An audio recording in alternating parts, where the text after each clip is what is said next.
The wiggling. Wiggling shows you the depth on a flat screen. This frozen lake ice fishing hole is actually a mat. Wild bonsai tree on a cliff is actually a moss on a poppy tree. But can you stop the wiggling? No. What's up, YouTube? Today, we'll be looking at disturbing TikToks that'll make you question reality. So without further ado, welcome to Adam Strain Reacts. Let's get her done. Check this out. McDonald's says, "Hey, DQ, you want to have a sign war?" And then DQ's like, "We would, but we're too busy making ice cream." And then McDonald's replies back, "That's cute. Our ice cream makes itself." And then DQ comes back with, "You mean it actually works? Shocker." McDonald's got to come back again with, "What's a milkman in pantyhose? A Dairy Queen." Ah.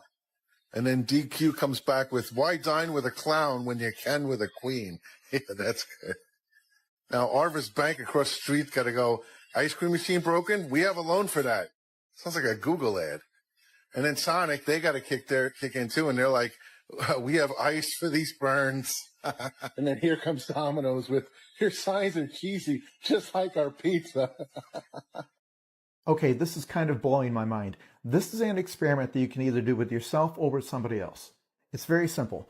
Either ask the person or yourself to sing at the highest pitch you possibly can. Just go like, ah, but do it as high as you think you physically can. Then either ask them or yourself to imitate the highest pitched singer in the world, and that the person will always come in higher than they just did when they thought they were singing it at the highest possible pitch. And this is a technique that apparently works for a lot of things other than singing, but immediately the responses are people saying, "Oh yeah, this totally works." For example, one person said that when they were in choir, the teacher asked them to sing it like you were an opera singer, and that immediately the sound was bigger and better. I bring this up because I once heard somebody tell me that when they're struggling to solve a problem, one thing they do is try to imagine a smarter person and picture what that person would do, and that it usually helps them. That there are invisible barriers to doing certain things, and that you can make those go away by telling yourself that you are imitating someone else.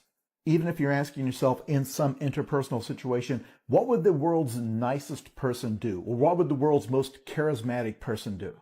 Although my favorite response is this person saying, when asked how they learned to dance so well, they said they looked at their shadow and moved it like a puppet.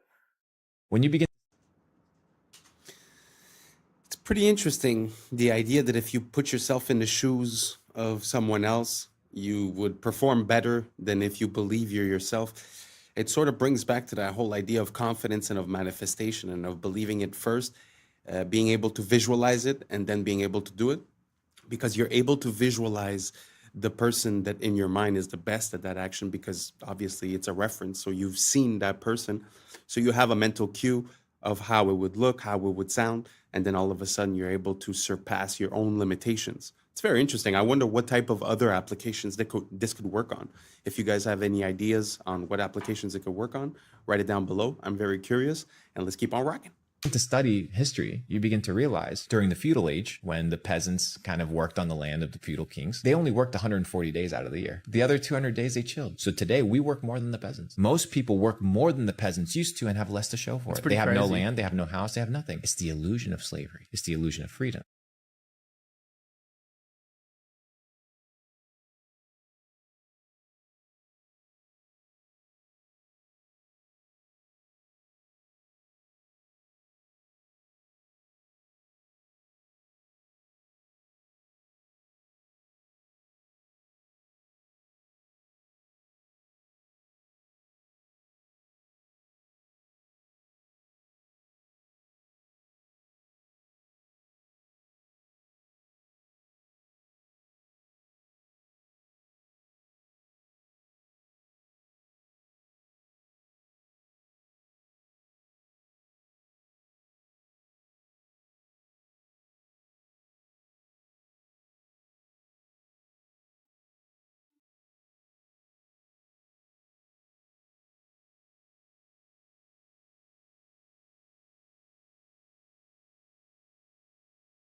We got the Chrysler building. Look at this thing. 2 years to build. 2 years. Come on, 1929, 1928. And in a surprise move, they hoisted that up at the last second to win world's tallest building. Just a little surprise by the architects. Well, listen, help me out here. Besides being Callus's Man of the Year, Grandpa Bill, the source of the stone, which I always say takes these buildings out. Hey, Grandpa Bill, what do you know about African marble? I don't know, they just imported it for the Chrysler building. Really? Donde está Mexico? Grandpa Jeb. What does that mean? I don't speak Spanish. Well, that's where they got the onyx from for the lobby, from Mexico. Georgia? Oh, what do you mean, Georgia? Well, that's where we got the granite from, 1929. Then they snuck the spire on to become world's biggest building. Do you believe these stories? Do you believe this BS? Sound off in the comments if you're smarter than me. Come on, come on. Make it make sense, Grandpa Bill. This is the front. Of course they gotta share the building with them. They always got that indention. Oh, you should have went to architect school, Junior. You would have found out what the indention means. I had the best architect teacher in the world. What did they tell you about these things? Why would they do that? Look how dangerous that is. Come on, man. Make it make sense, Chrysler building. Sound off. Am I wrong? 2 years, under 2 years to be built. Make it make sense, Chrysler building. For all the people that ask, why do I care they lie? This is one of the first liars. J.P. Morgan.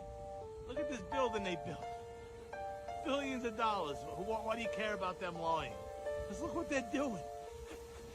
You don't lie and don't get billion-dollar buildings like this. Come on, J.P. Morgan, make it make sense. Very interesting because, like you said, you know, the timeline of 2 years is kind of crazy. But the aspect that I'd like to highlight in this one is that, like, my family has a industrial supplier company, and basically, sometimes when you order stuff for a project, it gets delayed, or even the basic, you know, the basic wait time normally is from 8 to 16 weeks, depending on where it's from. And now we're talking about 1929. They're talking about granite from here, onyx from here, stones from here. I mean, just the logistics of the ordering, the receiving, and the shipping of all these items just to coordinate with the building.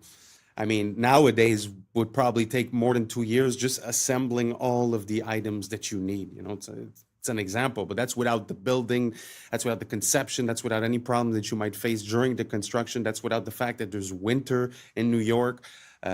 Yeah, so 2 years for one of the most iconic buildings ever. Not too sure. And if I'm not mistaken, I'm not sure if it's that one or the Empire State that a plane already went into it and was burning for 24 hours and the building is still standing.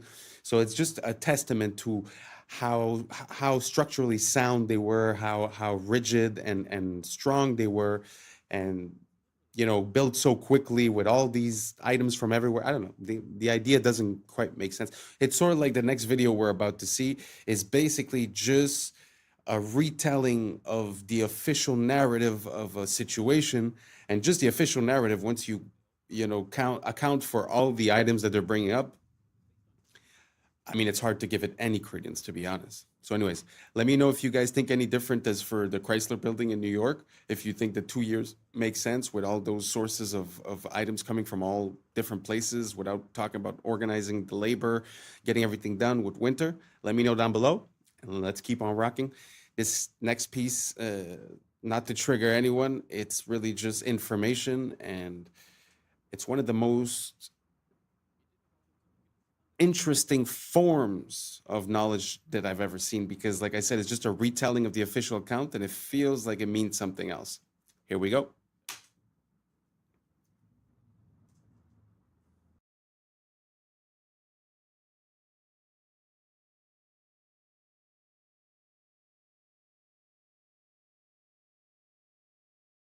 On the morning of 19 men armed with box cutters directed by a man on dialysis in a cave fortress halfway around the world using a satellite phone and a laptop directed the most sophisticated penetration of the most heavily defended airspace in the world, overpowering the passengers and the military combat-trained pilots on 4 commercial aircraft before flying those planes wildly off course for over an hour without being molested by a single fighter interceptor. These 19 devout religious fundamentalists who like to drink alcohol, snort cocaine, and live with pink-haired strippers managed to knock down 3 buildings with 2 planes in New York, while in Washington a pilot who couldn't handle a single-engine Cessna was able to fly a 757 in an 8,000-foot descending 270-degree corkscrew turn to come exactly level with the ground, hitting the budget analyst office where DoD staffers were working on the mystery of the $2.3 trillion that Defense Secretary Donald Rumsfeld had announced missing from the Pentagon's coffers in a press conference the day before, 10th, 2001. Luckily, the news anchors knew who did it within minutes. The pundits knew within hours.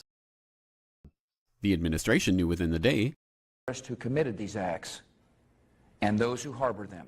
And the evidence literally fell into the FBI's lap. That a passport was found blocks from the World Trade Center crash site, if you can believe that. But for some reason, a bunch of crazy conspiracy theorists demanded an investigation into the greatest on American soil in history. That investigation was delayed, underfunded, set up to fail, a conflict of interest, and a cover-up from start to finish. It was based on testimony extracted through the records of which were destroyed. It failed to mention the existence of WTC-7, Able Danger, P-TECH, Sibel Edmonds, OBL and the CIA, and the drills of hijacked aircraft being flown into buildings that were being simulated at the precise same time that those events were actually happening. It was lied to by the CIA, the Bush administration, and as for Bush and Cheney, well, no one knows what they told it because they testified in secret, off the record, not under oath, and behind closed doors. It didn't bother to look at who funded the attacks because that question is ultimately of little practical significance. Still, the Commission did brilliantly answering all of the questions the public had, except most of the victims' family members' questions, and pinned blame on all the people responsible, although no one so much as lost their job, determining the attacks were failure of imagination. Because Nobody in our government, at least, and I don't think the prior government that could envision flying airplanes into buildings. Except the DIA destroyed 2.5 terabytes of data on Able Danger, but that's okay because it probably wasn't important. The SEC destroyed their records on the investigation into the insider trading before, but that's okay because destroying the records of the largest investigation in SEC history is just part of routine record keeping. NIST has classified the data that they used for their model of collapse, but that's okay because knowing how they made their model of the collapse would jeopardize public safety. The FBI has argued that all material related to their investigation of 9/11 should be kept secret from the public, but that's okay because the FBI probably has nothing to hide. This man never existed, nor is anything he had to say worthy of your attention, and if you say otherwise, you are a paranoid conspiracy theorist and deserve to be shunned by all of humanity. Likewise him, and her, and her, and her, and him. Lived in a cave fortress in the hills of Afghanistan, but somehow got away. Then he was hiding out in Tora Bora, but somehow got away. Then he lived in Abbottabad for years, taunting the most comprehensive intelligence dragnet employing the most sophisticated technology in the history of the world for a decade, releasing video after video with complete impunity and getting younger and younger as he did so, before finally being found in a daring SEAL team raid which wasn't recorded on video, in which he didn't resist or use his wife as a human shield, and in which these crack special forces operatives panicked unarmed man, supposedly the best source of intelligence about those dastardly terrorists on the entire planet. Then they dumped his body in the ocean before telling anyone about it. Then a couple dozen of that team's members died in a helicopter crash in Afghanistan. This is the story of brought to you by the media which told you the hard truths about his head could be seen to move violently forward. And they took the babies out of the incubators. And mobile production facilities. And the rescue of Jessica Lynch. If you have any questions about this story, you are a batshit paranoid tinfoil dog and will be reviled by everyone. If you love your country and or freedom, happiness, rainbows, rock and roll, puppy dogs, apple pie, and your grandma, you will never ever express doubts about any part of this story to anyone. Ever. This has been a public service announcement by the Friends of the FBI.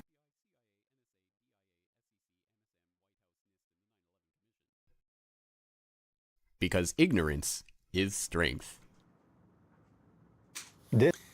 I'm not going to jump into it because I know it's not an easy topic, but the only thing I'm going to say is that every second of that video has a little link of information, a name, an item, a situation, something that was brought up, and any one of those things is a rabbit hole. It's a very interesting situation. I have no conclusion. I have no opinion. I'm just showing both sides. That's the way I like to operate. So let's keep on rocking. This is a Roman salute. Now, it's clearly the end salute. Wrong. This is an Asperger's syndrome gesture. This trick is called narrative contingency framing. It's a scientific method used by mass media to manipulate you into believing anything as truth. Open your fridge. You didn't freely choose these foods. Someone framed them as superfoods or low carb or raw paleo. So you bought a narrative, not the food. The same goes for your wardrobe. You bought certain clothes because media framed them as old money or quiet luxury or clean girl aesthetic. Look at this sharp ironing crease in my pants. The media framed it as a symbol of old money because that's how rich people's tailors iron their pants. So I bought them believing they would make me look more classy and elegant. This guy is clearly a murderer, but some extremists frame him as the rebel against the system. And if you scroll through certain corners of TikTok, you'll find women framing him as bad boy thirst trap. Even this video might be my attempt to frame myself as a smart guy worth following. But in the end, the ultimate decision of what the frame is should be yours. Because as Elon Musk said, you are the media now. Amazing. I really like that message because at the end of the day, I feel like everything has to do with perception and perspective. So you have a prism of perception through which you analyze things. You could call it glasses. So when you stub your toe in the morning and you say, oh, this is going to be a horrible day and this and that, well, then you will find things that support that thought. And if you wake up and you stub your toe and you say, well, the worst of the day has passed and only better things can happen from now on, well, you're going to notice the better things. It's an example, but it's just perspective changes the whole outlook. So I find it interesting to try to start holding accountable the people sharing us information by knowing what a frame is and by seeing the framing that's given to us. One of my easy ways to detect this is when something, let's say political or whatever, seems to give you an emotional response, suspend your emotion and question why that's happening and who would have incentive to create this emotional response and what is the conclusion of your emotional response. So you doubt yourself, you doubt your own mechanisms, and you also doubt the information coming in and there are mechanisms, and you identify the psychological manipulation that has been used. And once we start understanding those, then we could start reprogramming our brain and seeing what's coming in as a signal and decide if we get affected or not, rather than always be in reaction. So I don't know if any of that made any sense to you guys. Let me know down below, and let's keep on rocking. This is not meat jerky. This is not ice. This is not lasagna. But what is it then? This is the raised printing with a ripped off piece on the 50-euro bill. But why the wiggling? Wiggling shows you the depth on a flat screen. How cool is that? Only the camera moves during the photo shoot and the subject stays still. This creates a depth effect known as wiggle stereoscopy. This frozen lake ice fishing hole is actually a mask. This wild bonsai tree on a cliff is actually a moss on a poplar tree. You will never guess this one, I promise. But can you stop the wiggling? No, this is MacroLab 3D after all, not MacroLab 2D. But seriously, watch this with no wiggling. MacroLab 3D is the only place to watch microscopic worlds with depth. No AI, no CGI, all real macro photography. Here is another example of raised printing on a Ukrainian 500 banknote. It is really this high, so you can feel it with your finger. No exaggerations. Maybe slow it down a little? No, slow wiggling lessens the effect strength. See the difference? Wiggling is not for everyone. I agree.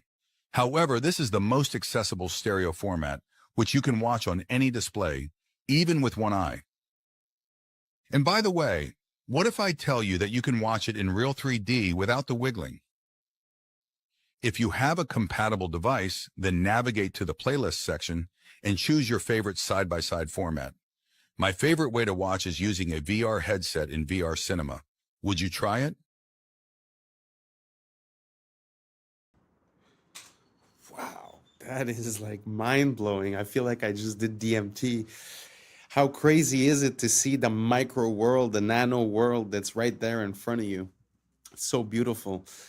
Like this world is like fractals. Things have, a bigger view and a smaller view, and it's so interesting to be there with the smaller view and this technology of the wiggling. It's actually very interesting because it's true that it does give you the sensation of understanding how the spatial disposition of it is. It's like you understand more what you're looking at in 3D. Really love this technology, and I really like seeing things that we're used to seeing from close and having a complete different perspective on the same item. It completely changes your point of view.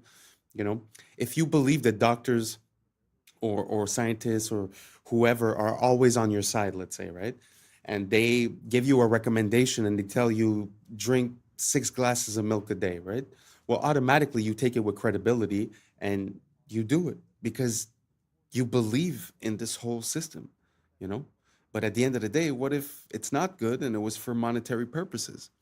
So it's important for us to be able, this is the best example that I have when it comes to this. Like, if you go to the mechanic and you tell him, fix my car, and you have no idea how it works, yeah, he might overdo it, he might overcharge it. But if you go in and you know how your car works and he tells you, oh, I'm going to do this and do that, and you're like, no, that doesn't make sense because this and because that, he's not going to have that legway. So us being conscious of how things work allow us to manipulate the outcomes and not be taken advantage of when we're delegating towards that system. I don't know if that makes sense. Let's keep on rocking. If you want to go down a bizarre and frankly gruesome rabbit hole, buckle up. This begins with a news story I saw decades ago about a tug-of-war event, one that went very, very wrong. So wrong that 2 men had their arms ripped off.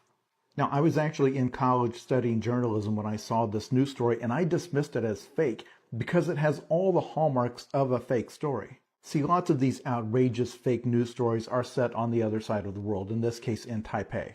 And they're always very over-the-top and almost cartoonish in how horrific they are. But this is true. And the details are so much crazier than what that headline even implies. You can go look it up on Snopes, but they have photos of the incident, so be prepared. I mean, they have severed limbs on the ground.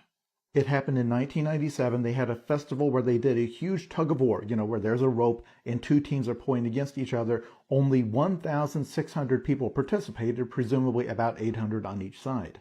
Now, when you're picturing how such a thing could have happened, you're probably imagining that they looped the rope around their arms or their wrists somehow, and then the force of the pulling pulled their arms off. That is not what happened. The truth is actually weirder. This is what happened. Snapback. When a ship is tied up to the dock, you do not stand behind where the rope is attached. That is called the snapback zone. Because if that rope breaks, it will come whipping back at you hard enough to take your life. And lots of people do lose their lives or limbs this way. So in this tug-of-war contest, they were using rope like this, a 2-inch wide nylon rope. It is estimated that the tug-of-war put about 150,000 pounds of force on the rope, 3 times more than what it could withstand.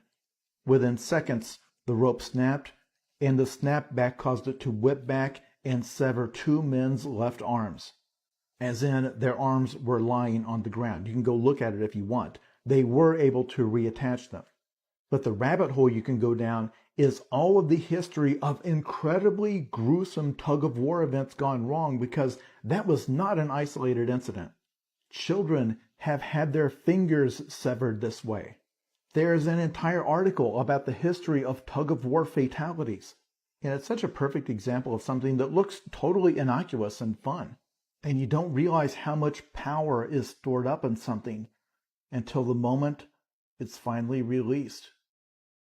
Being stolen from Louvre is what made the Mona Lisa famous. Nobody knew about the Mona Lisa in 1911. Look, here she was, one of the hundreds of random paintings in Louvre. Then one guy randomly grabbed the Mona Lisa and disappeared in 1911. She was so unimportant that it took 2 days for the Louvre staff to realize she was missing. So who made her important?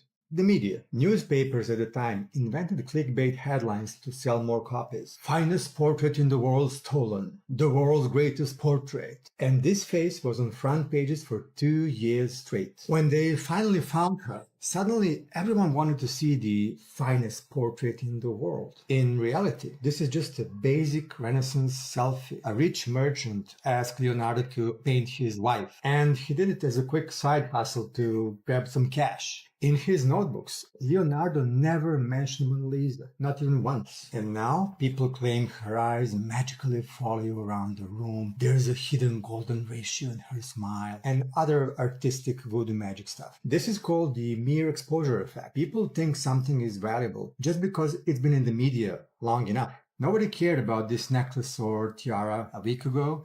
But now, I bet H&M and Zara will launch collections based on it. So this proves that you don't become famous by being beautiful. You become beautiful by being famous. Again, perspective. Isn't it interesting how for us, since we're born, that painting is the most impressive painting in the world just because it's always been. But at the end of the day, things have an origin story. So it's so interesting to see how these things come about. I wonder why it was manipulated that way. Was it to sell more tickets for the Louvre? Did they steal it themselves? I mean, what's the idea behind it? It's very interesting. I just find that, like he was saying earlier, the framing of a story changes everything. And now this one, the exposure. So now understand why you always see the same ads and the same companies and the same thing over and over and over again. Truth is, simple. It works. So the more you're exposed to something, the more it becomes a part of your psyche. I mean, we like to think that we're really complicated, but at the end of the day, it feels like these companies, they got us figured out. You know? So maybe we should stop thinking that we're so special and start taking back control of our mechanisms and identify the information coming in and catch it when it's coming in and not just be living in a reactive state. So I don't know if you guys understand the parallel that I'm trying to make, but did you guys know that this is how the Mona Lisa got infamous? I had zero idea. Let me know down below. Let's keep on rocking. With our crash out of the day, we have man versus robot.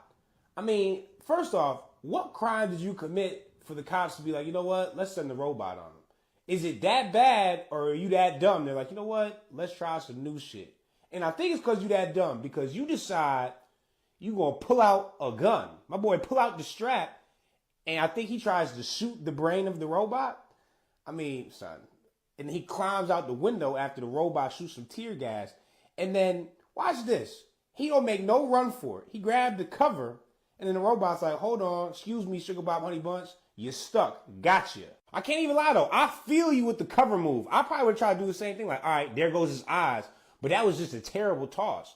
And then, this got to be terrible to be the first dude ever that got caught by a robot. Like, you get into prison or jail, and what happened? How I go down, bro? You was on the run? No, a robot ran over me. What? And in fact, you tried to shoot the robot. Real dickhead activity. I mean, this is egregious work. Felonious decision. And now look at you. On the ground and about to get run over by a robot. Crash out of the day or dickhead of the day, doesn't matter. It's this guy. And that's a wrap for today, familia.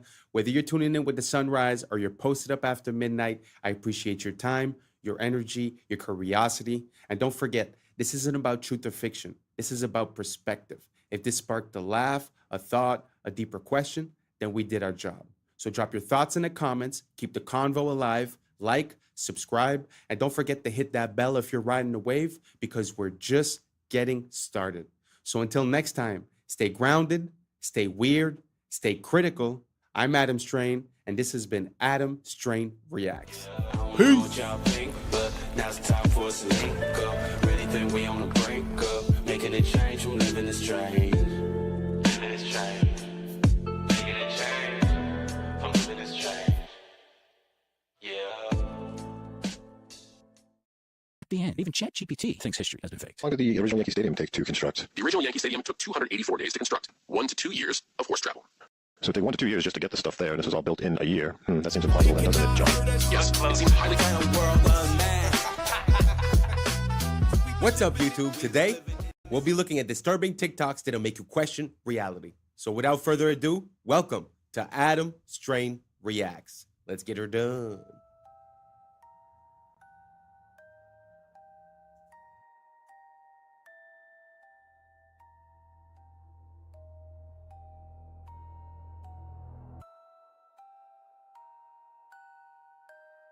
Scientists just copied a fruit fly's brain into a computer, neuron by neuron.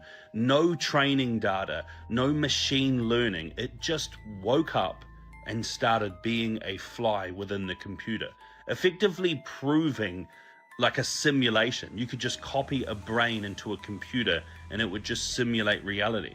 Nothing trained this fly to do that. I wonder if the same thing would happen with humans. What do you guys think? Do you guys think if we would just get connected into the machine and wake up into it, would we even realize? Let me know what you think down below. Let's keep on rocking.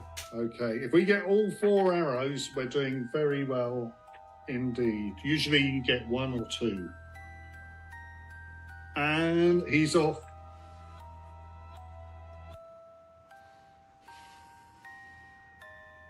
Oops, that's all right, it's all right. That's it, that's not the one he gripped. Okay.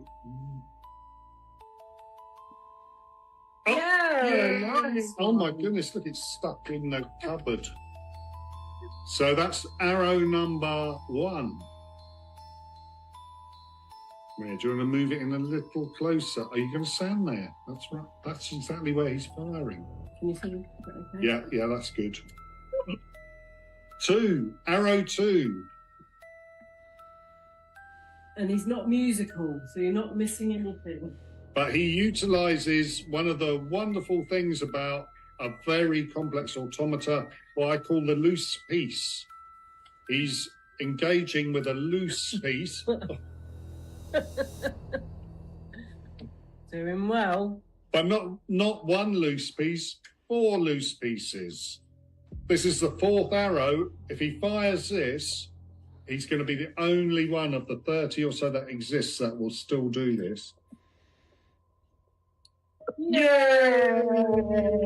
Woo-hoo! David Secret's Archer Automaton. First of all, I find it super beautiful to see people that are passionate about the things that they do, you know. They say, do what you love or love what you do, pick one and run with it. And they definitely love what they do.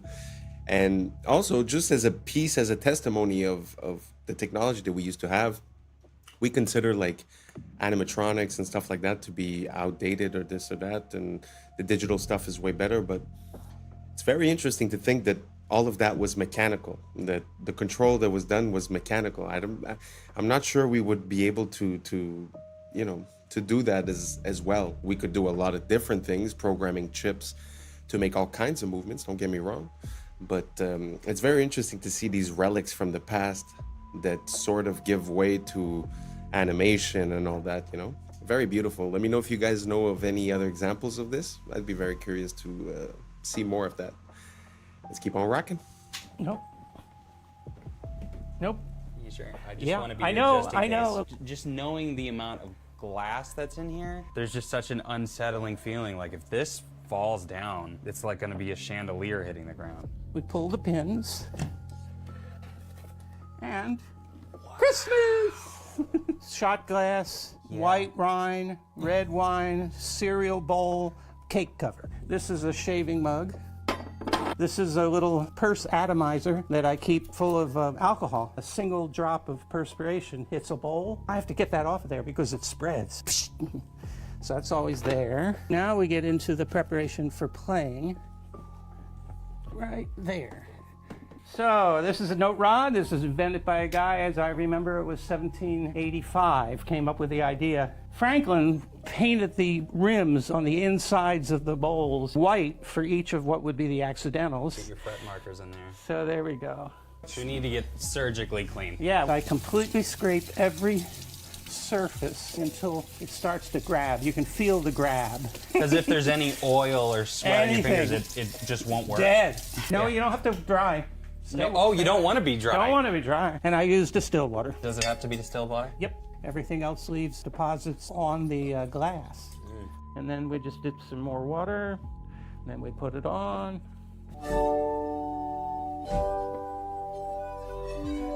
So that, and it isn't just slow chords. You can do. A German company just made forklifts obsolete. These things can go into any existing factory. You don't need anything special. You operate it from your computer. It doesn't require a person, and it's going to be cheaper than buying a forklift. It's just going to move things around your factory autonomously, and you can just sit in there on your laptop and tell it where to go. This is going to be everywhere soon. History is nothing more than a set of lies agreed upon. One of my quotes I often use here, attributed to this man Napoleon, who is one of those sets of lies agreed upon. And no, that's not a Masonic symbol he keeps flashing in all of his pictures. History would tell us that's just indigestion. Suppose we use the same argument on Napoleon. If you've ever seen the statue of Napoleon in Place Vendôme, Paris, you will notice that the word there of Napoleon is written Neapolio.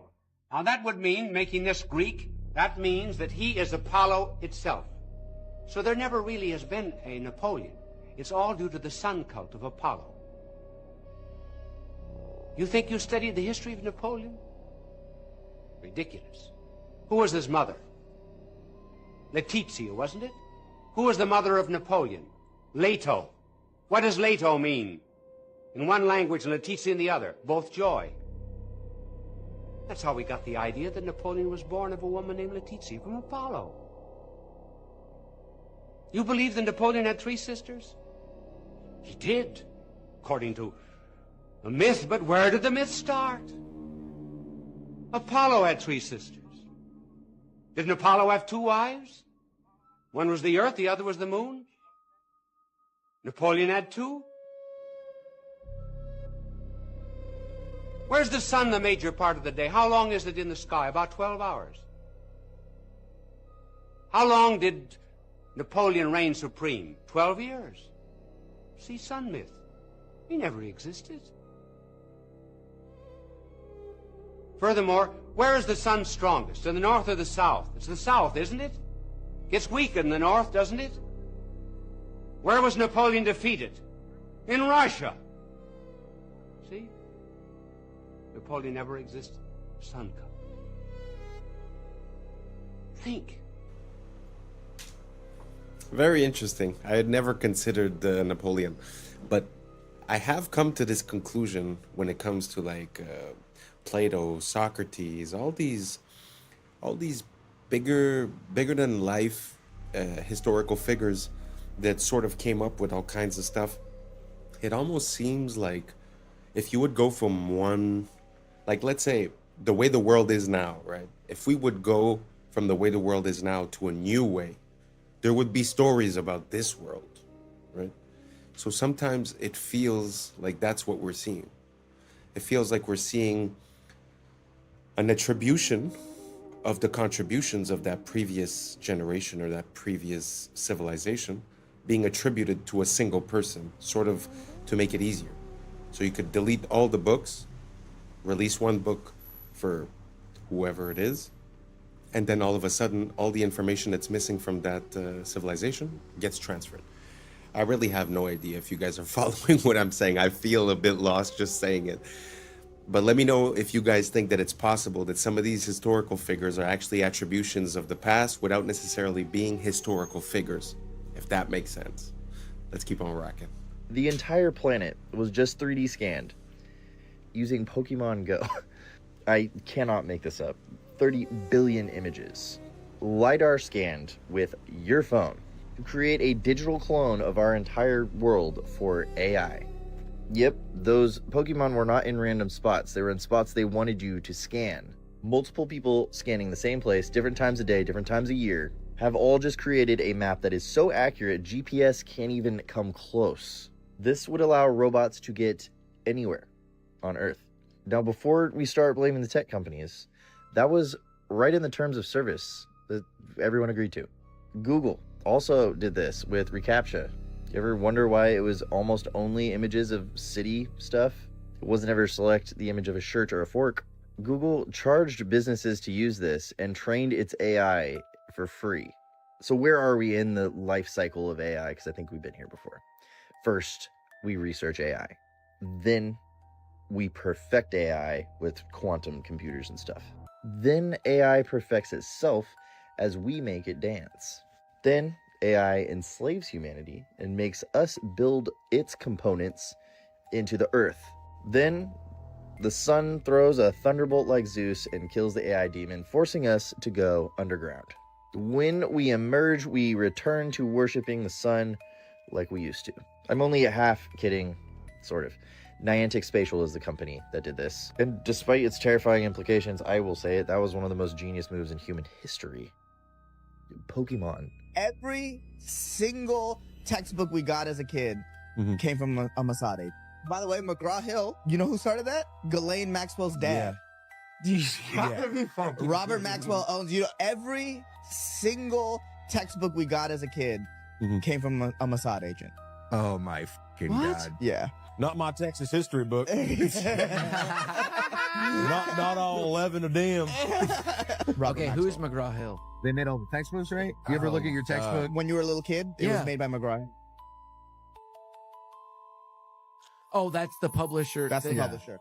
Oh my God. That was apparently founded by Jeffrey Epstein's girlfriend's dad. But this is how evil the Epsteins were. Not only were they kids, they were also giving them homework. Yes. It's like, damn, bro. That's messed up. That's crazy. Big ass books too. I know, right? Carry these around your backpack. You had to cover the book yourself. Yeah. Oh, yeah. You had to give it its own yarmulke. Oh my God, dude. We did. That was the thing. We had to cover our own books. They wanted us to cover it up so you couldn't see who made it. I wonder what company owns the book cover. I don't know. Oh, the company that takes all the school pictures. No. Holy cow, you're right. That's like big news right now. Yeah. Are you schools this year are canceling their school pictures because of this connection? Yeah, the company is heavily connected to Epstein. So they've been sending our photos over there too? Probably. That's just probably picking us out. Just picking us out of the school yearbook. Draft board Mel Kiper style of every picture of every kid in America. Yeah, and they're just sitting there. Yeah, like a fantasy draft. I am never making fun of a homeschool kid again.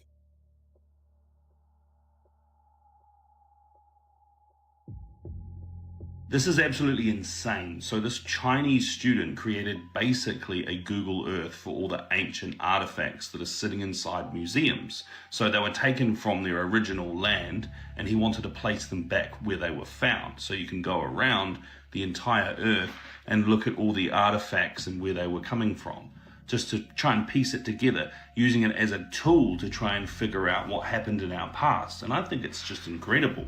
What a really good way of showcasing what AI is able to do now, to create these tools that are going to be so useful to so many people. Look at that. It's showing all of those artifacts from one museum and then what it looks like to patch those over the entire globe. It's going to be a tool used by historians, and I just think it's an incredible idea, really.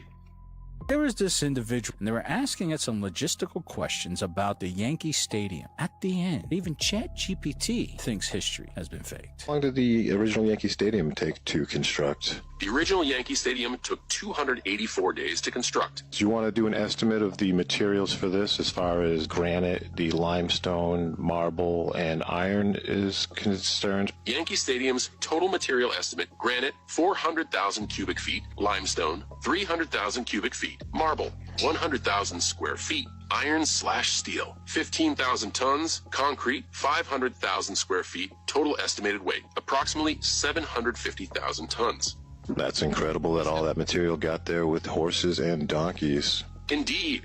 How many times would the horses have to go back and forth, and how long would that take? So we'll say there was 500 horses and the materials were 10 miles away. With 500 horses, 750,000 loads, and 10 miles per trip, 1,500 trips per horse, 3,750,000 horse miles. Assuming 2 trips/day, 375 to 750 days, 1 to 2 years of horse travel. So it'd take 1 to 2 years just to get the stuff there, and this was all built in a year. That seems implausible then, doesn't it, John? Yes, it seems highly unlikely that Yankee Stadium could have been built in just 1 year. The coming in 180 seconds. Let's go back to Bill Clinton. Clinton was a real estate swindler and governor, running through Arkansas via Barry Seal. This movie whitewashed the true involvement. And L.D. Brown said he facilitated human for Clinton. Clinton was the perfect puppet to throw up after Bush. He gave us the crime bill, which expanded legal human trafficking and wiped out competition. His crime released 50 people, even Vince Foster, a childhood friend. Clinton effectively got rid of Glass-Steagall, which contributed to the 08 collapse, causing vertical integration and the consolidation of. The Telecommunications Act accelerated propaganda, which slowed the public's responses to banking crises. And the Telecoms Act gave us the dot-com bubble. The CFMA contributed to the derivatives crisis that we're currently in. Look, see? Which brought us things like the Enron scandal. Investigations like that under the rug. Look. He also brought us the WTO, which brought us the China files of the economy. Obviously, via the Lewinsky debacle, among others. Then we get another to swap puppets to keep up the fake left-right paradigm. Bear Stearns was the first domino in the 2008 collapse. They worked with high toxic assets to inflate their value. Look, see? Yup, all banks were doing this. One big family. This is the collapse in a nutshell. Guys like Roman Abramovich initiated the 08 collapse. See? Collapses allow these institutions to buy up the monopoly board and raise your rent and mortgages. Then we have financial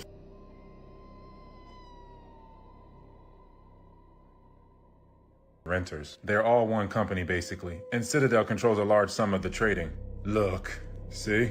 And I have to mention the drug. Every wave of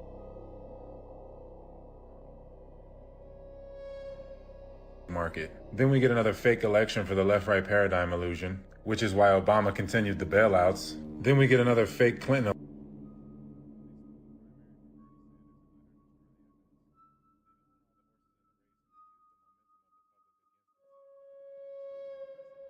The money supply as well as Biden, which created the high interest rates. We're way worse off than 08. Just look at the repo market. Unsustainable. Completely over-leveraged. The derivative domino is coming. It's coming. This is how the financial reset will go. Coming. Better be ready to take care of the old folks. There will be no near future. You will have a social credit score, UBI, and a 50-year mortgage. They won't do it all at once, and they won't strip you of everything.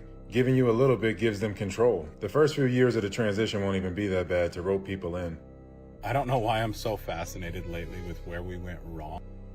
Maybe because we need to make these things right, but how do we at this point? Like, how did this small little group of people sink their claws into it and literally conquer every pivotal cultural pillar of our entire lives?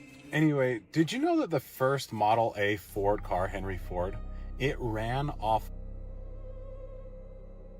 so farmers could literally produce their own fuel.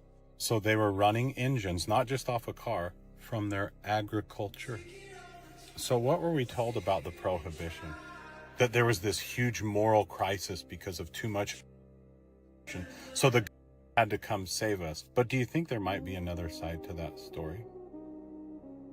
Was the best monopolist we've ever had. So we had a monopoly on oil and then transport and things like that. And they busted it up.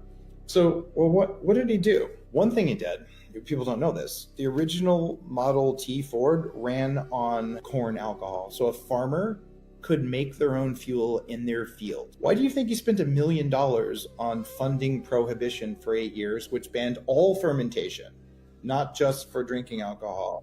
Just long enough to get gas stations based on petroleum out there. And then, why did he fund the formation of the to go after and destroy natural, because they're all petroleum. So the big were spun out of big oil companies. So big oil funded big, and these big chemical companies funded, and they all come from the monopolistic thing. And even the latest evil stuff like the buildings going on, people don't know this. He's the largest owner of farmland in the country. You know what Bill Dad did? What? He was Anyway.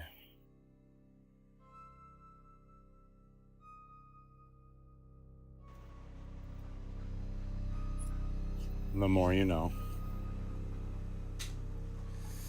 Well, not only is nowadays petrol the basis of most of the products that we use, plastics, rubber, like he was saying, even the pills, like everything is involved with it.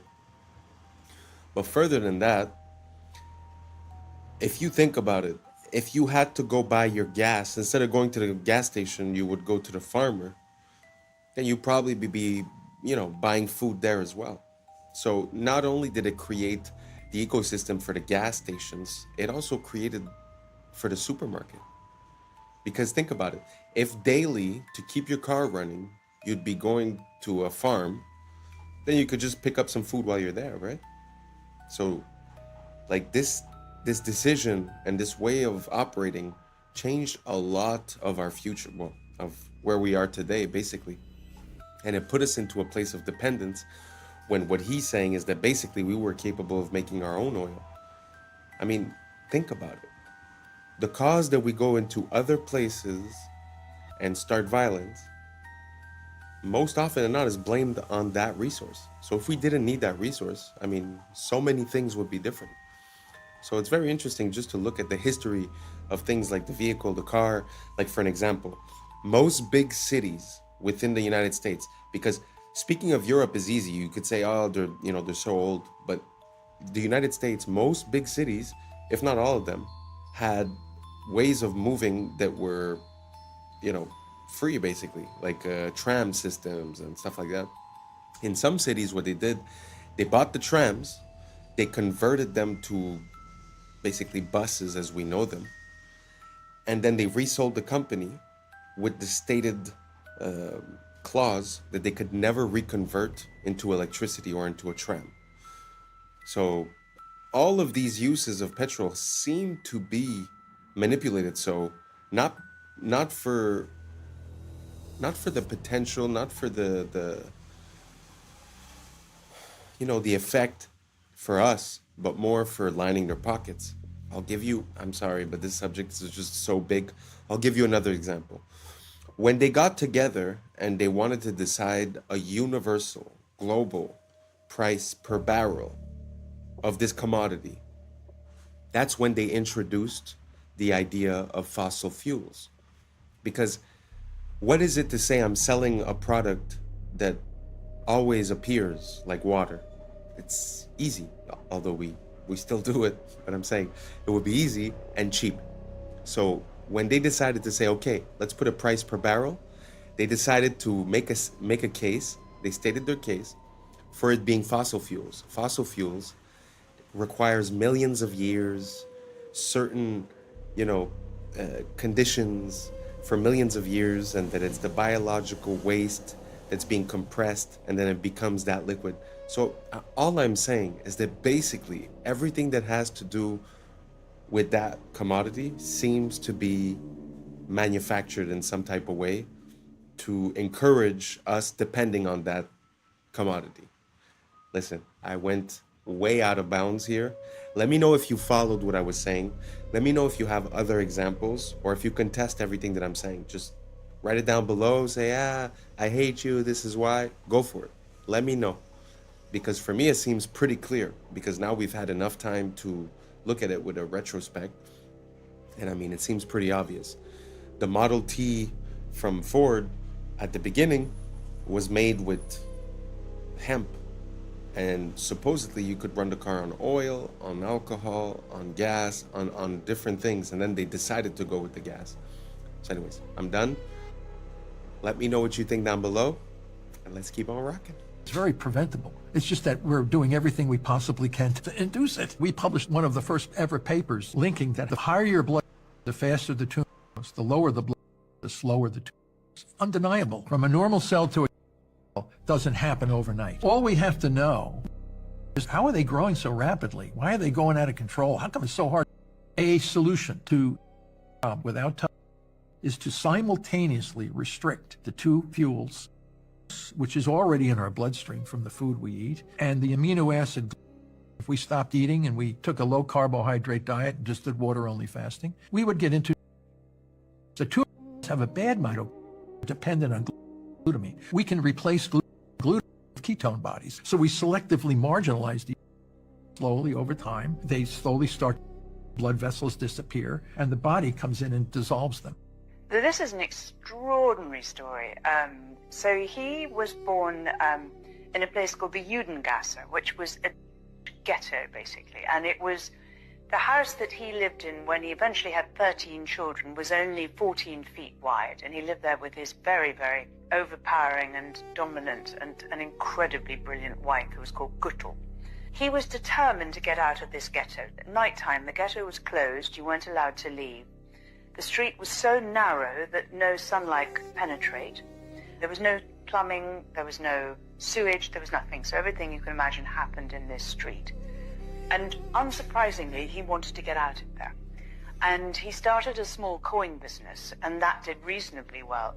But actually, and this is where it ties into legacy, his great strength was to send his 5 sons to the capitals of Europe at that time. And what they did is they set up, in effect,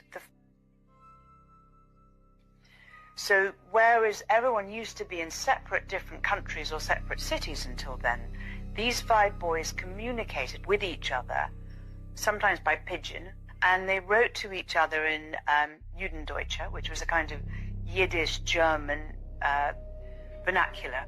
And that is why they were so successful. And this absolute belief in togetherness, you've got to stand together, you've got to work together, you've got to work across borders, you've got to work with rules.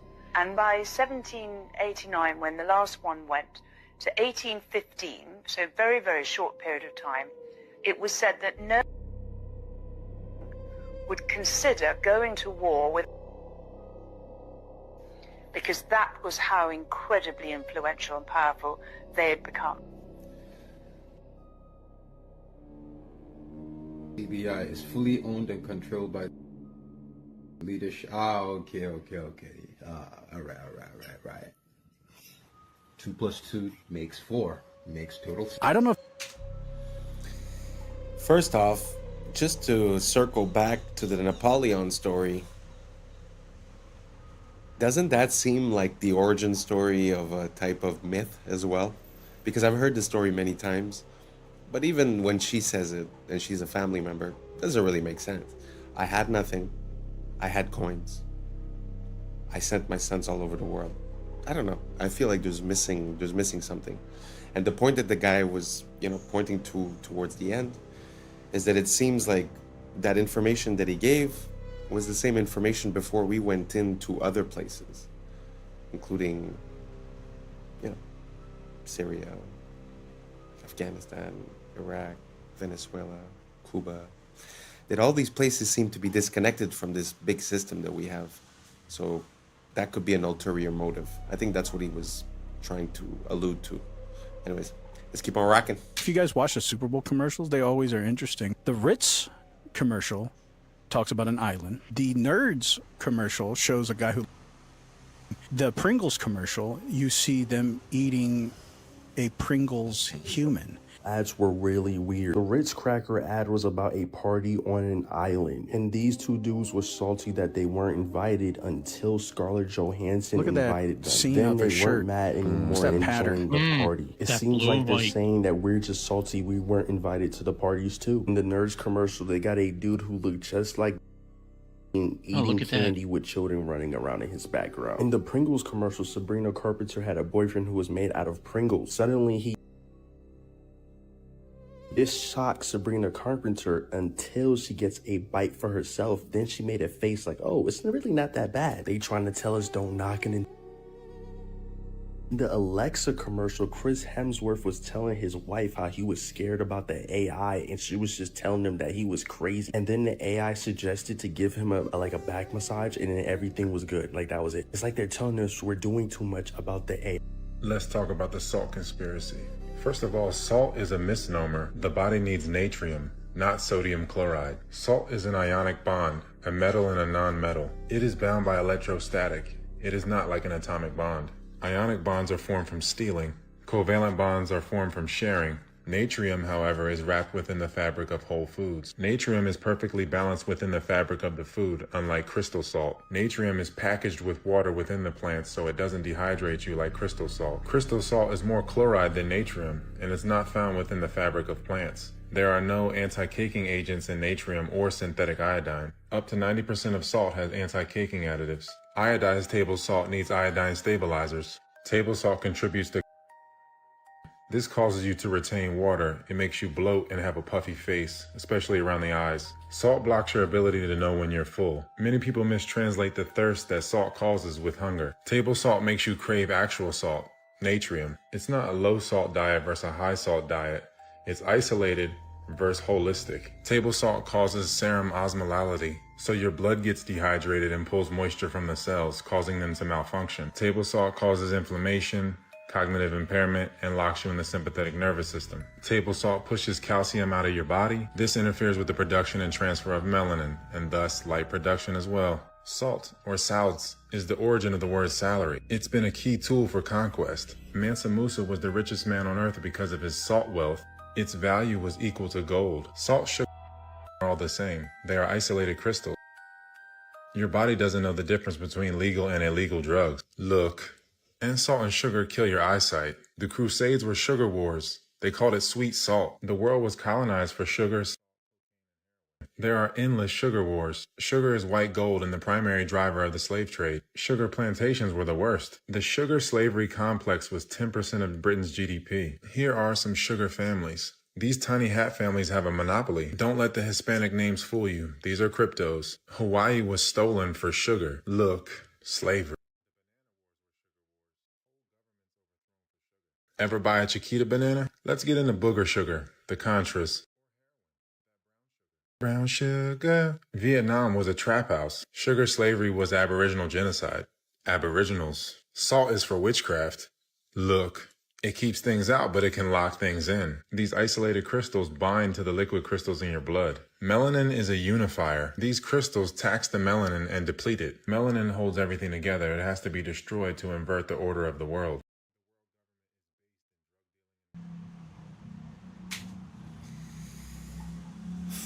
Yeah, I have to agree that the salt is a big part of it. I think that, well, basically, this is going to sound intense, but the whole world, the whole universe is made of salt, in a way. Because some of the salts, like for an example, Irish sea moss or Celtic sea salt, hold 90 plus minerals. Now, tell me what the universe or the world or you are made of, if not from the elements of the periodic table. So 90 plus of those are minerals, right? So the quality of your mineral intake, I think, is very important. And, you know, I could testify to this. My whole life, I was consuming only table salt and I didn't really indulge. Now I live in a much hotter climate. I sweat daily and I consume a lot of salt, but it's not the same salt. It's a high quality salt. And I could attest to the fact that drinking water doesn't necessarily hydrate you, and that when I put salt in my water, as well as a little bit of lemon, or lime actually, it's completely different. The hydration is palpable. So if you guys haven't tried it, I wouldn't tell you do it. I wouldn't tell you it's the best. I would tell you just give it a shot, because I believe in testing all things. I believe that life and science are synonymous. That basically everyone needs different things, and it's through trying different processes that we reach on it. So that's my closing advice. Try some Celtic sea salt or some Irish sea moss and see how you feel. Thank you so much for rocking until the end. And that's a wrap for today, familia. Whether you're tuning in with the sunrise or you're posted up after midnight, I appreciate your time, your energy, your curiosity. And don't forget, this isn't about truth or fiction. This is about perspective. If this sparked a thought, a laugh, a deeper question, then we did our job. So drop your thoughts in the comments, keep the convo alive, like, subscribe, and don't forget to hit that bell if you're riding a wave, because we're just getting started. Until next time, stay grounded, stay weird, stay critical. I'm Adam Strain, and this has been Adam Strain Reacts. Peace! I don't know what y'all think, but now it's time for us to link up. Really think we on a break up. Making a change, we're living this change. Living this change. Making a change. I'm living this change.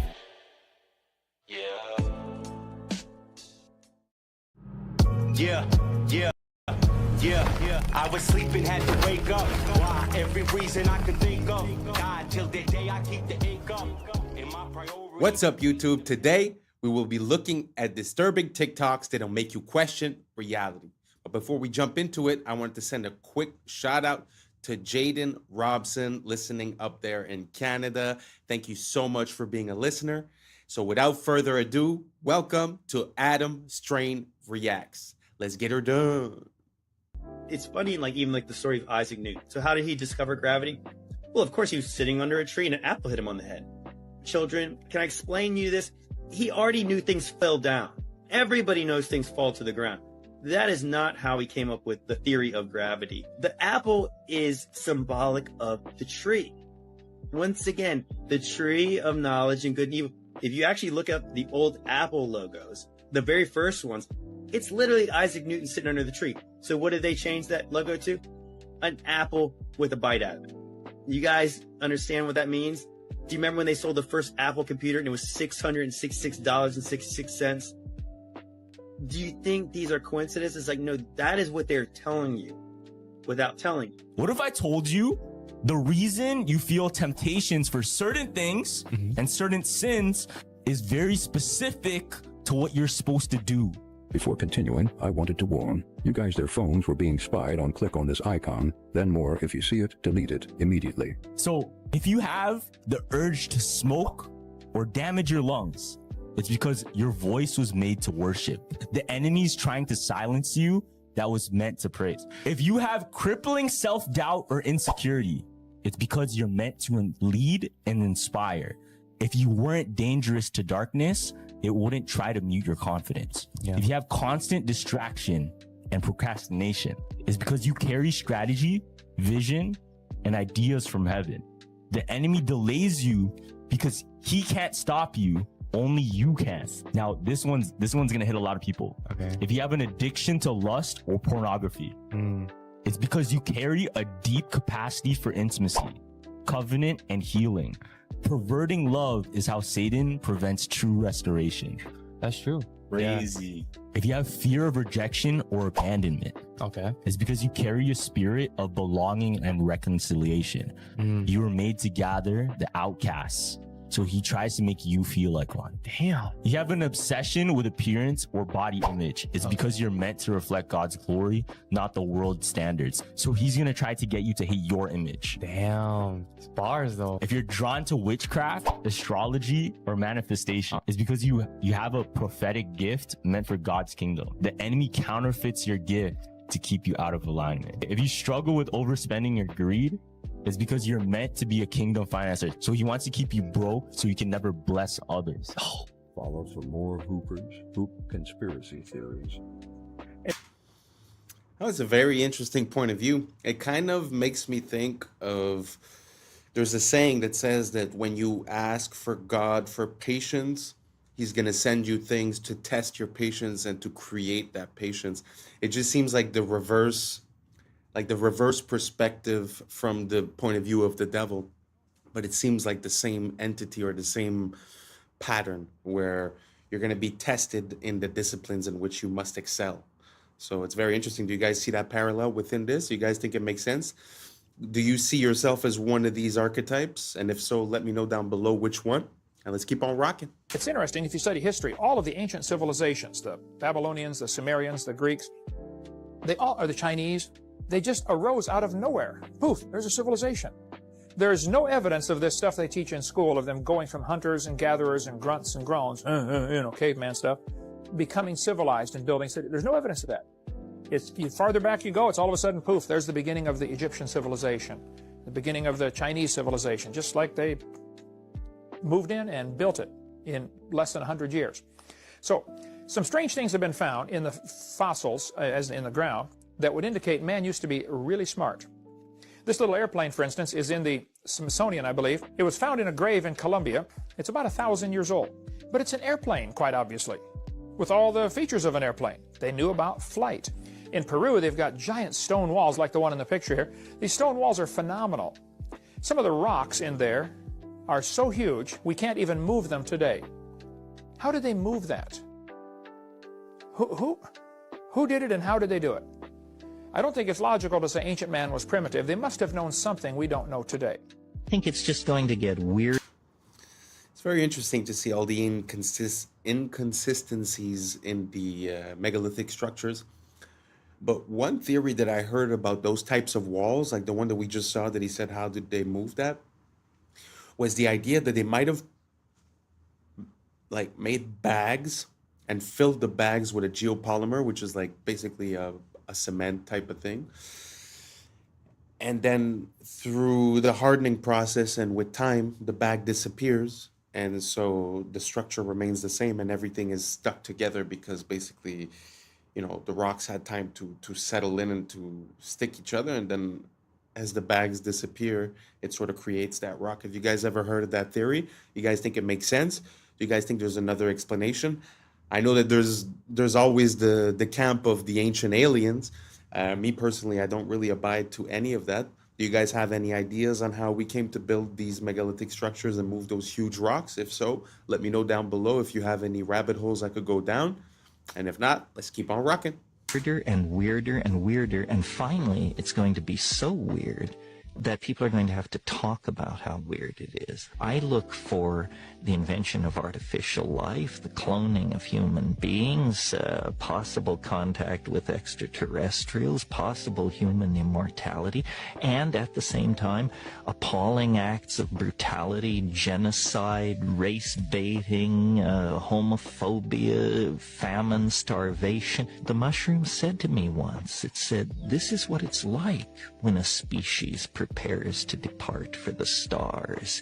You don't depart for the stars under calm and orderly conditions. It's a fire in a madhouse."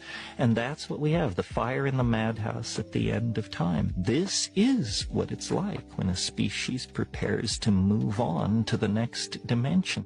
The world is not what you have been told. We once had access to free energy, and they've been lying to us ever since. There is significant evidence showing that Nikola Tesla was on course to changing our universe forever. In the early 1900s, Tesla developed a technology called the Wardenclyffe Tower. This was more than just a transmission tower. Tesla designed it so it was able to wirelessly transmit electricity across the globe by harnessing the Earth's natural energy. He was able to power his home and devices without a single wire. But here is where it gets dark. Tesla's invention threatened powerful individuals who controlled the energy market. J.P. Morgan, who initially funded Tesla, pulled the plug on the project when he realized that free energy couldn't be metered or monetized. But it gets even stranger. Tesla's lab mysteriously burnt down, and many of his notes and prototypes disappeared. Tesla's discoveries went beyond just wireless electricity. He hinted at tapping into what he called radiant energy, a limitless source of power derived from the very fabric of space itself, similar to what modern scientists refer to as zero-point energy. Many say that this is also how the Tartarians were able to pull off so many of their technological and architectural feats. Do you think this tower is still in use today?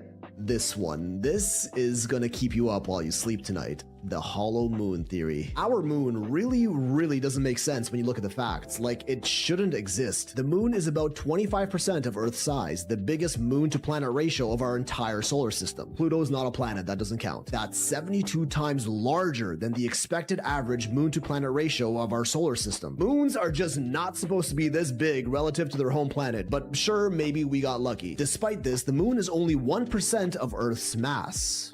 1%, meaning it is way lighter than it's expected to be, and we really don't even know why. Unless, of course, the moon is either extremely porous like a sponge or a hollow shell. When looking at this data, NASA's own Dr. Gordon McDonald even said himself it would seem that the moon is more like a hollow than a homogeneous sphere. But oh, that's just the tip, and we ain't stopping. Our moon's orbit is way closer than that of any of the other over 400 moons in our solar system, and also has a near perfectly circular orbital path. We don't see this on any other planet, which all have moons moons with wildly eccentric orbits. Our moon also coincidentally appears as the exact same size as the sun in our sky. Despite our sun having a diameter 400 times larger than the moon just so happens to be exactly 400 times closer to us, defying all odds of randomness, but is officially deemed just a cosmic coincidence. The moon also happens to be tidally locked with our planet, meaning its rotational period is the same as its orbital period around the Earth, which is why the same side is always facing us. This one is not so much a coincidence, as tidally locked moons are actually fairly common in our solar system. But it would also be the perfect excuse for the moon to always look the same in our sky and for us to never see what's on the other side, like an all-seeing eye that never ceases surveillance of our planet. We don't even know for sure how our moon even got there in the first place. The most common explanation is that the early Earth collided with a massive protoplanet called Theia about 4.5 billion years ago, which was thought to be roughly the size of Mars, and the impact caused the resulting debris to coalesce and eventually form the moon. This is known as the giant impact theory. There's also the fission hypothesis, where an early molten Earth was spinning so fast that a part of it got ejected out into space and became the moon. The capture theory, implying the moon just drifted by Earth and was captured by its gravity. And the accretion theory, suggesting that as the early Earth was forming in its accretion disk, a part of that disk clumped together to become the moon. But when studying rock samples from the surface of the moon, we find out that none of these theories quite make any sense, with other NASA scientists like Dr. Robin Brett further quoted as saying, "It seems much easier to explain the non-existence of the moon than its existence. Like on Earth, the newest rocks are on the surface, and the deeper we go, the older the rocks get, as we would naturally expect to be the case. On the moon, it's the other way around. Soil samples from the moon confirm that older rocks are on the surface, and they get younger the deeper we go. The only time we ever see this inverse relationship of rock layer depth to rock age on Earth is through human interaction, like drilling, digging holes, and boring tunnels. Did the same thing happen on the moon? If the moon was hollowed out from the inside, this older inner rock would be brought up to the surface, and this observation would make sense. The lunar crust is also thinner on the side of the moon facing the Earth and thicker on the dark side of the moon, and researchers still have no idea why. The moon doesn't have a magnetic field, much the same as other planets' moons, but strangely, moon rock samples are strongly magnetized. Craters on the moon are all virtually the same depth, no matter how big or small they are. On Earth, bigger craters naturally go much deeper than smaller ones, as the impact was greater. Not on the moon, almost like there's a solid layer underneath preventing the crater from going too deep. Moon rocks are also much older than the oldest rocks on Earth by millions of years, blowing the fission hypothesis and accretion theory out of the water. The moon contains traces of uranium-236, a radioactive isotope that doesn't occur naturally on Earth, but rather through the highly complicated scientific process of nuclear fission, something that only an intelligent species is capable of. Zirconium, chromium, and titanium are all relatively rare Earth metals, but are somehow quite abundant on the moon. Those three elements are also some of the most durable and corrosive resistant that we know of, perfect for building a massive structure. And they've even done quantifiable experiments that tell us that's exactly what the moon might be. When Apollo 12 was leaving the moon's orbit, they intentionally dropped their lunar lander down to the surface. When it crashed, seismic measurements showed that the moon reverberated and rang like a bell for an hour. They did not expect this. Only hollow objects are expected to reverb like this, especially with something as small as a lunar lander. During Apollo 13, they tested that again with a much larger object, dropping a spent Saturn V booster rocket that impacted the lunar surface. This time, the moon rang for 3 hours, with vibrations going as deep as 32 kilometers beneath the surface, and even got faster the deeper they got. This doesn't happen on Earth, or even solid objects for that matter, and again is only expected to occur on something hollow. Beneath Istanbul.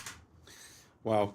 I know that the moon and the sun are things that we take for granted and that are a bit hard to start to question, but when you look at like the details that he was saying, the fact that it's tidally locked, the distance, the size, and all these things, it's very interesting. It often makes me think of like when they talk about the hollow moon theory, it makes me think a lot about the Truman Show, where they're sitting inside the moon and sort of watching. There's also some theories of people saying that there's watchers, the fallen angels, and they would be in the moon. Personally, I have a hard time with that, but it's very interesting to see how we see it every day, in our sky. We sort of take it for granted, but really when you look at the details, it's really hard to explain away all these little details. Was there anything that we were missing in that list? Let me know down below. The moon is one of the things that amazes me. In this whole rabbit hole conspiracy, I find the moon is something that's very, very interesting to look into because it has theoretically nothing to do with human intervention. So when you're able to to see something that doesn't seem to fit, but that is also natural. I find that super interesting. So if anyone has any more information about any anomalies regarding the moon, let me know down below, and let's keep on rocking. Tunnels stretch for miles. Some connect directly to the Hagia Sophia, others to underground cisterns, chambers, vaults that feel less like cellars and more like cities. We are told they were dug by peasants, by hand, with chisels, just any random worker carving out perfect arches, domes, aqueducts. But anyone who's seen them knows better. These are not crude caverns, they are palaces in the dark, smooth walls, symmetry, geometry. And this isn't unique to Istanbul. From Edinburgh to Cappadocia, from Poland to Mexico, underground cities repeat the same pattern. As if a civilization once lived below the surface, and we've been taught to call it myth. In Puebla, Mexico, locals whispered about tunnels. Stories passed down for centuries, only to be mocked as fairy tales, until 2015, when workers accidentally broke through. Suddenly, myth became fact. 10 kilometers of engineered tunnels, some wide enough for carriages, connecting forts and churches. Forgotten so completely, entire generations believed they never existed. Nearby, at Cholula, a hill rises topped by a Catholic church. But scan beneath and you find the largest pyramid on Earth. By volume, a pyramid crowned with a new religion, a cover-up carved into the landscape. So tell me, when a pyramid is called a hill and tunnels are dismissed as legend, what else has been buried, renamed, paved over? Were the tunnels truly forgotten, or were they deliberately erased? This place is the weirdest place ever. Ever. I will die on that hill. You get there and you think this is the only one of these things. There are 12 perfectly carved buildings that are into the mountain. And just like in India, you cannot make a mistake, and there are none, like it was laser carved, which is ironic because these guys made it. We don't know who originally built it, we don't know where all the rubble from carving this stuff went, and we don't know what tool they used. All we have are clues from other ancient quarries like Japan. The oldest stuff on this planet uses whatever tool that was. The Inca call this style Hanampacha. You can see the stuff on Machu Picchu, and Al-Aqsa Mosque, the Dome of the Rock, the most holy place on Earth, right up the street from the oldest parts of Jordan where Petra is. This makes Petra nearly impossible to accurately date. This building was carved at the same time as this building, allegedly. The place is so heavily eroded, I had to put a line on every man-made cut on this part of the mountain. We don't know what this was. What was that used for? Even at the treasury, how do we know that this is not just a really eroded that? And here's why we don't know. Because under the main part, the treasury, there is a 2-story, we don't know, under it. Only 15% of this place has been excavated. You can still see the ones that haven't, but did you see the one up here? There's hundreds of these. I haven't even talked about the mysterious stuff. Jordan is an incredible place to visit. I make these videos because the more attention these sites get, the more they excavate. Punch the share button. Tell them we want to dig more. Descend beneath Europe's churches and cathedrals. What do you find? Bones, thousands of them. Catacombs where human remains are arranged into geometric patterns, floral motifs, even walls of skulls. Official history explains it neatly. A practical way to store bodies when cemeteries overflowed. But pause. Does that explain the artistry, the deliberate design, the way skulls form archways and ribs frame altars? Or is there something ritualistic here, something we're not meant to understand? The dead aren't just buried under the old world, they support it. They become part of its architecture. Why?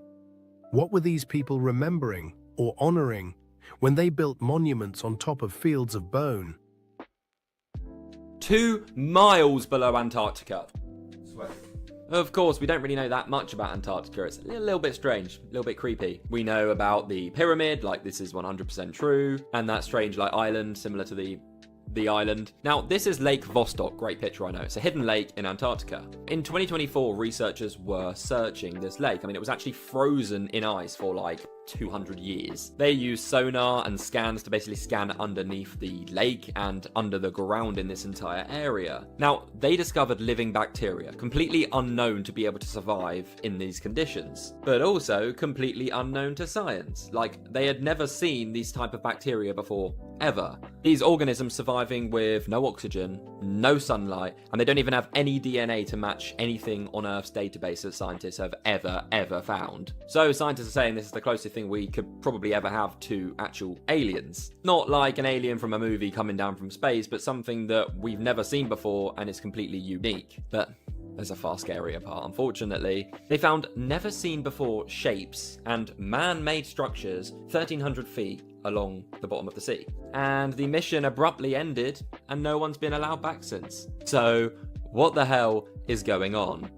Okay, you have got to see this video that China just released of a rocket launch they did. This looks like a boat skimming across the top of water, but in fact it's allegedly something going into space. Listen to this freaking video. China recently released footage of the Tianzhao 9 scraping upon the firmament.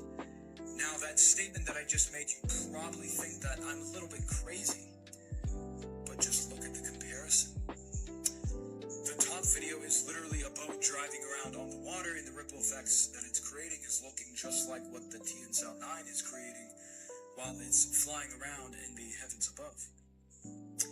Yeah, so Tianzhao quite literally translates to heavenly ship, and 9 is associated with the polarity in a torus field, Nikola Tesla's 369. It's really complex stuff. I honestly don't fully understand it, but 9 is the polarity, which would be Polaris in the torus field that we live on, called Earth. Yeah, so the rocket is scraping on the firmament, and they're quite literally telling us with the name of the ship itself. And if you don't believe me, literally look at the trajectory of the rocket. It's following an arched trajectory. The reason they may be hiding from us the truth about the nature of our reality and space and all that is because if we weren't on a spinning ball that came from a giant explosion called the Big Bang, then we were definitely created. That would throw apart the whole Darwinism, would be decimated. Darwinism wouldn't exist. Evolution wouldn't exist. No one would be talking about it. If we were on a different, let's just say, in a different realm, put it that way, than flying on a spinning ball. I mean, it's just true. So that's why they're hiding potentials of this. And listen, forget everything I just said. Just know NASA is to deceive. NASA is, you got to dig into the whole history of them and how much they get caught lying and their green screens in their swimming pools and their training grounds and all that. It's absolutely shocking. It's riddled with inconsistencies. There is something being hidden from us 100%, and we shouldn't trust this agency that's been caught lying on telling us the nature of our reality and what we live on in galaxies and all that. So keep your head vigilant. We'll discuss more about this. Comment for part 2 and follow for more. I can't really approve the whole message, but what I can say is for the budget that NASA has had for the past forever, the past 70 years, which, if I'm not mistaken, revolves around $50 million a day, then I find that the information that they give us is very lacking. You know, like, we went to the moon, we put down flags, but yet we can't have any pictures of the flags. That's without saying that we never went back to the moon. So many things lacking. Even the pictures that they sent us, supposedly 3i Atlas was pictured by amateur people. It wasn't given us to us by NASA. Yeah, there's a lot of, like he was saying, the training in the water pools, the CGI, the blue screens. It's a very big rabbit hole. I'm gonna put a bit of a few videos here and there in every video so that we could, start holding on to that information and try to make some conclusions eventually. What do you guys think about NASA, space exploration, the Big Bang? Do you guys think that the official narrative makes sense and that there's really nothing that we should be questioning? Or do you guys think that for $52 million a day or whatnot, NASA is not really cutting it, not really making the world a better place, not really giving us valid information? Let me know down below, and let's keep on rocking. You feel tense. Nobody makes you feel upset. You always decide how you're going to feel. Blame is the core of all negative emotions. When you stop blaming, you cut down the negative emotion tree. You cut it off, you kill it, and all the negative emotions die simultaneously. The conscious mind can only hold one thought at a time. It's the thought that the conscious mind holds that determines how the emotions will react, how the subconscious mind will react. Since it can only hold one thought at a time, what you do is you knock out the thought that is causing the negative emotion, the blame thought, and you replace it with this affirmation: I am responsible. This is the most powerful, positive affirmation you can use, because the instant that you say, I am responsible, you exert complete control over your emotional life. The instant you say, I am responsible, suddenly you are back in the driver's seat. A lot of y'all think it's just only McDonald's, but it's Burger King too. Check this out. Tell me why the fuck this thing just fell out of my Burger King and is now fucking moving on its own. What in the actual fuck? Y'all, what is that? What is that? I have never seen this thing in my actual life. What is Why does it move like a balloon with water in it? It doesn't even have a head. Where is the head? Burger King. Welcome to Burger King, home of the Whopper. Come inside and let us serve you. Have it your way. I'm glad you all could make it. Are you ready for your daily feeding? Lunchtime has arrived. Once you try this burger, you will not be able to resist the craving for more. People always wonder, how do we get so much beef to feed all of these people? You love it. You need it. Come get some now. Look at you. You can't resist my food. You love it. Every greasy bite. Goodbye for now. And it's crazy how people see these videos and they still go back to these places. So if they don't have enough meat for the food, what are they feeding you? Because what is that? It's a headless type of worm, bacteria, virus. I have no idea what it is. Let me know down in the comments below what this is, y'all. The shift is here. Y'all need to change our diet. Let's continue to get it. Peace out. And that's a wrap for today, familia. Whether you're tuning in with the sunrise or you're posted up after midnight, I appreciate your time, your energy, your curiosity. And don't forget, this isn't about truth or fiction. This is about perspective. If this sparked a thought, a laugh, a deeper question, then we did our job. Drop your thoughts in the comments. Keep the convo alive. Like, subscribe, and don't forget to hit that bell if you're riding the wave, because we're just getting started. Until next time, stay grounded, stay weird, stay critical. I'm Adam Strain, and this has been Adam Strain Reacts. Peace. But now it's time for us to link up. Really think we on the brink up. Making a change, we're living this strange. Living this strange. Making a change. I'm living this strange. Yeah. Things rendered in real life. This is it. You can walk as far as you want. You can go anywhere you want. This is Google. Yeah, and these things don't exist. This is just AI artificially creating a 3D world, but it gets better, boys. Yeah. I was sleeping, had to wake up. Why? Every reason I could think What's up, of. YouTube? Today, we'll be looking at disturbing TikToks that'll make you question reality. So without further ado, welcome to Adam Strain Reacts. Let's get her done. This is how perfumes can actually kill you. It disrupts the gut microbiome, it disrupts the lungs, affecting your immune system. When you're spraying perfume on a leaf, it dies. I can't even walk into a store anymore. You walk to the perfume aisle and they're spraying in front of you. It's almost like an obstacle course. All of this is so toxic and poisonous for you. They're all endocrine disruptors. Men, your testosterone's getting lower. Find some natural things. Use herbs, spices. What if we're already at double simulation? This week, Google Gemini 3 shows us Inception. Nothing beats a Jet2 holiday. And right now, you can save £50 per person. That's £200 off for a family of 4. So this person was just watching somebody else watching a Jet2 holiday. But it gets better, boys. It gets better. And so this is a rendering. And this is all just by a text prompt. But they're just out there walking in real life now. And this is all rendered live. You know, the simulation theory, how everything's rendered in real life. This is it. You can walk as far as you want.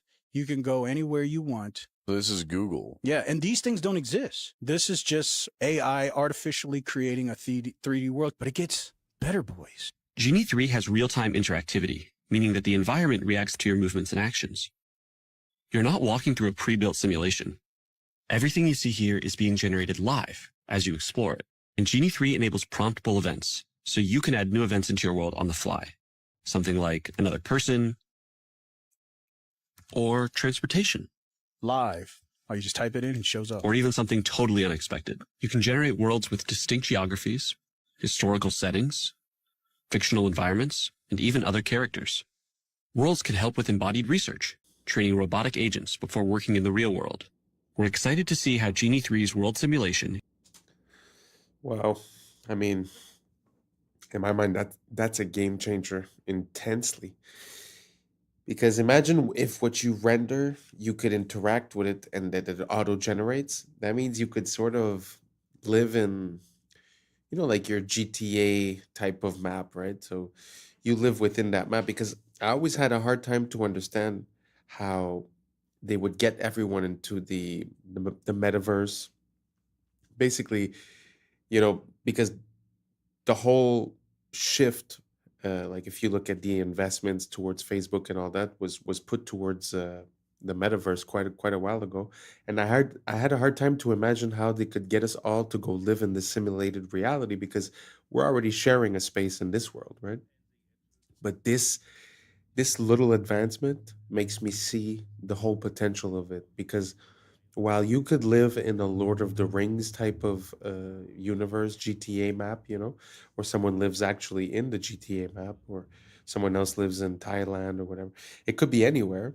And at the end of the day, they could just make a place where people have a common ground to meet, and that would be the metaverse. And then it seems kind of plausible. You know, when people are having a bad deal or having a hard time making ends meet, so why not live in the digital world? I don't know if you guys seen the movie Ready Player One.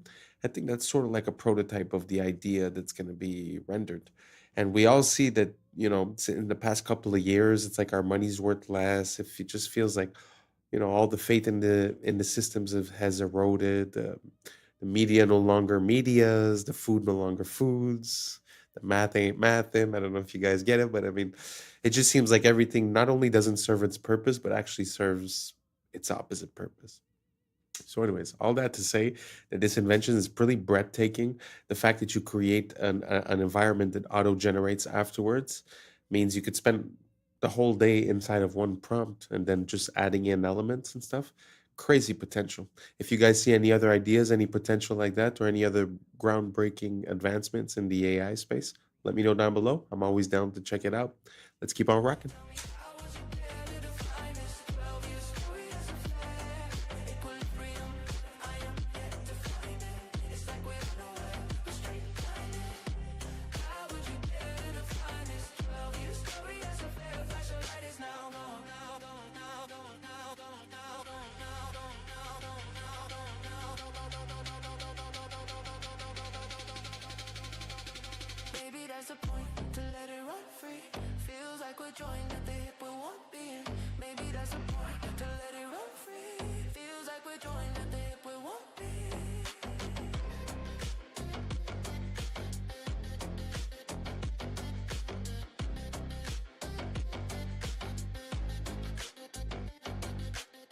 Check out this chimpanzee absolutely smash this memory test. This memory test is set to the hardest setting, and most humans would fail it.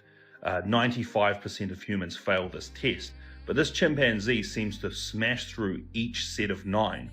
What it does is it shows up 9 numbers, 1 through to 9 most of the time, or sometimes doubles up numbers, and you're supposed to go through an order of lowest to highest, and this chimpanzee is absolutely smashing it. Wow. I wouldn't have gotten that. Would you have gotten those? I was looking at the screen, I was like, no, way too quick.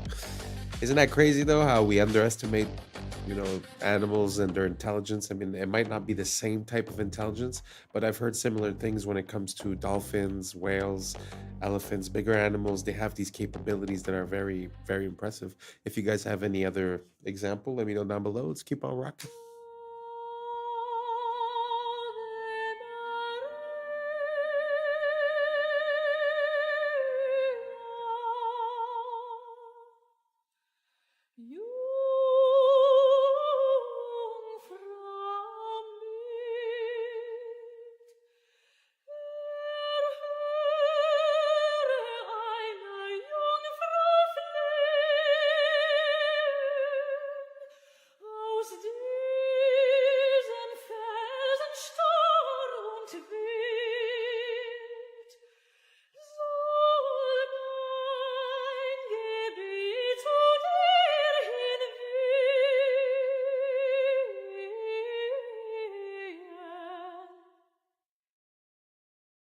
This is the deepest hole humans ever drilled, and no, it didn't stop because of creepy screams from hell stories.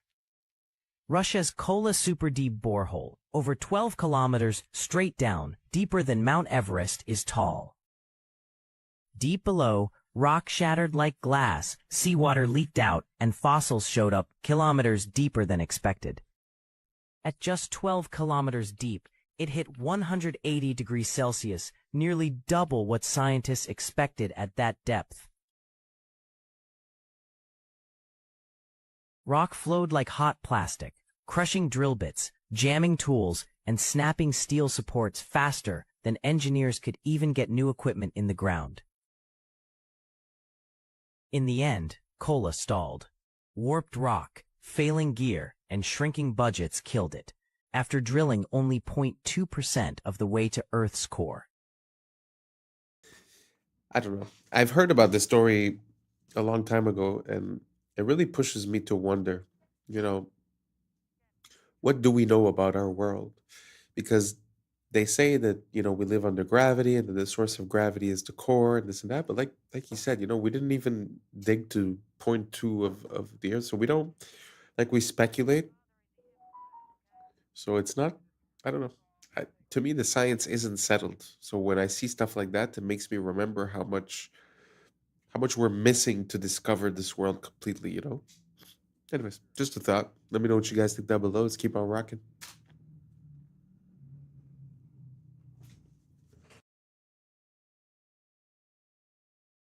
Check. Picture up, 10-4.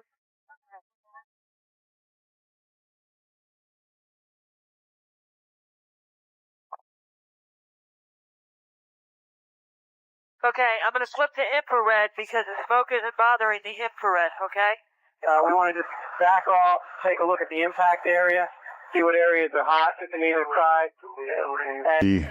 The sacred cubit was found in the pyramid at Giza, the Great Pyramid, and it's found as a unit of measure and a yardstick in many areas of the ancient world. But this particular measurement was carved in stone just above the entrance to the king's chamber. The rings made in this cubit length have a natural resonant frequency of 144 megahertz, which is a harmonic of light speed. It's a harmonic of 6 times gravity. It's a harmonic of the mass at the center of a light field. And in recent years, we've discovered that it is also a measurement of a wavelength in the standing gravity wave of the planet. The reason why we call traders turncoats is because mercenaries used to wear military coats with reversible linings that matched the color of the enemy's coat. So if they were losing, they could just turn it inside out and switch sides. And we call awards trophies because Greek soldiers used to raise the enemy's armor up on a wooden pole called a tropaion when they won a battle. And modern trophies still follow a very similar silhouette and design. The Emmy was originally called the Emmy Award after the imaging tube inside of old school TV cameras. But since the award had a very feminine design to it, people started calling it Emmy instead. The word grew groovy comes from the way that record players are designed so that the music plays smoothly if the needle runs along the grooves of the disc. So if the music was good, it was groovy. And lefties are called southpaws because baseball fields are designed so that the batters are facing towards the east to keep the sun out of their eyes during the afternoon, and the pitchers are facing west with their left arm pointing south. So a lefty would be a southpaw. We call them motels because they're hotels that are designed around car travel. They'll have rooms that directly face the parking lot and a roadside location. So it's a combination of the words motor and hotel. And a word that's formed by combining two words like motel is called a portmanteau, and we call it that because a portmanteau is a piece of luggage that splits open into two equal compartments. Okay, so this is either Pakistan or India, one of you guys will know, a river of trash. Some of these rivers, by the way, are biologically dead, like not even an organism is alive in it because of all the chemicals, not just obviously the plastic. This guy, who I'll tag and mention, goes and cleans it up. Like, we're talking, he goes to their country, cleans up their rivers. This is while we ban plastic straws, by the way. This is the guy, Alexei Sabrinsky. I'll tell you all about it. But here's the shocking part. We talk all about philanthropy. You have the Rockefeller Foundation partnering with Mr. Beast. You have the owner of Microsoft. Philanthropists. Woo! Here's some philanthropy for you. Bring back hemp plastic. And side note, dismantle Monsanto and the corporations that are trying to control the world food supply, and release the free energy patents. Otherwise, everything else is fake. I don't care what philanthropy they think they're doing until they release the free energy patents and the technologies they're hiding from us and start actually using hemp plastic. It literally is a few policies away. If I was in control, man, slickety split, we'd have policies out the yin yang, clean water, clean food, clean healthy, no microplastics, no toxins. But seemingly, there's an intentional plan to do the opposite of that. I'm not smarter than Rockefeller. I mean, of course, they know these things. It's part of the plan. Let me know your thoughts in the comments below and follow for more. Shout out to this freaking legend cleaning up freaking dirty river water. Wow. Props to him for doing something for nature and for the earth, and something that he's passionate about. But it does make me think when he talks about the hemp. It makes me think of the first cars that were created. From what I understand, the first cars that were created, they were made out of hemp as well. And they were basically, hemp has always been a part of our society. From what I gather, even ancient seafaring civilizations, the reason why they were able to do that is because they have the rope to hold the sails and all that stuff. And supposedly those ropes were made out of hemp. So from what I understand also, hemp is per time, it's the fastest growing, one of the fastest growing things that you can make. The seeds are good for food. Like he said, you can make plastic, you can make oils, you can make all kinds of stuff based on something more natural. So yeah, very interesting that he was talking about that. I haven't heard anyone talk about hemp in quite a while. Used to be a big thing back in the days, but now don't really hear much about it. You guys know about hemp? You guys know about the potential of hemp? Did you know that the first car was made out of hemp? Could also run on other things than gasoline? Let me know down below, and let's keep on rocking. Charlie Kirk say to us today? I'm fine because my soul is secure in Christ. La voix d'un homme remplacé par un programme dans une église. On se croirait dans un film dystopique. A computer can take what really mattered to a man. Le plan est sous nos yeux, remplacer l'humain par la machine. C'est ça le vrai turning point.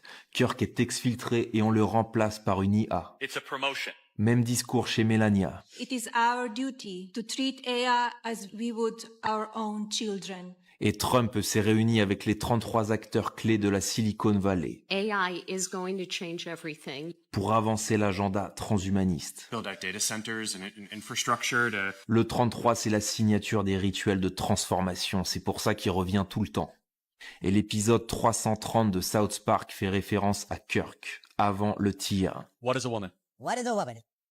L'émotion divise et on pousse des lois contre la haine. With hate speech, we will target you. Woke contre MAGA, clivage Est-Ouest. L'issue, c'est toujours plus de surveillance. Il polarise la masse dans tous les contextes. Russie-Ukraine, Gaza-Hamas, Epstein, Clinton, Covid. Tout ce qui est mainstream est encodé. Ils avancent ensemble, comme Candace Owens l'affirme. I'm one of the Masons of Turning Point USA. Donc posez-vous cette question. Si les gouvernements étaient vraiment en conflit, pourquoi ils convergeraient tous vers le même futur ?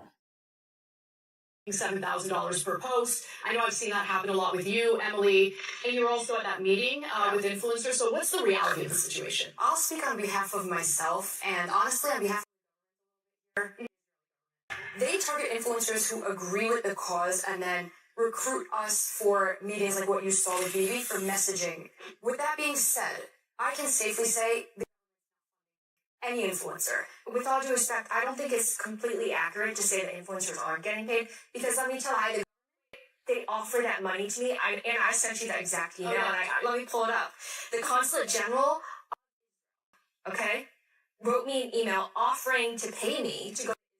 They would pay all my expenses and also pay me, and then they offered to give me a spot for my guest.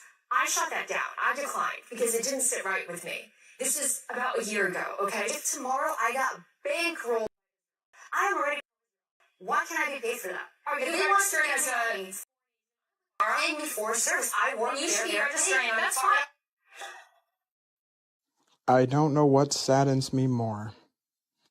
The fact that you don't see any beautiful passenger trains like this, especially in America, or the fact that such amazing and beautiful pieces of old world machinery, like these trains, were allowed to sit out in the middle of a field and rot away.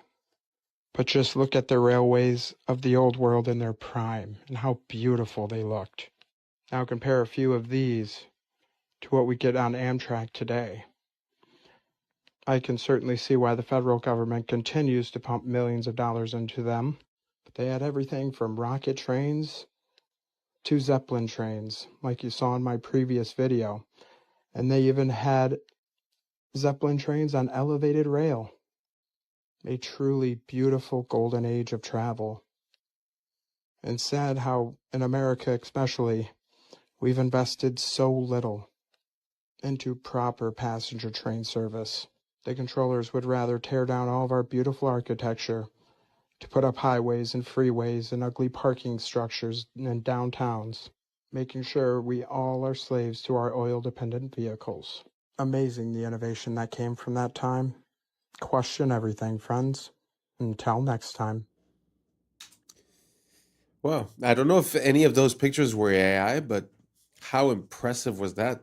It's hard to believe that there was that many iterations of the train when, I mean, the train didn't last that long, no? Because it was not too long before the cars, and once the cars came in, it sort of took over.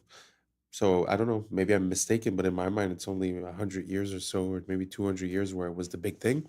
So it's kind of surprising that there was that many different versions and types, and I had never heard of a rocket train, a Zeppelin train. Super interesting. I'm gonna look for more information on that. Let me know what you guys think down below, and let's keep on rocking. Okay, remember how it's illegal to keep crows as pets? Well, this Russian man, maybe in Russia they do things different. Check out what this guy has going with this freaking crow. Ходим, собираем грибы. Нашли уже чуть-чуть.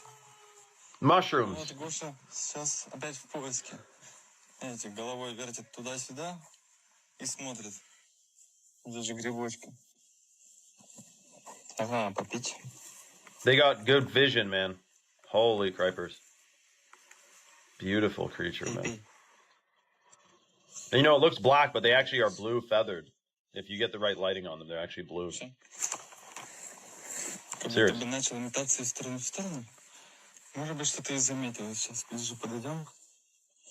Может взять гриб. Но я его пока не вижу. Может быть, он заметил. Oh. Так. А, вон. Where's the mushroom? How'd he spot that? Дашь? Дай. Дай грибок.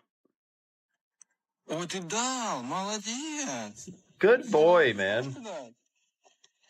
Я думал, ты сам съешь. Ну ладно. На, ножку забрать. Oh, he's eating it. Умничка. Все, иди прячь. Wow. So the trick is, if you have a bill, you can put money in your hand and have seeds in your hand. You teach a bunch of crows to bite the money first, and then you open your hand and give them seeds. You're training them to bring you money. You can do this, but you're not supposed to keep them as pets. But it's not like dolphins, where you're literally not even allowed to interact with them outside of an approved, like SeaWorld. At least crows, you can, befriend them, but you cannot keep them as pets, which is shocking because you could literally keep a bunch of weird stuff as a pet, but not a crow. Why? I love crows, man. Plus, crows can remember your face and can tell their friends, their peers, their children, their little hatchlings, they can tell them what you look like. They can transfer knowledge and information. I don't know, through their brainwaves, or I'm sure it's not from cawing, like caw-caw. Like that doesn't really tell you anything. It's got to be psychic. So I'll be the first to say it. Crows are psychic. They're high vibrational beings. They're very smart. Do not mess with a crow. Be nice to them. They'll remember you forever. And they might bring you a friggin' diamond ring they find on the ground or something. I mean, there's stories you wouldn't even believe. So, love animals, love creatures, and absolutely incredible video out of, what is this? Vladivostok, Russia. Come on. Comment for more animal information and follow for part 2, or comment or follow vice versa. Come on. Town of Sparta, just outside Athens, you'll find Dimitrios Gatsi. He specializes in reviving ancient armor from Greek history. Η σημασία της πανοπλίας στην αρχαία Ελλάδα ήταν πολυδιάστατη. Από τη μία έπρεπε να κατασκευαστεί με τέτοιο τρόπο ώστε να προστάτευε τον οπλίτη από θανάσιμα χτυπήματα, αλλά ταυτόχρονα και να τρόμαζε και τον αντίπαλο. Έτσι ώστε να απέφευγε, αν ήταν δυνατόν, ακόμα και την σύγκρουση. Είχαμε έναν νικητή χωρίς να δοθεί καν μάχη. Είχα την ευκαιρία να επισκεφθώ πολλά μουσεία της Δυτικής Ευρώπης και να δω με τα ίδια μου τα μάτια πόσο έχουν αφοσιωθεί και πόσο έχουν προβάλει τις πανοπλίες της Δυτικής Ευρώπης. Μέσα μου γεννήθηκε το ερώτημα, γιατί εγώ στην Ελλάδα σε κανένα μουσείο δεν έχω δει μία μεσονική ελληνική πανοπλία. Αυτό το ερώτημα έγινε αιμονή και όλη μου η ζωή αφοσιώθηκε στην απάντηση αυτού του ερωτήματος. Η αρματοπία είναι μια τέχνη πάρα πολύ ενδιαφέρουσα, καταρχάς γιατί δεν υπάρχει δάσκαλος, δεν υπάρχει προηγούμενο. Πρέπει να τα ανακαλύψεις όλα μόνος σου και αυτό είναι πάρα πολύ συναρπαστικό. Ανακαλύπτεις έναν κόσμο, μια τέχνη η οποία είχε εξαλειφθεί από την Ελλάδα για τουλάχιστον 6-7 αιώνες. Έπρεπε να μελετήσω τα γάλματα, μινιατούρες, ζωγραφιές, αγγεία, ό,τι έχει να κάνει με τέχνη, στην οποία έχουν αποδοθεί πανοπλίες. Όσον αφορά την ιστορική πιστότητα των έργων μου, όταν αυτά βασίζονται σε ατόφια αρχαιολογικά ευρήματα, είναι πάρα πολύ ψηλή. Στις περιπτώσεις που τα υπάρχοντα αρχαιολογικά ευρήματα δεν είναι επαρκείς, τότε χρησιμοποιώ τις δικές μου γνώσεις και τη δική μου εμπειρία, έτσι ώστε να μπορέσω να καλύψω αυτά τα κενά. Το πρώτο στάδιο είναι η σχεδίασή της. Και σε δεύτερο στάδιο είναι η υλοποίησή της με μέταλλα και με δέρματα. Όταν επιλέγω υλικά, κοιτάω πρωτίστως να είναι όσο πιο πρωτόγωνα γίνεται. Η βασικότερη μέθοδος αρματοποιίας είναι η ενθερμό σφυριλάτηση. Η ενθερμό σφυριλάτηση σημαίνει ότι πυρώνουμε τα μεταλλικά στοιχεία και στη συνέχεια τα σφυριλατούμε έτσι ώστε να πάρουν την επιθυμητή φόρμα. Επιπροσθέτως, υπάρχουν και κάποιες βασικές τεχνικές οι οποίες αφορούν το κόψιμο δερμάτων, τη δημιουργία αλυσοπλέγματος, την επικόλληση μεταλλικών στοιχείων επάνω σε δέρματα με τη βοήθεια πριτσινιών κτλ. Το τελευταίο στάδιο, από τη στιγμή που έχω κατασκευάσει όλα τα επιμέρους στοιχεία μιας πανοπλίας, είναι η συναρμολόγησή τους. Μία από τις μεγαλύτερες ικανοποιήσεις ενός καλλιτέχνη είναι να βλέπει τις εκφράσεις θαυμασμού στα πρόσωπα των επισκεπτών. Σε κάθε ιστορική περίοδο της ελληνικής ιστορίας υπάρχουν και διαφορετικές πανοπλίες. Κατά τη μικηναϊκή περίοδο οι πανοπλίες είναι τερατόμορφες, είναι τρομακτικές, προκαλούν δέος και τρόμο στον αντίπαλο. Κατά την κλασική, αρχαϊκή και κλασική περίοδο οι πανοπλίες μοιάζουν πάρα πολύ με το ελληνικό άγαλμα. Είναι καλέσθητες, είναι λίες, είναι λαμπερές και είναι όμορφες. Κατά τη βυζαντινή περίοδο οι πανοπλίες έχουν αυτή τη μεγαλοπρέπεια μιας χριστιανικής εκκλησίας. Πολύ συχνά η εικόνα που έχουμε για τους αρχαίους Έλληνες οπλίτες είναι τελείως λάθος, είναι εσφαλμένη.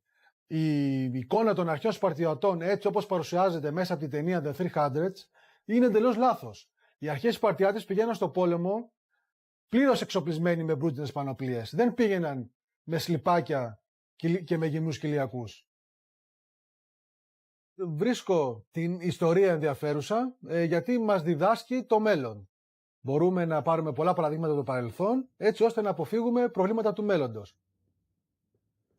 Πηγαίνω στο πόλεμο.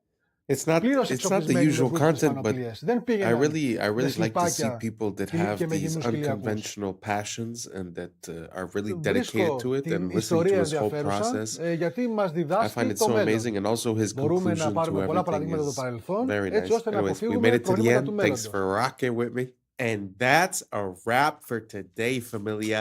Whether you're tuning in with the sunrise or you're posted up after midnight, I appreciate your time, your energy, your curiosity. And don't forget, this isn't about truth or fiction. This is about perspective. If this sparks a thought, a laugh, a deeper question, then we did our job. So drop your thoughts in the comments, keep the convo alive, like, subscribe, and hit that bell if you're riding a wave, because we're just getting started. Until next time, stay grounded, stay weird, stay critical. I'm Adam Strain, and this has been Adam Strain Reacts. Peace! Now it's time for us to link up. Really think we on the brink up. Making a change, we living this strange. Living this strange. Making a change. I'm living this strange.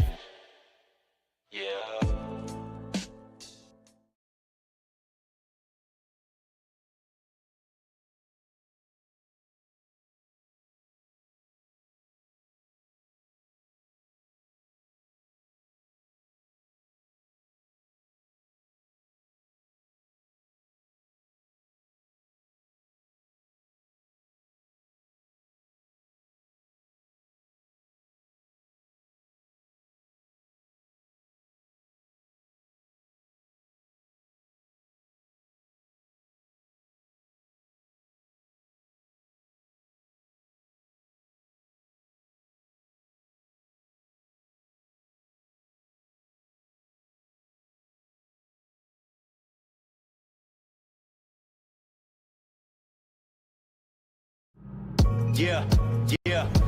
Yeah. I was sleeping, had to wake up. Why? Every reason I could think of. God, till the day I keep the ink up.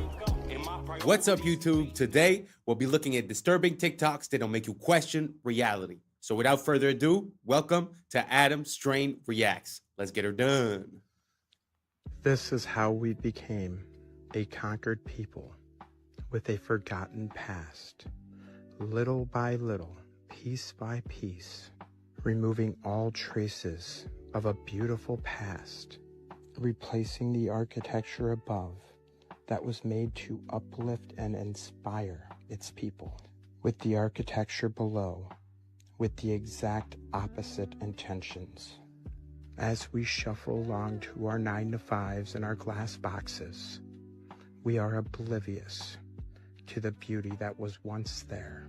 A people unaware of their true past and their true potentials are made to be the perfect drones.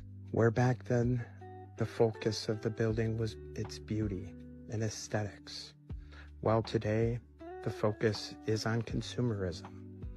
Speaking of this McDonald's, look what they've even done in recent times. You can't strip all the beauty and color from the world overnight. And I know McDonald's is far from a good place to eat, but just look what McDonald's used to be. Colorful, bright, and vibrant. A place where it was a treat to take our kids to every once in a while, where their imaginations could run wild. Who remembers the little burger seats, or the forest that McDonald's used to have in them? Now the interiors all look like an ugly corporate meeting room. Little by little, drip by drip, this has been going on for some time. Replace all the beauty with bland and lifelessness, reflecting the society that built it. Question everything, friends. Until next time. The insides of these World's Fairs were made just as beautiful and intricate as the grounds outside. And yet again, it displays a showcase of how our past was leagues ahead of our own abilities, housing an inside zoo and a zoo of people, and many, many elaborate displays. These look like anything but temporary. From the inside out, These are absolutely stunning. I believe, if anything, these to be the fairs of the inheritors, the controllers taking over the lands of a fallen empire and showing off all the technology and the works of the old world. His story has been written by the conquerors. Question everything, friends. Until next time.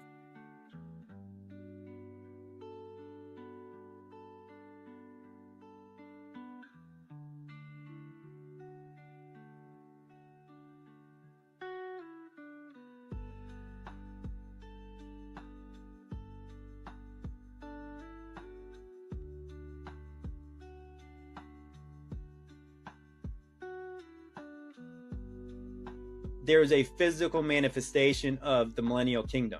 If the devil was bound, you'd have a time of peace and prosperity. And then maybe you would have a time where people could create grand buildings, create grand art, music, everything. We don't even understand, probably because I do believe the devil is very active today, as most people probably understand that follow me. The devil, the demons, they are super active.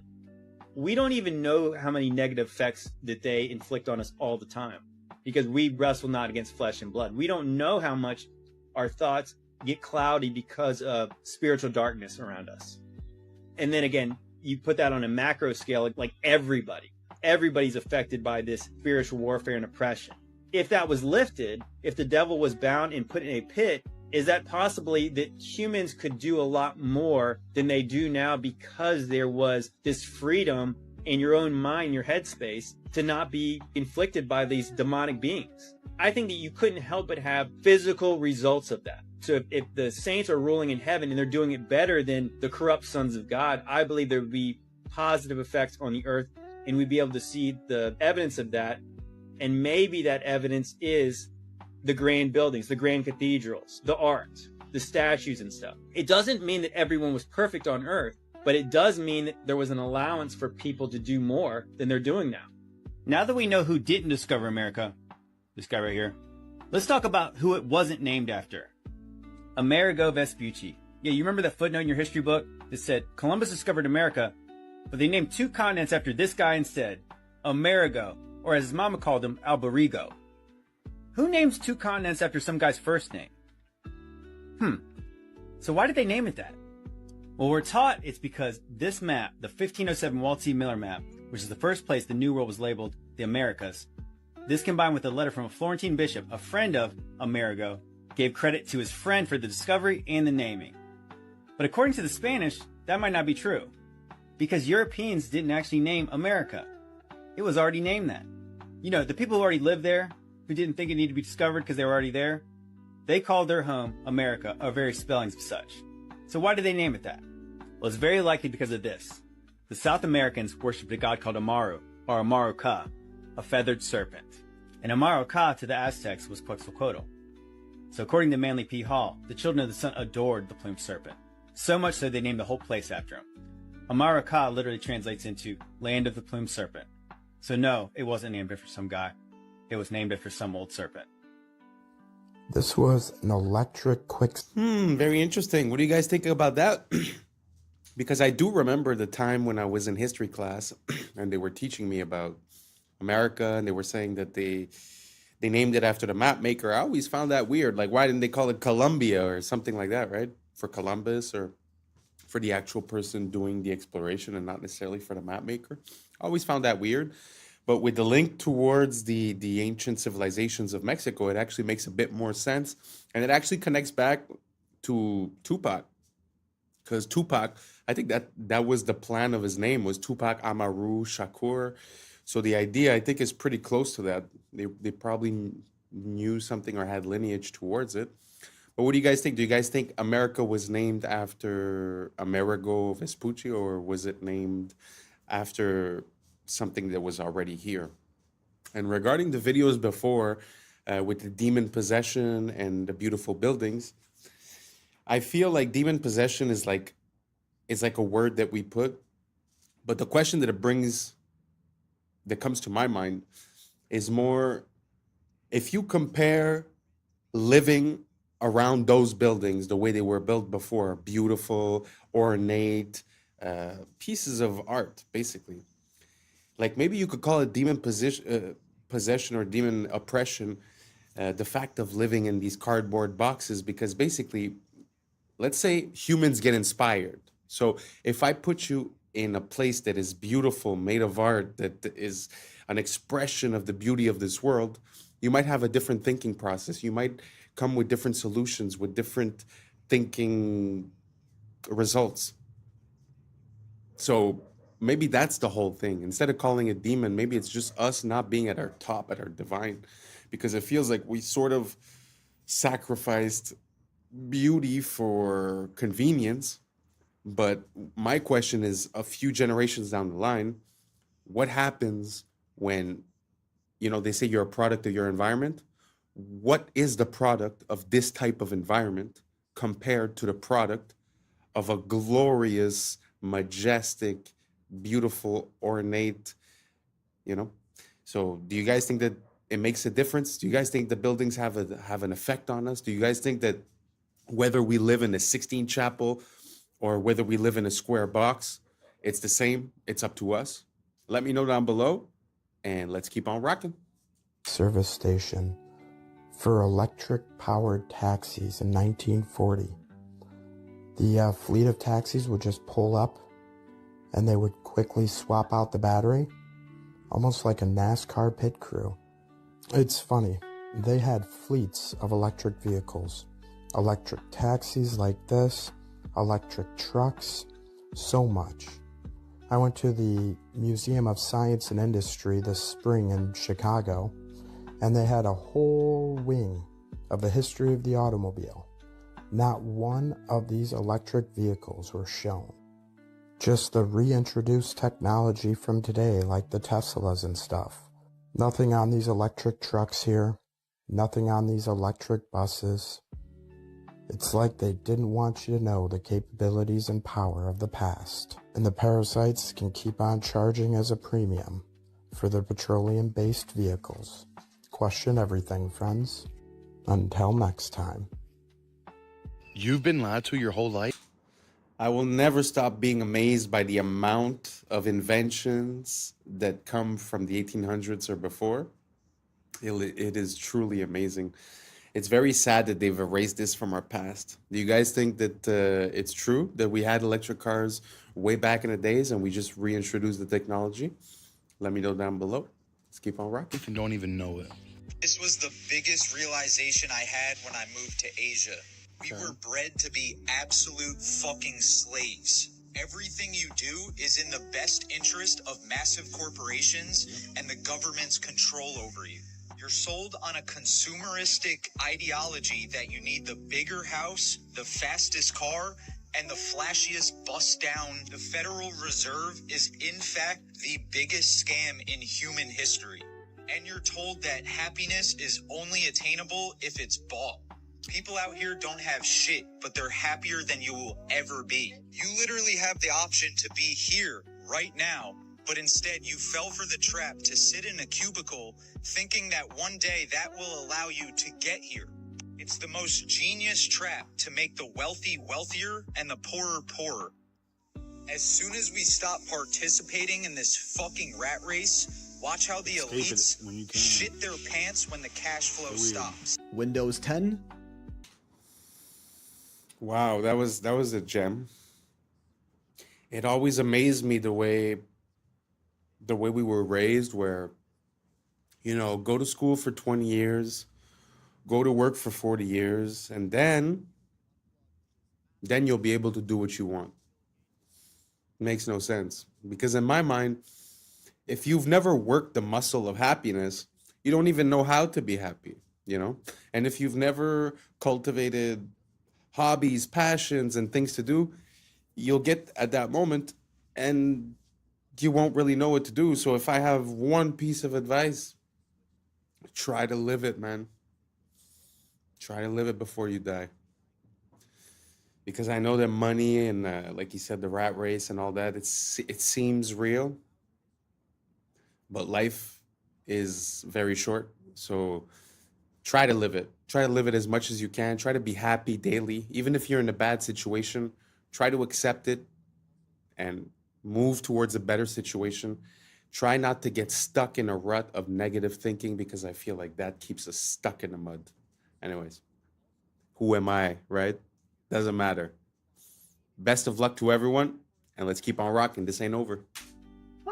Is officially dead. And now spyware that takes screenshots of everything you do every few seconds comes built in with Windows 11. This is real. Microsoft even bragged about it, and it's some Black Mirror in real life. But there is a way you can unplug from this mass surveillance operation that Bill Gates probably doesn't want you to do. So if you're watching this anytime after October 14th, 2025, Microsoft has officially ended support for Windows 10 after 10 long and faithful years, RIP. Which doesn't mean it's not going to work anymore, but over time it's going to become more prone to incompatibility issues, viruses, and other unfixable errors, kind of forcing everyone, myself included, to switch to Windows 11, which Microsoft announced has a built-in program called Recall, powered by their AI Copilot assistant, that explicitly states it takes an image of your screen every few seconds to sort of act as a browser history, but for all of your PC activity. Yup, even your offline sessions are gonna be tracked, meaning you can sort of rewind and search through everything you've ever done on your computer using AI, which is kind of cool, but also kind of creepy. Microsoft claims the AI will run entirely locally, so like inside your computer, not on some remote cloud server that they have access to. And the screenshots will also be stored only on your own computer in an encrypted file. I mean, if you think you can take their word for it, sure, no judgment, but you really never know with tech giants these days. And it still does give actual hackers an easy way to access everything you've ever done on your computer.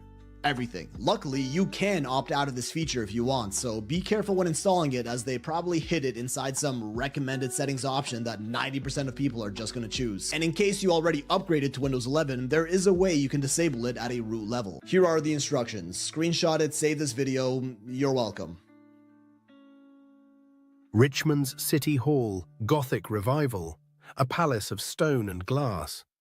According to the textbooks, built in the late 1800s by men with horse carts, pulleys, and chisels.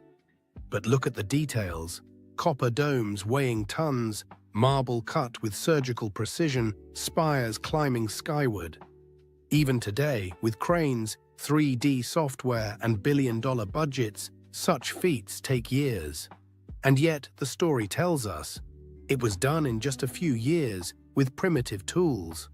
Then, the absurd twist: many of these masterpieces were demolished after only 20 or 30 years. Declared obsolete, outdated palaces of stone gone before their time. If the goal was utility, why such grandeur? If they were truly 19th century projects, why can't we rebuild them today with all our technology? Maybe because they were never ours to begin with. Perhaps they belong to another age, adopted, rebranded, and quietly erased. Charleston, 1901 to 1902. They called it the Interstate and West Indian Exposition. Boring name, right? Puts you to sleep, sounds like nothing. But look at the pictures, what do you see? A city, not some food stands, not a few carnival rides. A city, Cotton Palace, Ivory City. Sound familiar, just like Chicago's White City. They recycle the same trick: palace this, palace that. Palaces for pigs, palaces for cotton, palaces for whatever, ridiculous. And the story they tell us? They had no money, not a dime. They begged for funds, no one gave them any. And then, bam, a Spanish Renaissance city rises on 250 acres. Cotton Palace, sunken garden, auditorium, manufacturer's building, names that scream grandeur. If you're broke, you don't build an ivory city. You put up some tents and call it a day. But no, they give us a capital of marble and towers. And then the ending, failure. Only 600,000 people came, they lost money. Over $1 million spent, only 30,000 earned back. And then demolished. Every last piece except one building. The women's building. That's the history they give us.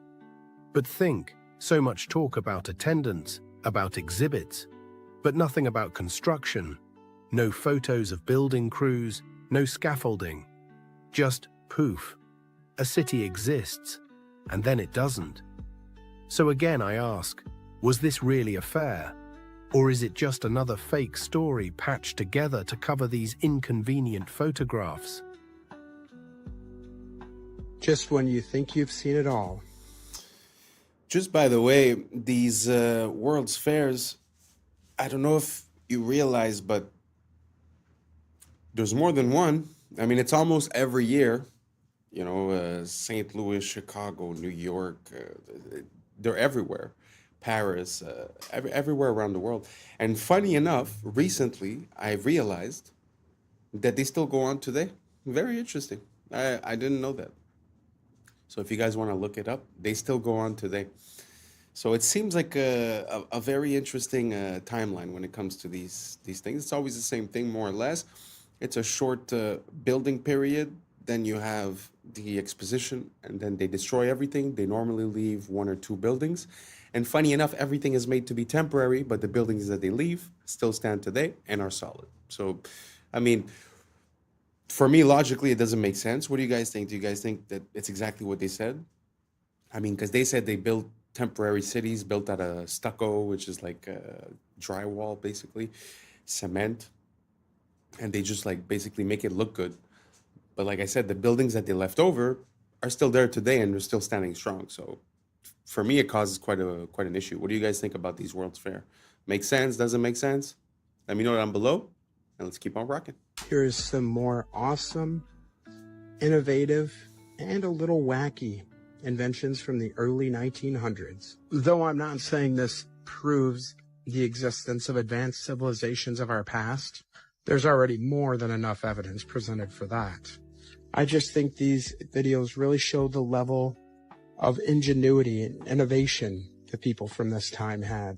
A period of time before our Rockefeller-style school systems stifled any of that creativity.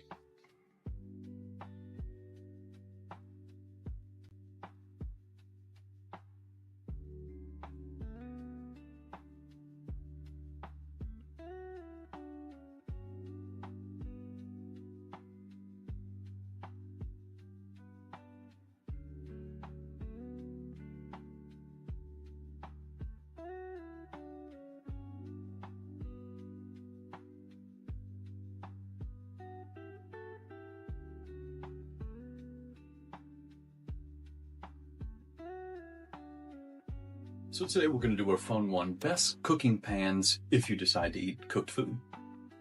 So the first one we start off with is copper tin. This was the old school way of cooking things, but they used low heat, which is an interesting way of cooking. Then we got the old carbon steel, which actually contains carbon, which is very beneficial. So this is one to look into. This was a real cool one that Tom Cowan talked about, Denobi Japanese clay pots.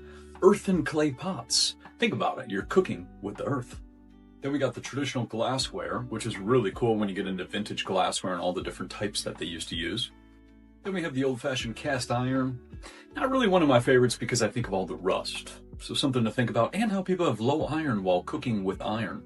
Then we jump over to Teflon, which is backed by DuPont, the non-stick coating. Anything non-stick, throw it in the garbage. That's all that it should be. All of this is just poison, poisons birds, animals, small babies, the whole entire thing. So Teflon is a no-no. And we'll just hit on one last way, just eating raw. This is what I've been doing for about 7 months now, from the book We Want to Live by Adonis. You don't got to cook anything. So these are just some options if you decide to do any cooking. America is a scam, y'all. America is a scam. You will not believe how much cheaper it is to shop in Germany than America, y'all. Y'all gotta watch this. This is actually depressing. If you are American, this is actually depressing. And is any other country in the world experiencing what America is experiencing right now? Let me know that in the comments below, y'all. This is crazy, but watch this. Today I'm going to show you how expensive drugstore products are in Germany. Starting out with shower gel for 55 cents, deodorant for 60 cents, toothpaste for 65 cents. Oh my god, this is crazy. Period pads for $1.95. Shampoo for 65 cents. I always love to show this. 10 rolls of toilet paper for $4.95. You can find a toothbrush for 75 cents, 4 hand towels for $2.95, makeup remover for 95 cents, and it's perfume free. Hand soap for 65 cents. It's so insane. Everything is so cheap here. Let that sink in, you guys. This is the basic necessities that you need in order to get by in life. And yet America is making you put your life on the line. You have to open up a whole new credit card in order to buy basic necessities and groceries just to make it in this life. So is every other country living their own timeline? No one is playing by America's rules. So is America the only one that is dealing with these terrorists, these so-called terrorists? This is crazy. Face wash for $1.95. Also face cream for $1.95. $1.95 is a special number here. Cheapest hair mousse, $1.15. In the beginning of the year, I seen a lot of people saying that they're moving out of the United States, and I don't blame them, y'all. But something has to give. Something has to give, y'all. The shift is here. Let's continue to get it. Peace in. My brother Jay-Z, Team Rock. I know it's just like cool information, and it's just surprising, and it's fun to see how much they're paying in Germany, but it truly makes me sad. Truly makes me sad that, you know, so many people signed up for this social contract, for this American dream, and somehow all the stipulations and all the clauses changed, but we're still stuck in the same contract, you know? I find it so sad. All these things, like he was saying, are more or less basic stuff that you need, and it's like we're getting gouged every way, shape, form, side, you know, like it feels like there's still some sort of respect for the consumer there. Now, don't get me wrong, she probably wasn't in a high class store. Maybe she was even at a dollar store type place, you know, but even at that, we don't get those types of prices whatsoever. So I find it super sad to see how we're getting treated, you know, like our social contract is null and void because everything changed, but it's like we're still stuck here getting paid the same thing, needing to buy all these things, you know. So I don't know if you guys agree with me. Let me know what you guys think. How are the prices where you live? Are they better than before? Are they worse than before? Are they like Germany? Are they more like the States? Let me know down below. Let's compare and let's keep on rocking. Adam Blackstone, Hell's Kitchen, the Most High. Good evening, godless sodomite. Kneel before your God, Babylon! Thinking me the highest paid megalomaniacal boy king in all of Babylon! You see, if you go and visit the very home of the Oscars where they hold it each year, you can see a plaque on the wall that says the Babylonian Court. The camera shows you the stage and you see an unmistakable Tower of Babel embedded into the design. Outside of the Kodak Theater, you have the gates to Ishtar, and you have Babylonian gods put on the outside of the gates. They have the exact elephants. They have the same exact gate of Ishtar. They have the same exact Babylonian gods over the top of the gates. A lot of people come up here and they thank Jesus for this award. I want you to know that no one had less to do with this award than Jesus. He didn't help me a bit. So all I can say is, suck it, Jesus. This award is my God now. I'm thankful to the Oscar gods. The other names of the gentlemen are all gods as far as the category concerned. When you get this little golden statue, you become a star. Speaking of spiritual warfare and spiritual dimensions, 2 stories about people that have taken. That was interesting. I had never seen the occult symbology behind the Oscars. Very interesting. It's pretty obvious, huh, nowadays? I mean, of course, nowadays we're more informed and we're able to compare things and we have more pictures. Yes, but even at that, I feel like there's something. I feel like the veil is lifting. I feel like the same things that they would have said before we would have been clueless and just went with the show. And now somehow it seems like we have a bit more of what I call divine discernment. I don't know if you guys agree, but did you guys know about the Oscars and about all that symbology, all the reference towards Ishtar, all the mentioning of Babylon, the incorporation of the Tower of Babel, even the way they speak when they talk about gods?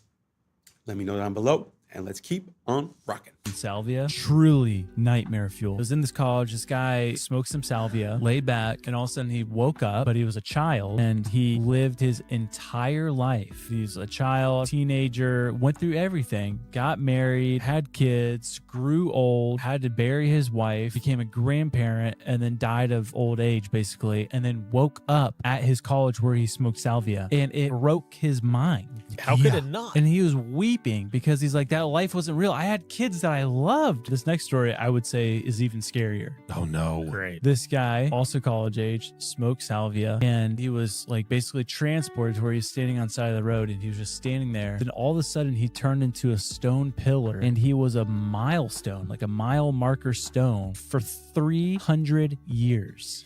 What? And he said he watched the forest change. He watched horse and buggy, and eventually turned into cars and a highway. And then after 300 years, a construction crew came and tore him down, and he woke up.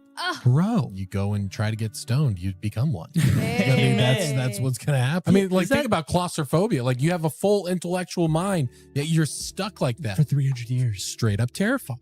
There was an altar found in Israel. Joshua's altar was excavated, and they took the spoils from it. They find this little lead tablet about that big, and they know that something's going on with this. Because of computers and where we are, they're able to read what the script says. Joshua's altar is built right at the gateway to the promised land, and it says this: cursed, cursed, cursed, cursed of Yahweh, cursed, cursed, cursed. So I was on a Zoom call with the archaeologist in Israel when he did the presentation on this. I threw a curveball, and I said, I understand where it is. I understand I'm going against, but this is not to the people of Israel. This cursed tablet is to the people in the land. And also, when it says Yahweh, it's the first time that Yahweh is mentioned anywhere. And the archaeologists, we got to go back to school. What are we looking at here? It's all written in Proto-Canaanite, which of course I can't read, but they can. In my opinion, this cursing is to the inhabitants of the land, which are the seed of the dragon, which are the Nephilim tribes, which were never supposed to be there. Wow. And it just goes like this. Yeah. It just goes like this. That's fascinating. Yeah, the more you dig, it all just connects. Y'all look, it's $33 because she put her American Express.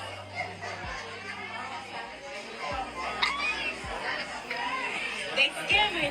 Okay, so I went through and read through Uber's terms of use, and they can actually do this. Okay, so here's what's going on. The person was trying to call an Uber in Atlanta, and they quoted her $33 when she used her American Express, but then when she switched her payment to Visa, then it became $20.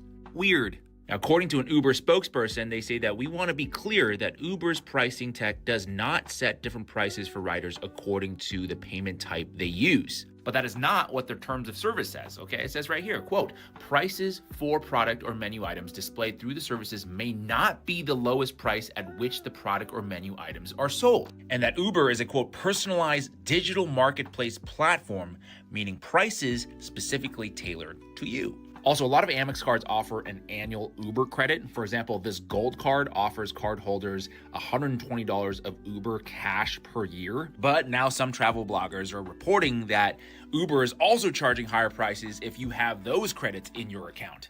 And Uber's terms of service also allows this as well. It says right here, quote, certain users may from time to time receive promotional offers and discounts that result in different amounts charged for the same or similar services of goods obtained through the use of the services. The lesson here is always read the fine print, people.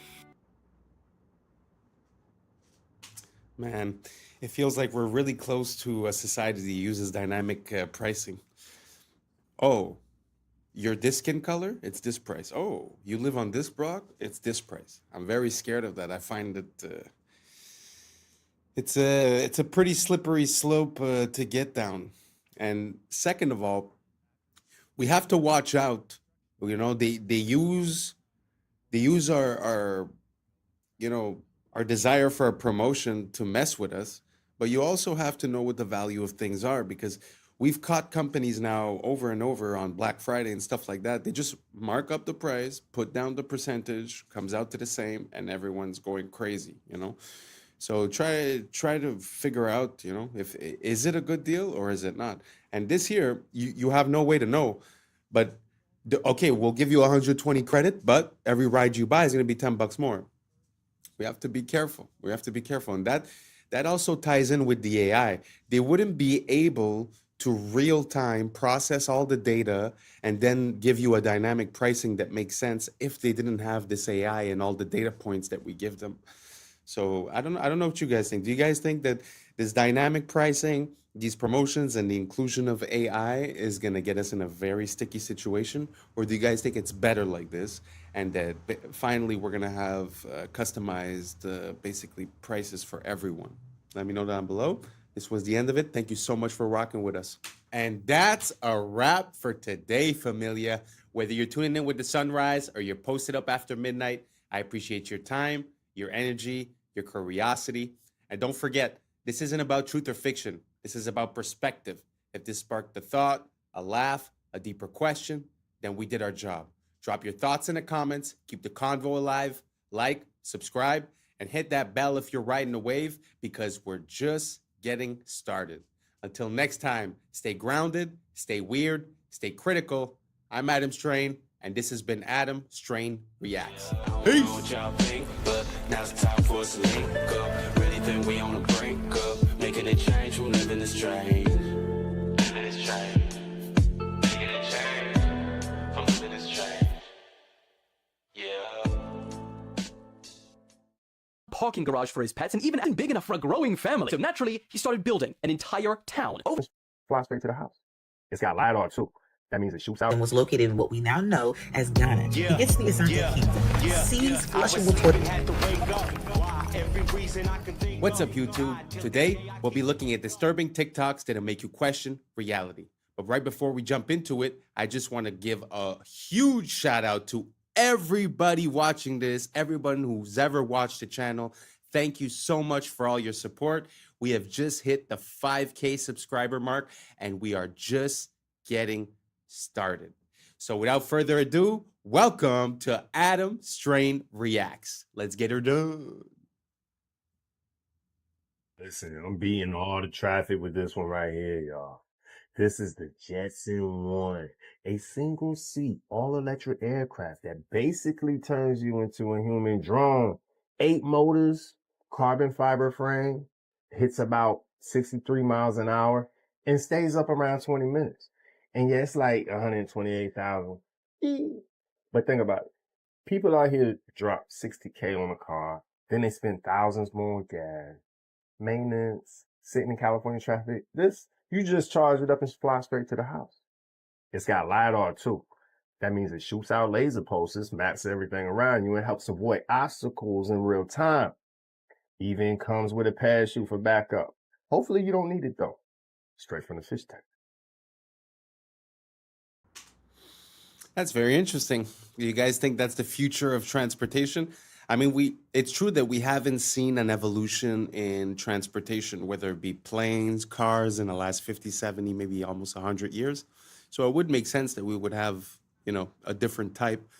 But to be 100% honest, people have a hard time driving cars. I know that they're talking about using AI to drive, but I have a hard time seeing air travel being opened up for everyone, especially when all the airspace is controlled all around the world and there's laws not to drive drones and this and that. So I feel like it's given, maybe in 10, 20 years, it could be, but I feel like at the beginning, at least, it's going to be so limited that you're not going to be able to do anything with it. But let me know what you guys think. Do you guys think that this is the future of transportation or just a cool gadget? Let me know down below, and let's keep on rocking. Not only are they real, they actually turn into superheroes during the winter. Let me explain. Meet the reindeer. You can only find these guys in the North Arctic region surrounding the North Pole, which I shouldn't have to tell you that. And during the summertime, when it's not as cold in those areas, they look like this. Just a regular deer. However, as soon as winter hits, their body transforms. Like a Super Saiyan. First off, their blood produces a chemical that acts like a natural antifreeze, keeping them warm. Their fur turns white, which helps them blend into the snow, not get spotted by predators. Their hooves go from rounded to rigid for better traction. But the craziest part is their eyes change from brown to a super deep purple. And in that stage, they are 1,000 times more sensitive to light, basically giving them supervision, which is cool and all, but 1,000 times? That's not even necessary. What are you trying to see? My thoughts? Moral of the story? If you ever catch Rudolph here in the winter, he will quite literally be built different. And as always, follow for more facts. This is going to be crazy. This is the Jetson Air Games, the world's first flying car race. They're called Jetson 1s. They're fully electric vertical takeoff aircrafts. Sort of like a drone meets Formula 1, except if you crash, you don't spin out, you drop out of the sky. Luckily, they don't fly too high. They just held the first demo race where 4 aircraft were flying side by side, weaving through the air like pod races. And it went super viral online. Many are saying this is how motorsport evolves. We started with horses, then cars, now flying machines. And before you say this will never take off, Jetson already has $75 million in orders. It's putting together a fully competitive aerial racing league right now. So forget racetracks. They're thinking 3D race circuits with vertical overtaking, possible mid-air pit stops would be cool, although unlikely. But with highlights reels that look like Star Wars, it's almost guaranteed to go viral over and over again and become a huge sport. The only question is, who's insane enough to be the first pro athlete in a sport where a minor crash means you might see Jesus? You'd have to have the confidence of a crackhead to even consider it. Would you do it? Do you think it was wrong to do this? This specimen is an extinct type of dog called a turnspit dog. One of them is visible in this picture, in that wheel at the top. See, back in the olden days, if you wanted to rotate meat over fire to cook it evenly, well, they didn't have electricity. So they had this wheel and they bred a type of dog to run in it. That is the turnspit dog. Due to its genes, it just loves running in this wheel all day.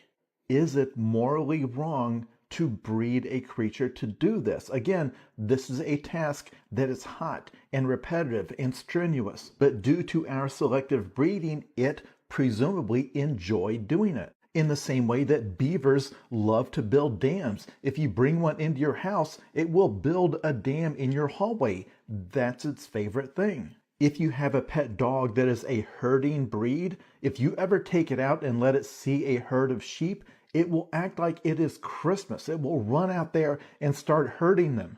Breeding the animal to do the task means it enjoys doing the task. So if you say it seems like a win-win, we need the wheel turned, this animal loves turning the wheel. But remember, humans have genes that make us enjoy doing certain things too. And knowing that at some point in the future we will have the ability to edit the genes of our offspring, how long is it going to be until somebody has the bright idea, well, you know, there's certain jobs that nobody wants to do anymore. But rather than let a robot take that job away from a person, why not just give somebody the gene that makes them love that kind of work?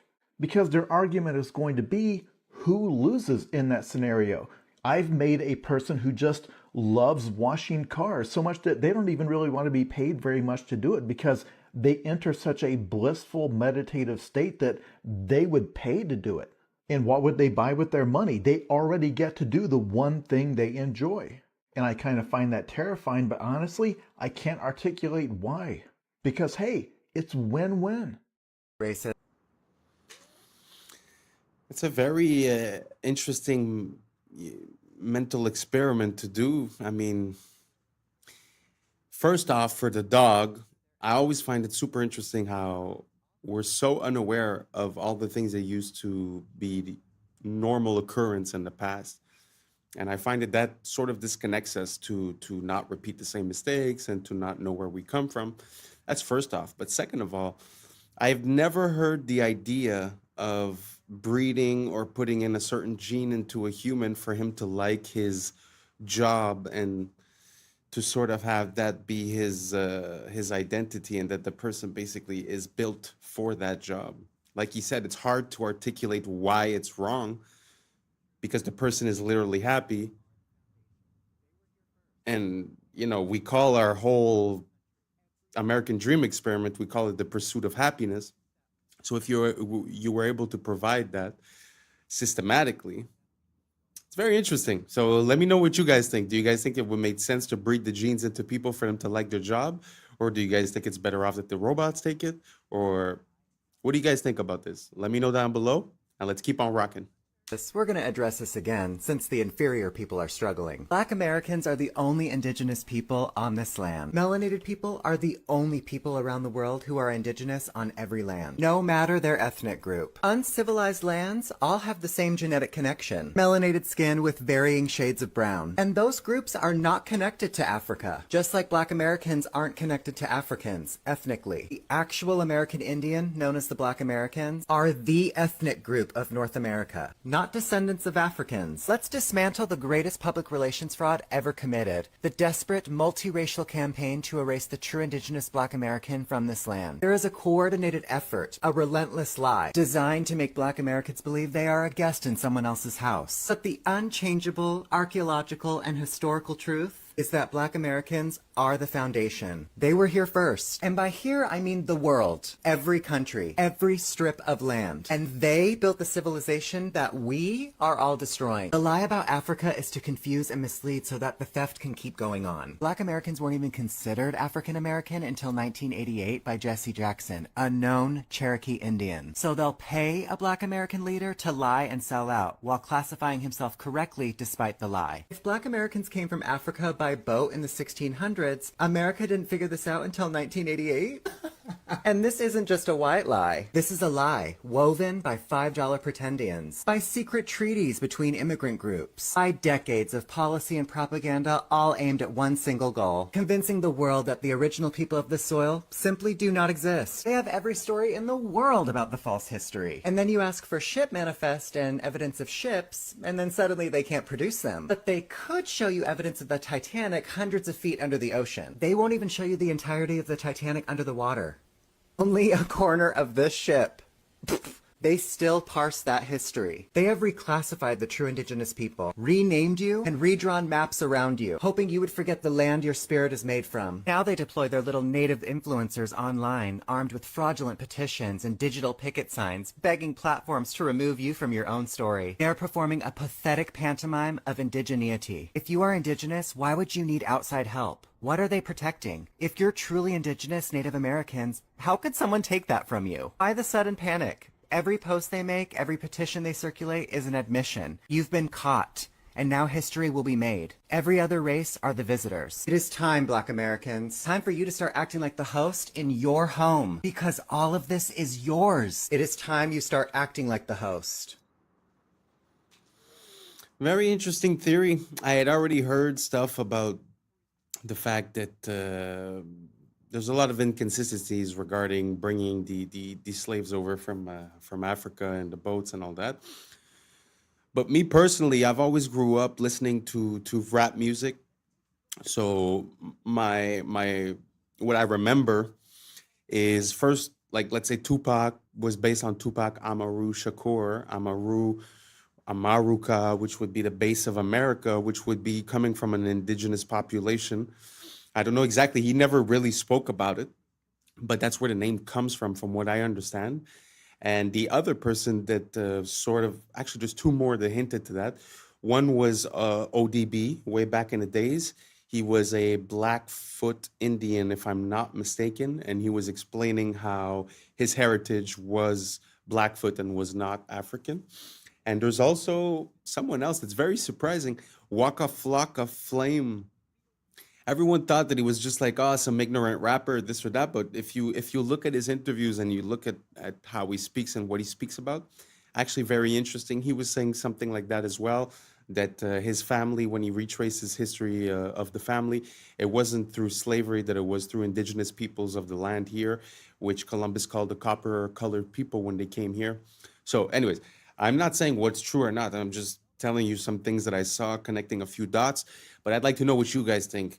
Do you guys think that what they told us is absolute fact, that everyone that's melanated in America comes from Africa? Or do you think it's possible that there was a population here that was melanated and they have attributed it to the African import of slaves?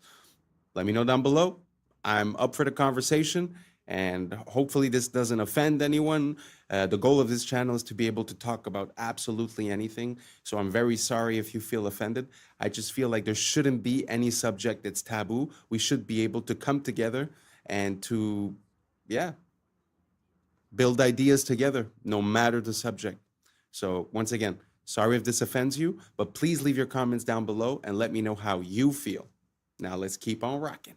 This man has spent the last 2 years building an entire town for his pets, and it will blow your mind. It all started with an apartment for his Shiba Inu and cats, but when people saw the excruciating level of detail that Jing put into it, it went viral. I mean, it is so realistic that it makes it look like the cat is the thing that's fake. Bro, he even created an underground den for his hamster, and then inside that, another even smaller room for his spider. What the hell? And so naturally, people wanted more. So, Jing started building more, like an elevator, a mini robo-vacuum, a gaming room complete with a sneaker collection, figurines, and model cars. And yes, this apartment even has running water. He then spent the next 2 months building an underground parking garage for his pets and even added cameras and put Shiba-san as the head of security. But you know what his pets really needed after that? A seaside retreat to get away from the city. So bro built them an entire private island. Not that kind of island. It took him over a month to build, and it comes with real flowing water, a painted horizon, and is themed on How to Train Your Dragon. And thinking a private island was probably a good place to stop, he then finds out that Ting Hao was pregnant with 7 kittens. And so he suddenly realized this apartment wasn't big enough for a growing family. So naturally, he started building an entire town. Over the months, he built his pets a spa, a supermarket, yes, with real meat, a bank, a cinema, which took him another 2 months to build because he had to 3D print over 1,000 separate parts. He built them a billiards club, a Meow Donald's, and even copped his hamster a cyber quad and his cats a Cybertruck. But by far, the biggest addition to Cat Town was the working subway station. This took Jing over 4 months to build, and some of the most challenging parts was figuring out how to open the train doors and platform doors simultaneously, and also how to create a working escalator. But of course, he achieved both of them beautifully, and today, Cat Town has affordable transportation. Now, the biggest question he gets asked all the time is why? Why spend all this time and money on your pets like this? Well, he said that it started just as a fun little idea to attract more customers to his wife's pet store, which she recently opened. But then it just spiraled out of control because he loves what he does and it makes his son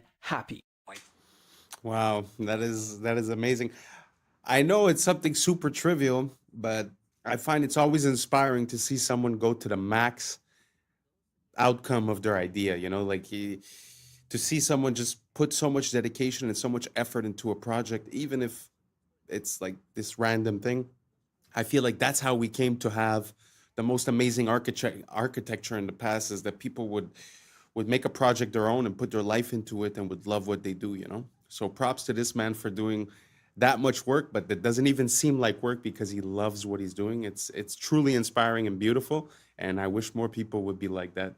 Let me know what you guys think down below. Would you like one of these cities for your cats? And let's keep on rocking. People have never known how to poop, and history proves it. White explorer actually wrote about this in 1818. Now, in 1818, explorer Thomas Bowditch goes to the Asante Kingdom. Now, the Asante Kingdom was located in what we now know as Ghana. He gets to the Asante Kingdom, sees flushable toilets, 2-story homes with flushable toilets on the 2nd story, half baths, and a waste and sanitation system that literally blew his mind. He wrote like 2-3 pages on this. That's how surprised he was. Not by the fact that it was Africans doing this. That was part of it, but the fact that it even existed in the first place. Now, it wasn't until like the 1850s and 60s when Europeans started using flushable toilets regularly and started having a regular waste and sanitation system. And now this book is a little weird too, and I might talk about this in another video, but this book was actually written under the guise of being an informational book about the Asante Kingdom, but it was actually a playbook on how to colonize the Asante Kingdom. But let's get started and learn something. While he was pretending to be nice with the Asante Kingdom to get all of this information to be able to take over the Asante Kingdom, he also collected all of these items. He has the largest and oldest collection of Asante items from that time. Look at this. Look at all this stuff. Look at them sandals from 1817. He was so perplexed about this whole waste management system that he even drew pictures in detail and painted them. I'll show some of the pictures while I read this mess that he wrote. What surprised me most, and is not the least of the many circumstances deciding their great superiority over the generality of Negroes, was the discovery that every house had its cloaca, toilet, besides the common ones for the lower orders without the town, the public restrooms. They were generally situated under a small archway in the most retired angle of the building, the guest bathroom, but not unfrequently upstairs, the upstairs bathroom, within a separate room like a small closet, where the large hollow pillar also assists to support the upper story, the two-story house. The holes were of a small circumference, the pipes, but dug to a surprising depth, and boiling water is daily poured down, which effectually prevents the least offense. The rubbish and offal of each house was burnt every morning, waste management, at the back of the street, and they were as nice and cleanly in their dwellings as in their persons. Thomas Bowditch's book provided one of the earliest, if not the earliest, account of how African people were living before European colonization for centuries. Now, you want to know what happened to him? Less than 5 years after he lied to the Asante people, lied to the Asante king, pretended that they were going to do trade, he passed that information on to his superiors, who used that information to take over the Asante kingdom. He thought that he provided that information that would give him leverage for better pay and a better position. They said no. He decided that he was going to move to Africa and get his fortunes and terrorize the African people. That same year that he decided to move to Africa, he died from a fever, leaving his wife and children destitute. Hope you learned something new. Wow, that is very interesting to see the advancements of the African civilization before the Europeans, actually. And this whole story about the bathrooms is something that I have been ruminating for quite a while, because sometimes you look at the constructions that they've built, like for an example, the Castle of Versailles, which was built in France, I think in the 1600s, but it might be before, I don't remember. But the point that I'm making is that I think there's like 400 rooms in the house. They diverted the flow of water from a river nearby. They have all of these working fountains outside. Everything is amazing and beautiful and functional. And there's not one bathroom inside the house, not even an outhouse.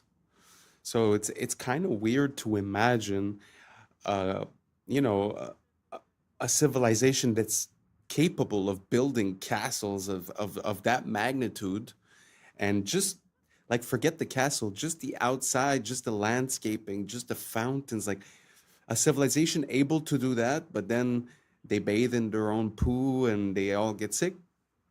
I don't know. It feels in my mind like there's something missing. There's a missing link. There's a missing key. There's something that we're not seeing.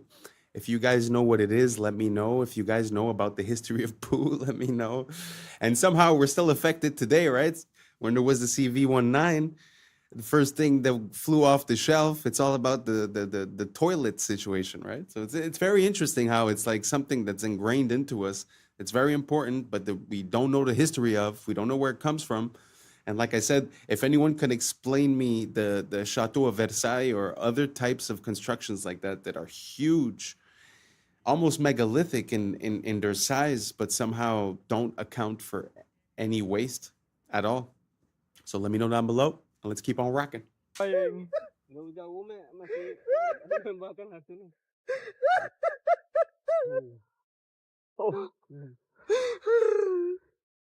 okay. We did it. We found it.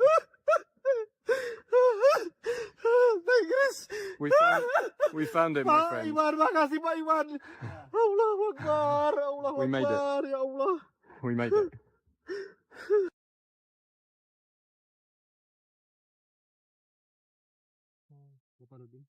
Kasian ya, penghargaan udah dapat.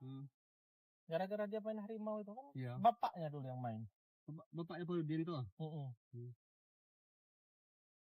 Awak kenal karena. Tell me how you feel that we found this plant. But this is very amazing. This is complete for me for the habitat modern aplysia for the Sumatra. And you've been looking for HSLD. 13 years. For 13 Yeah, years. 13 years old. And here it is. Chris, are you very lucky, Chris? I'm very lucky. Ah. I'm the luckiest guy alive. Very interesting. Very beautiful plant. I had never seen anything like it. It actually looks like a cartoon. It looks like something you'd see in Mario or something. It's very beautiful. But there's something so natural and so wholesome about seeing this connection with nature. And, you know, nowadays we get this dopamine rush when we when we receive a message or when we get a little ting on our phone, right? But imagine that, like the level of that dopamine hit when you give yourself to something for like 10, 12, 13 years, and then you finally reach the completion of your project. It's so wholesome, so natural. I find it so beautiful. Sort of like planting seeds and all the work that you have to do until it's time to get the fruit. You understand what I mean? Like that time that's involved. Nowadays, we like to have it in an instant. I just find there's something so beautiful and so natural into a long process with a bigger payoff and a bigger reward. I don't know if you guys have noticed this in our current society, this addiction to dopamine, this need for reinforcement and to be seen and to be heard. And I don't know if you guys can see it. Let me know what you guys think down below, and let's keep on rocking. I've become obsessed with etymology, and I've been studying words like crazy. I've been warning What y'all. I understand from the English language is that our words come from German, Greek, French, and English. It's just not one language. That's why when we divide the word up Balenciaga and only had an A, we see that now it went from an English word to a now Latin word that says ball is king. We all know this one, but watch. Wait. And the even more crazy thing about this situation is that Balenciaga is not the only company that is speaking in this coded Latin language. Look at Nickelodeon. I don't care about God. And look at Gucci. We just put a space between the two C's and it says there is an owl. And we already know the esoteric meaning of owls. And if you don't know the esoteric meaning, look up Moloch. He was the god of child sacrifice.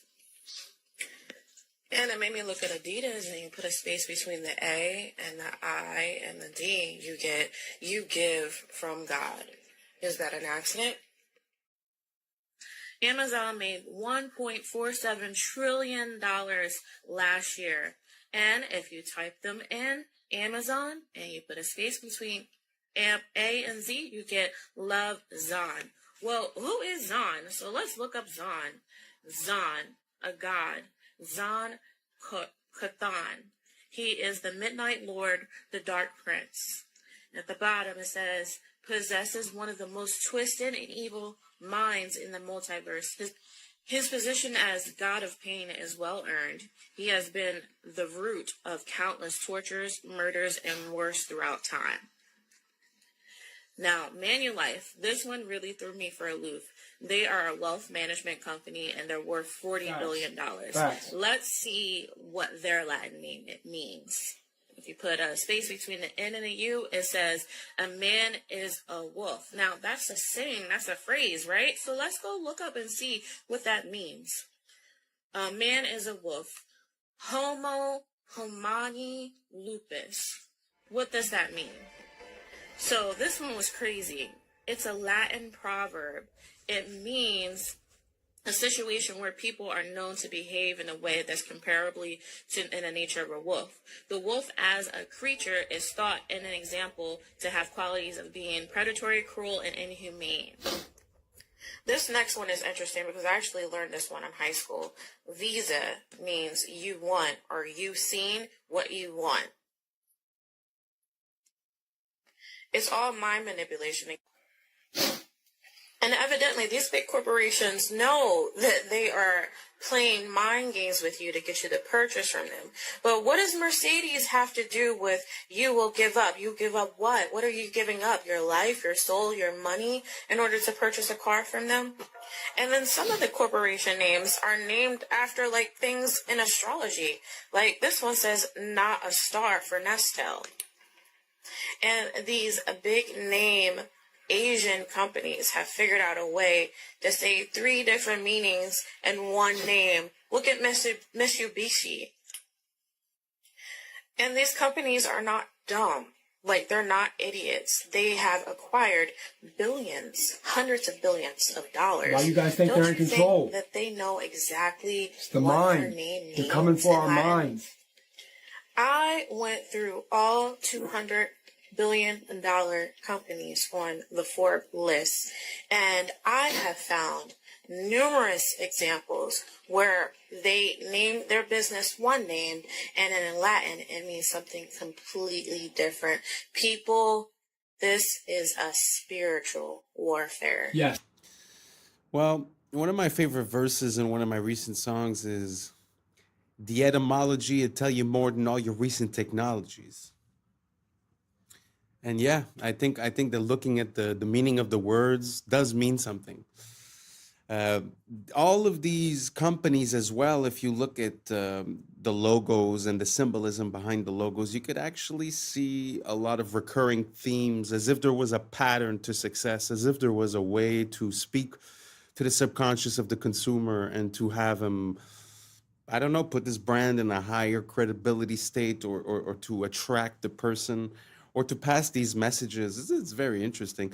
I'm not saying that these companies do it willingly or not. I'm not making any claims or anything. This is for entertainment purposes only.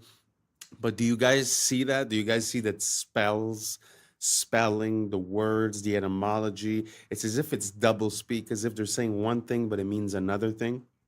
I don't know if you've ever heard of double speak. I'll put some more of that in the next couple of videos. Anyways, let me know what you think down below. And I think we reached the end. Thank you so much for being here with me. And once again, thank you so much for the 5K subscribers. We're just getting started.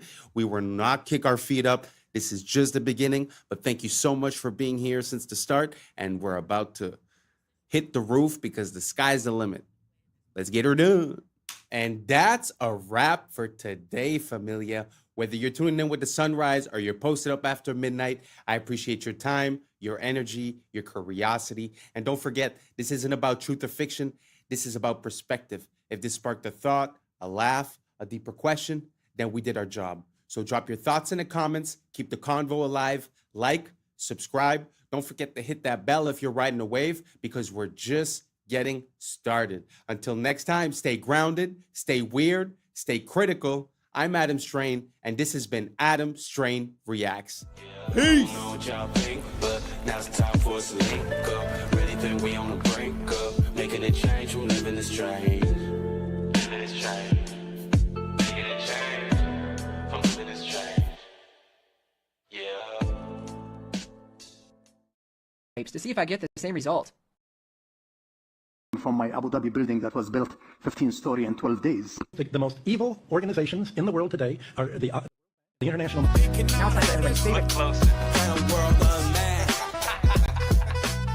What's up, YouTube? Today, we'll be looking at disturbing TikToks that'll make you question reality. So without further ado, welcome to Adam Strain Reacts. Let's get her done. Andrew, if every interview, every video, every tweet you've ever made was erased from the internet forever, and all you had was 3 minutes, what one truth would you share with the world? You know, truthfully, amongst all the shit I've seen and all the shit I know, I've only ever pushed one message. And it's the message that I've come to because I believe that since the dawn of time, every single generation has believed the world is ending. We can't pretend that we don't feel like the world is currently ending, because we do. But we can't believe that the people in World War II didn't feel like the world was ending, or the people in the Napoleonic Wars didn't feel like the world was ending. Imagine being in Rome in 2000 BC. Imagine when the barbarians bust through the gates of Rome for the first time. The world is over. The world is ending. The world will never recover. But the world limps forward, and new empires are built, and everything seems to come back, and then it's all destroyed again, and then it comes back. It's the circle of life. So every single generation has believed the world is ending. And it seems that in my simplification of all of these hyper complicated historical events, the only thing that's ever resisted enslavement or built a society worth living in has been bands of brothers, of good men who stick together, who are brave. The reason I push masculinity is not because I'm trying to be the world's biggest tough guy. It's because I actually believe it is the resisting to the enslavement. I think that a bunch of men who say, we're not afraid of you, we don't believe you, make me scared. You can't. I don't care what you say I should do. I don't want to do it. That's only ever been the resistance that's ever existed. It's always been that way. And the reason we're in the trouble we're in today is because this is the first generation in history where there's no warriors. We always had warriors. There's the enemy. Get our guys together. Let's go fight them. Now I can't find anybody to fight. It's just me up here. Everyone with an opinion on the internet doesn't want to fight. They want to turn on me. I'm standing at the front saying, let's go, guys. And they're saying, you're a sellout. Well, what the are you doing? Why aren't you up here? What are you telling the world? What help are you giving? Who are you waking up? How are you shifting the Overton window? You're not risking a thing. I'm risking it all. And you're turning on me. I can find the odd guy here and there. Where's the resistance. So when I'm trying to preach masculinity and saying to guys, look, go to the gym, get strong, resist, don't be afraid, speak what you think. I'm trying to say all these things, trying to inspire some backup, some support. Masculinity is the answer to the trouble we are in. And truthfully, unless we get some balls back, well, then it's over, isn't it? And women can complain, and women can protest, and women can riot, but nobody gets because when women complain, it's called an inconvenience. And when men complain, it's called a revolution. Well, everyone, this has been your guest, Andrew Tate. This is the Jack Neal Podcast. I gotta say, I was having this conversation recently, and what he was saying in the beginning resonates kind of true to me, because it seems like every generation it's the apocalypse, it's the end of the world, and especially when you spent your whole life believing in the narrative and you're going through life in automatic mode and just accepting the information that's given to you. Well, when you start waking up and start seeing the inconsistencies and things, it's very easy to have an extreme view where it's like, well, everyone's out to get me, like they're trying to get me with the food, with the air, with the water. They're controlling the finances, they're controlling everything, the wars, this, that. So it's very easy to come to this realization and be like, oh, it's the end of the world, blah, blah, blah.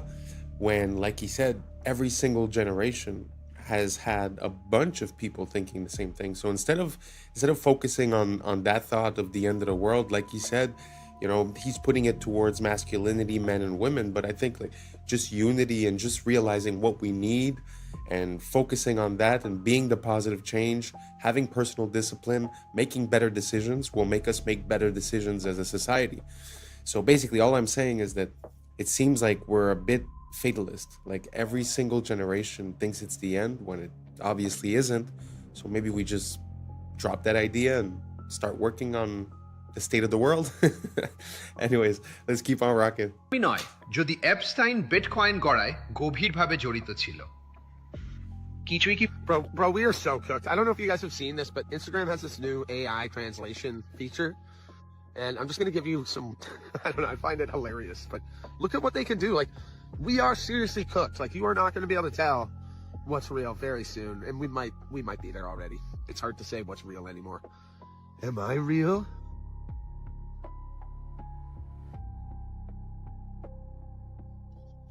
Here's me talking in different languages. পবিত্র নয় coin nada es sagrado. ¿Queda algo que no haya sido tocado por estos sinvergüenzas? No, es la respuesta. Así que cuando Coinbase solo valía 400 మిలియన్లు ఉన్నప్పుడు Epstein అందులో $3 million పెట్టాడు. ఇది Epstein files లో ఉంది. నాకైతే ఇప్పుడు There's a school in Switzerland called Le Rosey, where billionaires and kings send their children. Their classrooms overlook Lake Geneva. In winter, the whole school moves to Gstaad, their private ski resort. Physical education? Skiing the Alps. They don't learn the rules there. They learn how to write them. Their classes are power, diplomacy, and silence. They're taught how to walk into a room and own it, how to speak less and be listened to more. They're not tested on grades. They're tested on presence, confidence, and connection. Because Le Rosey doesn't prepare you for a career. It prepares you for control.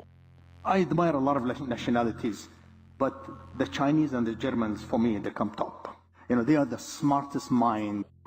The smartest people who come from school and university, they are the people who are running China. They don't run technology companies. These guys are so serious.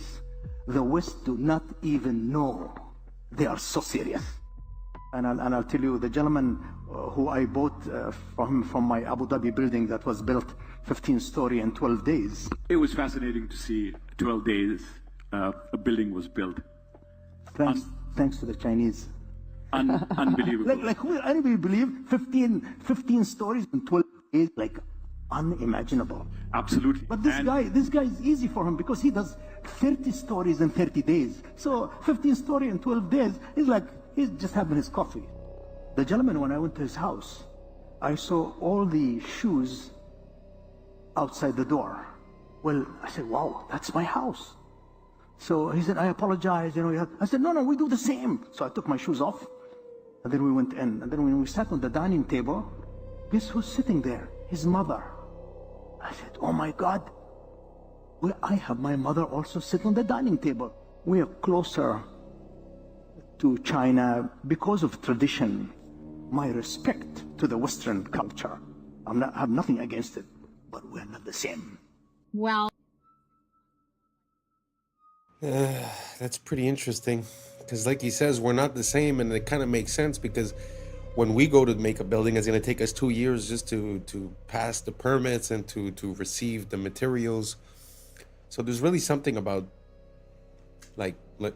before I start talking about China, I just want to say I do not approve the system that they have there, and the rules that they have, and the social credit. I'm not condoning it, but there is a difference when you're able to get your people together to do something quickly and efficiently, and I think we've lost that. It's sort of like, I don't know if it's Saudi Arabia or Abu Dhabi, but when they decide that they're building a castle, and everyone is on it, and it gets done quickly. Here, they talk about plans, they estimate how much it's going to cost, it doubles the cost, doubles the time, doubles the work, right? So we're really in a different mind state, in a different capabilities zone. So I do tip my hat to those societies that are able to get things done, As for us, it seems like it's all red tape and bureaucracy. I don't know if you guys agree or don't. Let me know down below. And let's keep on rocking. his 36 plus worldwide is not new research. And so we started working with him and our herd of ostriches here. And we were looking at developing the alternative to working with natural antibiotics to create resilience in your own body for viruses. And we were very successful. So we have scientific proof and data that we were able to neutralize, not block them, actually neutralize it. And this is all just through lozenges or nasal sprays. And so that was very exciting. But the lab that we were working with at the time actually got shut down immediately after all of our robust came back in. Frederick Leduc, a lab immune bio back, got shut down and had to sign an NDA and was no longer allowed to talk. I found this book at the local antique shop yesterday, and it was written in 1926, The Secret World or the Hidden Hand, Unrevealed in History, 100 Historical Mysteries Explained. There's a secret, and they are of the nature of the individuals who are taking over now, the blues, that they are the ones that have been running society because they made a pact with a god. But that's his position. But I want to read to you this very specific, I have to be careful about what, I really was trying to debate whether to put this on the internet at all because it could really get me in trouble. But this particular page, I just want you to see this particular part, talking about proof of the existence of this invisible hidden hand. He says, the world is governed by very different personages from what is imagined by those who are not behind the scenes, i.e., not by kings and ministers. Said not others, but different, which means not the kings, ministers, or other similar men, but absolutely different, possibly even of a different. Who they are must be known first of all, and only then can we control them and establish peace, but not before. You know how I'm always saying, I'm calling them creatures and creeps, and I'm saying they're not human. I don't know what they are. And this has been my biggest reason around this. I ain't unifying because I don't know what these things are. This apparently has been known. And this has nothing to do with religion. I'm talking about like a species of a soul or something that's on this planet. And that's what he's talking about here. Bismarck, the Iron Chancellor, perceived the existence of invisible forces, but could not or did not wish to formulate them, and called them imponderabilia, powers which no one could fathom. In 180 seconds. This is supposedly the body attacking itself. This is an identity crisis. It starts with taking. After the thing that bites and stings causes your body to react improperly. Essentially all Lyme disease. Lyme was released from a vial. See? The rest of the world knows Lyme as Borrelia. They are not the same. It is a or abomination. These are all spirit programs. Programs kick in as autocorrectors where will is lost. When these spirit programs are blended and tacked on to vectors that bite and sting, they spread into the human system. Lyme is a spirochete like syphilis, thus it can be transferred through the mouth and sex, and it hides in the Dr. Judy Mikovits said that it's just the new Lyme. Many claim that it's a delivery system. They are structured the same. This chimeric spirit program creates a biofilm matrix within you to act like a middleman between you and your body. It was released the same year as Lyme, and Fauci was the head of that program. These programs demand more energy than you would actually need. Programs don't want to kill you, and they will go dormant if they have to. Cells are just cells that follow the orders of the program. Many people are chimeras. At least 8% of the collective is personified. Gog and Magog are a chimeric clan. Esau bred with Canaanites. Esau's part Canaanite grandson crossbred with Japheth, aka Chittim. Chittim is part of Gog and Magog, the Chimera clan. This is who took over Europe and the world. These are essentially personified free radicals. They are highly reactive. There has been a collective genetic forced integration with the so there is a collective identity crisis. The steals resources and causes your cells to kill themselves. That is why self-harm is widespread. Codes are being deleted through mutation or silenced. But the collective is reaching a rejection point like a bad organ donation. Everything is being homogenized and stagnating. This always leads to collapse. The environment has to be balanced. When it's not, it's like a cartel that has eliminated all its competition. The chimeric clan is part animal. That's why these so-called are zoonotic patterns. The body is a natural hyperbaric chamber, and the breath is the key to ending the identity crisis. The breath is the spirit. Spiritual immunity brings physical immunity. The breath aligns your true identity and maintains your terrain. The breath will show you which programs need to be updated or deleted. Only a small remnant will endure the coming rejection phase. Don't waste time with people you can't homestead with or make a network of homesteads with. Some sleeper cells will hide in the remnant, so it's important that we make the strongest remnant we can make. It starts with the breath. The true breath signature or algorithm restores the true identity.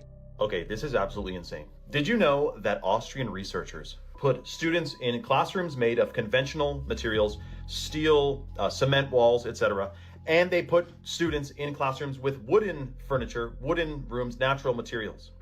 They measured their heartbeats, okay? And the students in the synthetic, let's call it, classroom with the unnatural materials had on average 8,600 extra heartbeats per day per student on average. Why?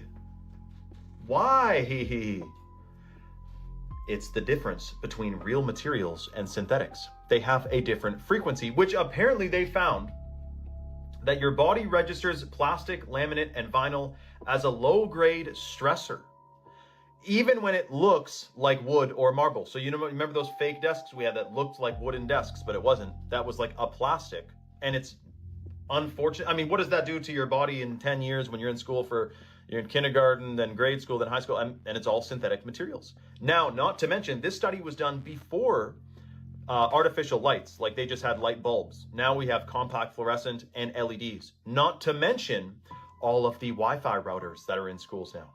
Like every 20 feet down the hall, there's a freaking Wi-Fi router hanging on the ceiling. That is something else to be discussed. Now, when it comes to our homes, especially if you're building a new home, I mean, dude, you can really make it an organic eco house with some easy, hacks. But what if we're at home surrounded by unnatural materials as well? Then what are we doing? Are we shortening our lifespan by being surrounded by plastic? I mean, think about it. Drywall, Chinese drywall is in pretty much all of our homes. It's toxic dust. It's toxic to breathe in, and it's mold, like it can get moldy. Whereas a hemp house or a cob house or a stone house, there's different houses that are mold resistant, namely hemp. I mean, hemp is basically a tank couldn't drive through. I mean, hemp is extremely durable, mold resistant, fire resistant, and it actually blocks EMFs. Like if you're in a house that's made of hempcrete, and you're down the hall, and there's 2 rooms between you and the Wi-Fi router, you're not going to get cell service. Like, that's one of the things people say when they have a hemp house is they don't get very good cell reception, which is good because you don't need cell reception on your brain stem every freaking day. But is that study shocking or what? Frequency, energy, frequency, and vibration. Nikola Tesla knew all about it.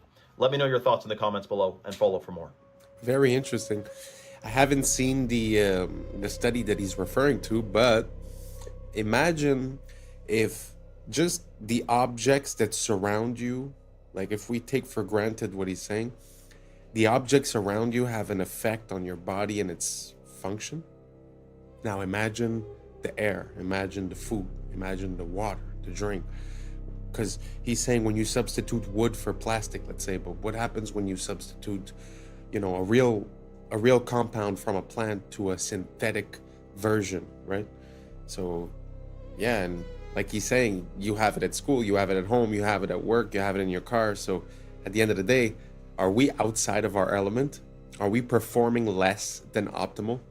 Not only by food, but also by just the materials that we use to build the stuff around us. Such a interesting thought to have. I'm going to look into it a bit more. Let me know what you guys think down below, and let's keep on rocking. What's the difference between the debt and the debt that African nations own? Because the U.S. debt doesn't keep the U.S. from being one of the leading powers of the world, but then African nations can't make it because of that debt that is strangling them. What makes African and third world debt different from the American debt? Number one, it's going to pay its debt. It doesn't have to. Its debts are in its own currency. We can simply print it. The African debt is not in its currency. The African debt is in dollars. Africa has to earn the U.S. dollars, and the only way it can earn the U.S. dollars is not to be for growing its own food and becoming independent and doing something that the does not like.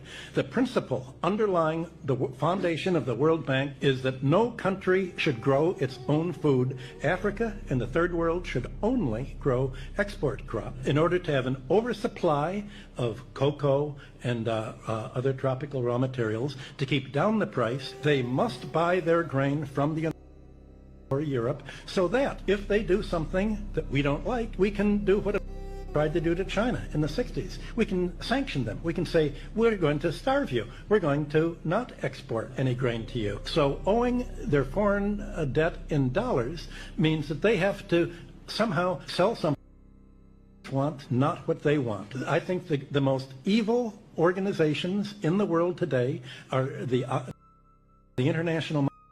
Now it's time for everybody's favorite food to microwave, the grape. And you know what? Let me go ahead and cut it almost in half, just to make sure, you know, it heats nice and evenly, you know? Like this. And yeet.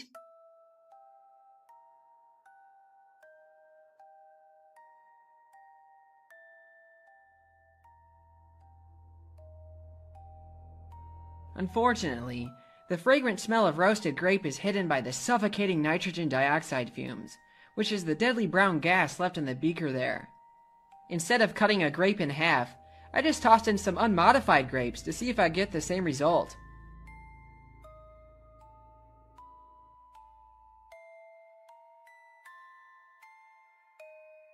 Yep, grapes are haunted. Let's see if the microwave can melt magnesium ribbon, or at least see what kind of plasma it'll make.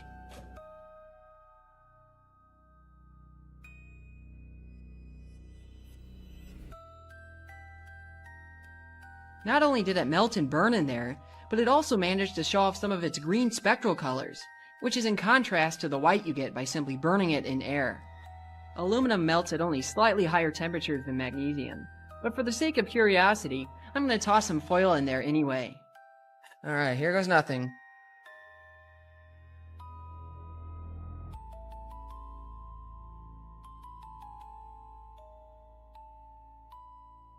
Now that is like an arc furnace. Oh my goodness. Now it's time for something more challenging. Copper needs to be very hot before it melts, so let's see how it holds up in the microwave.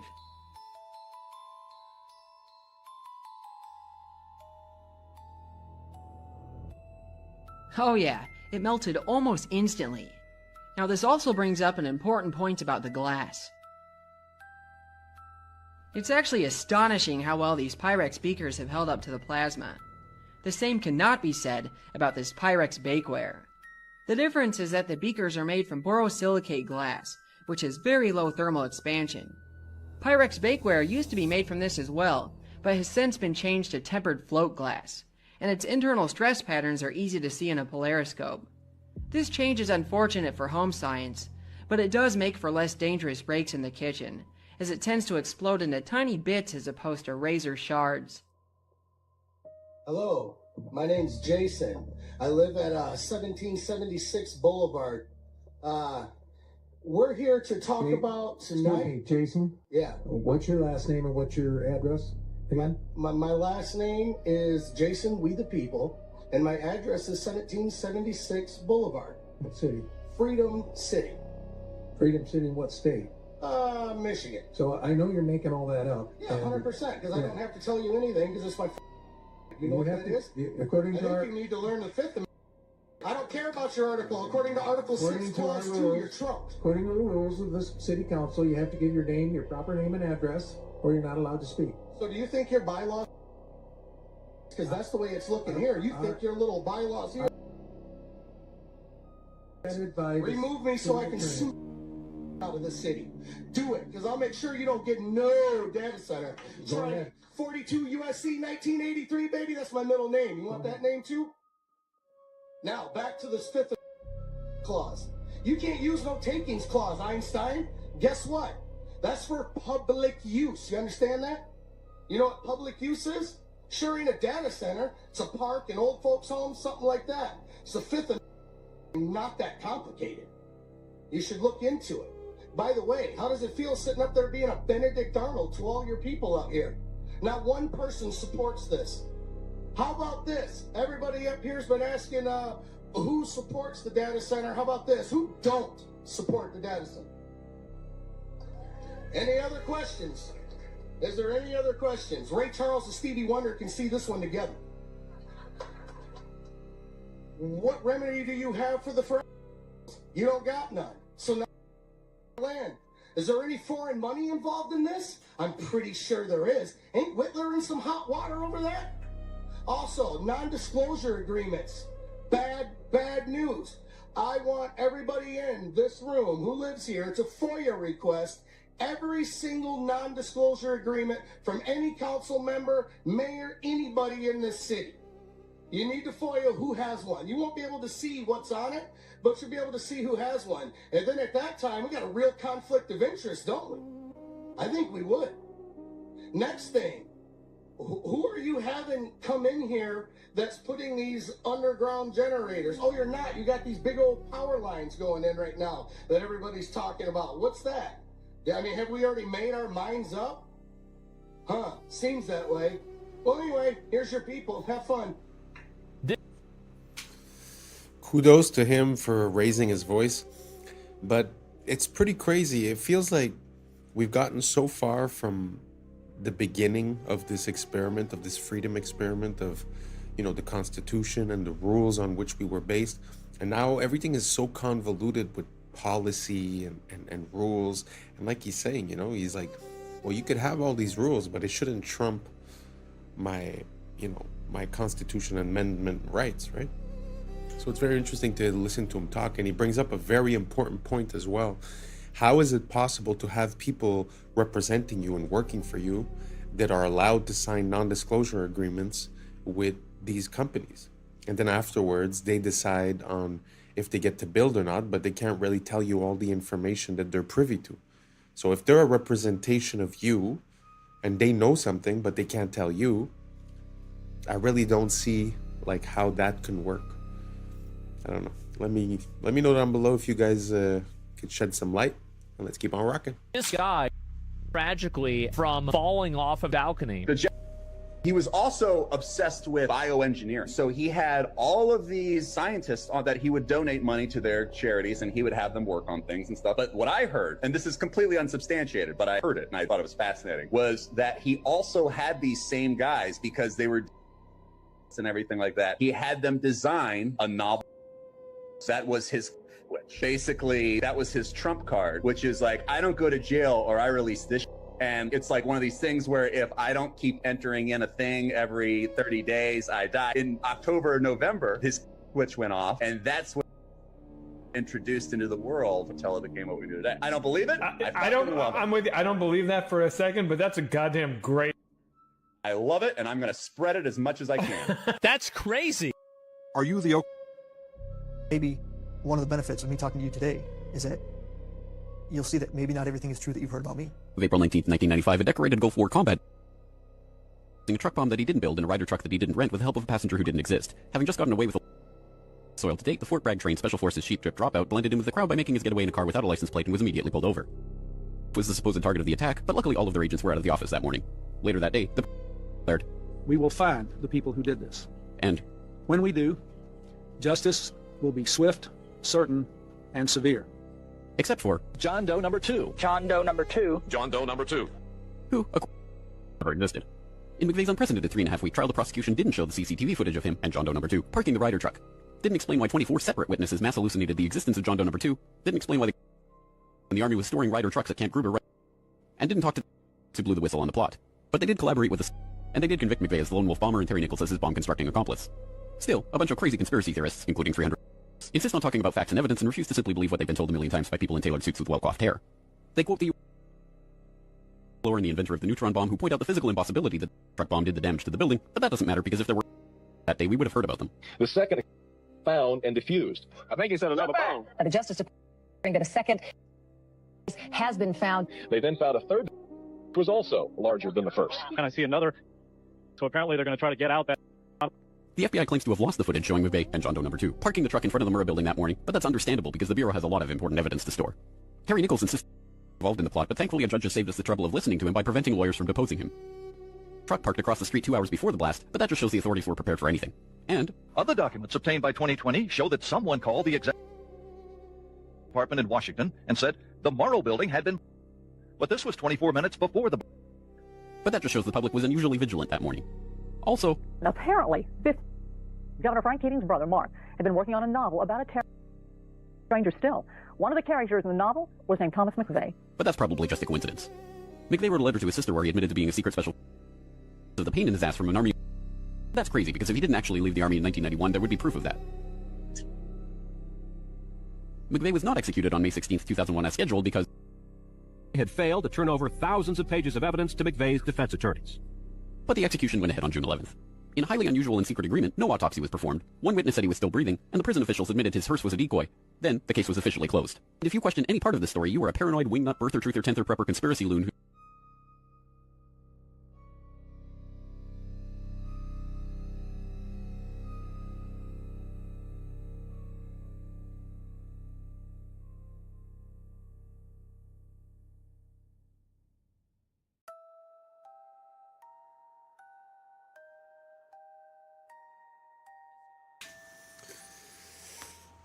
It just seems sometimes, especially when you look at these major events, that the more you look closely, the more inconsistencies you can find. And I don't know, it's just very interesting. You know, I wonder if it's just pattern recognition or if there's really something going on. Let me know what you guys think down below. I also want to refer you to the person who made that video. Is actually James Corbett, and he's a great creator. For the past at least 15 years, he's been always present, always talking about everything, always backed up with sources, references, and never speculating, truly saying the facts as they are. Amazing creator. So anyways, thank you so much for rocking until the end. That's a wrap for today, familia. Whether you're tuning in with the sunrise or you're posted up after midnight, I appreciate your time, your energy, your curiosity. And don't forget, this isn't about truth or fiction. This is about perspective. If this sparked a thought, a laugh, a deeper question, then we did our job. So drop your thoughts in the comments, keep the convo alive, like, subscribe, and hit that bell if you're riding a wave, because we're just getting started. Until next time, stay grounded, stay weird, stay critical. I'm Adam Strain, and this has been Adam Strain Reacts. Peace. I don't know what y'all think, but Now it's time for us to link up. Really think we on the brink up. Making a change from living this strange. Living this strange. Making a change from living this strange.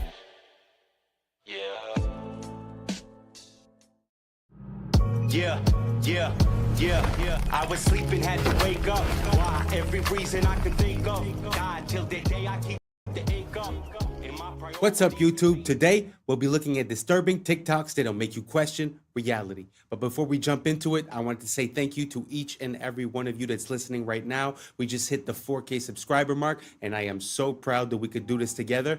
Thank you so much for being one of the first ones here, and let's just keep on growing. So without further ado, welcome to Adam Strain Reacts. Let's get her done. Okay, so someone sent me this video of King Charles and people fainting in his presence. And at first I thought, people faint. But then I'm like, wait a minute. How many times have people fainted by being in the presence of King Charles?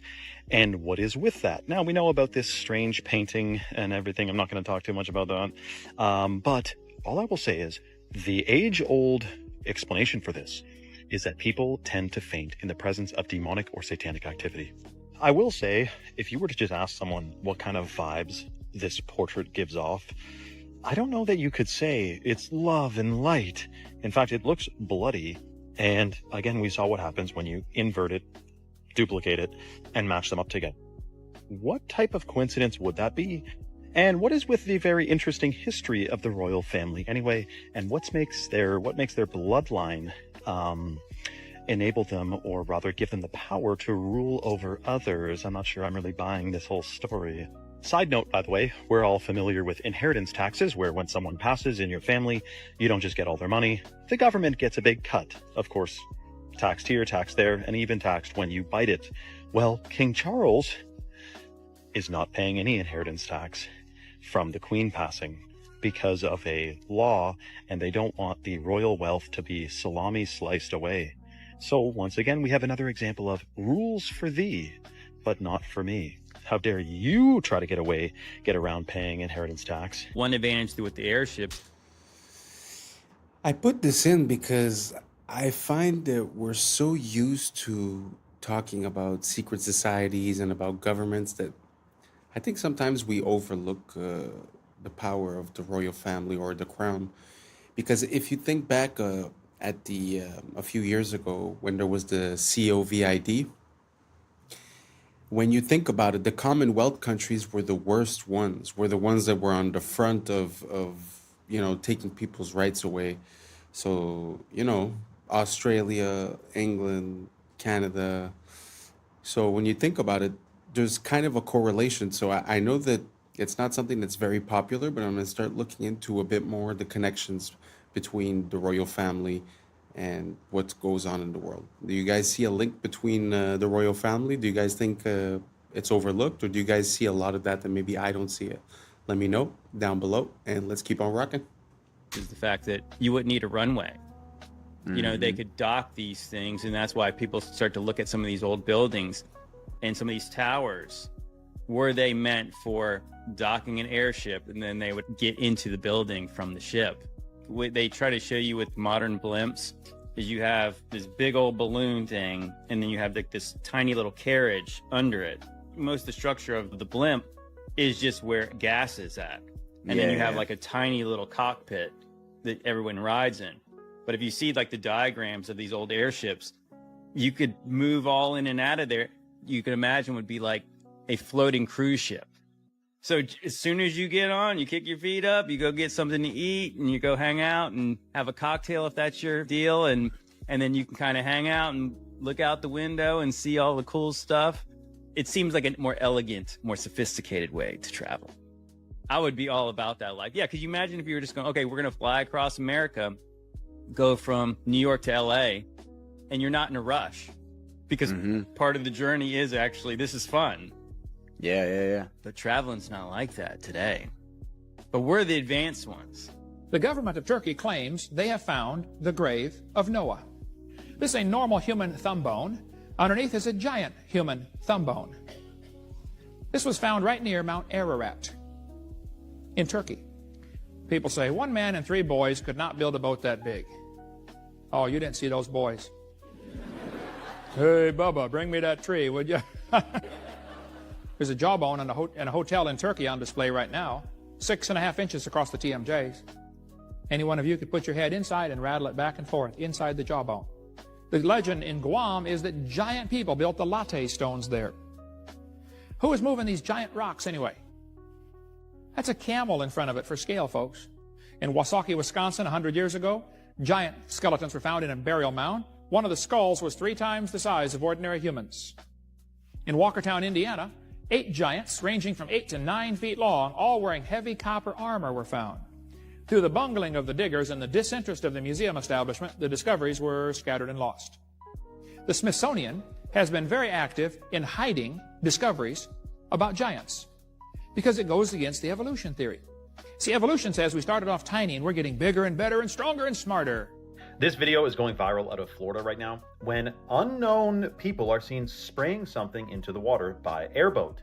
And there's other clips of it in the Everglades as well, and people are wondering what the sand dam's going on. Until a man captured a truck that was going to the department or the depot where they fill up these containers on these boats. A truck was carrying some goods, the Florida Fish and Wildlife Conservation. And if you look closely, you see in the back of this truck on the trailer are some boxes. And if you look closely at the boxes, it's Roundup Custom, which is actually called Diquat. It's a form, it's from Roundup. It's the same company.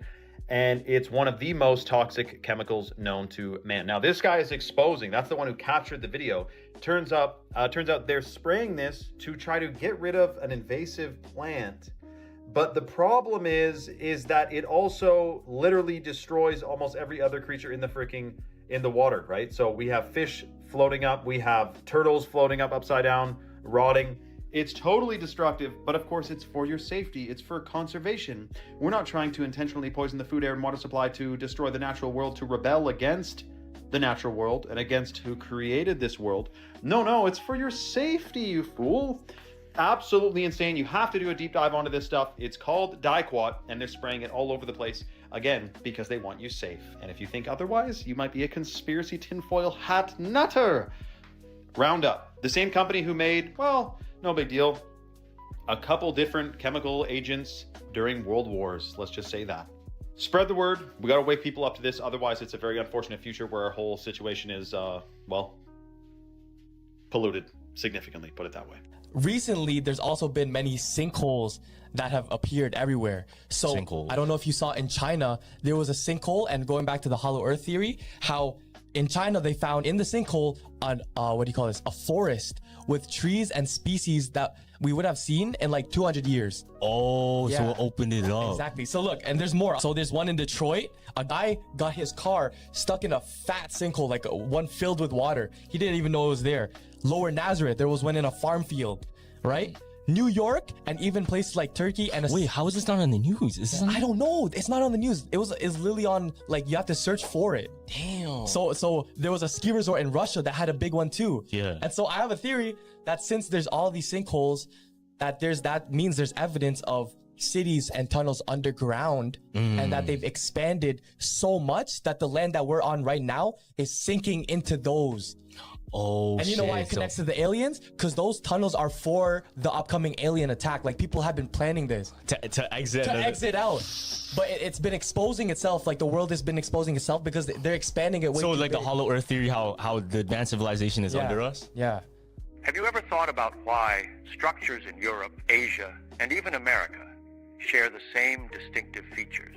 Not forgetting that they also seem to be constructed with methods far too advanced for their supposed time periods.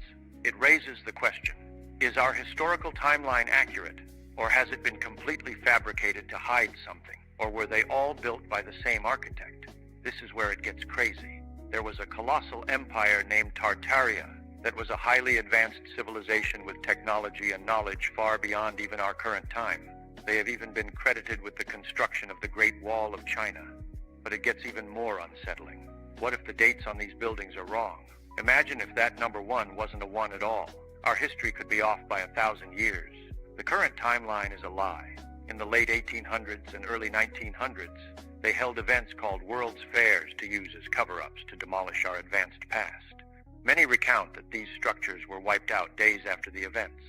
This was evidence of a global civilization. a civilization whose roots could be traced all the way back to ancient Egypt. And this is really cool. So check this. This is a I'm not too sure about calling it Tartaria, and I'm not pronouncing myself on what was, especially when I don't know what is right now.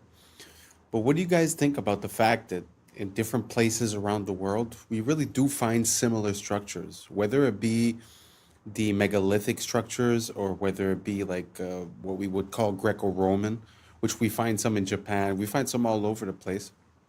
Do you guys think that it would be possible that at one point there was like a harmony, or that there was a moment where everything was shared, or that the capabilities were more than what we believed, or that, I don't know, like a lost moment in time? Do you guys think that's possible? How do we explain all of these structures, or the world's fairs, or all of these elements are easy to explain one at a time, but when we take the magnitude of how many of these events and how many of these, for an example, world's fairs, fires, constructions, the cities being built, the canals being built, the undergrounds, the metros, I mean, there's so many, right? So is it possible that at one moment, either we lost our memory, we lost contact, or that there was a moment where everyone was together and that we were building the same type of way everywhere? Let me know down below. I'm just curious. To be honest, I don't really have an opinion. I just find that the timeline that's pronounced to us seems to have some flaws. Apart from that, I'm really not set on anything. So if you guys have any rabbit holes to give me, I'll gladly go down them and include some of the videos in here.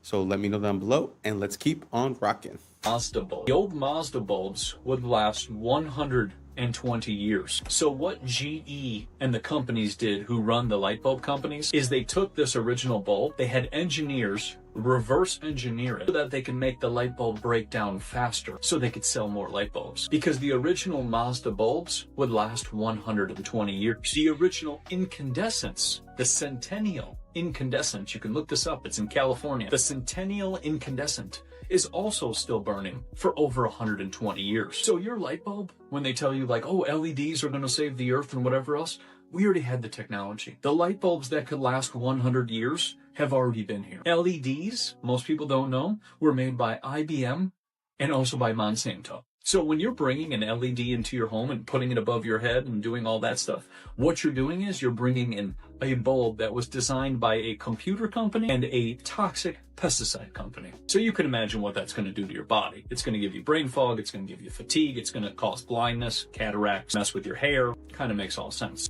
All confirmed UFO types explained from most common to...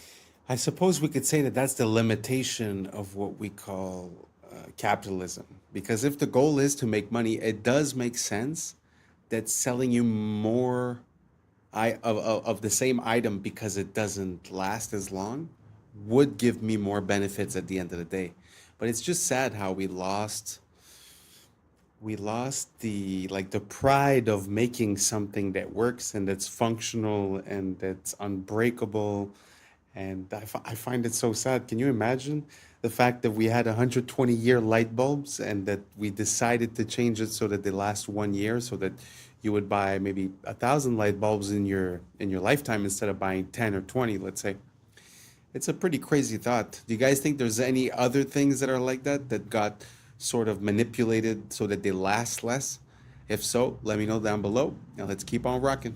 Rarest. First up, we got the classic saucer UFOs brought to mainstream attention in the 1940s after the infamous Roswell, New Mexico UFO crash. Back when they were actually called UFOs, you know, unidentified flying objects. For decades, this was the signature UFO style that everyone knew and talked about, but was mostly mocked and downplayed until the government kinda told us they're actually real in 2020. Shaped like a disc with smooth edges, oftentimes glowing and occasionally with a dome top. Cigar-shaped UAPs are elongated cylindrical craft, often tapering at the ends. In recent times, the terminology was officially updated to UAPs, unidentified aerial phenomena, which was changed once again to unidentified anomalous phenomena when they realized they could also go underwater, no longer making them aerial. What makes cigar UAPs so interesting is their lack of any visible wings, fins, or other appendages typically found on flying craft, and is what really made us realize how impressive the non-visible propulsion systems that power UAPs really are. These have been popping up in our skies more lately, like those orb-shaped UFOs everyone's been talking about, or spherical UAPs, near perfect spheres, typically on the smaller side, seen flying very fast with erratic movements and no visible propulsion system. Can either appear metallic or sometimes slightly glowing, leading people to believe some of these may even be trans-dimensional. Oftentimes spotted around military bases and have even been noted to merge or split into multiple orbs. Large, silent, and most often black or dark in color, triangle UFOs are usually seen with lights either in front or on their sides. One of the most well-documented mass UFO sightings happened in 1990 over Belgium, where hundreds of civilians and police officers reported countless triangle UFOs in the sky. Chevron or boomerang UFOs are similar to the triangle ones but have a more pronounced V shape. They also have lights along their supposed wings and have usually been spotted flying at lower altitudes. Egg-shaped are kinda like our sphere UFOs, somewhat elongated but not quite to the extent of a cigar UAP. These are most commonly cited by the military, one of which they famously refer to as the Tic Tac UAP, moving extremely fast and erratically, and have been seen to pass through large bodies of water without slowing down, showing off their true capability. Diamond-shaped UAPs are much less common than what we've discussed so far. They typically feature some sort of central light or collection of lights and are often seen rotating, moving, or even morphing in midair. Box-shaped UAPs are sort of like the diamond ones, except feature a more distinct rectangular shape with straight edges and perfect corners. They don't rotate and morph as often as the diamonds, but can occasionally be seen with what appear to be windows and sometimes even glowing. Fireball UAPs are an interesting breed, a rare type of orb, typically orange and violently flickering, giving the appearance of a burning flame. Transcending the notion of being mere objects, the fireball truly is a phenomenon, often seen far away and moving very slowly, occasionally bursting out a pulse or sometimes even appearing green. Speculated to be trans-dimensional, these aren't as common as the rest on most social media platforms. Organic shaped are most notably portrayed by the infamous jellyfish UAP caught on camera in the Middle East. This one looks like a collection of indistinguishable parts, no concrete form and moving slower than the others but at a steady, consistent pace. Has also been noted to go underwater. The organic shaped UAP is among the rarest, with some reports documenting shape-shifting abilities and sudden drops in temperature.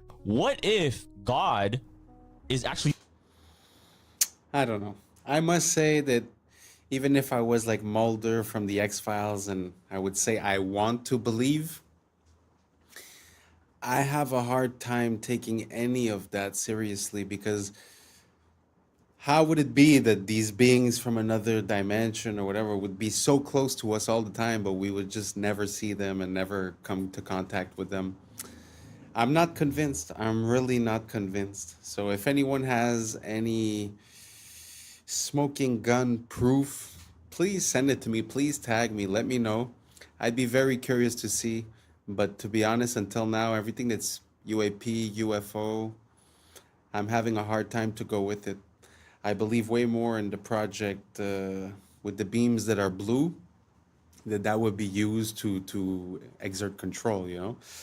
But I don't know. You guys let me know down below if you've seen some footage that's convinced you guys, or if you've seen something personally.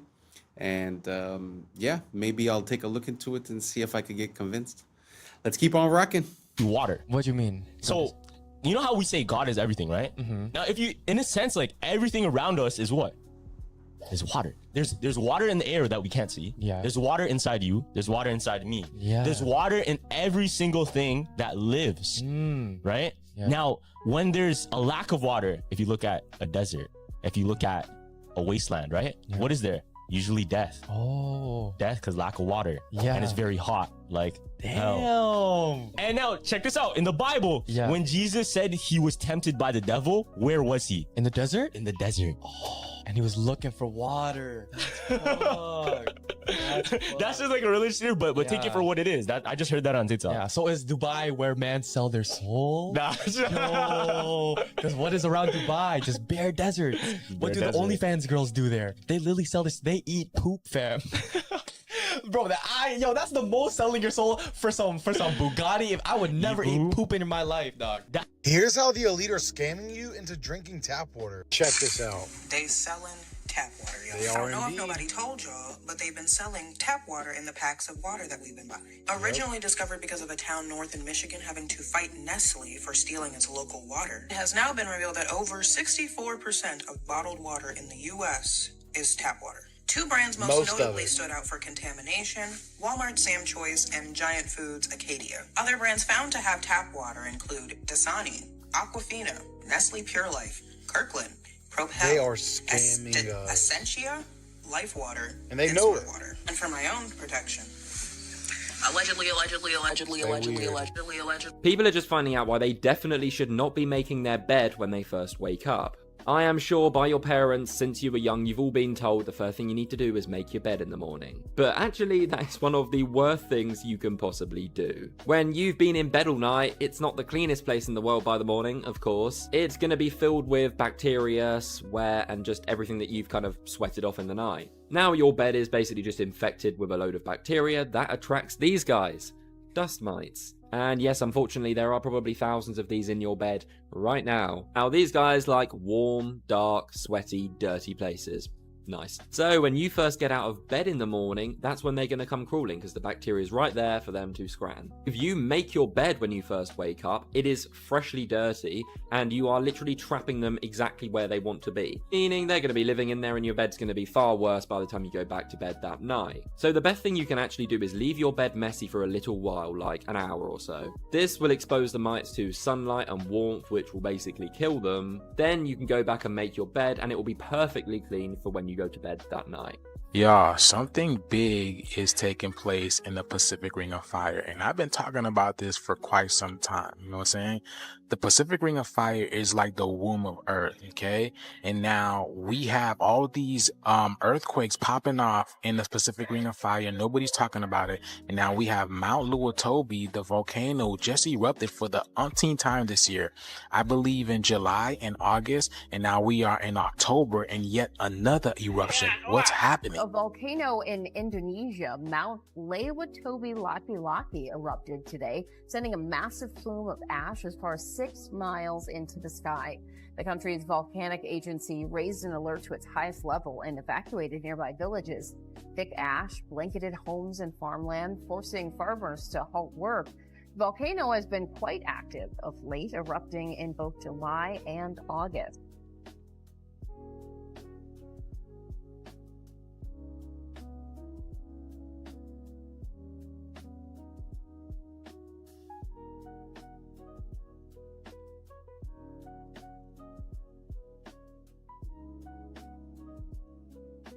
Okay, this video is going viral right now on Twitter because people can't believe the words coming out of this guy's freaking mouth. This is the godfather of AI, getting a Nobel Peace Prize, but issuing a shocking warning about AI. Some of this doesn't even make sense. Listen to this.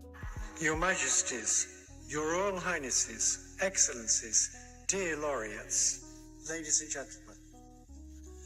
This year, the Nobel Committees in Physics and Chemistry have recognized the dramatic progress being made in a new form of artificial intelligence that uses artificial neural networks to learn how to solve difficult computational problems.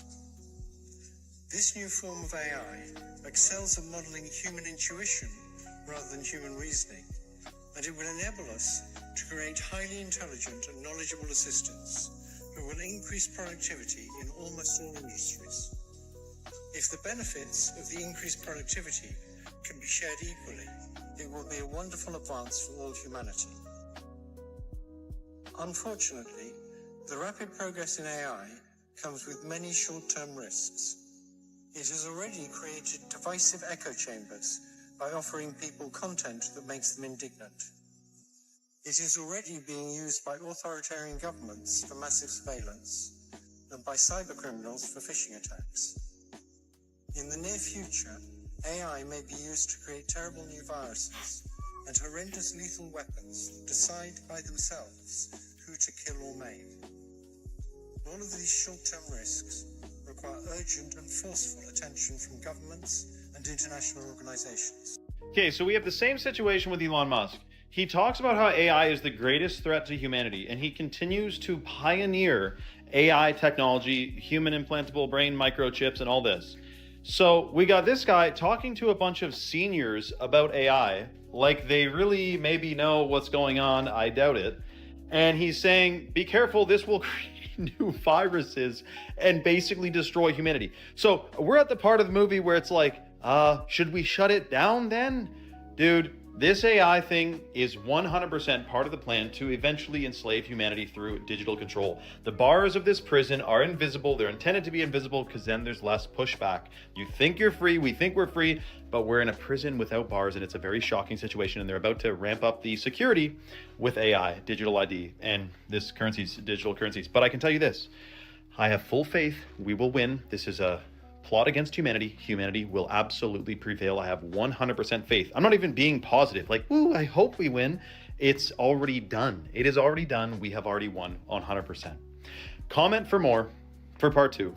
Follow for more. And let me know your thoughts in the comments below, man. What the Sam Dan is with this. Mr. Jones and Mr. Krempler were neighbors. They each had $3,000. With his money, Mr. Jones bought himself a $3,000 car. With his money, Mr. Krempler bought himself a new refrigerator, a new range, a new washer, a new dryer, a record player, 2 new television sets, and a brand new Volkswagen.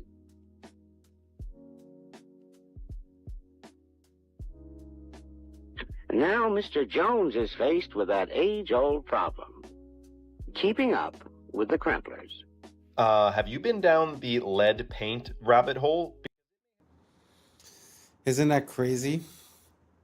To imagine how much you could do with a few $1,000s back in the days. I know they were paid less, I understand, but I still feel like it's not proportional, you know? And when you compare a house that was like maybe $10,000 less than 100 years ago, and that now we're talking about $650,000, I don't think it's proportional. I think they had it better off back in the days when it comes to the comparison between the buying power and the capability of having like a house and a car and this and that.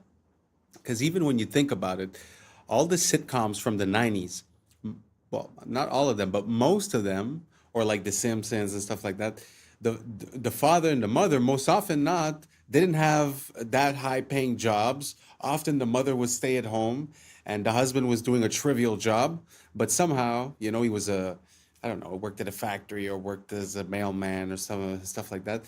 And somehow would still have a house, you know, a family, have a car. I feel like nowadays it's just not like that anymore. It's not like you could work at McDonald's and have a family and everything's fine and you're going to have a house. No, you're going to be paying for rent. You know, it's going to be way different. Do you guys think times have changed, that the value of money has changed and our buying power has changed as well? Or do you guys think that it's more or less the same? It's just proportional? Let me know down below and let's keep on rocking. I think we're close to the end on this one. Because it may have been banned for a completely different reason than many think. Did they really ban lead paint because it was toxic? Or because it blocked their signals? Think about it. For decades, every home was coated in lead paint. Thick, durable, insulating. Then suddenly, governments worldwide decided it was dangerous. But here's what they don't tell you. Lead is a natural shield against radiation and electromagnetic frequencies. In other words, radio waves can't penetrate it. Before the ban, your walls literally acted like armor. No TV signals, no radio frequencies, no wireless anything could pass through.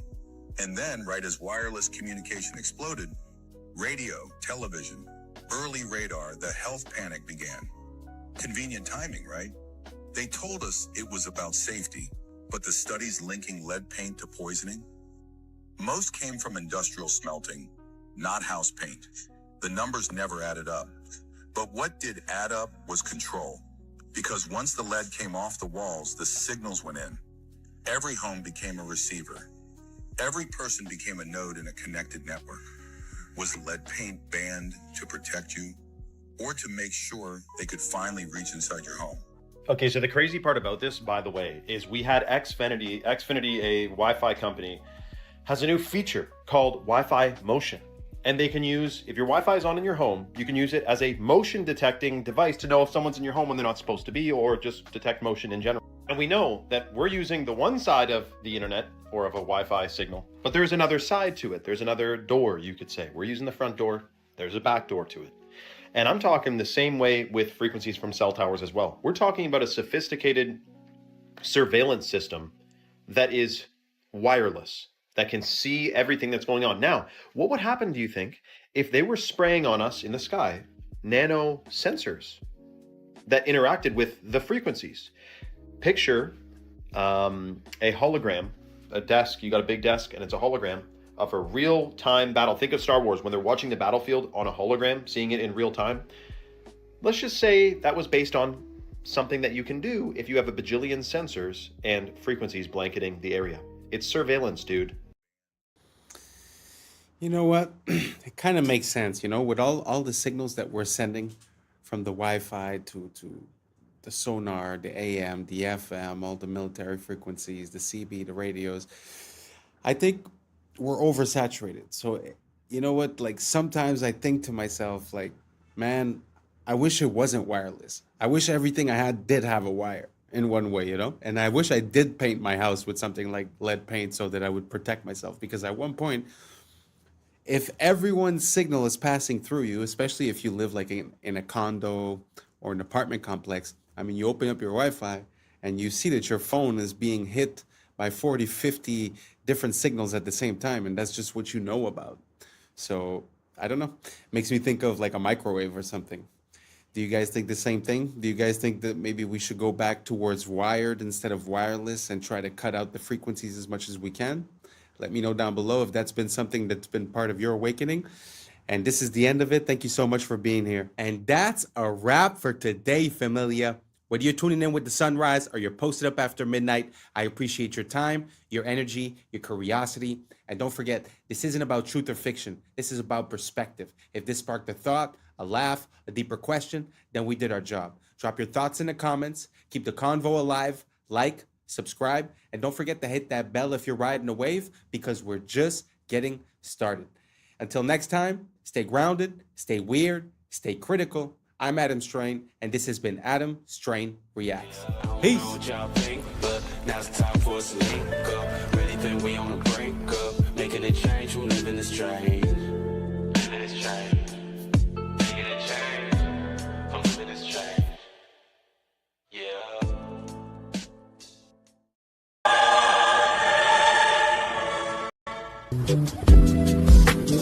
I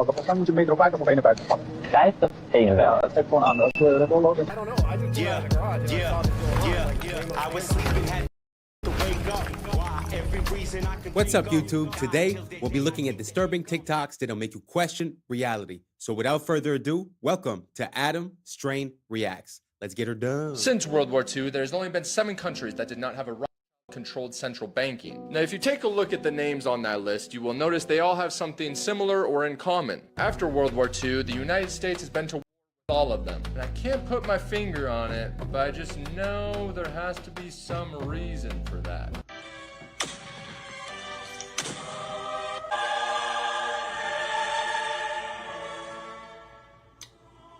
The Festival of Exploding Hammers has been going on for over 300 years in the town of San Juan de la Vega. And here's the thing. Yes, people get injured. There's been many calls for them to stop it. But look, if that's how I go, that's how I go. It's the largest accumulation of tracks in the world. So first, we started with one area. And then later on, we found that these led into another area, and you could connect them all, and eventually we ended up with 9 different areas that are more or less all connected physically. What do you guys think about that? I truly have a hard time with everything that's dinosaurs. I'm going to put in the next video. I don't think we've been through this, but the people, they call it the Bone Wars, which was 2 people that were in a competition, and basically they found like 95% of all the dinosaur bones. But as for the tracks, what do you guys think about this? Do you guys think that these are original tracks from dinosaurs, or can they be like more or less anything? And if they were tracks from dinosaurs, how come we haven't came across them before if they were just on the surface? So let me know down below what you guys think. I'd be very curious to see your opinion, and let's keep on rocking. I thought that the French protests were unhinged before, but this might be the single most hilarious way of protesting I've ever seen. As we all know, Paris is hosting the Summer Olympics, but a lot of French people aren't very happy about that. Because, and I only found out about this today, the Olympics is kind of a scam when it comes to a country actually making money. Don't get me wrong, it's great for global street cred, but for example, when China hosted it, they made a net loss of 36.4 billion, and London made a net loss of 13 billion, and that's all taxpayer money. So when the public heard that France has already spent over 5 billion, and then that Macron wanted to spend another billion just to clean up the Seine River so it looks good for the Olympics, they lost it, and the I shit in the Seine River protest began. On the 23rd of June, the French President Macron and the Paris mayor plan to take a ceremonial swim in the river to show off just how clean it is. So the protesters are now planning a defecation flash mob because, and I quote, after putting us in shit, it's up to them to bathe in our shit. Oh, and if you don't live in Paris, no bloody problem, because someone created this website. You type in how many kilometers you are away from Paris, and using a water flow algorithm, it will tell you precisely the day and the exact time you need to shit into the river to reach Paris at the time Macron will be swimming in it. Oh, I told you, and that is why I say, quick. Wow. I have never seen any type of protest in that way. But man, is that interesting. And also, I never came across any information as towards the loss of money of the countries that are hosting the Olympics. That's news to me. I always thought that they generated billions of dollars in profit. So I had zero idea. Did you guys know about that below? What do you guys think about that type of protest? I love it, to be honest. And the person that came up with the website to coordinate the poos with the swim, maybe in the future, world leaders shouldn't disclose their plans too far ahead of time. So let me know what you guys think down below. I really love this idea. Let me know what you think. Let's keep on rocking. Video showing how big the volcano is under Yellowstone. Oh, isn't that just horrifying? Starts with Yellowstone National Park at the top, just for scale. Yeah, that's... And then this. Insane. Just staggering and a good reminder that, yeah, if it goes, we're out. I know. So gone, so fast. Oh, well. Which is the way to go. Yeah. I definitely would rather it be quick.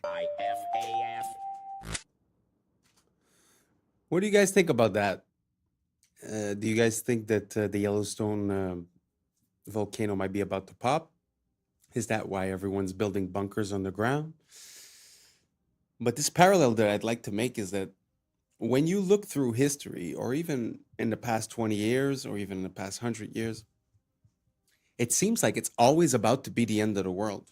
Sort of like today, no? Like every year is going to be the crash, right? Because we know that we're inflating and we're modifying the numbers so that it fits and that it works. So we're all waiting for the crash. It's always the apocalypse. It's always something that's going to happen, but somehow we're always here and nothing's happening. So is this one of those cases? Or is this the exception to the rule? Let me know what you think down below, because I know a lot of people have got Yellowstone very high up in their priorities and have a lot of fear regarding that. So let me know what you guys think down below, and let's keep on rocking.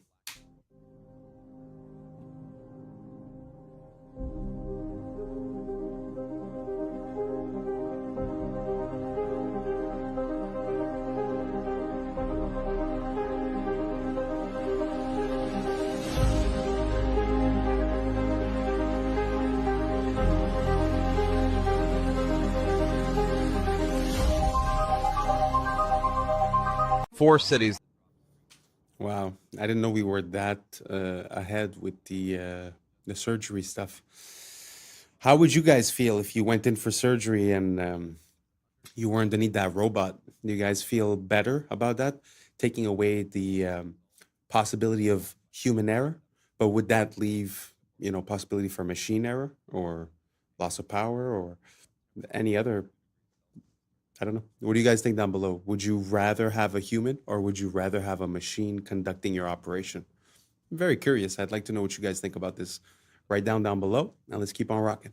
4 cities that dropped street temperatures up to 8 degrees Celsius, some using ancient techniques, others just using paint. Seville, Spain borrowed a 3,000-year-old Persian technique called qanat that uses underground canals to carry cool water and ends up functioning like outdoor air conditioning. The result? Temperatures dropped by 6 to 7 degrees Celsius. Singapore found an even simpler solution, reflective paint. Coating buildings brought temperatures down 2 degrees Celsius during the scorching 11 a.m. to 3 p.m. window. Vienna took the idea to the streets, repainting black asphalt in lighter colors and cutting temperatures by 5 degrees Celsius. But the Spanish sherry town of Jerez de la Frontera went furthest, using grapevines to slash street temperatures by as much as 8 degrees Celsius. They strung green canopies across narrow streets, stealing a trick sherry makers have used for centuries to keep their wineries cool. Sometimes the best ideas are just really, really old, or come in a paint can.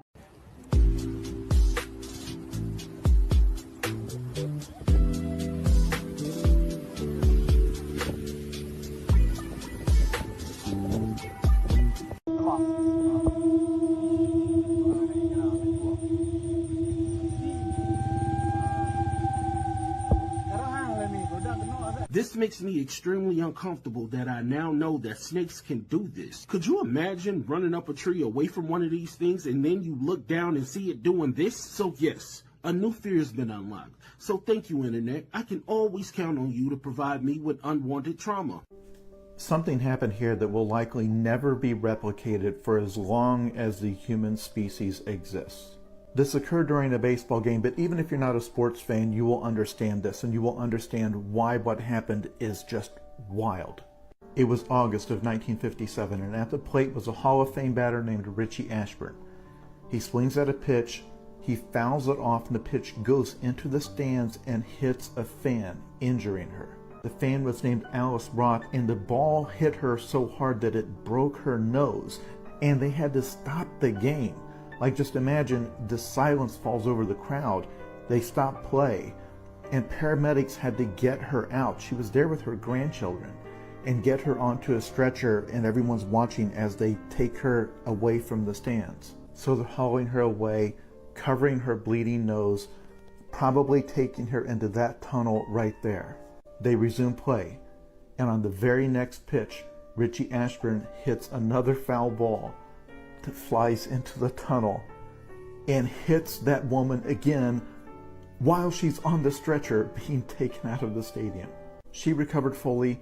The two of them, the woman and Richie Ashburn, became friends after this. It was a hugely famous incident and something that I am confident will never, ever happen again.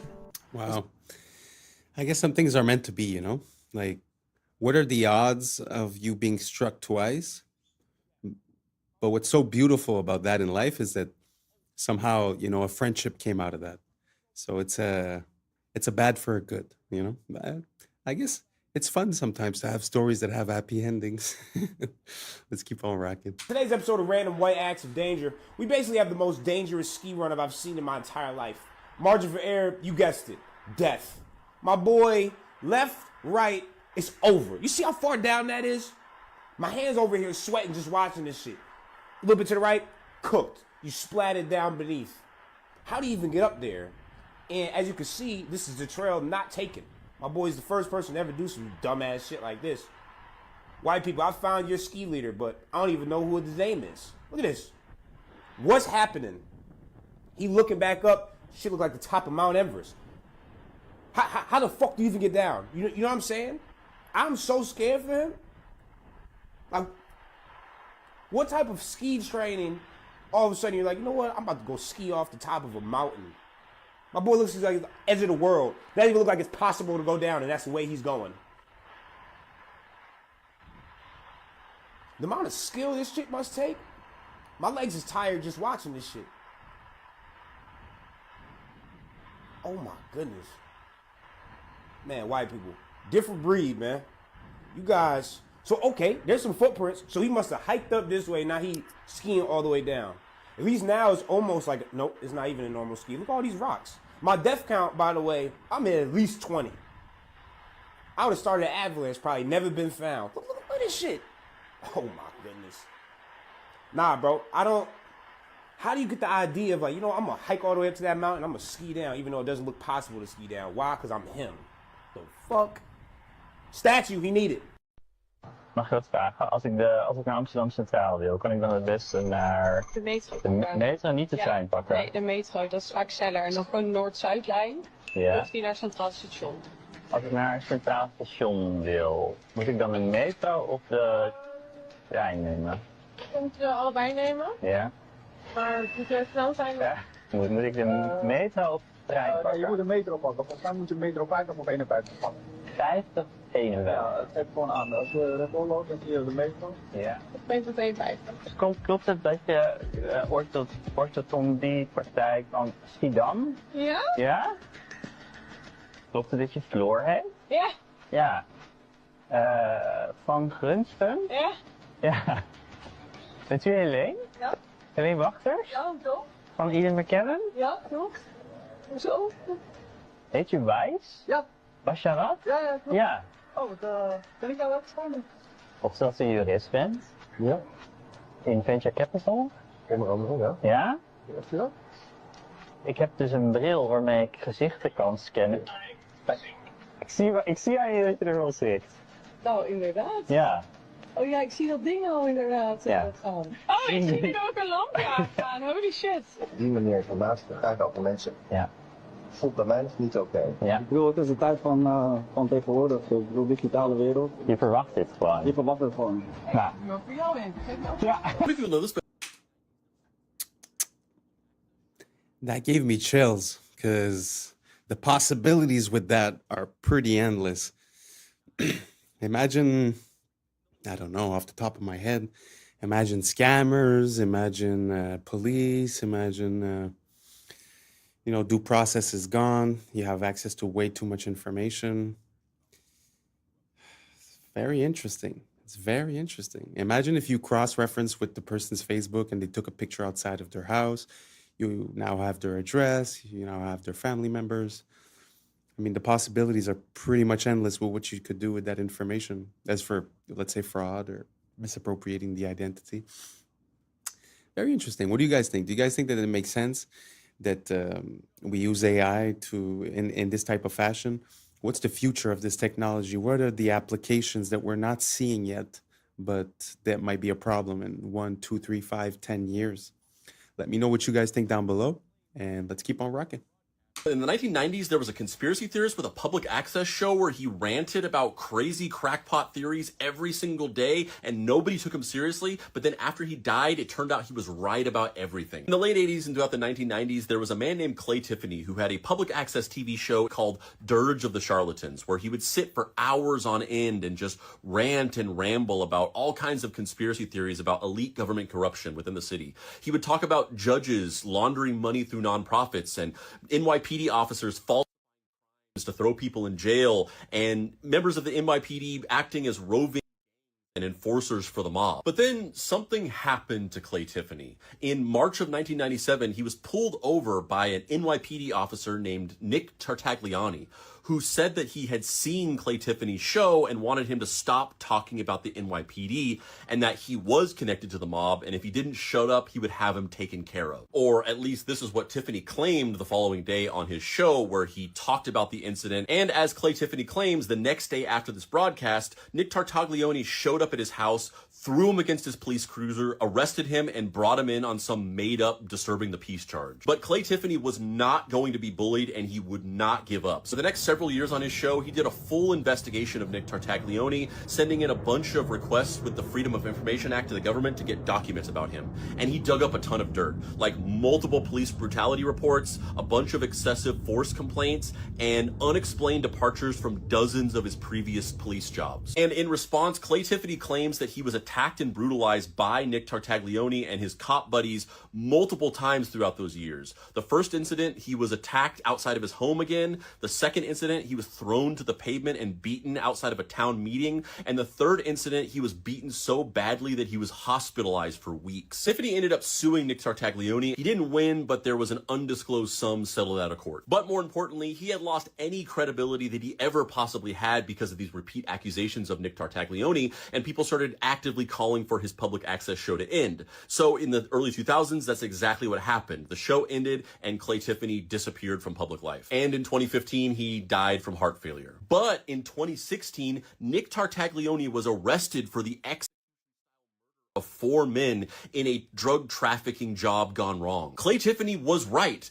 Nick Tartaglione was mob connected, he was corrupt, and him and his buddies were running as enforcers for the mob within the NYPD. And what's even crazier is that Nick Tartaglione was at one point cellmate and the last person to ever see him alive that we know of. And real quick, if you like my videos and you want to see more in-depth writing from me about pop culture, movies, TV, video games, weird historical facts, so on and so forth, you can do that here.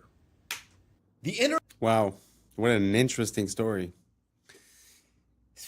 I mean, if that's not like something out of a movie, I don't know what is. Gee whiz. Dude is talking the truth and then he gets...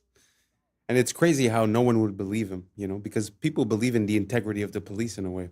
And also, you know, they're the biggest gang in the world, as we say, right? Wow, very crazy. And plus with that final connection with that dude that had that island. Wow. So he's the last person to have seen him.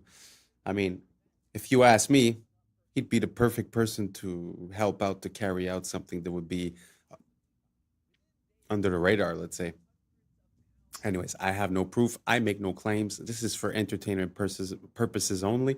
So please, YouTube, I appreciate you. Let's keep on rocking. Internet's revenge on the man who invented spam mail is the most iconic thing I have ever heard. In the early 2000s, Alan Ralsky was one of the world's biggest spammers, blasting up to 1 billion junk emails a day. He made millions of dollars from it and was super cocky. He openly bragged to reporters about his empire and proudly called himself the godfather of spam. But in one interview, boasting as usual, he showed off the massive new mansion he bought with his spam money. And that was his mistake. People online found his new home address and thousands banded together to get their revenge. They signed Alan up for every sweepstakes, promotion, all the junk mailing list they could possibly find. Within days, he was receiving hundreds of pounds of junk mail a day. And inside that pile of junk mail was his real mail, so he had to go through it. He later complained in another interview saying, quote, "They've signed me up for every advertising campaign. These people are out of their minds. They're harassing me." Seriously, what does failure mean? It's not, it doesn't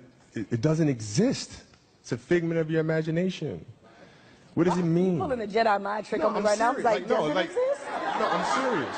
Look, I'm trying to think, like, how can I explain it? So, let's use happy endings, right? And then we can relate this to failure, why it's not existent. Like, you know, everybody talks about, like, everybody wants a happy ending, right? Now let's go to the reality of it, right? Let's look at a fairy tale story. Let's look at Snow White. Mm-hmm. She gets a happy ending. She finds Prince, whatever. She goes on. She lives happily ever after. Well, I call bullshit on that because 2 months later, the fact is they had an argument and he's sleeping on the couch. Right? So the point is, the story continues. The story continues. So if you fail on Monday, the only way it's a failure on Monday is if you decide to not progress from that. Right? So to me, that's why failure is not existent. Because, you know, if I fail today, okay, I'm going to learn something from that failure, and I'm going to try again on Tuesday. And I fail, and I'm going to try again on Wednesday. So it doesn't exist. You know what?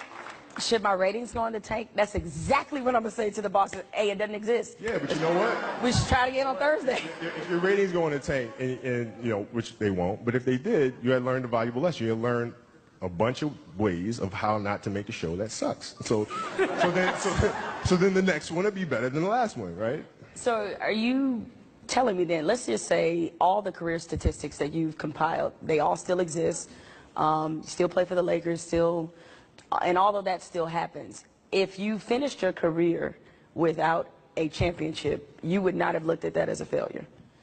No, I would have looked at it as being extremely disappointed because I had a dream and I had goals that I wanted to accomplish, right? And if I don't accomplish those goals, I have to ask myself why, right? And so from my position, the reason why I would not have accomplished those things is poor leadership, a failure to communicate properly with my teammates to put them in positions to be successful, lack of preparation. You know, all those things would be reasons why I don't win, right? So now, if that was the case, and in my career, I have to sit and I have to analyze that, and then as I move and I evolve, you know, post-basketball into business or whatever, those same weaknesses are going to reveal themselves there, right? So if I don't learn from that, I'm going to struggle here too, right? So I can take those situations and learn from those and have them, you know, make me a better person later in life. But if I don't take that stuff and apply that someplace else, then that's failing, which to me is the worst possible thing you could ever have, is to stop and to not learn. So the winner. Very good message. I really like the way he handled that question and the way he explained it. And there is a saying, when the billionaires, you know, a lot of the billionaires that made a lot of money that are now successful, they often say that they've went bankrupt a few times. And I guess if they would have seen it as a failure and then on Wednesday they would have quit and just went and worked for someone else, I guess it never would have made it. So I guess it's all a question of perspective. And as a parallel, I mean, using proper words and positive words has an effect. It's very interesting because he's talking about one word, but there's also the word stress, or the word depression, or the word, I mean, there's so many words that nowadays just rolls off your tongue because everyone is a victim, everyone is feeling some type of way or disadvantaged or this or that. But in reality, I mean, what is stress? You know, what is depression? It's something that you accept in your mind and that you create as an anchor or as a habit. So in my mind, if every time I would say I'm stressed, I would say time to breathe, and then I would concentrate on my breathing and try to gain control, I find that gives control in my life. It gives me power in my life. So using the word stress makes me feel like I'm under the weight.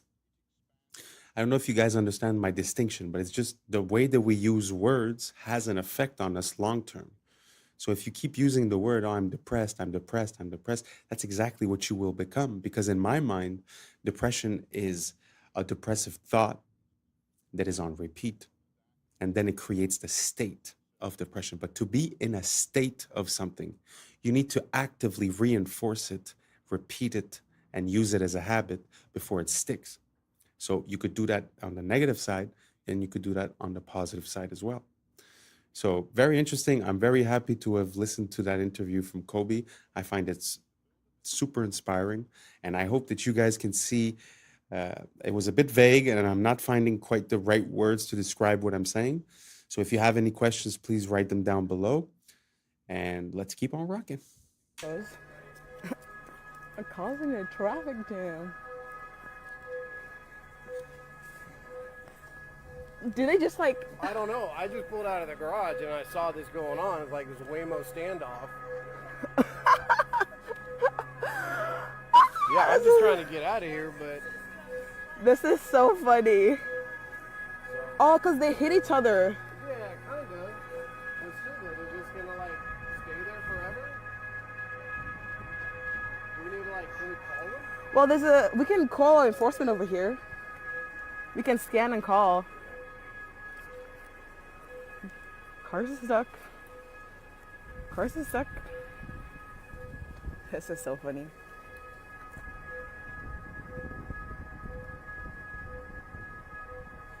Digital is the biggest step towards the surveillance state this country has ever faced in my lifetime.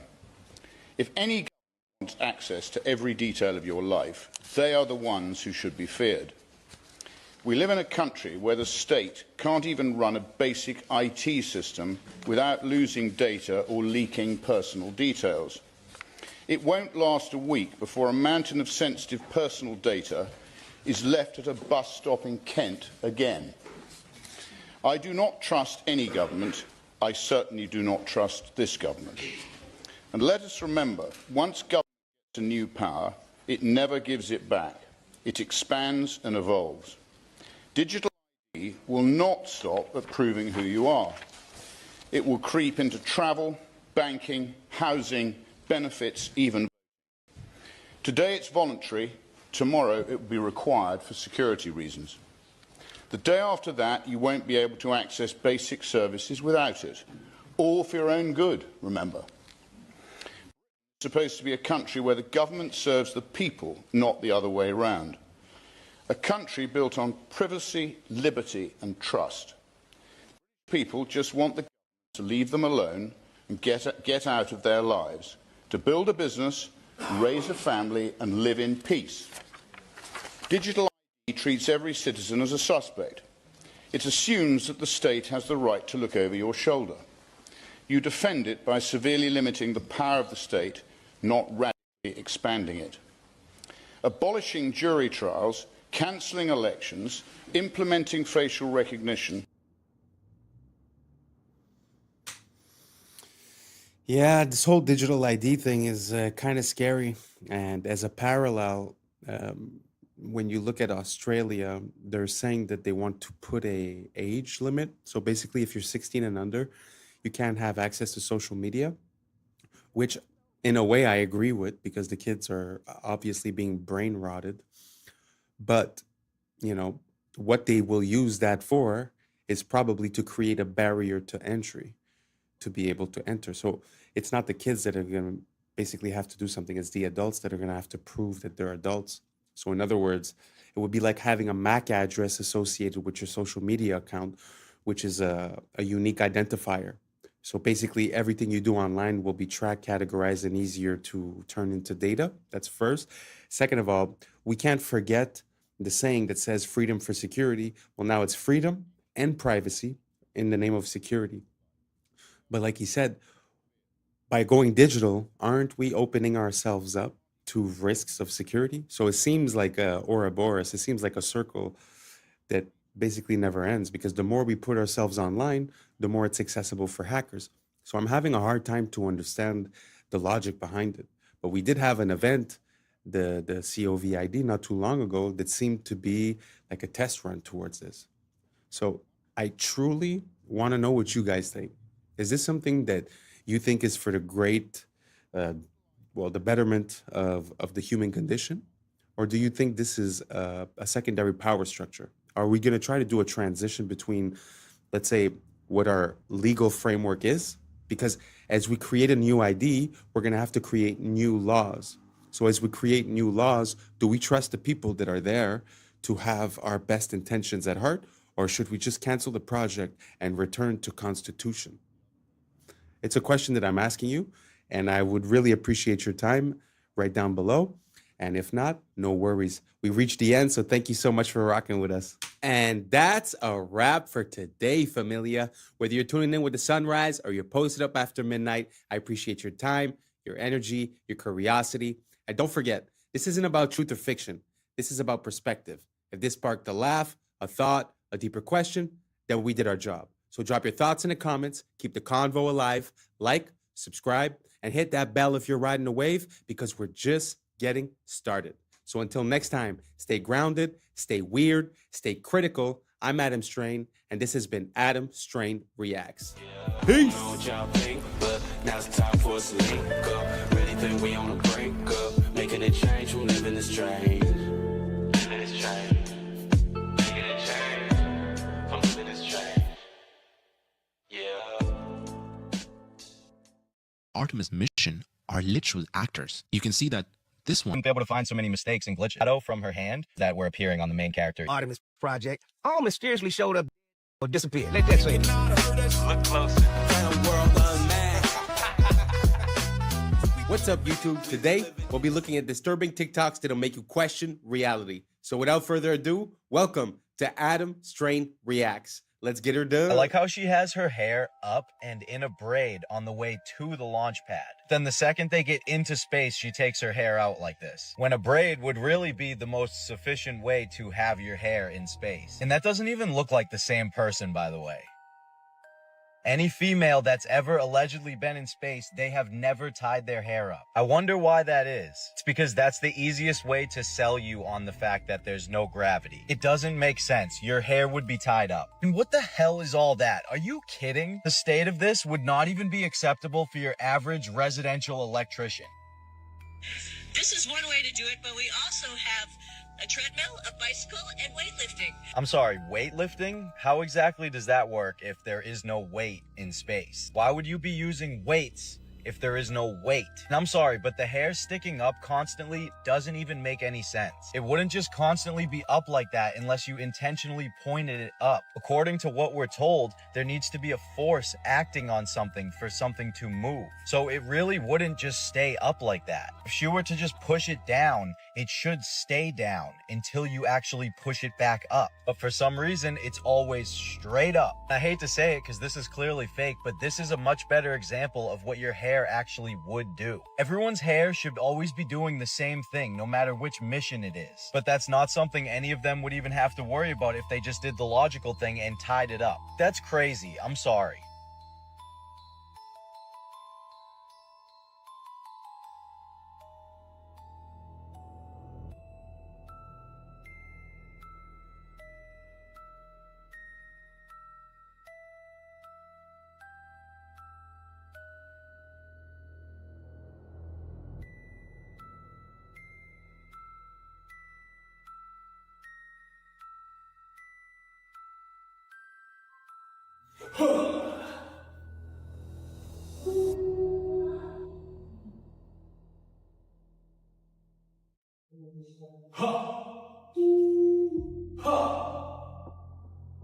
For America and a waiting world, integrity is 5. What is that? The end of a paper towel tube? They're like looking out the end of a paper towel and turning the light on and off.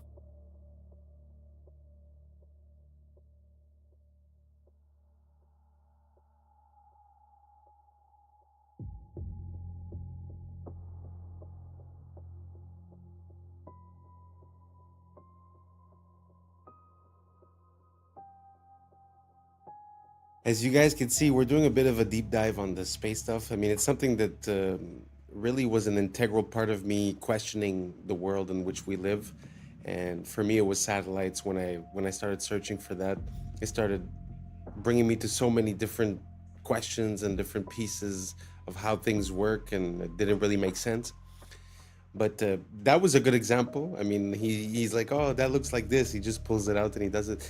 I think there's something about the way we intake information due to like credibility and stuff like that, because basically, you know, I've seen videos where they show you a picture and they say, which planet is this or what is this, and it looks like a nebula, or it looks like Saturn or Jupiter, and at the end of the day it was just like a random kitchen appliance or just liquid inside of oil, and then they took a picture. You know what I'm saying? Like, it's just, I think a lot of this has to do with how we're looking at the information. So does it really make sense that, I don't know, just like he was saying, that they're keeping the hair up, or that, you know, after all of this evolution in camera, somehow, you know, we only get basic shots, basic quality. There's no camera pointing outside all the time. So let me know what you guys think down below. So this is the Artemis 2 special. We're just gonna breeze through it. Let's keep on rocking. Fast are you going at your top speed? It's interesting measuring speed in space. So, you know, we use like air density and to determine Mach. So when we enter the atmosphere, we'll be going about Mach 25, 26, or 25,000 miles per hour. 7 miles a second. Wow.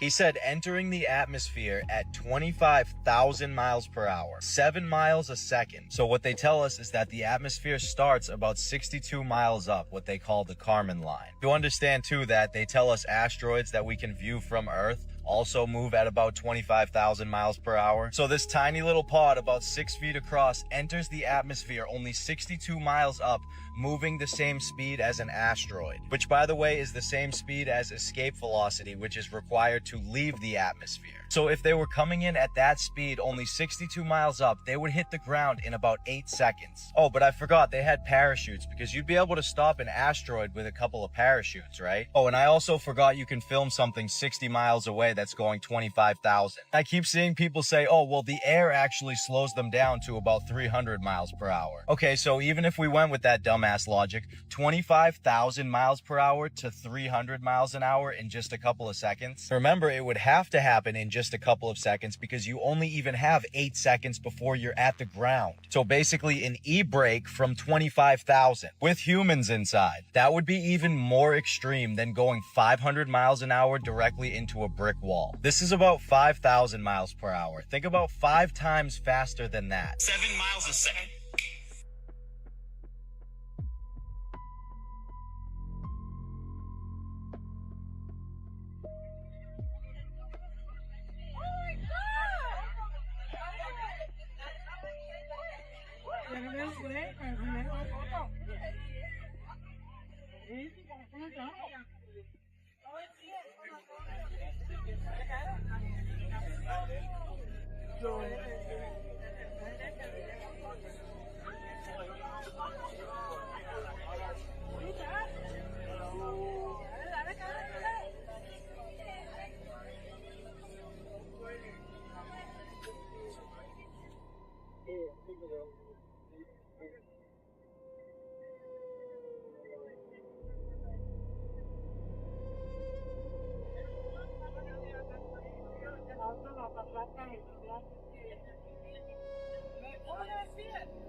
These astronauts are really an IQ test for the general public, because tell me why she's walking around just fine on stage, and then a few days later she's hobbling around like a baby gazelle that just fell out of her mother. Muscles don't just atrophy from being just fine from no gravity to barely being able to walk. Uma invenção de 1950, veículo híbrido, metade carro, metade avião. Na estrada, chega a 90 km por hora. Para voar, basta travar a parte inferior, dobrar as asas e acoplar a hélice. Sem ferramentas, sem complicação. No ar, alcança 160 km por hora, fácil de pilotar. Funciona com gasolina comum. Único problema, custos elevados para a produção e achar onde estacionar.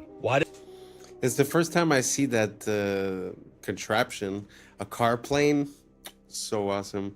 I don't know what language it was. I think it was Portuguese, but they were saying that it runs on car fuel. It's normal. The only problem is that it costed expensive to build.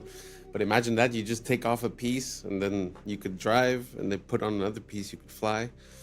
That's awesome. If you guys have any more of those, send them over. I like seeing variations of the car that never got to see the light of day, because it helps us see what the process is behind the scenes about what product is allowed to reach us and what is not and why. You know, very interesting.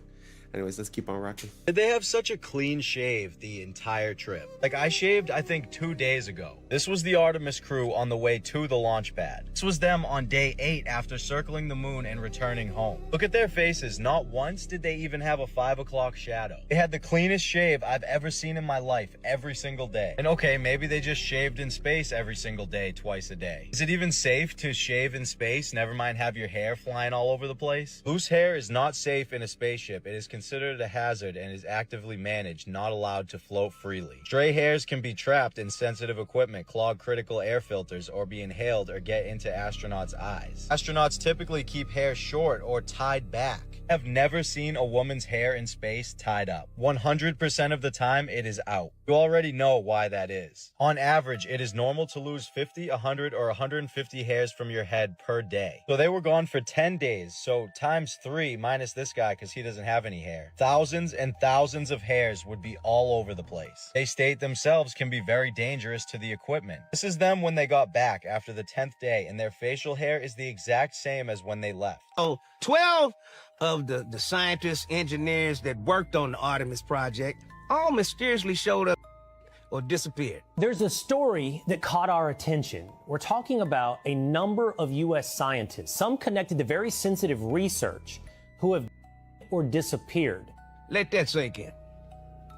So, they're acting again. I guess they came together and tried to blackmail them for some money. Otherwise, we're gonna tell them how we did the trick. And now they tricked, and they did. If you in on the motherfucking hustle, stay in on the hustle, I guess the moral to that story is. Don't jump ship too late, because the hustle gonna continue. You're gonna be maggot food. 2 of the astronauts on the Artemis mission are literal actors. You can see that this one was in Fallout and this one was in Mad Max. Why would they hire actors to go to the moon?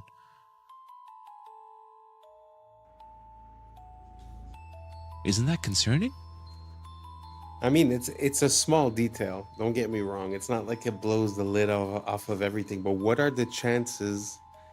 And if you look at the girl astronaut, I don't remember her name, but if you look into her curriculum, like, she's been busy. Since 2003, she's been working at NASA, doing all kinds of stuff. So when is it that she becomes an actress? You know, and how come? I don't know. You guys tell me, does it mean something? Does it not mean something? Let me know down below. Maybe I'm missing something. Let's keep on rocking. Get your tinfoil hats out, folks, because this is maybe my favorite conspiracy theory of all time. Okay, so one of the biggest conspiracy theories regarding the lunar landing is that we never went back after the 60s and 70s because we lost the technology.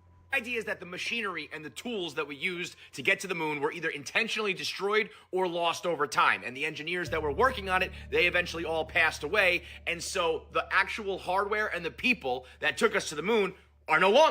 What if I told you that the reason there hasn't been another lunar landing is because of lost technology? It's just not NASA's, it's Disney. What does Disney have to do with this, you ask? Well, naturally, we never actually went to the moon. We filmed the lunar landing and broadcast that as if it was really happening. Disney had government contracts with the United States. They worked with scientists like Wernher von Braun. They filmed a very convincing lunar landing using green screen technology from the 60s that we simply do not have anymore in 2026. Listen to this guy talking about the Disney Prism that allowed them to film unbelievable scenes like this one in Mary Poppins that is simply lost forever.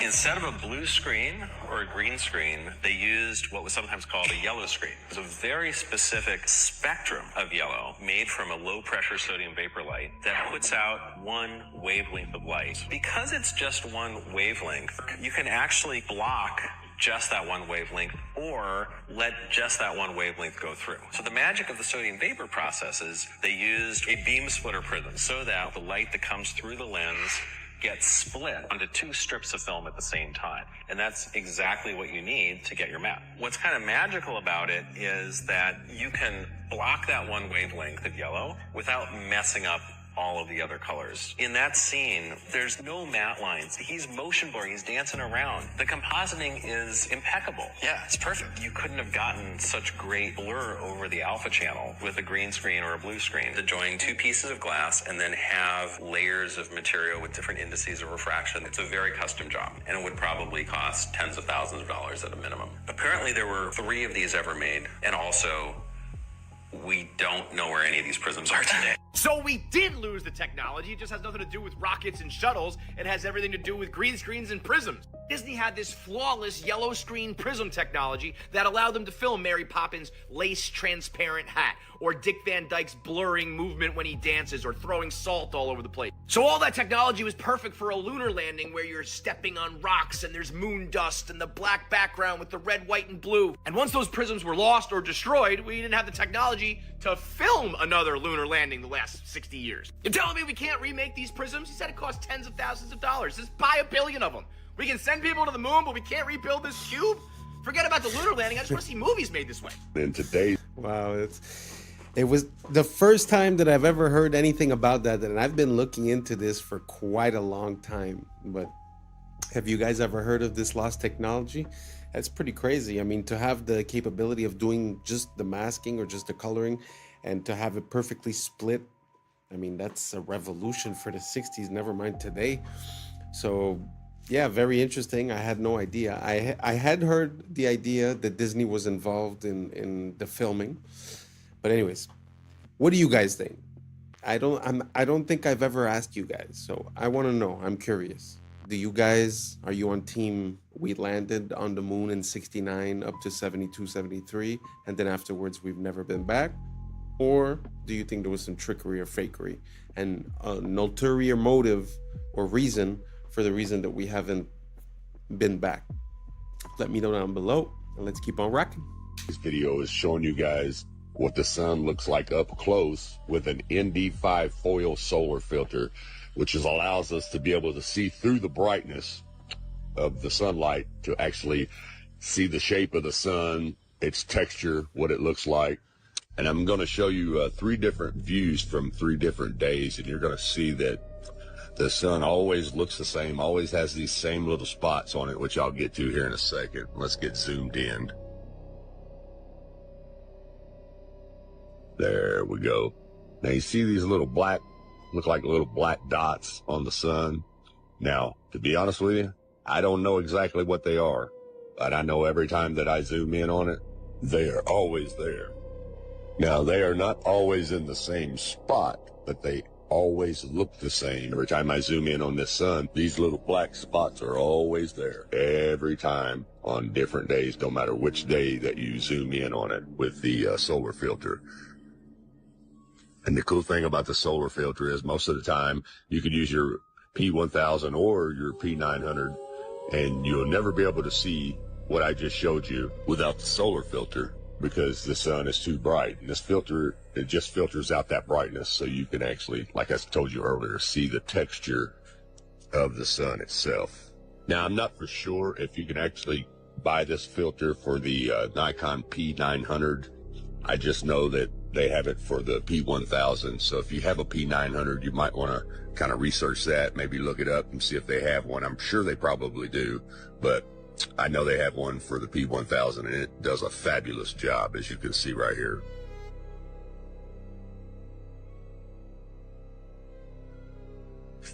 Now you're getting ready to see those little black holes, those little black dots again, just as I showed you on the first day.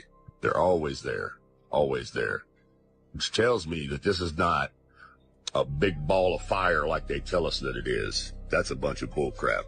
You don't see a big ball of fire anywhere on this. It just looks like a big light bulb with some bugs stuck to it. Not to mention the fact that I shouldn't be able to zoom in on this at all with a camera. It's supposedly 93 million miles away. Think about that. 93 million miles away. Trust me, there is no camera in the world that can see 93 million miles away. But anyway, it's a little shaky there. Sorry about that, guys.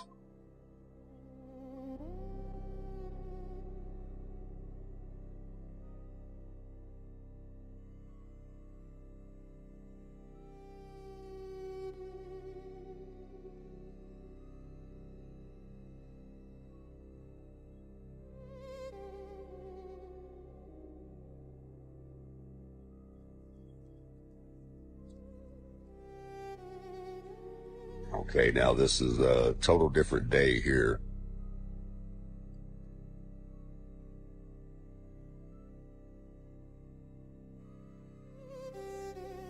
There was some humidity on this day, so I didn't actually get the orange look or the yellow look. It actually had a white look to it. But you can see those black dots or little black holes are there on day 3 also.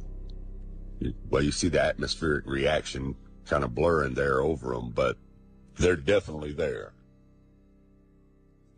I don't know what that is, but it's something.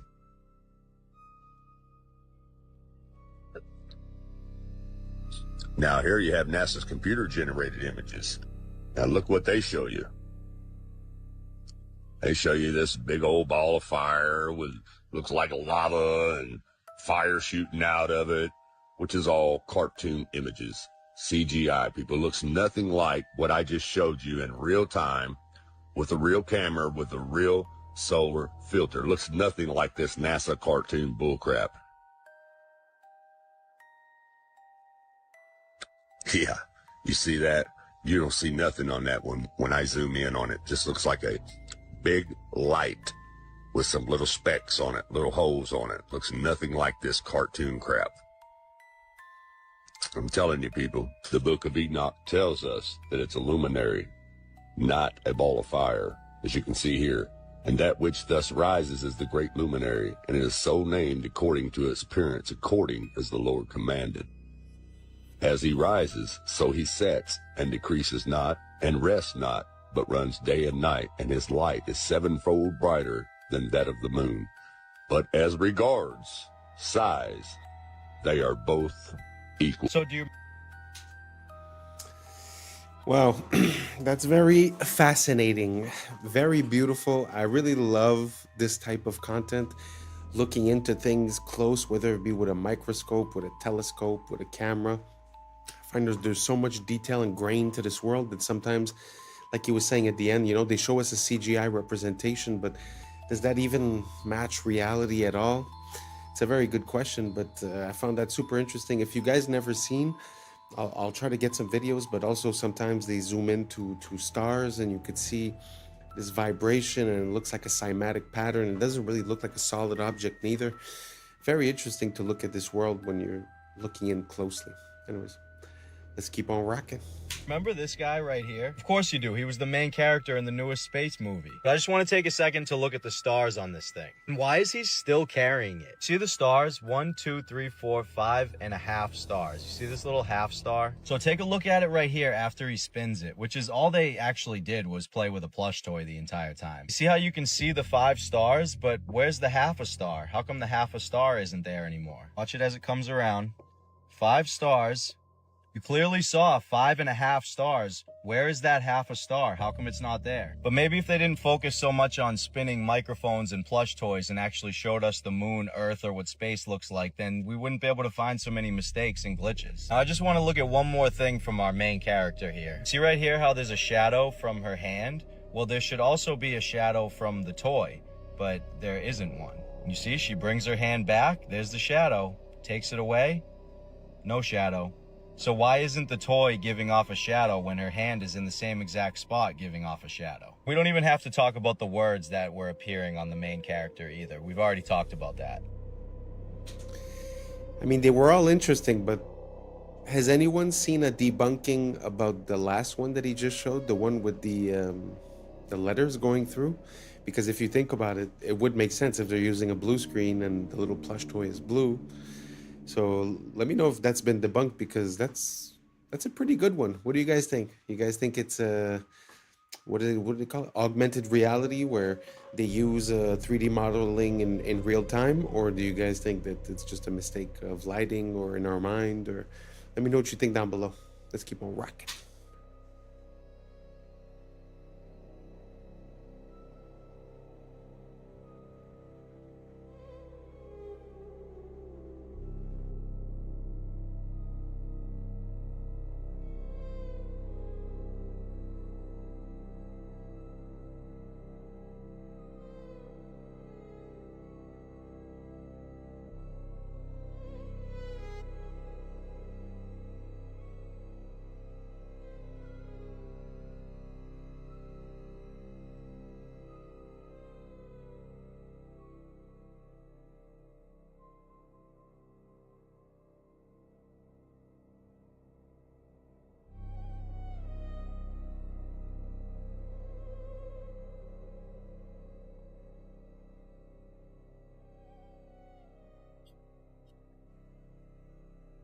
systems where these are basically pods that you would drop out of the aircraft and they would parachute.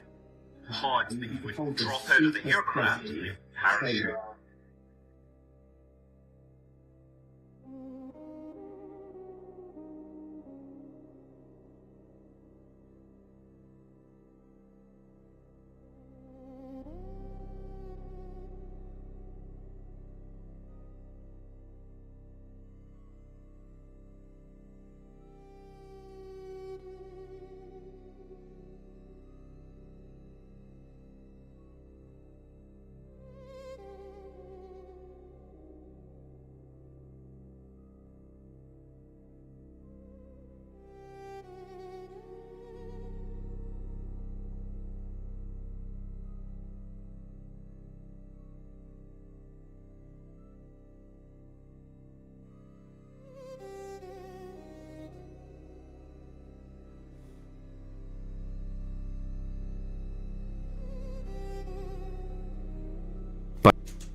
What do you guys think? Do you think it's possible that they just dropped the pod off from a plane instead of it reappearing? Or do you guys think that's just a coincidence, the fact that that plane has that capability and was passing over it on the same date towards the same area? Let me know what you think down below. Let's keep on rocking. A lot of coincidences. Pas de caméra interne pendant l'ascension, juste des coupures pour faire place aux images de synthèse. Ils sont prudents pour pas faire les mêmes erreurs qu'avec Apollo 11. Après tout, si c'était faux, pourquoi ça deviendrait vrai? We're going to the moon. La NASA, c'est une télé-réalité, avec des acteurs présentés comme des cartes Pokémon. On sait tous que les images de 69 ont été faites en studio, avec un ralenti x2. Et si on met en vitesse normale, on peut visualiser les harnais. Et regardez la simplicité du décollage depuis la Lune pour le retour sur Terre. Il était plus propre que la vidéo d'aujourd'hui. Et celui qui filmait est resté là-bas. C'est peut-être Buzz Aldrin d'ailleurs, un astronaute, acteur et franc-maçon, qui nous répète ne jamais avoir été nulle part. We did go there. Et il porte même une bague maçonnique sur cette photo culte. Et ici aussi. Parce qu'on a affaire à un théâtre occulte. La fusée fait 322 pieds de hauteur. En Gematria Prime, Artemis 2 égale 322. Le fameux nombre de la société secrète Skull and Bones. Parce que la conquête de l'espace est une conquête de l'esprit. Répétée depuis ton enfance pour t'éloigner de la réalité et t'enfermer dans leur prison digitale. Do you know that Christina Koch was actually a character in Mad Max in 2015? Yeah, NASA astronaut Christina Koch appeared as one of the Vuvolini in the 2015 Mad Max Fury Road. And then just 10 years later, she's going to the moon. What an exciting life, huh? Apparently, she's only even been an astronaut for only 13 years. And she completed her candidate training in 2015, the same year that she was filming to be in a movie. Yeah, the two of the four American astronauts that are on that flight, they're right out of central casting. They're right out of central casting. Let's not forget about the words appearing on the stuffed animal and then him quickly moving it out of the way. Let's not forget about how the bag phased directly through Buddy's ear right here. Minutes before the Artemis 2 crew traveled the And what the hell is he even doing? Let's not forget the vanishing red dot.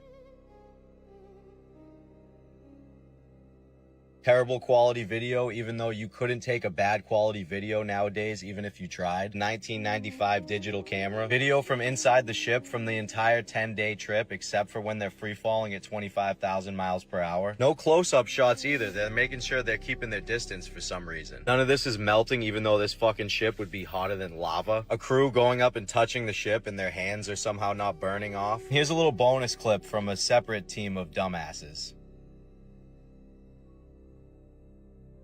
Why did the ball fall straight to the floor if they're in space? So, you know, it's really not a question of you should believe this or that. I'm really wondering. To be honest, I'm not even decided on any way, shape, or form. But a few quick questions. You know, have we been to the moon? Is the sun really 93 million miles away?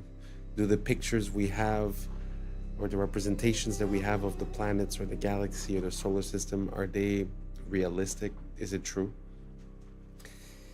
Let me know what you think down below, and thanks for rocking. And that's a wrap for today, familia. Whether you're tuning in with the sunrise or you're posted up after midnight, I appreciate your time, your energy, your curiosity. And don't forget, this isn't about truth or fiction. This is about perspective. If this sparked a thought, a laugh, a deeper question, then we did our job. So drop your thoughts in the comments, keep the convo alive, like, subscribe, and don't forget to hit that bell if you're riding a wave, because we're just getting started. So until next time, stay grounded, stay weird, stay critical.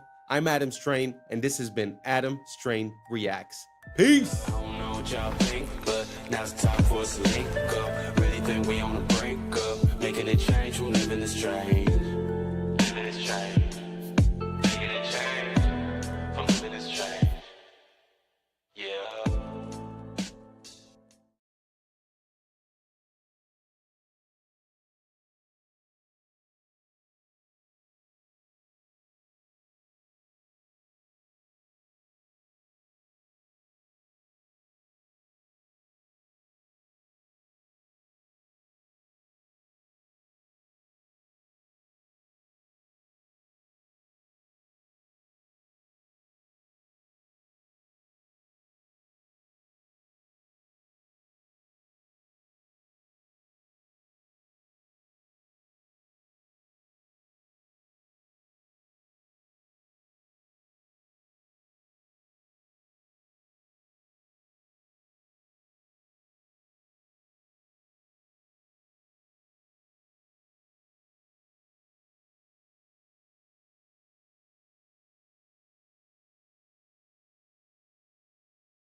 And I say, oh, I sound like I have a slur.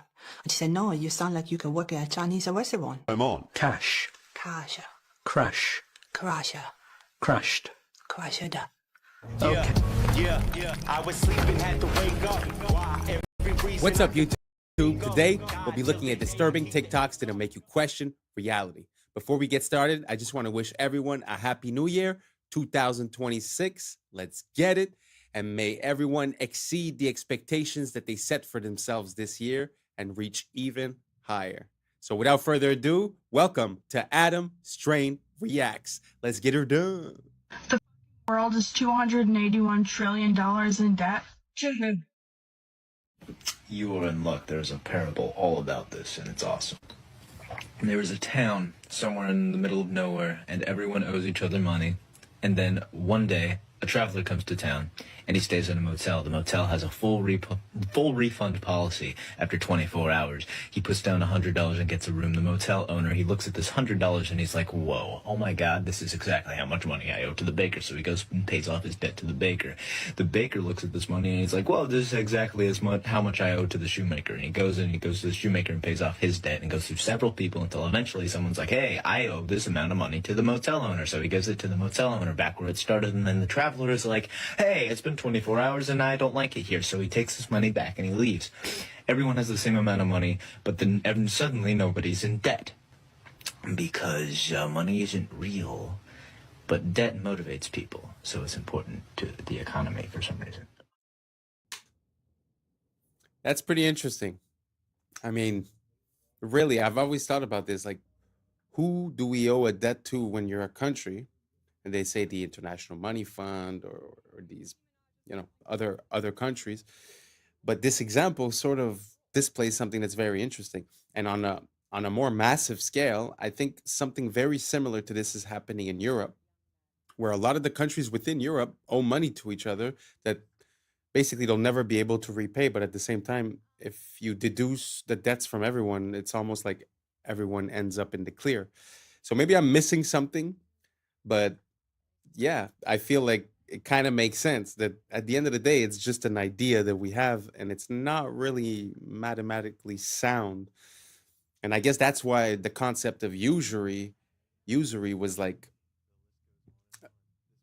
prohibited by the Christians and this and that, because I think it sort of creates a part of value of money that's unreal in a way. So let me know if I missed something, but that example, do you catch it? Does that make sense? Everyone paid each other, but at the end of the day, the same amount of money is there, and the guy took back his $10, but everyone's accounts are settled. So maybe I'm missing something. Write it down below, keep me in the loop, and let's keep on rocking.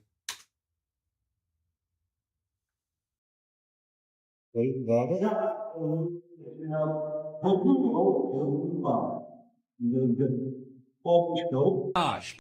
Okay, Nikki is causing dads to leave the home. Hold on a second. I don't think that's a good role model for 18-year-old girls. I don't. And what do you think about for young men? For young men. And for young men, don't be new scum. Yes, see, they're young men. Are you? Yeah, that whole situation, I haven't really spoke about it much because I find that there's not much information and a lot of speculation. But it's kind of interesting that you're trying to live off the legacy and continue the legacy of someone, but it seems like you're not following that person's beliefs at the end of the day.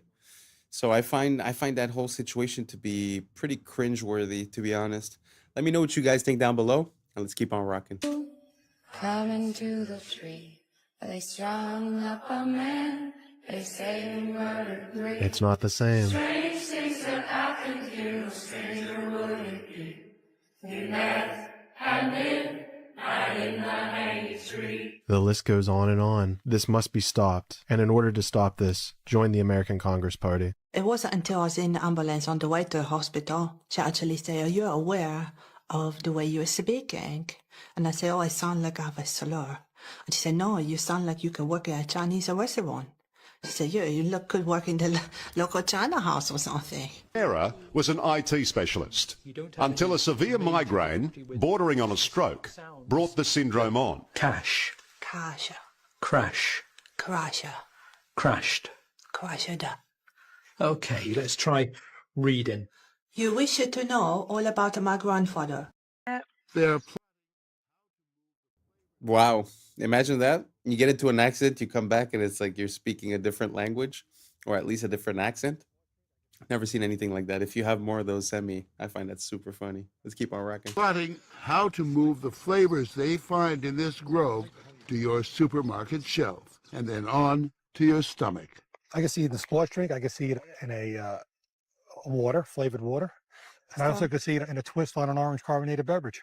When they find something they like, they extract its flavor molecules from the fruit on the tree. Then back in the lab, they mimic Mother Nature's molecules with chemicals. Essentially, what you do is you take whatever this smells like, Right. and copy it. Right. Exactly. And then I suppose you could, if you choose to, you could quote unquote improve on it. Exactly. Yes, we all the time.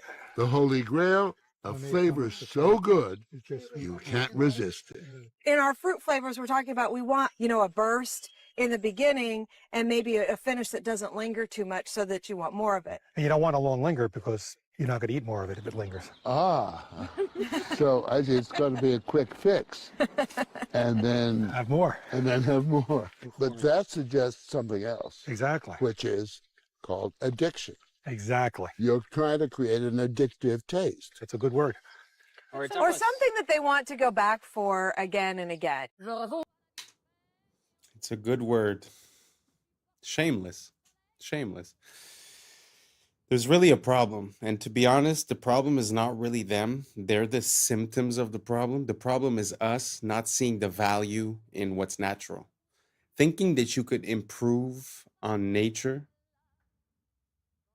I think is a mistake, you know? And the fact that we continue to consume these items just gives them more money to hire more people like this and continue the process. So I think the only way that we could really find a solution to this is voting with our dollar. You know, if you compare the same thing in the States and in, let's say, Spain, one of them is going to use natural ingredients and the other one is going to use all these chemicals. So until we realize and until we stop craving for these things and we break the addiction, which obviously that's what it is, I don't think we're going to be able to get out of this. You know, at the end of the day, this is more than just reproducing a taste. This is mind control. They're playing with your mind and hoping to get a desired outcome, which now they admitted is addiction to a certain product. So I find it very sad. I'm not taking the blame away from the individual that's consuming this on a daily basis, but it's kind of hard to get out of it at one point. So let me know what you guys think down below. Do you guys think that doesn't matter if it tastes good, it's fine? Or should we be more focused on what gives us a good effect within our body? Let me know down below and let's keep on rocking.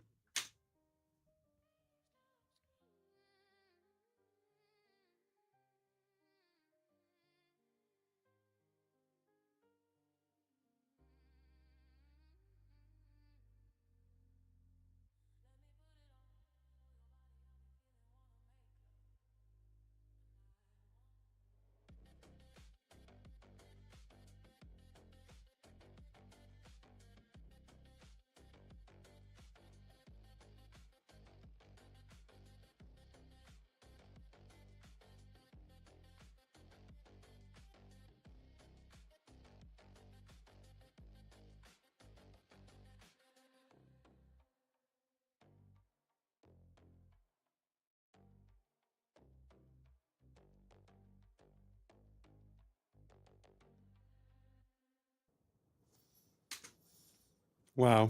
It's really to have a glimpse into that world just makes me realize how much we come from greatness and how the mighty have fallen, you know? The beauty of the architecture, the way people would present themselves, the respect that they had between them.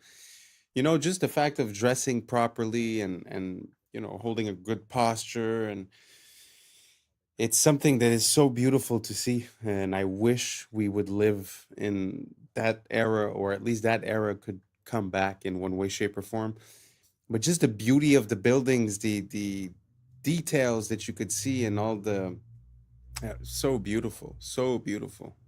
Let me know what you guys think down below, and let's keep on rocking. The reason why we use the word flirtation is because noble women in the 1700s used to flirt or wave their fans in a specific way to subtly communicate that they were interested. And if you find a way to cheat the system, you found a loophole, which is what these arrow slits and castles used to be called, which were basically cheat codes for archers because they could stay hidden while shooting arrows. And if a topic is really specific, it's a niche topic, and we call it that because a niche is a hole in the wall that was carved out to hold a specific object like a statue or a relic. And the front panel of a car is called a dashboard, but it's also the name of the wooden board that's attached to the front of a carriage, which basically protected the driver from being pelted by rocks and dirt while the horse was dashing. And bankrupt comes from the Italian word bancarrota, which means broken bench, because Italian merchants used to sell their goods on benches, and banks would literally break these benches if they didn't pay off their debt. If you put off a task, it's on the back burner, and that's because the fire and wood burning stoves was right beneath the front burners, and the heat would dissipate as it traveled to the back, so you just naturally place the slow cooking pots there. And the statues in front of ships were called figureheads, which is why we now call the leaders of a group or a company a figurehead. And we call video recordings footage because a movie's runtime used to be measured in feet. The theater cameras would literally project 1 foot of the film stock in 1 second. Isn't that all your...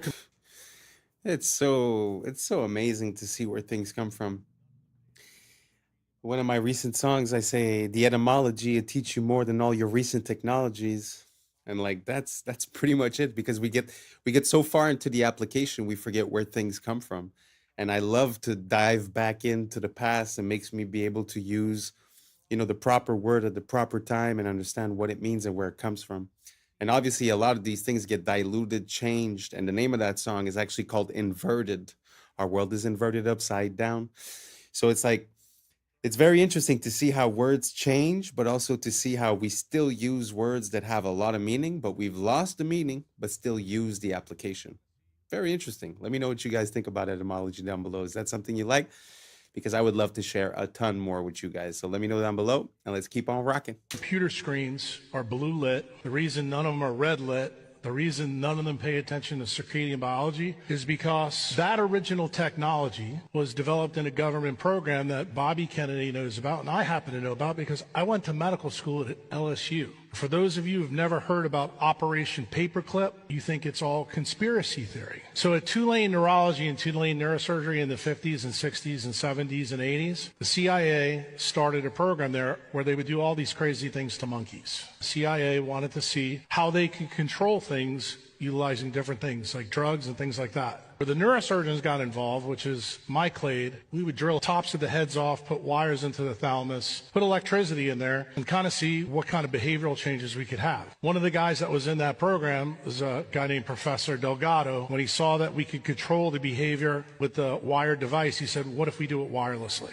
So he checked it in monkeys and checked it in bulls, and it turned out you can do it wirelessly with RFID chips and semiconductors. Then the CIA took it to the next level. They said, well, since this is electromagnetic radiation, what if we did it through light through screens?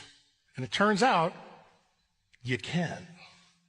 And that's the reason why all your computer screens have the frequencies they have. So why is this all important?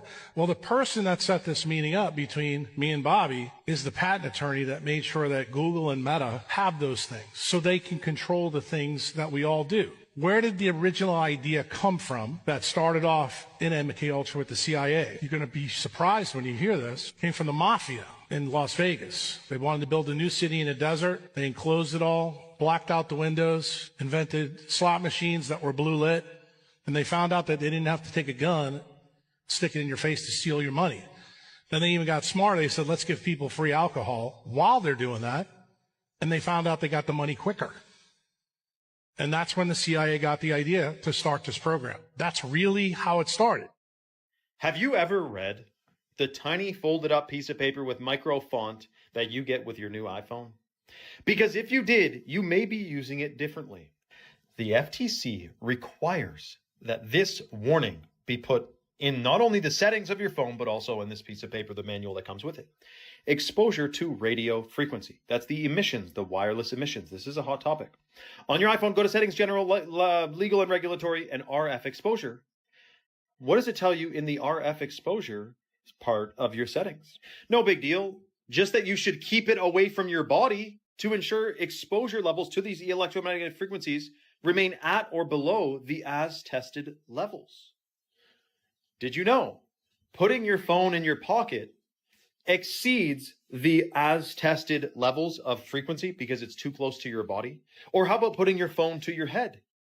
It exceeds the amount of frequency that they said was safe. In other words, it could be unsafe. Now, in the past, I've gotten in trouble for posting about the EMFs, the frequencies from Wi-Fi, cell tower, smart meters, because it's a censored subject. So I'm going to bite my tongue with this certain few things here, but pay attention. There are many hardware and software fixes to iPhones or any phones that could make them significantly be less harmful because of these frequencies. By the way, I went to an Apple store a long time ago to get a device that you can plug your phone into along with an Ethernet cable, and you can have your phone on airplane mode, not connected to the tower or Wi-Fi. You could have your Wi-Fi off and still have full speed internet because your phone's plugged in via Ethernet.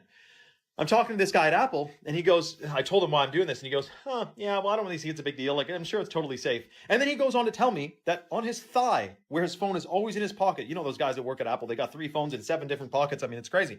He's like, yeah, I do have a rectangular mark of red skin on my thigh from where my phone sits all day.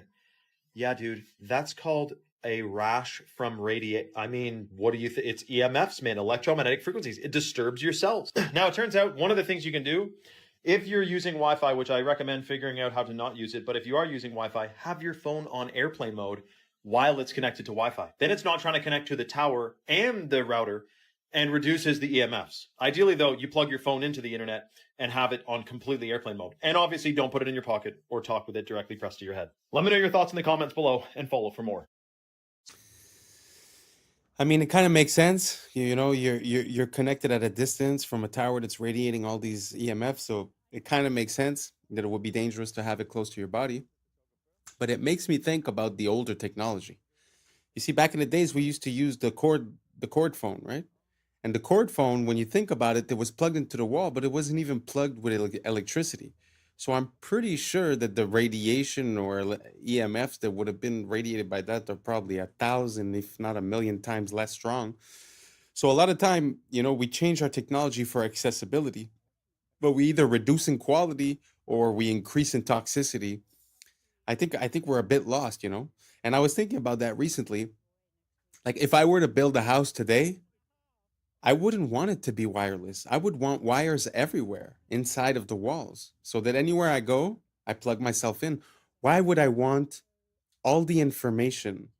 Like, let's say you're watching a video on your phone. Why would I want the information of that video all around me at every moment, you know? And then to go just a step further, if you look at, you know, a lot of people now, they tend to live in condo buildings, apartment buildings. You ever look, when you look for a Wi-Fi inside of one of those buildings, you're exposed to at least 50 of them at the same time. Can you imagine the multiplication and how dangerous that could be? So it's kind of weird. They're selling you a cell phone that's made to talk on the phone, but if you put it here, it hurts you. If you put it in your pocket, it hurts you. So I don't know. I don't know what we're doing, you know? I think we're going to need a little bit of consciousness and realize what we're doing and try to find a solution to it. I've heard about the stickers on the back of the phones. Does anyone use that? Does that work for you guys? I'd be very curious to see what ideas you guys have to reduce the EMFs.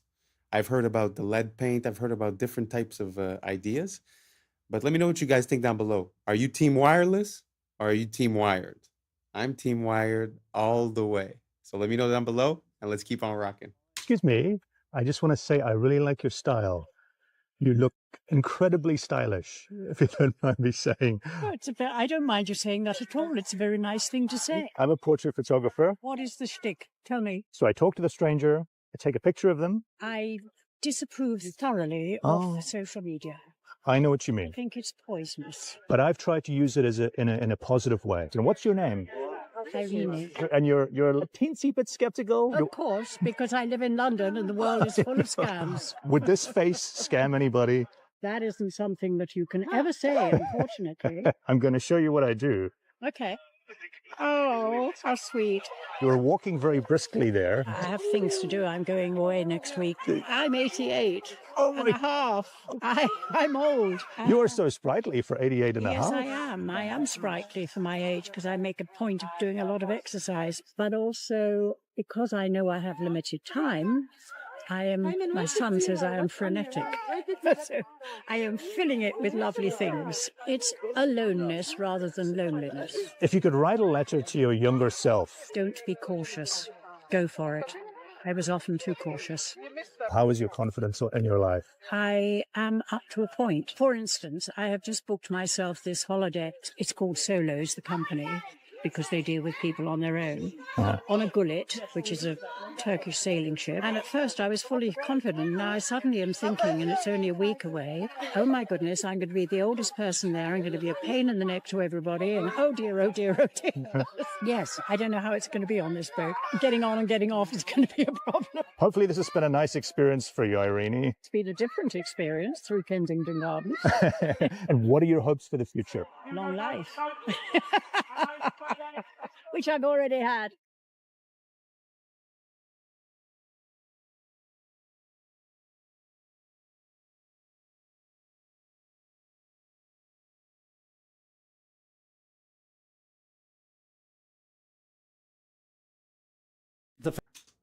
Wow. What an amazing woman. I really love everything that she said, to be honest. Don't be too cautious. It's aloneness, not loneliness. Wow, 88 years old.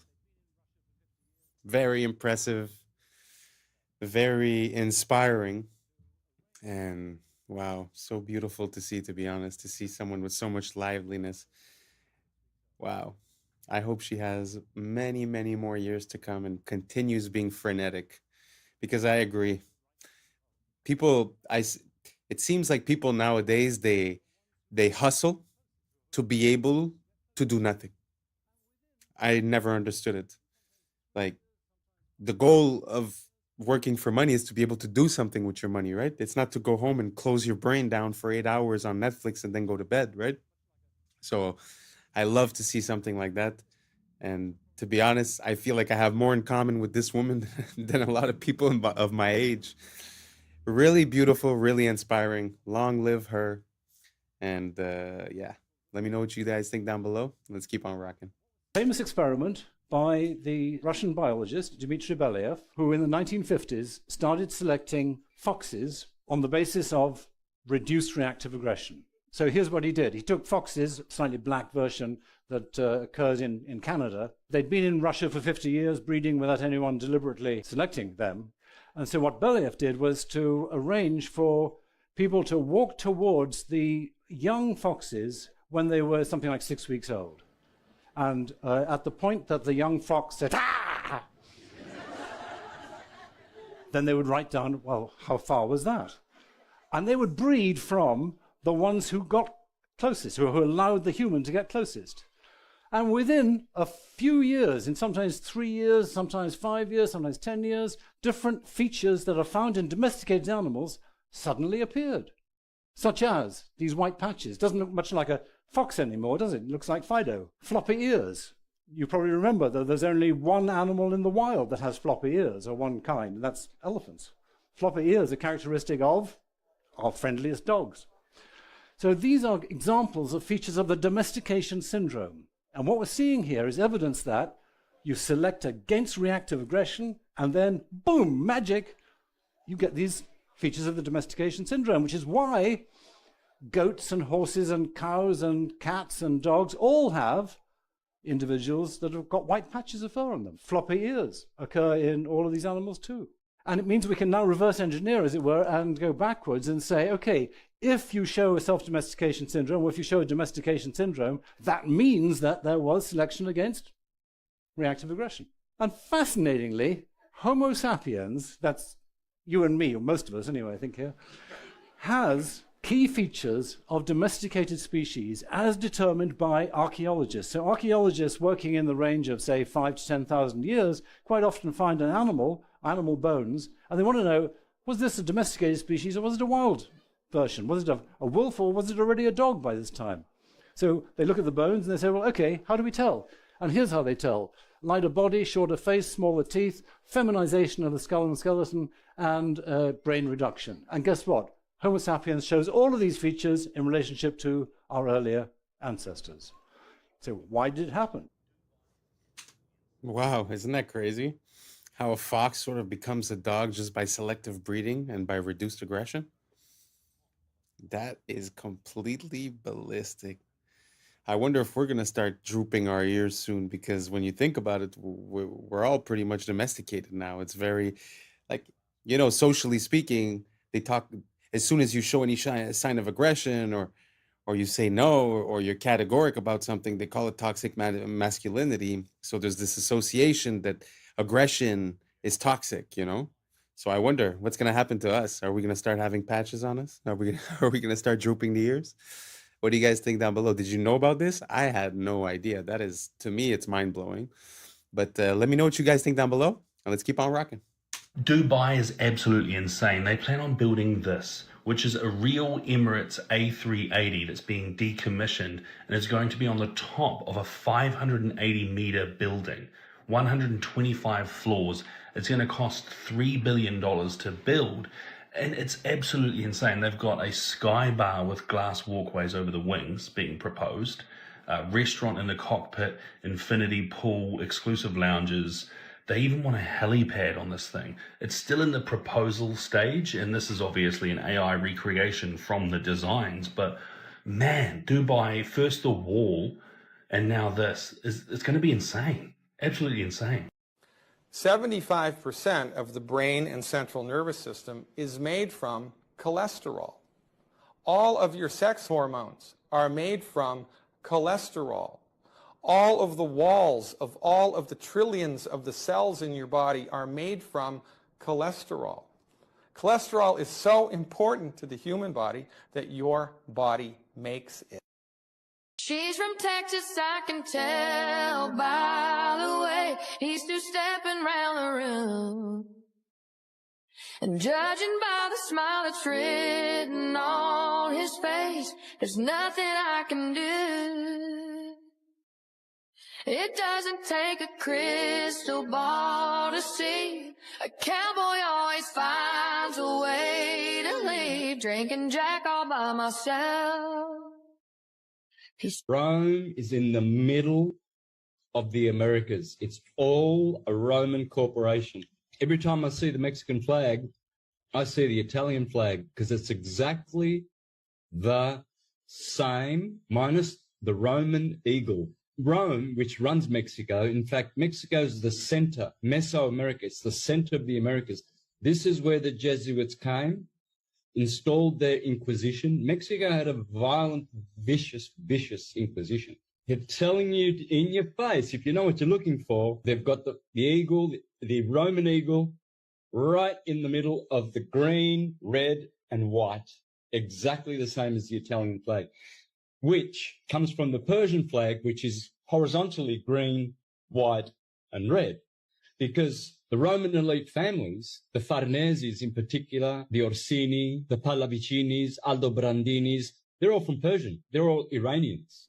And that's a wrap for today, familia. Whether you're tuning in with the sunrise or you're posted up after midnight, I appreciate your time, your energy, your curiosity. And don't forget, this isn't about truth or fiction. This is about perspective. If this sparked a laugh, a thought, a deeper question, then we did our job. So drop your thoughts in the comments, keep the convo alive, like, subscribe, and don't forget to hit that bell if you're riding a wave because we're just getting started. So until next time, stay grounded, stay weird, stay critical. I'm Adam Strain, and this has been Adam Strain Reacts. Peace! I don't know what y'all think, but now's the time for us to link up. Really think we on the brink up, making a change from living this strange. Living this strange. Making a change from living this strange. Yeah. We very well could be in a matrix. This is a computer that I have built in Minecraft. Just a simple calculator. This is a full computer. And you can use Holly Weird to scare people into believing that if they don't comply, they're going to get nukes are fake. Yeah. I was sleeping, had to wake up. Why? Every reason I can think. What's up, YouTube? Today, we'll be looking at disturbing TikToks that'll make you question reality. So without further ado, welcome to Adam Strain Reacts. Let's get her done. SpongeBob was created to entertain all of the kids that Jeffrey Epstein took to his island. No. SpongeBob's license plate, if you put the address into Google Maps, it takes you to Jeffrey Epstein's island, Little St. James. No, it's actually real. Oh, dead ass. Yeah, like, oh my goodness, fam. That's like fun. it will take you to Jeffrey Epstein's island, fam. Not SpongeBob. And then think about it. Who lives in a manor under the sea? Are you ready, kids? That's the first thing they say. Are you ready, kids? Aye, aye, Captain! I can't hear you. Aye, aye, Captain! Oh, who lives in a pineapple under the sea? And they show one island on the water. The Nickelodeon symbol is literally the island as well. I didn't know about Why would that. you go to that island? Stop it. Why would you go to that island? You know that song? Know some niggas that went to that island. Why the fuck would you go to that island?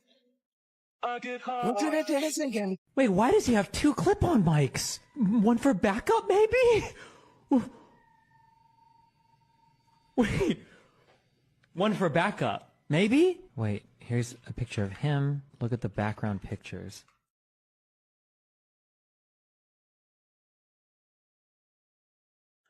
Wait, I can't tell if I'm mind myself. Maybe it's just low resolution?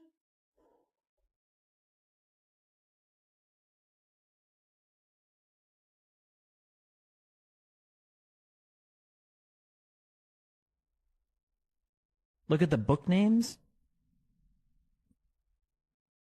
They don't have they don't have names. They don't have any names. Nothing looks right in this. Is he posing for a picture? That's always been something that's been on my mind ever since they released all these generative AIs. How long have they been using this? Like, this is an example from a few years back. What do you guys think about that? Do you guys think that that was possibly an AI render for the two mics, for all the details, the pictures, missing book names? I don't know. Do you guys think it's possible that maybe in the past 5 to 10 years, some of the songs that we were listening to might have been generated by AI? Or some of the images we've been seeing, some of the videos we've been seeing? Because we know that deep fake has been around for maybe, I don't know, 10 years, maybe 5 at least. So do you guys think there's a certain level of possibility?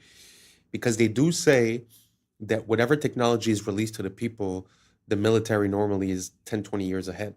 It happened that way for the internet, for Bluetooth, for all these protocols that basically they were using, and then they found, I guess, an advantage to start rolling it out to the people, like creating an information grid, like being able to monitor what people think and do. So I don't know. Do you guys think it's possible that maybe they've been using AI way before they rolled it out to us? Simple question. Let me know down below. Now let's keep on rocking.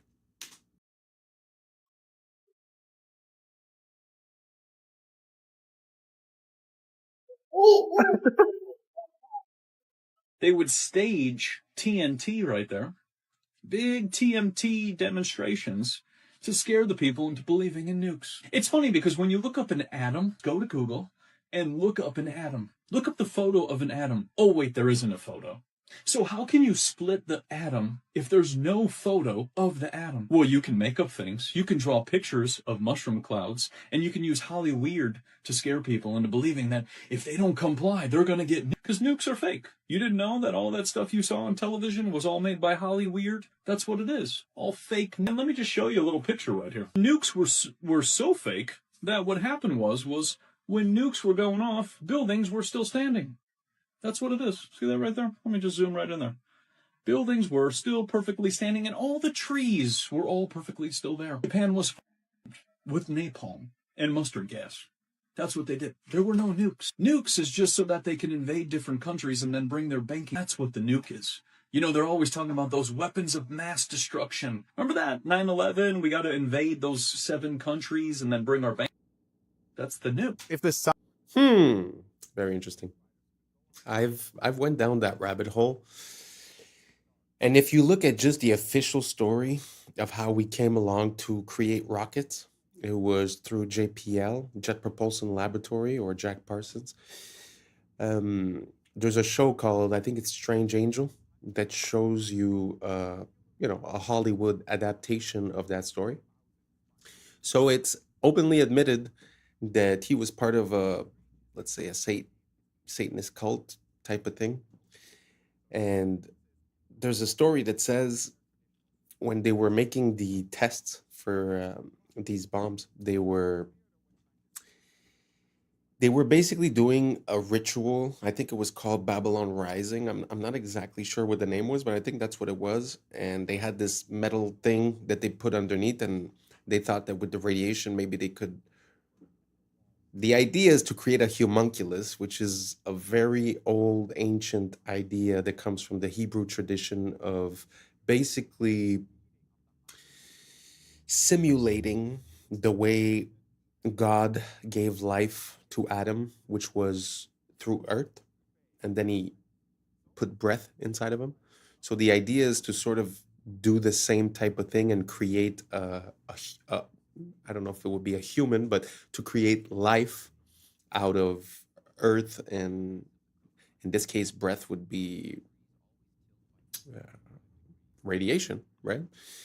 And also, if you look at, for an example, the classic pictures that we have of the usage of nukes is Hiroshima.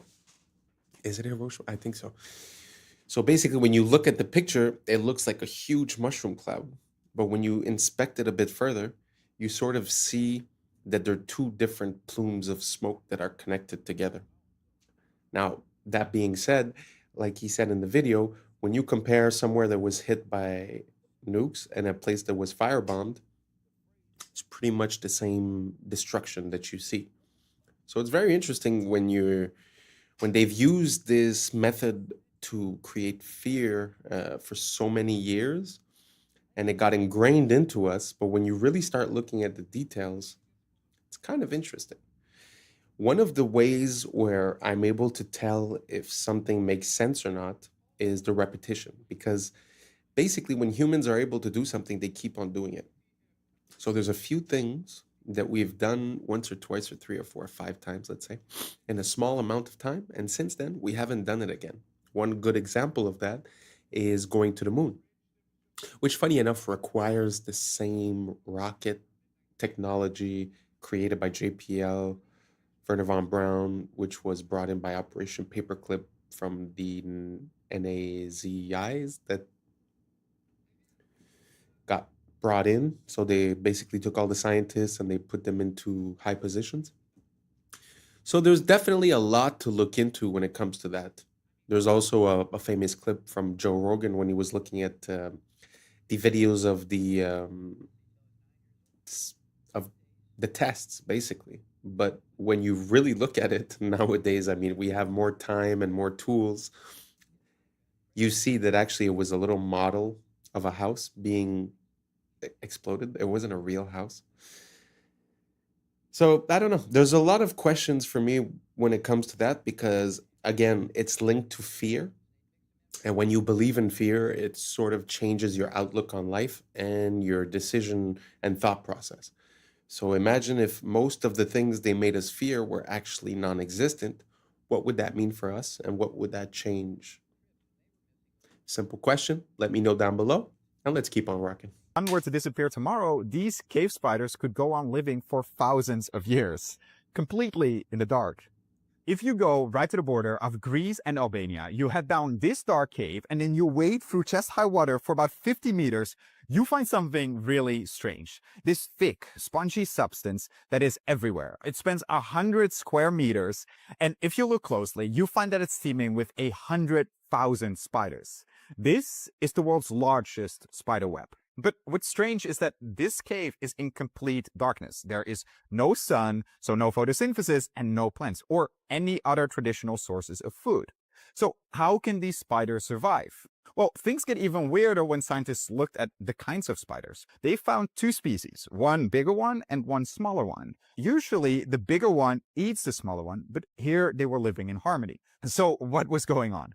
Well, they found the answer to both of these questions when they looked at the walls of the cave, which was covered in this white slime. When they put this slime under the microscope, they realized there were sulfur-eating bacteria there, which were feeding off the high sulfur concentrations in the rock. And cave flies would then eat that slime. And so you got millions of cave flies, which ended up creating this near infinite buffet for the spiders. So much so that the bigger spiders stopped eating the smaller ones and just focused on catching fly instead. So here's this fully self-sustained ecosystem that's not powered by the sun, but based on sulfur. So the strange case of the cook pine trees. These trees always tilt by 855 degrees toward the equator, regardless of where on Earth they are growing. What's interesting is the farther they are from the equator, the more they lean. This strange phenomenon is studied globally, though its exact cause remains a mystery.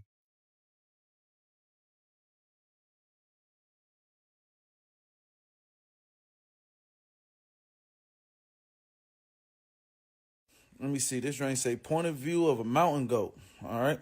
Damn. Ain't even put the seatbelt on. Them trains moving like shit. We need to change the phrase to mountain goat power, not yo. What the fuck?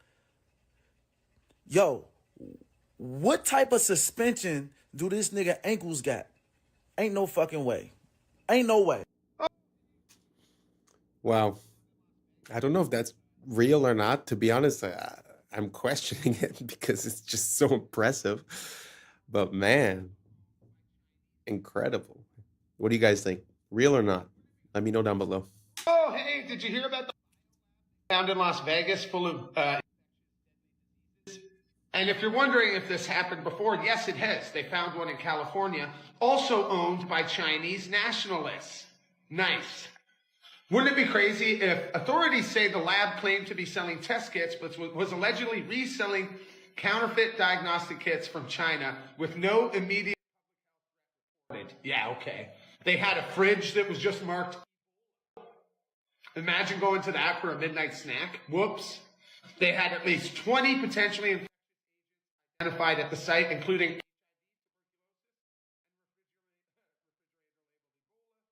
And yeah, it was, residents owned by Chinese nationalists. That's great. That's great stuff. I smell another coming. I mean... When I was a kid, we didn't have electricity till I was 9 years old. In those days, all the grannies used wood stoves. They didn't have electric stoves. And when Grandma had cravings, she had pica and cravings. Are you pregnant? You have cravings? No, I just have cravings. She'd take a spoon, go out in the backyard and eat clay and dirt. Kids will eat dirt when they have cravings. They would use wood ashes. They would eat wood ashes, and they'd mix them in with their porridge, or they'd put them in their drinks, or they'd put them in their bread dough to stop the cravings. Wood ashes, which are minerals. Now, babies, how many of you heard of cribbing? Okay, babies would chew on the rail of the cribs when they were missing those minerals and have cravings, and so they started putting fiberglass and plastic shields on the rails to prevent cribbing. Wow, I'd never heard of that. Does anybody have a grandma or something and has heard the similar thing?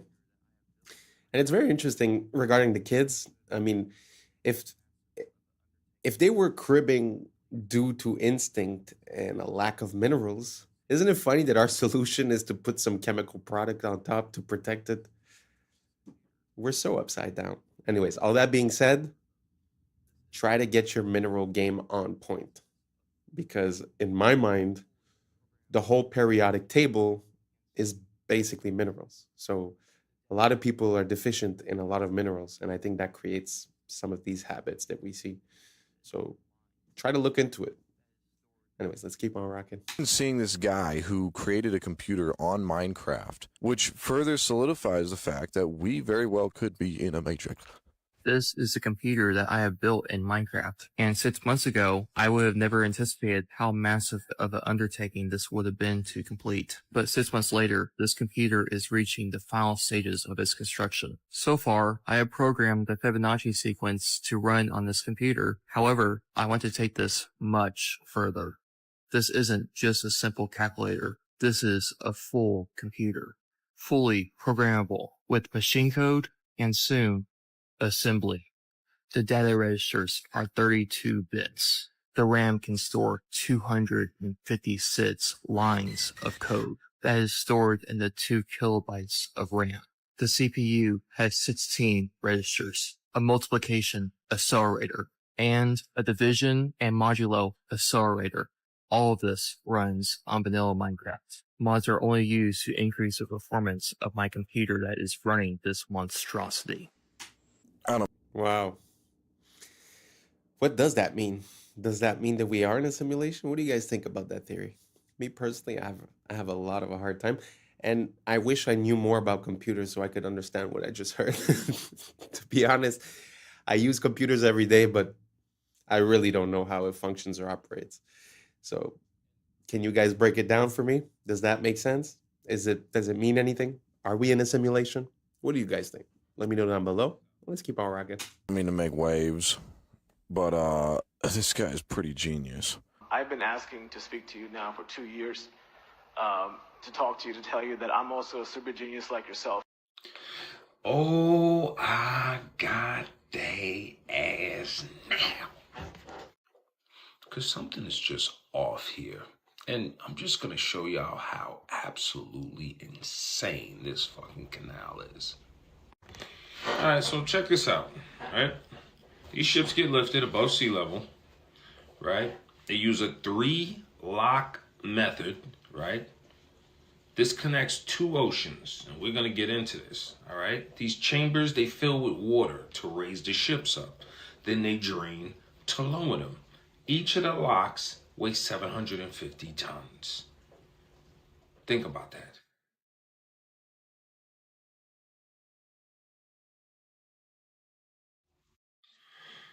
Panama Canal officially opened in 1914. 1914. Look down here. U.S. took over the project in 1904. This was after, quote unquote, the French supposedly attempted to. But as the French attempted to build this Panama Canal, 20,000 of them died from yellow fever and malaria and all kinds of shit, because you're down in the jungle and you got a dry season and they got a wet season. So the conditions are horrible. As you can see here, French company attempted. Look, malaria, yellow fever, resulting in high worker mortality. I looked at these construction photos and they weren't really very convincing. The whiteout over here and the train. These guys are supposedly excavating what it is you just now saw. More excavation photos. That's basically, that runs on steam. They said they were steam powered. This is them doing construction. I mean, I guess don't really look like it, but yeah, you know, whatever. Yeah, whatever. Supposedly they were using steam powered machines and like steam shovels. This is supposedly them doing construction again. Nothing here, but this look like this train wagon here in the middle of this all. More construction photos here again. And I found this odd, because see, this like blew something open. The Panama Canal can't use seawater. Salt water can't be used to supplement water for the lockage. The canal operates with gravity-fed water high above sea level, and even if salt water could somehow get into the system, it would damage the freshwater ecosystem in the lake. So, wait a minute, you telling me not only in a 10-year span did y'all dig out a 50-something foot long, mile-long canal that is now filled with water and has technological locks that fill in basins and lift and lower ships, but you also connected that to the lake, and you did this in you started in 1904? I'm sorry, I don't fucking think so. The biggest constraint to canal operations has been the availability of fresh water in the reservoir. The reservoir is here. That's Lake Ala Juala. And basically, they use this lake, fresh water, to basically lower and raise ships here on these locks. But how did you know to connect this across and use lake water for locks? Like, I'm sorry, in 1904? That's the lake they get it from. Artificial lake in Panama, created by the Mandam Lang, serves as a crucial reservoir for the Panama Canal, providing water for lock operations, hydroelectric power. In 1904, y'all was just, we gonna just build this canal tied to a hydroelectric power system that is tied into the lake of the land, because we're gonna build a dam that, come on, man. When did y'all even build the dam? There it is, Mandan Dam. And then here is Ala Juala Lake. So that is dammed up. The canal is all the way down here, okay? And I'm about to show y'all how this works and how this runs, which is just absolutely wild. There is absolutely no way. I mean, just think about everything that's going on here. You got a lake dammed up here to feed a reservoir down here, which can't use the water from the Atlantic or the Pacific. So the canal is actually designed specifically to use fresh water. Where do you think this fresh water is coming from? Yeah, I know where it's coming from. Let's take a peek. Think about this. 1904. These people are building a canal. Look at this. Look at this ship. Look at the size of these locks. These are 750 tons, these locks. 750 tons. Look at this. It's going to fill out with water. Watch. Builds up, raises it up, puts it on a whole new level. What? Raises it up, raises it up. Only using fresh water, look, from the lake. Look, and goes across the lake. It's going across the lake. It gets to the other side, lowers it. Look. What? Pete, look. Y'all did this in 1904. 750-ton locks using the water from the lake to move ships across from an... I'm pretty sure y'all see my issue here. You got a gravity-fed water lock ship moving system you're building in 1904 inside of the water with 750-ton locks. This is 50 miles long right here. You designed all of this in 1904 using the water from the lake? Look, it requires 52 million gallons of fresh water per ship. I'm pretty sure y'all probably thought it was using ocean water. Y'all ain't know it was using fresh water. Where you get fresh water from? You get it from trees. This is a tree that was cut down, and that's why water is just pumping out of here endlessly. As you can see, nothing is feeding this. It's just a body of water that's feeding the canal. And this is the main source of water for the people of Panama.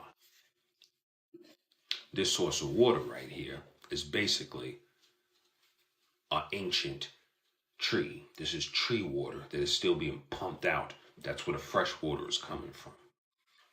Fresh water, man-made, Gatun Lake, fed by Jacques River to operate its locks lifting. Gatun Lake, the primary source, an artificial freshwater lake created by damming the Jagris River. Look, fresh water, again, fed by rivers and rainforests, allowing ships to be...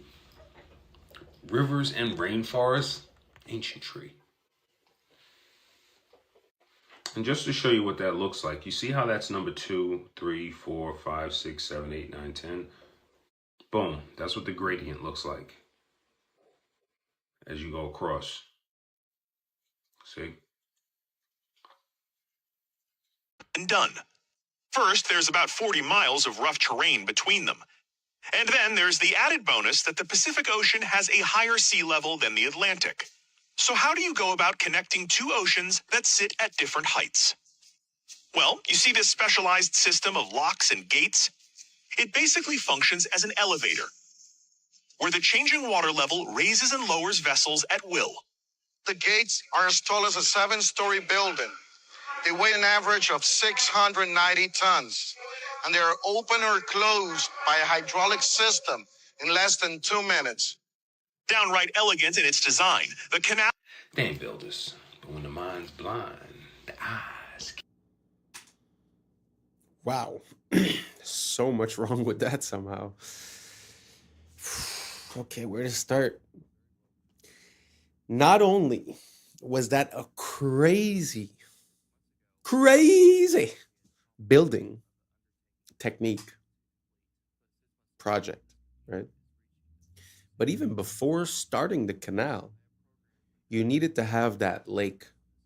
That lake needed a dam to be created.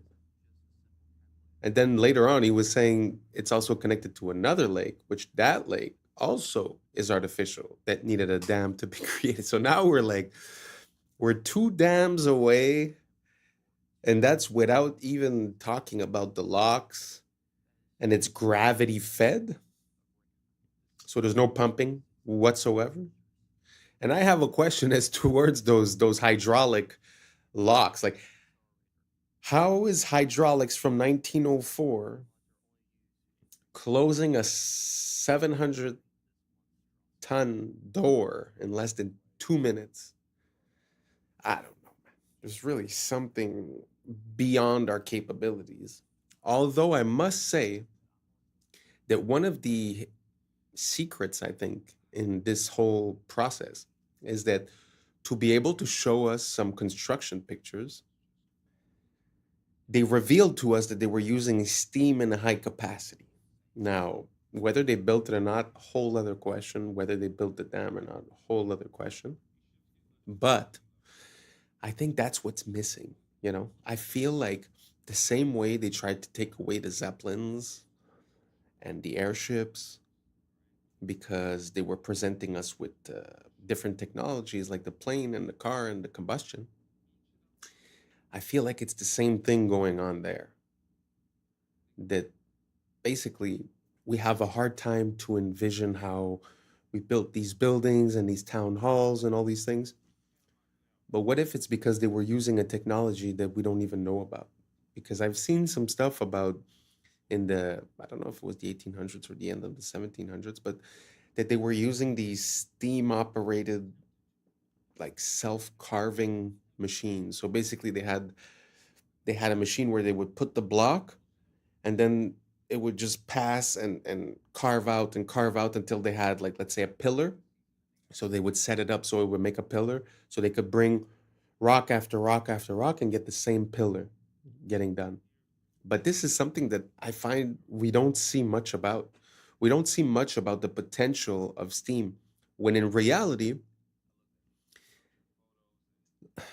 like, this blows my mind, but basically steam is what we use to do most of our energy production. So there's places that they don't use hydroelectricity, that they use refineries and basically the gas or the dirty gas out of there to boil water, which is the same exact technique in a way, the result, as the nuclear power plants. So basically a nuclear power plant is just a glorified water boiler. And through the pressure and the steam from the boiling, then they're able to canal it through turbines or whatever and get it activated. So basically, still today, we're running on steam. So steam seems to be like one of the most abundant resources, obviously, because it runs on water, but also one of the most powerful.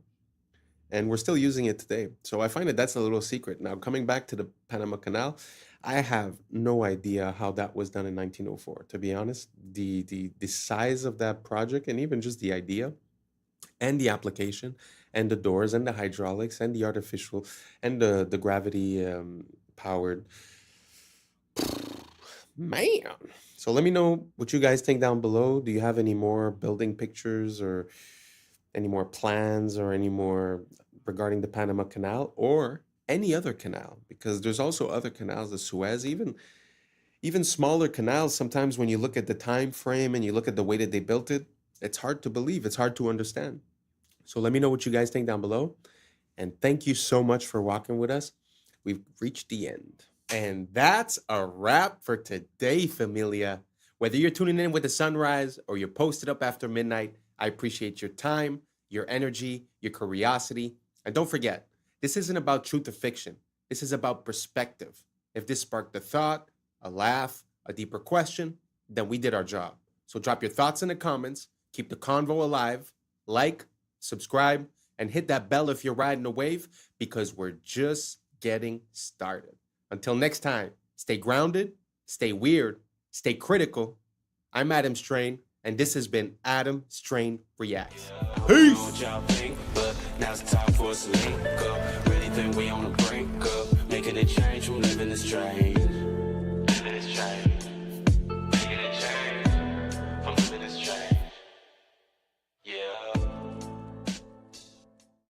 Number 322. You both were members of Skull and Bone. What does that tell us? Not much. Opioids are physiologically identical to humans, yet they're not conscious and they can feel no pain. They can be used as meat for consumption. Yeah. I was sleeping, had to wake up. Why? Every reason I could think. What's up, YouTube? Today, we'll be looking at disturbing TikToks that'll make you question reality. So without further ado, welcome to Adam Strain Reacts. Let's get her done. Coming straight out of the Galapagos Islands, it's the marine iguana, the only ocean-feeding lizard on Earth. Despite the look, its survival depends on the sea. Its diet comes from marine algae growing below the surface. When algae becomes scarce, it can actually shrink its body by reabsorbing bone to survive. But feeding in an ocean comes with a cost. The cold ocean strips heat from its body, forcing it back onto the rocks. Once you understand how it lives, the way it looks starts to make sense. Wow, I'd never seen that type of lizard. It makes me think that Godzilla might be more of a true story than we think because he looks exactly like Godzilla looks. Let me know if you guys agree, and let's keep on rocking.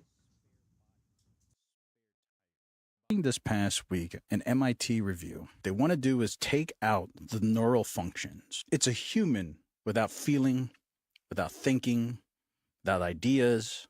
It's just what MIT calls in this review a spare body, a spare tire, bodyoids. MIT scientists want to grow human bodies dubbed bodyoids. Now, these bodyoids are physiologically identical to humans, yet scientists insist that they are not conscious and they can feel no pain. Scientists are stating that ethically sourced spare bodies could revolutionize medicine through things like organ donation.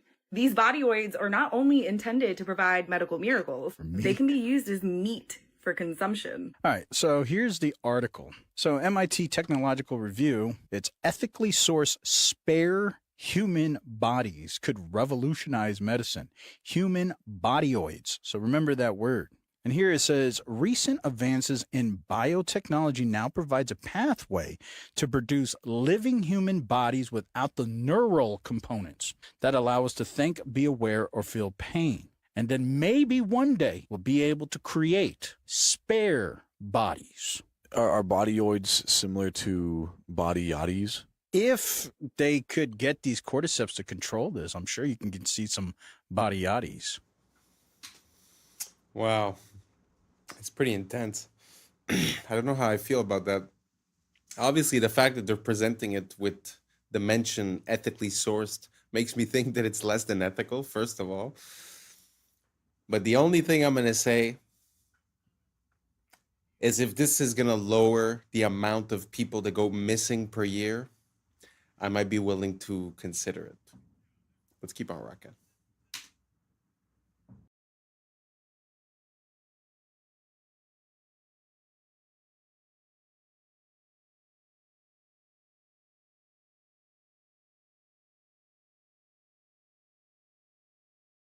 This one's in Thailand. Been in Thailand before. Have you? Beautiful over there. Beautiful, beautiful. What comes with the island? There's a small villa there.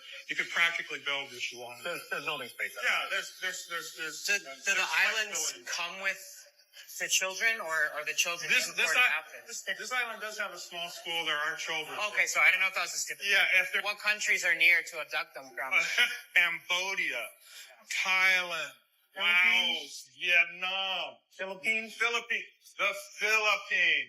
Oh, cool. The Filipinos, you know, if they're not being a nurse, they're being your crew. Okay, so true. Yeah. So what age ranges?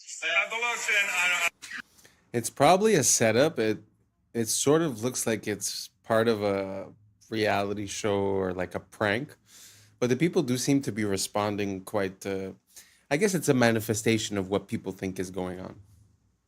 Because from what I understand, the island that everyone's talking about might not be the only one that exists. So let me know what you guys think down below. You think it's possible that there's other islands and that situations like this happen? Do you think this is a real video? Me personally, I'm not too convinced. Anyways, let me know down below and let's keep on rocking.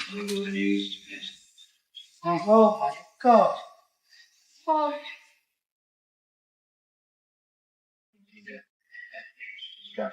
Now, let's find out if they stand on travel. There's that 5 from the one on Tuesday.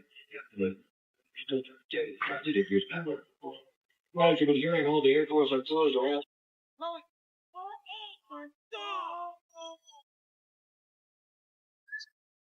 You were both in Skull and Bones, the secret society.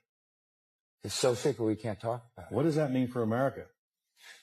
The conspiracy theorists are going to go wild. I'm sure they are. I don't know. I haven't seen the web. Number 322. You both were members of Skull and Bones, a secret society at Yale. What does that tell us? Not much, because it's a secret. Is there a secret handshake? Is there a secret code? I wish there were something secret I could manifest. 322, a secret number? There are all kinds of secrets, Tim, but one thing is not a secret. I disagree with this president's direction that he's taking the country. We can do a better job, and I intend to do it. Tim Russett, the moderator of Meet the Press and NBC's Washington bureau chief, collapsed and died early this afternoon.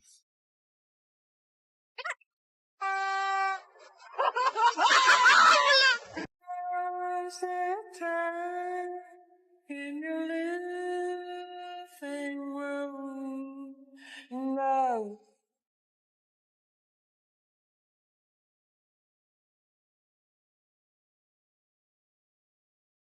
Трипа-трипа-лоски, десяту сую, под бастан сую.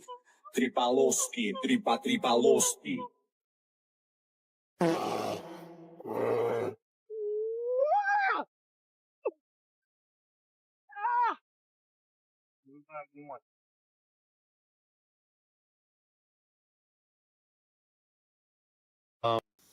Although Russia isn't for beginners, number 3 and number 2 were fake because the bear was not a real bear, obviously. And the guy that went through that bus was actually for a movie. It was like a high-speed stunt that they were doing. So just to say that, not everything you see is real neither. Let's keep on rocking. Do you guys remember Shia LaBeouf starring in many different motion pictures, namely Transformers? Do you remember when he had a little bit of a breakdown, was kind of exposing certain things, and many called him crazy? Do you think that had anything to do with this clip I'm going to show you now? I remember we had an FBI consultant on the picture telling me that they can use your ADT security box microphone to get your stuff that's going on in your house, or OnStar, they could shut your car down. And he told me that 1 in 5 phone calls that you make are recorded and logged. And I laughed at him, and then he played back a phone conversation I had 2 years prior. Come on, joining the picture. The FBI consultant. And it was like one of those phone calls that was like, yeah, what are you wearing type of things.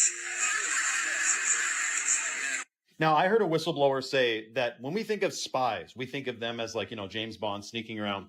But in fact, according to this whistleblower, like 90% of spy work entails blackmail. And when he said 1 in 5, this has got to be like 15 years ago this video came out.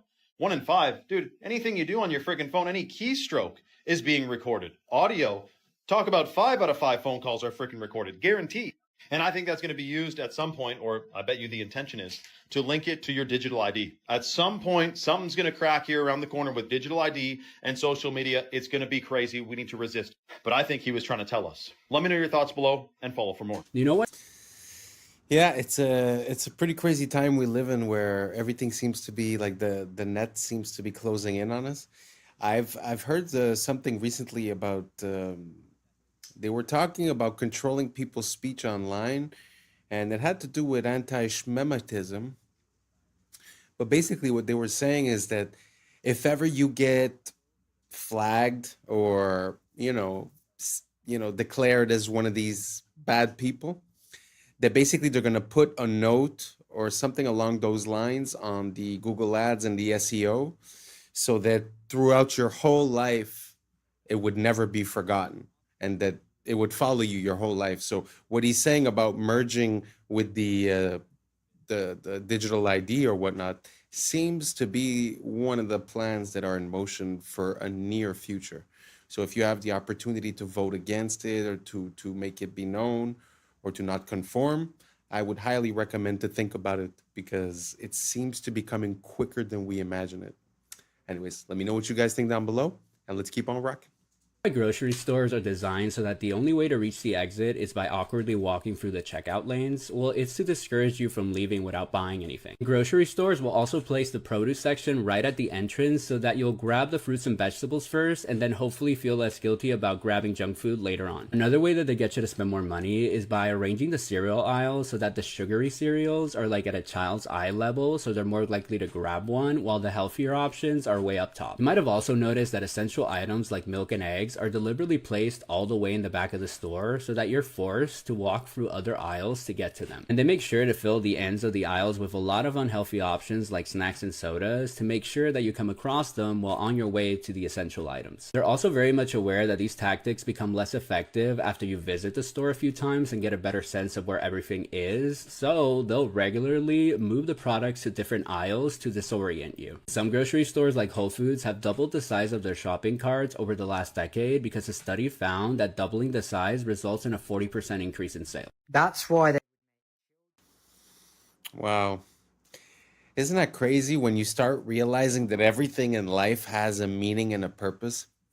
It really makes me think about when you start looking into the etymology of words and you start seeing the meaning behind things that we sort of lost the meaning through time, but we still use as a tradition the saying or the word. Well, it makes me think of the same exact thing, that basically everything has a reason. And I think it's the same way in movies and in absolutely everything. The color of that the person is wearing means something, where they are, what temperature it is, all the colors that are in the scene, the flashbacks. Anyways, all that to say that I find it super interesting. I'd never seen this one about, I'd seen one or two about the supermarkets, but this video was like very precise and I really like it. Let me know what you guys think down below. Let's keep on rocking. They would make children suck on silver spoons when they were ill, because silver is a conductive material. So when they would put a silver spoon, it was increasing the conductivity of that person and therefore instantaneously person. Because if we think of humans, we are electrical beings which run off of electricity. Therefore, if you are under the influence of sucking on a silver spoon will help bring that electricity back into the body. And what's interesting is when we think of the olden times, everybody would use silver cutlery and copper cutlery. Specifically, even the royal family. And so all of their food would touch silver cutlery. And the silver would then exert a frequency onto their food which they were going to eat, which would then, as a result, increase the conductivity of their food. So if you eat with a conductive material, you're keeping the life of that food, and at the same time you're increasing the conductivity of that food which you will then consume. And as a result, this will then increase the conductivity of that person and therefore instant. And if you look at the cutlery today, it's all stainless steel or plastic, which are both non-conductive. And this was done deliberately because these will not increase the conductivity of the food, and therefore you will not have an increase in frequency when eating these foods. So silver spoons from the 1800s is a very interesting one. Well, I guess that's just to prove my point that sometimes we use sayings and we don't remember why. Well, growing up with a silver spoon means that you had privilege growing up, right? But look, it really had a meaning. It really had a purpose. You understand what I'm saying? Very interesting. I had no idea about this. I'm going to look into it. I'm going to get me one of those and I'll let you guys know, because to be honest, I feel like we're doing it all wrong. Like drinking water out of copper. As soon as we removed the tubes of copper going into the house, we put PVC, we started putting fluoride, etc., etc. I just feel like we've been going in the absolute wrong direction when it comes to health, nutrients, and keeping ourselves healthy. So anyways, I found this video super interesting. Let me know what you guys think down below. Let's keep on rocking. From where I stand, all disorders, all learning disabilities are digestive. And that is the clinical experience of 20 years of work. And that is what's being confirmed now by the new explosion in science, in research. That's the scientific name for gut flora. We called it gut flora for decades, and now the scientists started looking at it finally and called it. And they're discovering all sorts of things, all sorts of functions that our gut flora fulfills. So gut and psychology is a connection. between the functioning of the digestive system and the functioning of the brain of the person, despite the fact that they're far away from each other. And our medicine doesn't understand this connection. As they give the person antidepressants and anti-epileptic pills, where does the person put those pills to affect their brain? Into their stomach. They place it into their digestive system to affect the brain. And still I don't understand the connection. How can the two things be so far apart and be connected? So what kind of conditions are we talking about? Let's start with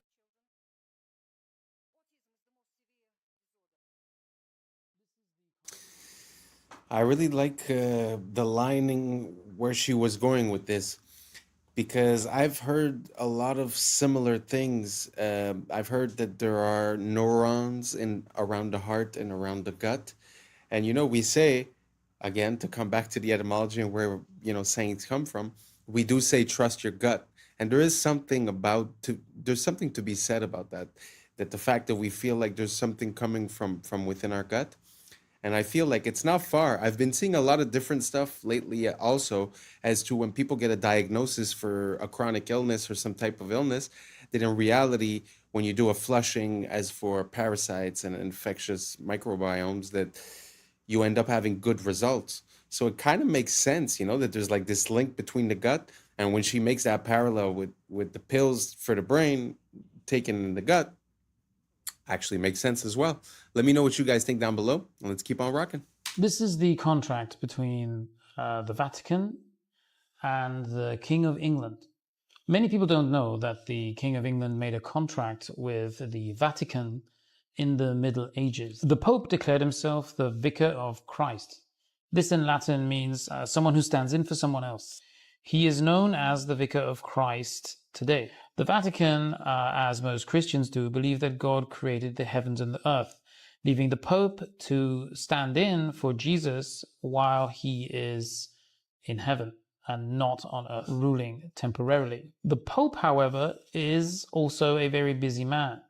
He has a lot of duties to perform, hence the contract with the King of England. This is when the names changed. This is when the people of the Angles, England, became the people of Britain. This is actually a name that was given to the people of England from the Hebrew, the original English language, from the Hebrew barith. Up here you can see the Hebrew word with the translation, covenant, barith.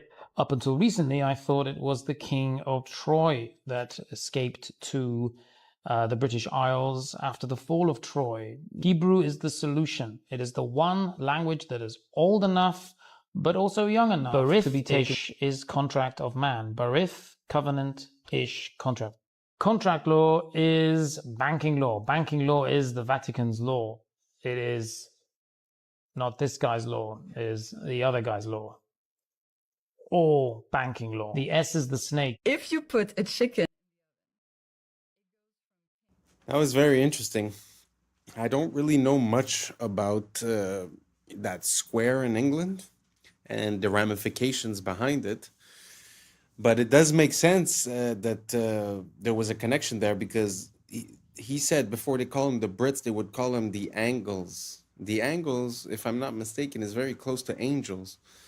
So it's kind of interesting, the connection that we're seeing there between the Hebrew and the English. So I don't know if you guys have any more information towards that. Don't be afraid. A lot of people have been sending me videos, and I appreciate it.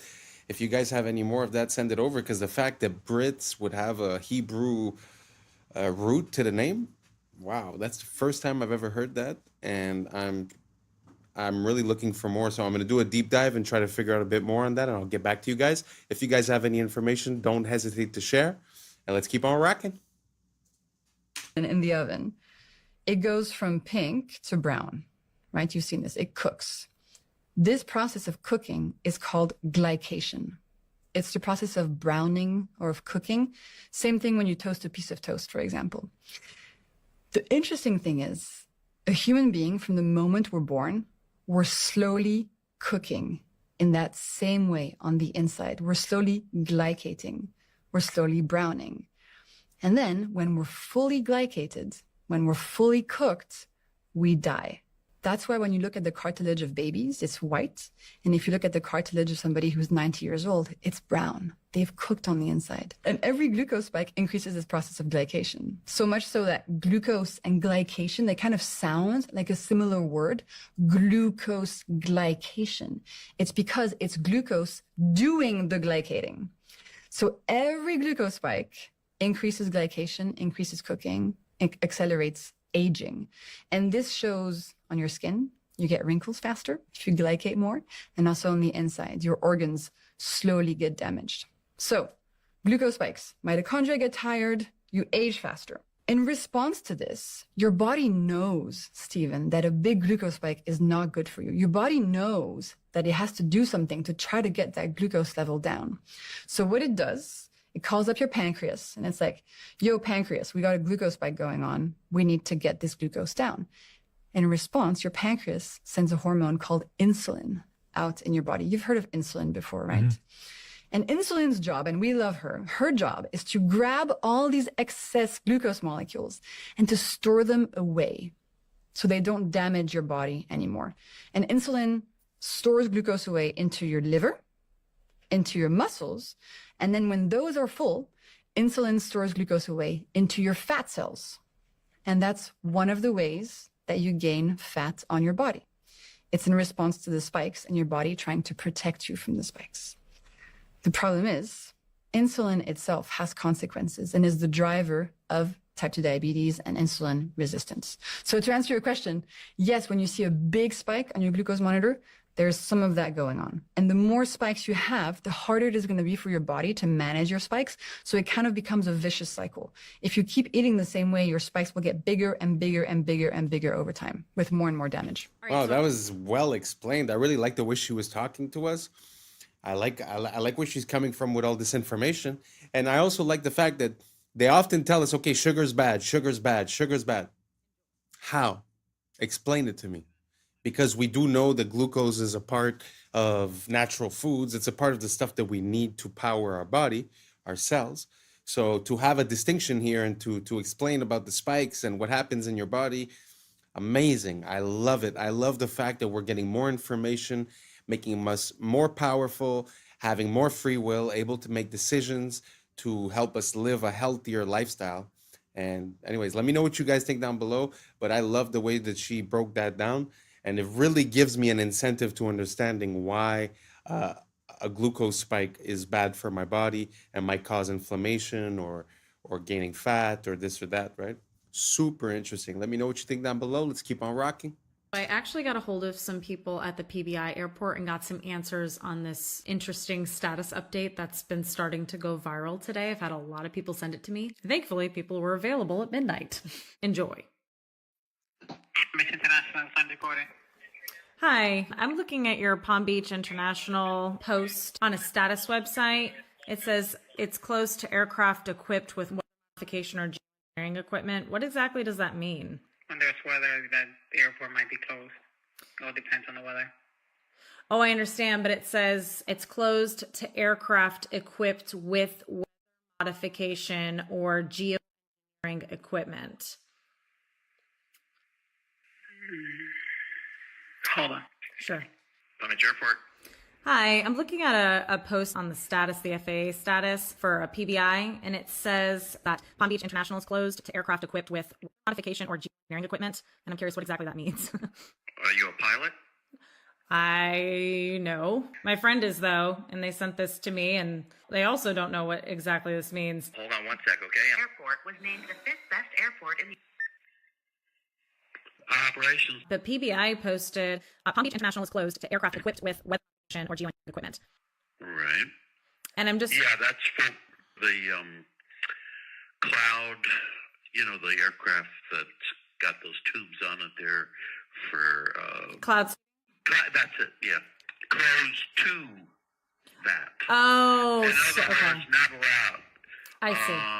And that's kind of a thing that the state of Florida is mandating, part of the environmental thing, and required the Florida airports to follow that. Gotcha. Okay. When did that get put up? I was briefed about it about a week ago. Okay.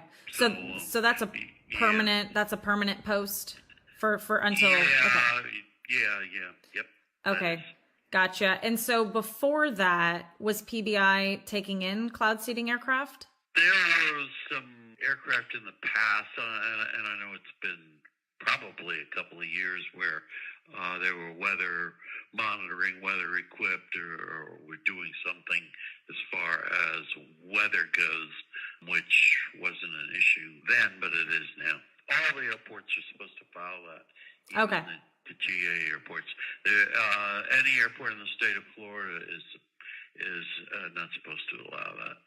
If there is weather seeding equipment on board, then it has to get a pre-approval before coming in. In other words, would have to call the airport, give all the information, the arrival time, the aircraft number, whatever it is, for pre-approval. And then there's two people that we have to report it to.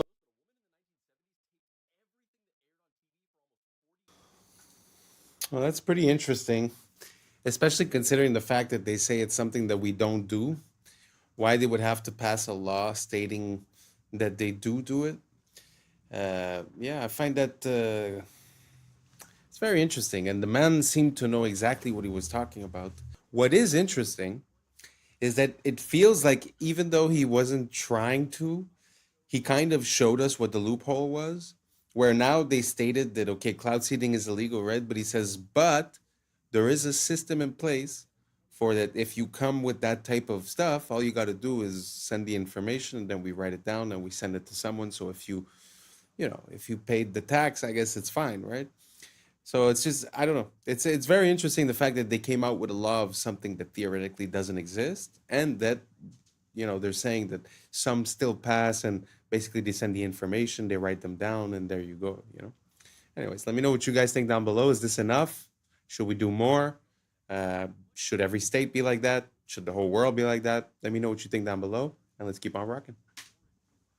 You have to report it to. How many people know this, but a woman in the 1970s taped everything that aired on TV for almost 40 years because she predicted the rise of fake news. Marion Stokes was a public access television producer, a businesswoman, and an activist in the 1970s who was also an avid collector of things. By today's standards, she'd probably be diagnosed as a hoarder. But she was also convinced that we were headed down a path where technology would eventually become so great that the powers that be could manipulate information to lie to us about any historical event that they wanted. So she married her hoarding skills with this grand vision. And in 1977, she started taping everything that aired on TV 24/7. She mostly wanted to tape the news, but she also taped TV shows like The Cosby Show, The Oprah Winfrey Show, and Star Trek because she was afraid that somebody was going to eventually erase the contributions of these black actors and creators from historical record. She did this by recording the different TV channels 24/7 on VHS tapes on multiple VCRs and TVs throughout her house. Each VHS tape had an 8-hour capacity, and when one would run out, she would quickly switch it out for the other all day and night, every day. She did this every single day for decades, and yes, it is as life-consuming as it sounds. In fact, she scheduled her entire daily routine around the length of these VHS tapes, with everything like school and work and family outings being planned around her being able to start a fresh tape, go out, and then come back in time to start the next one. Her collection of these tapes eventually got so big that they filled her entire house, and she started having to rent multiple storage units to house them. She eventually collected over 71,000 Betamax and VHS tapes throughout her lifetime. But these recordings weren't the only thing that she collected throughout those years. She also had half a dozen daily newspaper subscriptions and over 100 monthly magazine subscriptions that she collected for decades. She also owned 192 Macintosh computers that she bought throughout these years, which is believed to be the largest private collection of historical Macintoshes. And she even at one point told her in-laws to invest in Apple early on, and they got very rich from this. Marion Stokes recorded everything on TV between 1977 and her death in 2012. Eventually, as she got older, she hired an assistant to help her with the tape switching. And the very final thing that she recorded on December 14th of 2012 before her death was coverage of the Sandy Hook shooting. In 2013, a year after her death, Marion Stokes' son donated her entire tape collection to the Internet Archive. It took 4 shipping containers and $16,000 to mail it to their headquarters in San Francisco. And upon receiving it, they started the process of digitizing every tape. And to this day, in 2025, they are still not done. And while many people probably view what Marion Stokes was doing for those 37 years as a pointless, quixotic task, as you can see from everything going on around us, she was right. She was a visionary ahead of her time. So hats off to the true OG, Marion Stokes. And real quick, if you like my videos and you also enjoy pointless, quixotic tasks, you can check out more in-depth writing from me by going here. Wow, what an amazing woman. Oh man, she had her finger on the pulse, and everyone must have thought that she was crazy. And you see how nowadays it's become mainstream to think that people like this are crazy, but man, the collection that she has, I'm sure, is priceless, completely priceless. I'm going to start looking into the collection that she built. That is amazing. Man, if you have a dream, follow it. Don't let them say, don't let them convince you of anything. If you got a dream, if you believe in something, make it happen. Anyways, thank you so much for rocking with me. This is the end. And that's a wrap for today, familia. Whether you're tuning in with the sunrise or you're posted up after midnight, I appreciate your time, your energy, your curiosity. And don't forget, this isn't about truth or fiction. This is about perspective. If this sparked a laugh, a thought, a deeper question, then we did our job. So drop your thoughts in the comments, keep the convo alive, like, subscribe, and hit that bell if you're riding the wave, because we're just getting started. Until next time, stay grounded, stay weird, stay critical. I'm Adam Strain, and this has been Adam Strain Reacts. Peace! Making a change from living this strange. Living this change. Making a change from living this change. Yeah. First photo of its kind in history. High detail. Natural instinct to push all the other eggs out of the nest. Shut down by police. That has happened in Woodland Hills, LA, and according 93 million. Yeah. I was sleeping, had to wake up. Why? Every reason I can think. What's up, YouTube? Today, we'll be looking at disturbing TikToks that'll make you question reality. So without further ado, welcome to Adam Strain Reacts. Let's get her done. General Electric, of all things, in 1947, they wanted to be number one in any category or number two, and they were falling behind in some of the categories because they were a conglomerate that did so many different things. They said there's only one way to become number one or number two. We have to recruit the CEOs of our competitors. And the only way we're going to be able to recruit them, because a lot of them are in their 40s and 50s, is to offer them something that they currently don't have, which was a pension. So they said, if you work for us and you can get us to number one and number two, and you can work for us for at least 7 years, we'll give you a pension for the rest of your life. The moment the person said yes, they bought life insurance on that person. And what would happen is they would use the cash value to supplement the pension, depending on how long they lived. But when that person died, the death benefit would come tax-free back to the company, replenishing all their spending plus a positive return. What a brilliant strategy. And that's what led me to find out this is what the Rockefellers had been doing for 6 generations. These guys. Wow. Sometimes I feel like we're out of the loop, you know, when you look at these systems and the way that they're implemented. It's very interesting to see how that also makes me think of a technique that I heard about recently. I've heard about things about using a trust to sort of take the individual out of the accounting, let's say. Well, there is an idea like this where you take out a life insurance towards yourself, and instead of asking for a loan for the bank with a percentage of interest, you could borrow against your life insurance, sorry. You could borrow against your life insurance, and that becomes non-deductible, and there's no interest rate being applied. So these types of systems and ways of gaming the system is something that's very well known for people on the higher echelons. And I find that we're lacking a bit of this economic literacy, because if you're going and take a loan to the bank while someone else takes a loan towards their life insurance, I mean, the difference is pretty big when you put that loan on 5, 10, 15 years. The amount that you pay in interest on a house, let's say, you almost pay double for the house. So the fact of not having interest on that is actually life-changing and allows you to not be late on your payments, because when you have interest, you're sort of late. It's time. You have to take more time, make more money just to pay back what you owe, and so that you could be up to date, you know? Anyways, long story short, very interesting system. Do you guys have any other economic systems like that you could game the system with? I'm all about it. If you send me a few videos, a few links, I'm going to do a deep dive and I'll put into the next video. So without further ado, let's keep on rocking. Don't just look like snakes, they act like them too. This is a snake mimicking caterpillar. When threatened, they inflate the front part of their body, widening it into a fake hood, kind of like a tiny cobra. They also thrash, lunge, and sway to help sell the illusion. And the eyes, they may be the most convincing part. They're not just blobs, they're domed, glossy, and reflective. They're shaded with 3D depth, and in the right light, they cast a shadow like a real eyeball. These guys are one of the most accurate snake mimics on the entire planet. The more you know. Curioso experimento, porque alguien te puede explicar que las burbujas puedan ser cuadradas, pues esta persona va a hacer una burbuja cuadrada. Fíjate lo que hace. Es cuadrada la burbuja. ¿Cómo te queda? Burbujas cuadradas como cubos. Literal, fíjate. The reason that there is such a void of male role models for young men is because we literally do not have adult males in our population anymore.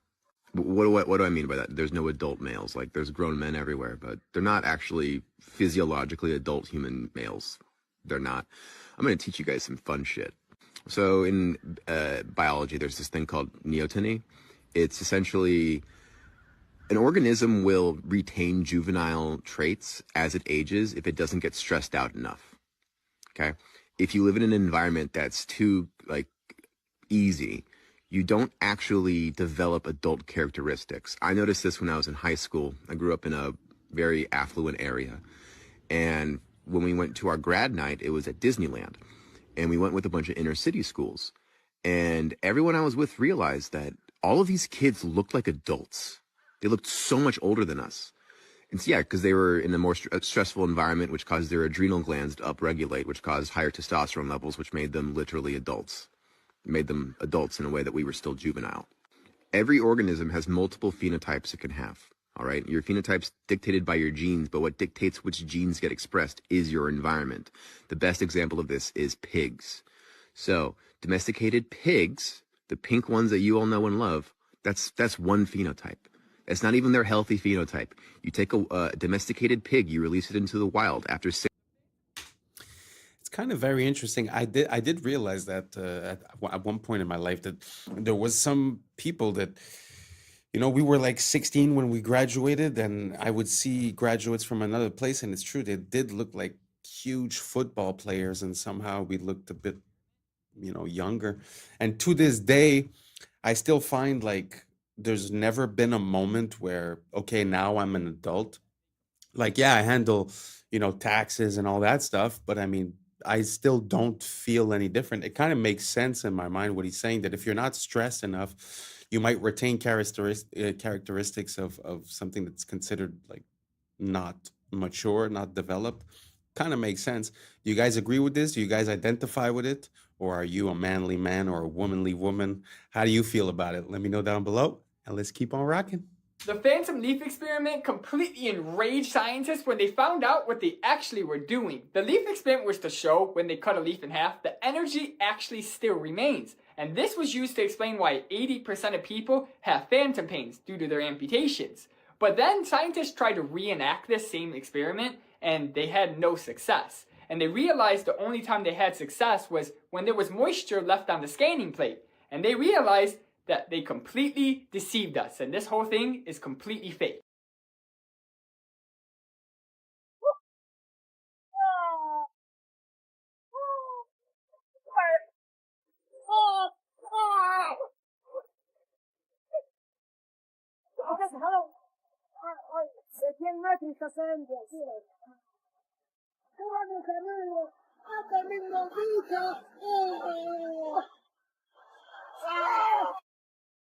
That's very interesting. I've seen a few videos like that where you see like localized rain.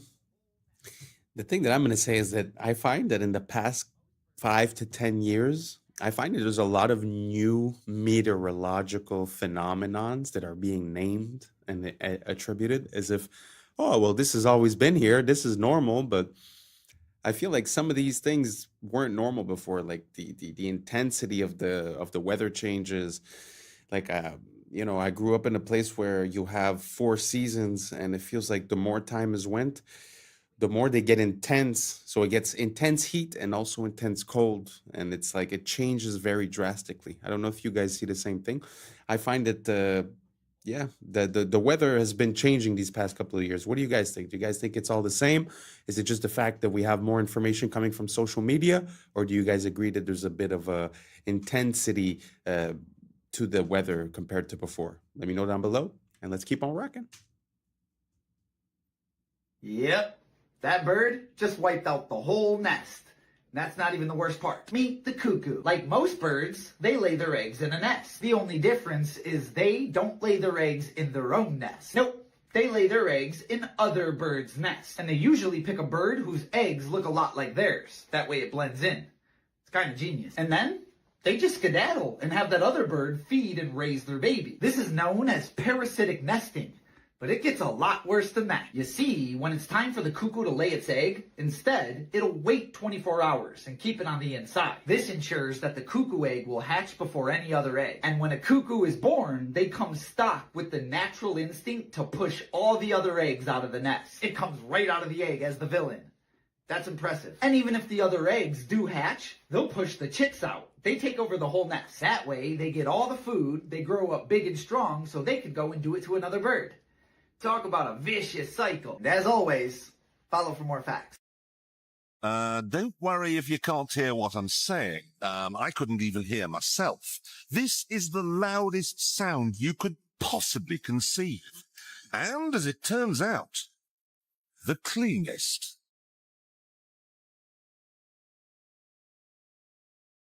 Now, the most amazing thing is that cloud up there, which was generated by the engine, is just a mixture of hydrogen and oxygen. It's water vapor. And in about an hour's time, someone in Mississippi is going to get wet washing. It will actually rain.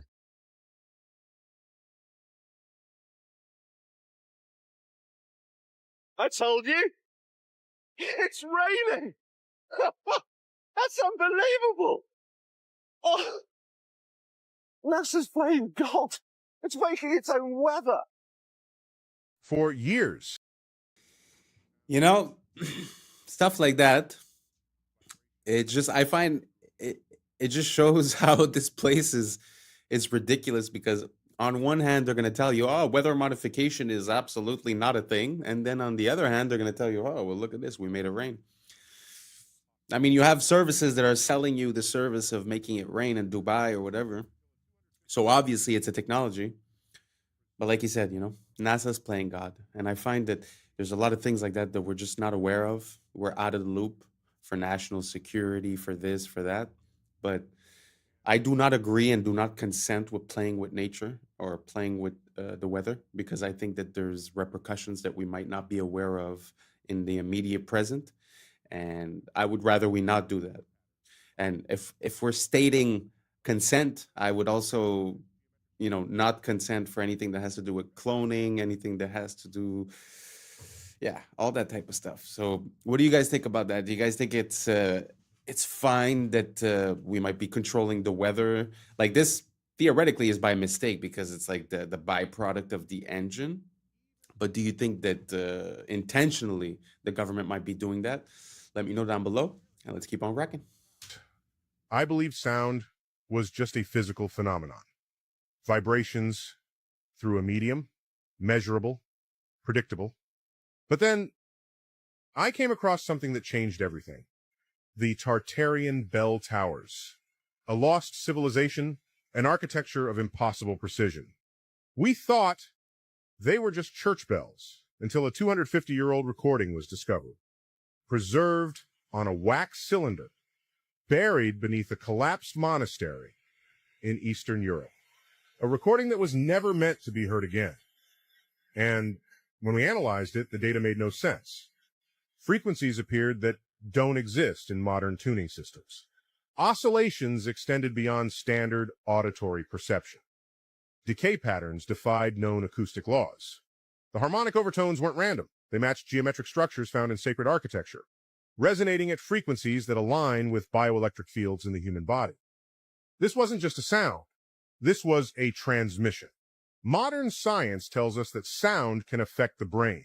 It can synchronize neural activity, stimulate the vagus nerve, even alter gene expression. But this was something else. The Tartarians built these towers with frequencies engineered to interact with human biology. Their bells weren't just ringing. They were broadcasting structured resonance, potentially influencing consciousness itself.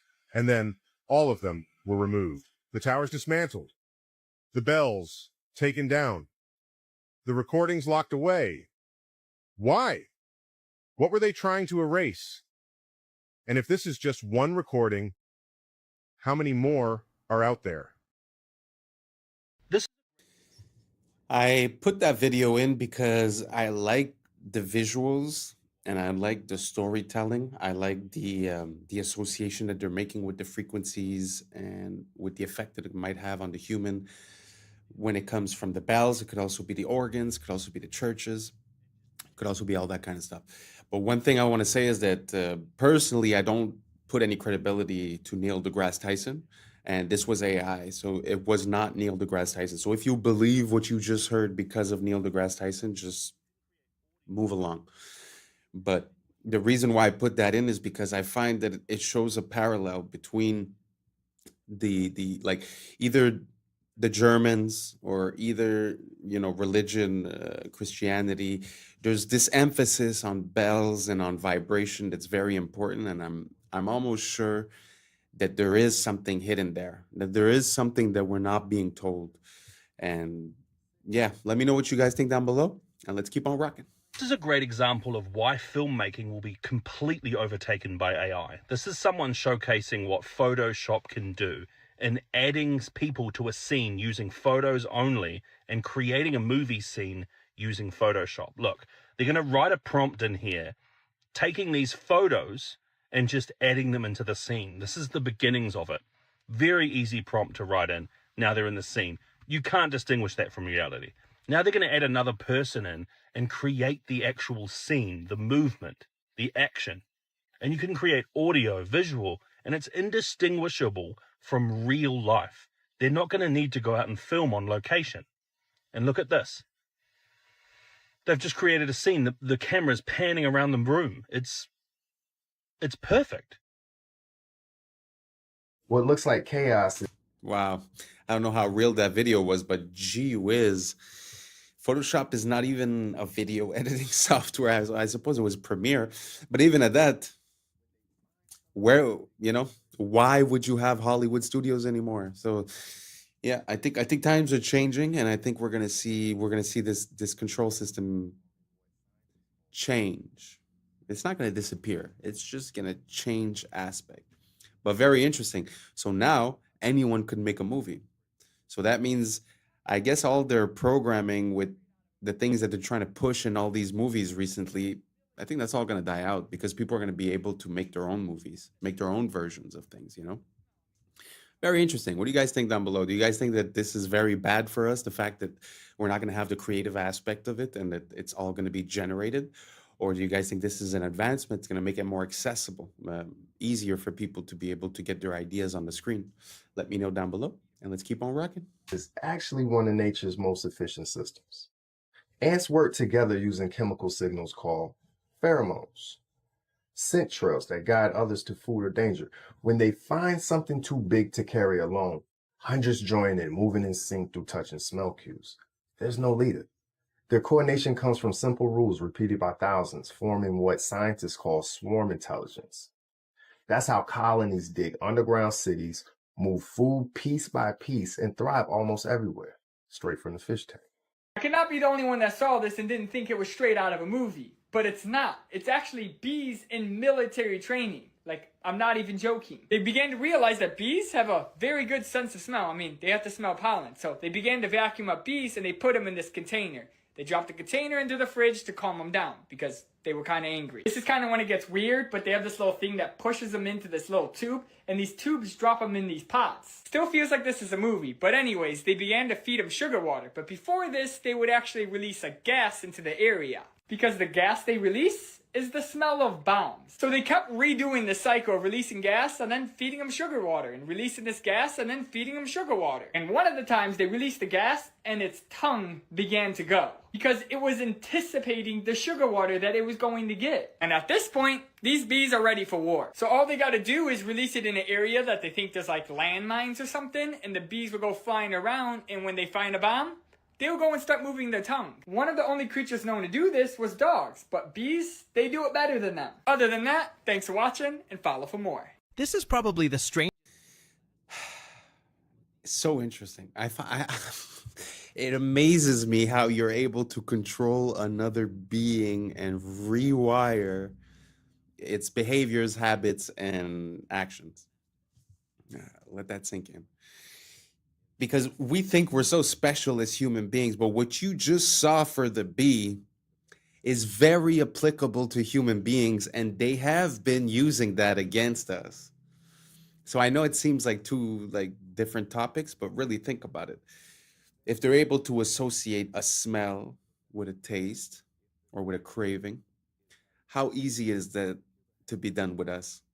And because we're exposing ourselves to external signals all the time, so social media, TV, and all that, we're not even in control of the signals that we receive. So how easy would it be to put now it's sugar, but it could be like a certain flash rate, it could be a certain song, a certain color, a certain frequency. So every time you see some item like a potato, let's say, they put you these positive signals. Why wouldn't that leave you at the end of the movie craving a potato, right? So anyways, super interesting. I never thought that the military would be enlisting bees as their soldiers, but very interesting story. What do you guys think about this? Do you guys think that it's unethical? Do you guys think that it makes sense? Is it better to use bees than humans? Or do you guys think that we're taking away their free will? Are you afraid that that type of system might be applied to humans one day? Let me know down below, and let's keep on rocking. Strangest yoga class in the animal kingdom. But these aren't monks, they're lemurs. Every morning they gather like this, sitting upright, arms wide open, almost as if they're absorbing some ancient energy. This ritual has been passed down for thousands of years, making these lemurs the real yoga masters. Are successful in their example of being able to provide, as a poor country, the best medical care in the third world to the whole population, because it's an inclusionary system. It's not like we have here, where you have this huge bulk of the population, marginalized.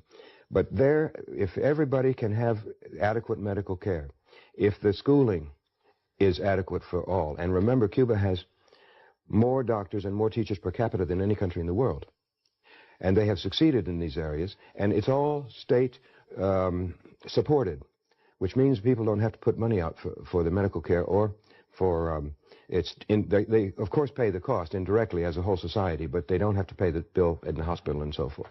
And so that cannot be allowed to stand. It's a very bad example for the United States. So there's a very large mass of people out there who can look at Cuba and say, well, if they can do it, and on a per capita income of $2,000, $2,500 a year, where ours is $22,500 a year, what's wrong with our system? I mean, maybe we ought to consider an alternative. That's why Nicaragua, Sandinista Nicaragua, had to be destroyed. Exactly. They were a bad example, and that's why Grenada had to be destroyed, because any movement that comes to power with the idea of providing for all the people and of escaping the control of the United States and its economy, let's say the corporations and so forth, then that is bad news here in the United States in the upper circles of power. Look at this strange thing. Wow, very interesting. I'm not saying I condone socialism or communism or anything like that. But what I can say is that I've been to Cuba and I've already had a medical emergency in Cuba, and this was years before. But I do remember that it is a complete different world. I mean, the doctor was there, he was present, he was happy, he was helpful. I don't know how to explain it, but the system was so functional. And you need to think about this in in an incentive type of way. Earlier I was talking about mental control. It's the same thing, because when you control what the person receives as a reward, you change what decisions they're going to make for their life. So when you have a place where you're not going to make more money being a doctor, but you're going to help people. So if you desire to help people and you desire to be a doctor, you will be a doctor when money is not the incentive. So think about it fast. What was your experience the last time you went to a hospital? How was it done? What was the attitude? What did it seem like? What did you feel like? So all that comes from a system, and that system is monetized. So if every person that comes in is a potential profit, you're going to treat them very differently than, okay, I have my budget for the month. No matter who comes, I'll do what I can. It's a complete different outcome. And I'm telling you, the people that I met that were working in the hospital, they were loving it. They loved their job. This is where they wanted to be. Because if you're not making more money than the guy working as a chef, then you might as well go work as a chef if you want to be a chef, So taking out the monetary incentive really changes the whole pyramid of priorities, and, your decisions change. So anyways, this is this very long point that I'm making, but I'm just saying, we consider these countries as being third world or as being lacking, but sometimes the basics are the most important. You might have the most luxurious things, but if you don't have health, what do you have? So anyways, that was my experience with Cuba. Do you guys have any experience with Cuba or Nicaragua or Grenada? Let me know down below, and let's keep on rocking. Captured in this satellite time lapse. Ooh. This is out in Siberia. Okay, it looks like something flesh eating. You can see in this Cold War era spy satellite image that this chasm doesn't exist in 1965. And now it's a kilometer wide. This is called a thermokarst depression, and it's caused by thawing permafrost. This, I assume, is the top layer sort of caving in as the bottom layer also melts. Yeah, on these edges, the soil, the frozen soil is exposed to air, and that triggers landslides that sort of chip away at the edges. And one of those landslides revealed this incredibly old baby mammoth they called Yana, one of the best preserved ever found. There's also Luba and Chroma, who looks a bit sadder because she was discovered when a hunter saw a fox gnawing on her trunk. And what's crazy about this to me is the fox clearly found this trunk meat to be sort of edible, like it's that well preserved. And I even found some reports of humans trying mammoth meat, though they both said it tasted pretty bad. And you got to wonder if the permafrost can preserve a mammoth calf for tens of thousands of years. Could it also be preserving ancient bacteria and viruses? Is that something we should worry about? And that's the question that our latest full episode tackles. You can check it out on YouTube. A photographer in Arizona. Yeah, that's very interesting. I would really like to see, like, the way you saw that crevice sort of become bigger through the years was, it's something that you would never realize, just walking there, because you wouldn't see the difference. Maybe you'd see the difference 10 years later.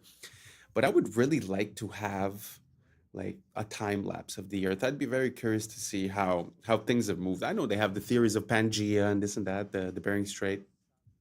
I get it. But I'm not talking about theories. I'm talking about, it'd be so interesting to see, the Earth evolve and change. I wonder what else has changed, Yeah.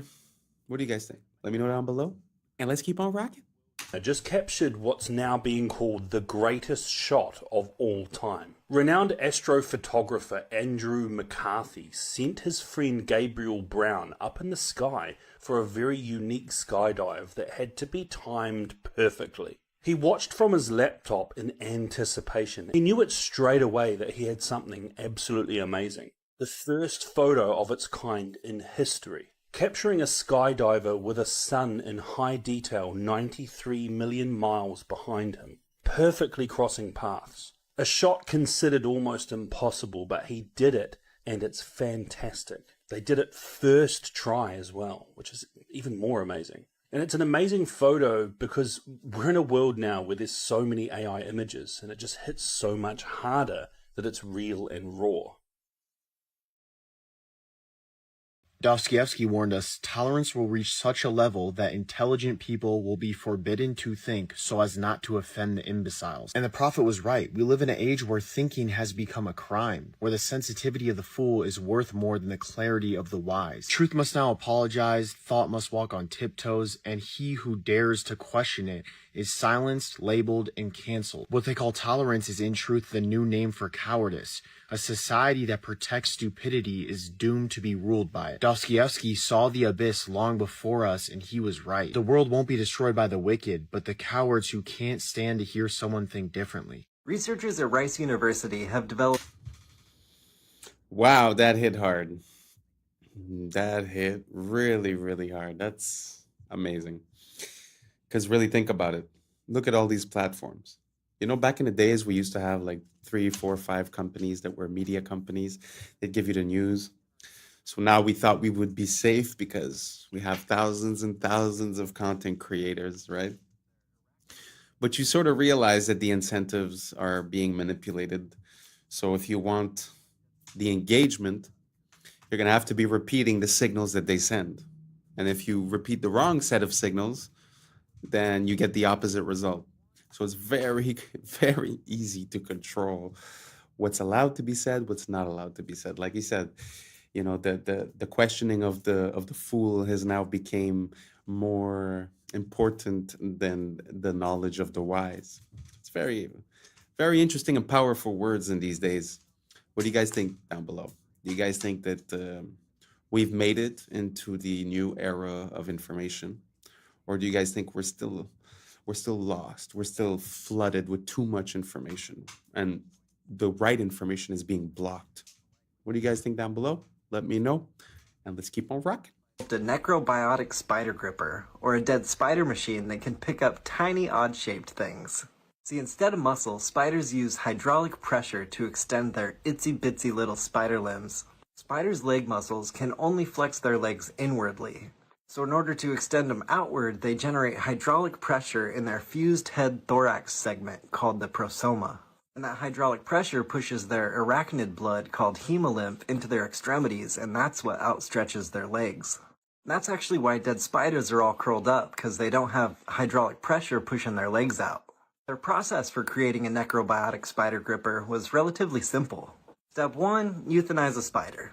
Step 2, insert a hypodermic needle right into the prosoma of the spider and seal it with glue.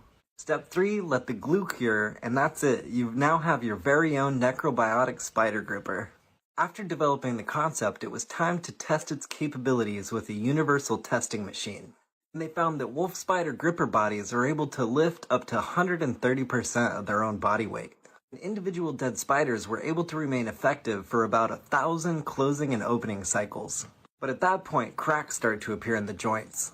They were able to successfully turn off a light with their dead spider gripping tool. And they found they could use one dead spider to pick up another, larger dead spider.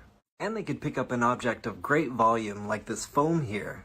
And finally, they were able to use a simple, untethered version to move an object from point A to point B. But spider corpse tools degrade quickly and only remain effective for a couple days at a time. They found that coating the arachnid in beeswax extended its lifetime up to a week. And the team was awarded the 2023 Ig Nobel Mechanical Engineering Award for their gripping work in necrobiology. Are house parties making a comeback? Very interesting. I mean, I've never thought that I would see this. Don't get me wrong. I mean, it's impressive, but you know, it's also a needle with glue, right? So it's like it's nothing crazy. But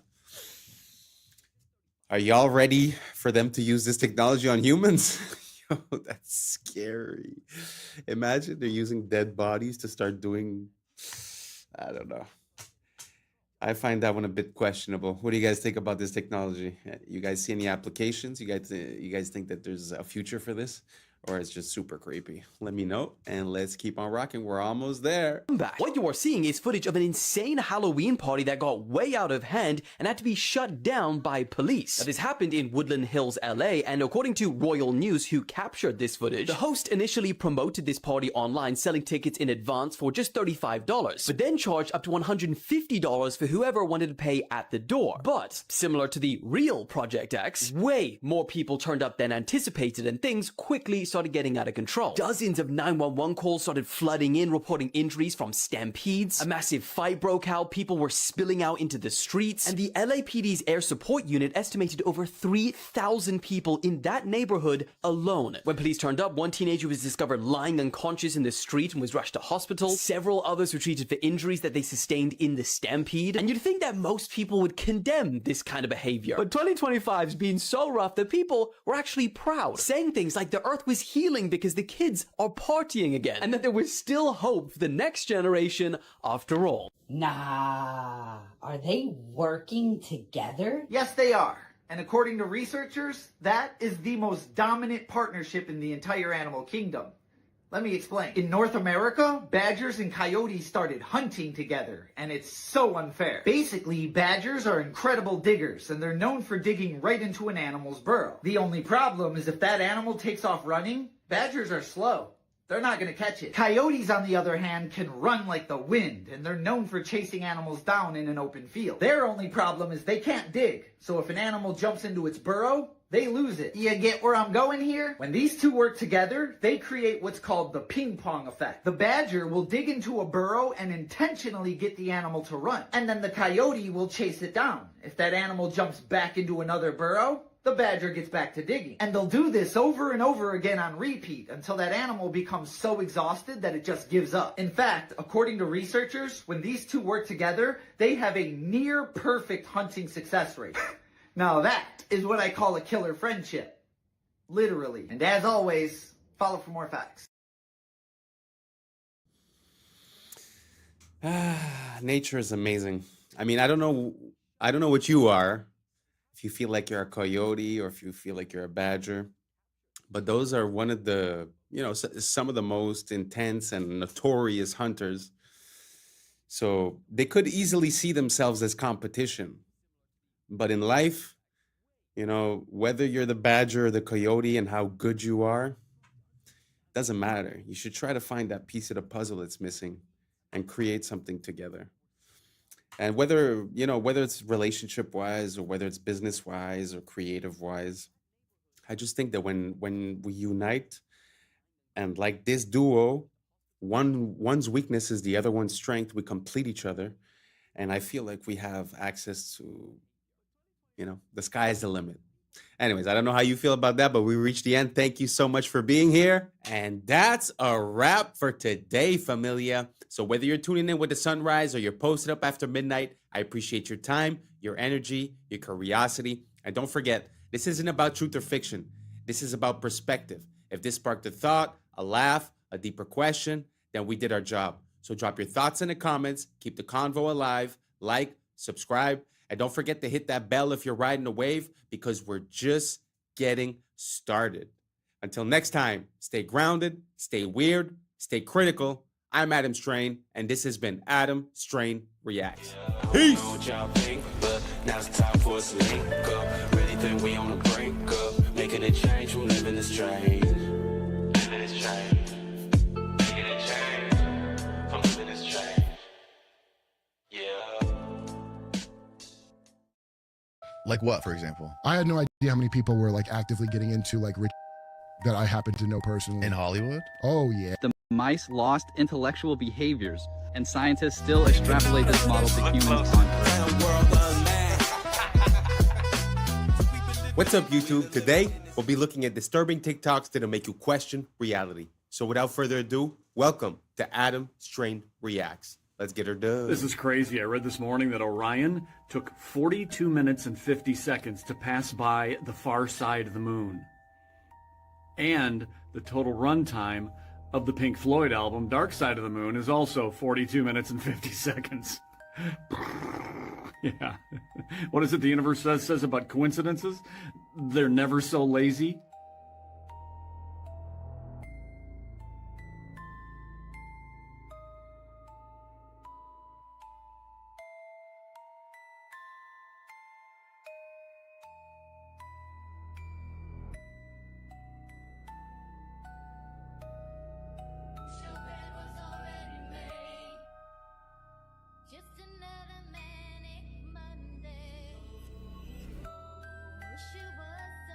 Era assim a vida dos entregadores e você achando que é fácil. Não, olha isso aqui, ó. Tem que ter habilidade, meu amigo.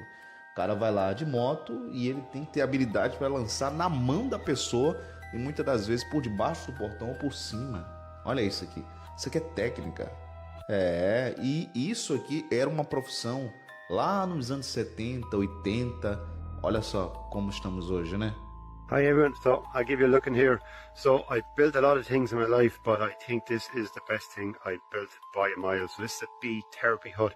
So I'll give you a quick look in here and show you what's going on.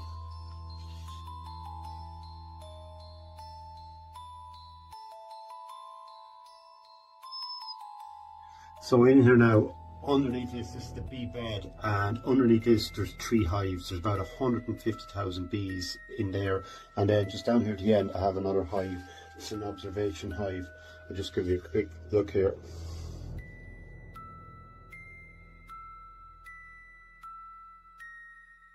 So you can see all the bees, they're working away there today. Now they're actually out flying today. It's a nice mild day, but they're feeding away. I didn't take any honey at all now from this hive. It's all left to them. So we have a symbiotic relationship here. I'm providing them with a good home, and they're giving me a beautiful vibration in here and a beautiful aroma. So the concept is then you lie on the bed here, and it's sort of white noise. There's a vibration underneath me, and then behind me here I have all the bees, which are causing a beautiful aroma in here because there's 2 little holes on top of that hive.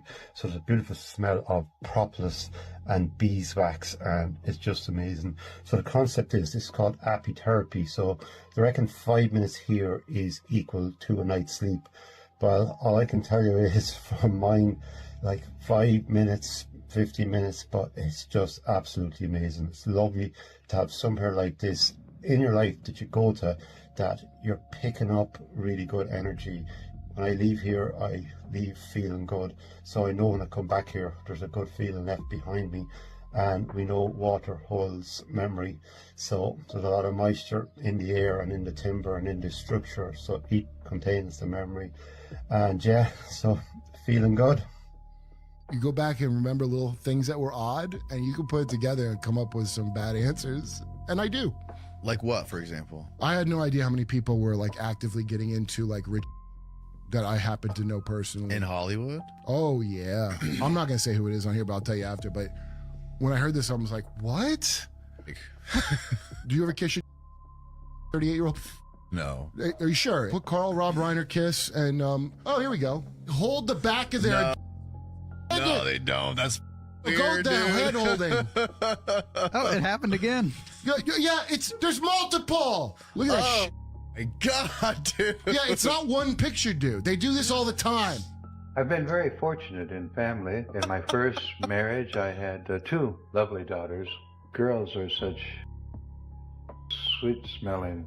Yeah, that's true. Wonderful things. Mm-hmm. I can still remember when they would be so clean and their hair done, their starched dresses, and how when they would, the dresses would come up and what? He's talking about his daughters?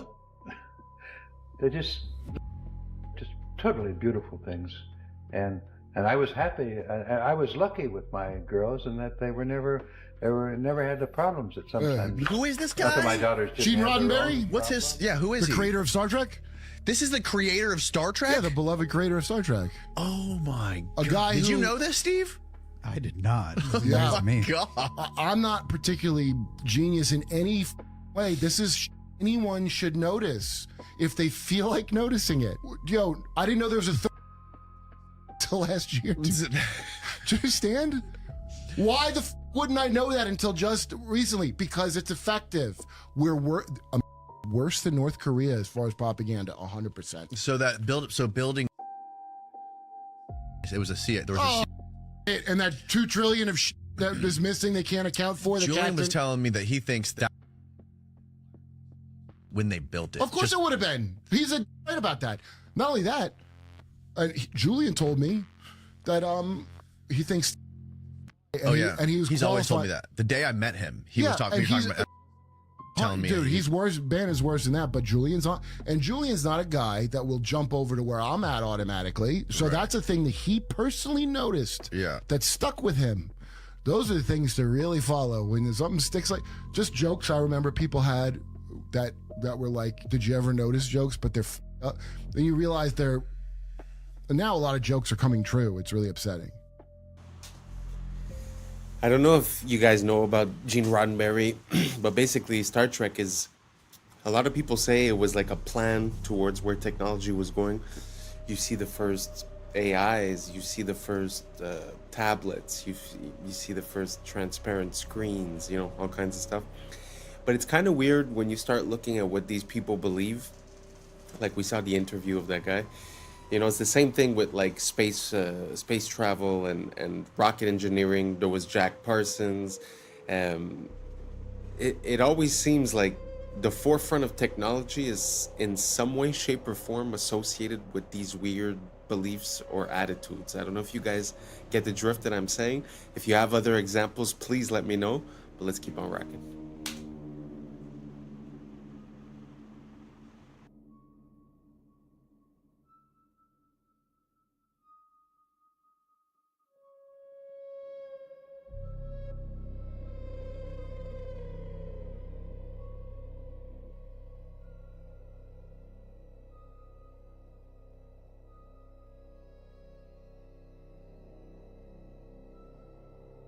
Watch this.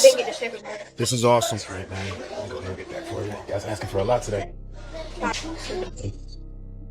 Say excuse me. Say excuse me. Say excuse me. Excuse me? Excuse me. Excuse me? Yes, sir. Can you talk to our manager? You need to speak to my manager. So that's what we not gonna do. We not gonna get no attitude with that. You understand that? Yes, sir. So we gonna put our hands down and we're gonna ask nicely. You know, if it's okay, may I speak to a manager? Sure, please. It's okay. Can we speak to your manager? Yeah, I'll go get my manager for you. Say thank you. Thank you. What's his problem? He might be having a bad day today. You know, who knows? Sometimes they don't. Sometimes they Yeah, sometimes people, hey, look at me. Sometimes people have bad days, but we don't catch no attitude. We don't get an attitude back, nor do we, you know, start snapping at people. We don't curse. We don't do any of that stuff. You understand that? We as men keep our bearing. You understand that? When we have issues, what should we do? Stay calm and keep our bearing. You understand that? Yes, All right, so we had to ask her to speak to the manager just because we just need to let her know our experience because he's not doing good. We're not having a good day at the restaurant. We've had to ask for our refill. We had to ask for silverware. We had to ask for plates, all this stuff, and then he not bringing stuff out. We had the wrong food. So think about all that stuff, and then you need to tell the manager that when she gets here, okay? But you're gonna tell her nicely. You understand that? Nice to meet you. How can I help you? We having a complaint about the waiter. We went ask for more plates and refills. He cleaned out the plates and he said it was way too much. So y'all were being too much and that he threw the plates down? Yeah, I have any complaints on this side? And also, when we had got our food, he had forgot to give us silverware. And then when he did give us our silverware, he forgot to give him a spoon. So, and he forgot my order and he placed just rice on my plate. Okay. Did we get your food corrected already? Yes, ma'am. We did? Okay. I apologize for our server's attitude towards you guys. That's unacceptable. I will go have a talk with him and hopefully we can get things cleared up. Is there anything else I can do? No, ma'am. You sure? Yes, ma'am. How's everything going? Good. I just want to come out and apologize. My manager spoke to me. I was having a really bad morning, guys. Hit something on my car, and I took it out on y'all. That was all me. I apologize. Thank you guys for bringing it up. It won't happen again. How's your meal, though? Is everything else going okay? Yes, sir. Awesome, man. Well, if y'all need anything, just give me a little holler, all right? All right. So this is what we want to do here before we ask for the check. What did he say was going on his day? He had something going on with his car. He had something going on with his car, right? Yes, so what's something we can do? Ask him, is it okay to pray for him? Is it okay to pray for you? Of course, man. I would actually very much appreciate that. All right, cool. So you want to say a prayer for him? Father God, thank you for our day. Thank you for our server. And thank you for having him to get things fixed with his car. And again, we thank you for him. In Jesus' name we pray. Amen. Amen. All right. All right. I appreciate that, man. That made me feel so much better, dude. All right, now what we need? Can we get a check? That is a man raising up children the way they should go. I think. To be honest, kind of gets me emotional. I know it's probably staged or whatever, but it's more about what it represents. And I feel like a lot of the kids, you know, they have access to information, but they don't necessarily have access to a good teacher. And to see that in action, and to see how sometimes, kids might act a certain way just by reflex, and just having someone there to guide the situation is beautiful. It's a beautiful thing, and men, more than anyone else, need to be, like he said, calm and bearing, of their emotions and of their attitudes. So I find it such a beautiful thing, and I think it's a bit lacking these days. I don't know, maybe it's just an impression I have. Let me know what you guys think down below. Do you think this guy went too far, or do you guys think that it makes sense to teach your kids something like this? Let me know down below, and let's keep on I rocking. think I just found a connection between the Georgia Guidestones, resets, and an experiment done in the 70s on rats. So my bad, it was on mice, not rats. So this was a man-made mouse utopia called Universe 25. It started with 4 males and 4 females. The colony peaked at 2,200, and from their decline to extinction. Once a tipping point was reached, the mice lost intellectual behaviors, and scientists still extrapolate this model to humans on Earth. So the Universe 25 experiment was one of the most terrifying experiments in the history of science. Through the behavior of a colony of mice is an attempt by scientists to explain human societies.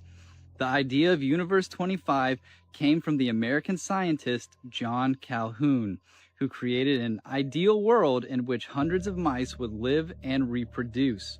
More specifically, Calhoun built the so-called paradise of mice, a specially designed space where rodents had abundance of food and water, as well as a large living space.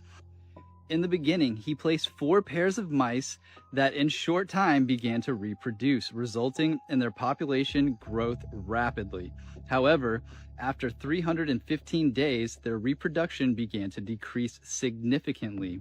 When the number of rodents reached 600, a hierarchy was formed between them and the so-called wrenches. This is what appeared.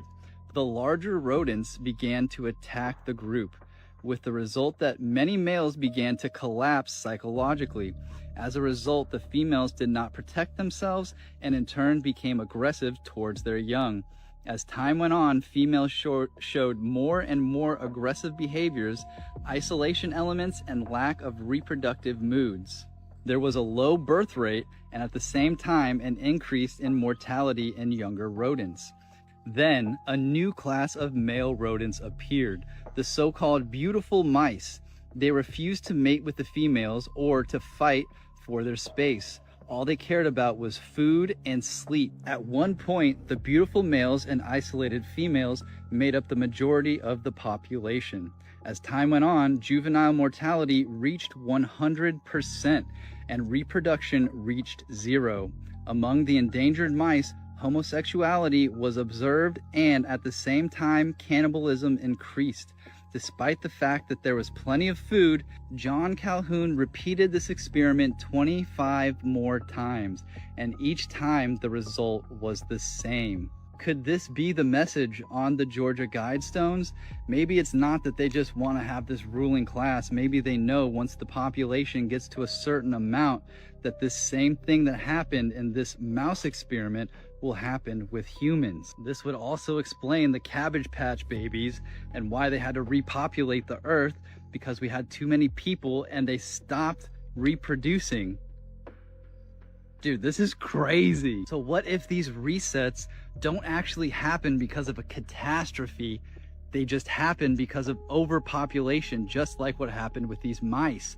And then the mud floods would just be to like seal the deal, to rewrite history so that nobody had any questions about what happened in the past.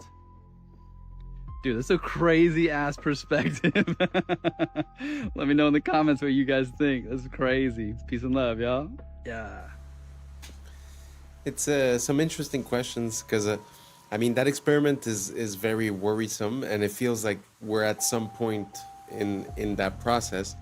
But at the same time, what he was saying towards the end is interesting as well, because when you calculate the natural progression of a population, in a few thousand years, I think the numbers become exponential.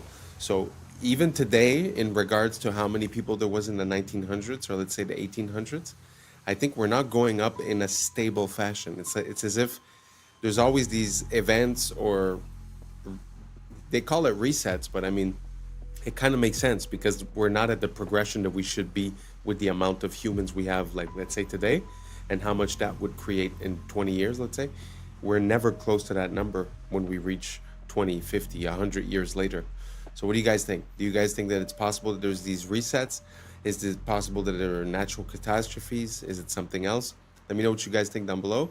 Or maybe it's just evolution and natural selection, and that's just the way it is. So let me know down below. Let's keep on rocking. The last reel I posted has people just losing their minds because, you know, men especially, we can't be wrong. Our ego is just way too big. Whatever we believe, we just can't. We're not gonna. It's too much of an ego hit. So anyways, listen to this woman who's very familiar with government contracting and the procurement process explain a little bit more in depth on the reel I just posted. Hold on. I was sent this by a few people. Likely made it Accurate Energetic Systems in Tennessee in $425K in May of 2025. You can bet Steve Feinberg was involved in the planning of his public. Well, I pulled all of Accurate from usaspending.gov and I found this one. This one, the address is in Tennessee. It is for miniature anti-personnel SPM. That's what caught my attention. We're going to come back to that. The amount is $440,494. The procurement period, May of 2025 to August of 2025. So I went and looked up all other procurements because as somebody who is, that was a really odd amount of time. None of Accurate procurements were less than a year, except for this one, because that's not how they procure things. I went and did more digging. The contract was signed on April 22nd, 2025. A lot of weird things about this procurement. It was a simplified acquisition process, meaning did it quickly, and it was one bidder. They did not put it under any of the IDVs, which are the vehicles that they have for all the other hundreds of tens of millions of dollars that AES had with them. It gets worse. These devices are made for, and the XS anti-personnel they're put on people. If you want to get darker, Steve Feinberg, our deputy SecDev, well, his old company, Cerebus, owns the company, I forget the name of it, that trains the special on these. He's the one who put protecting the blue and white country in his priorities as the same as protecting America. So you have a procurement that was signed April 22nd and started May 1st, ended August for tiny devices. Forgot to mention that the plant that the address is at did a month after, and everyone in that. So, I don't know, Cersei, what do you think? Huh? What do you think? Yeah, I totally agree.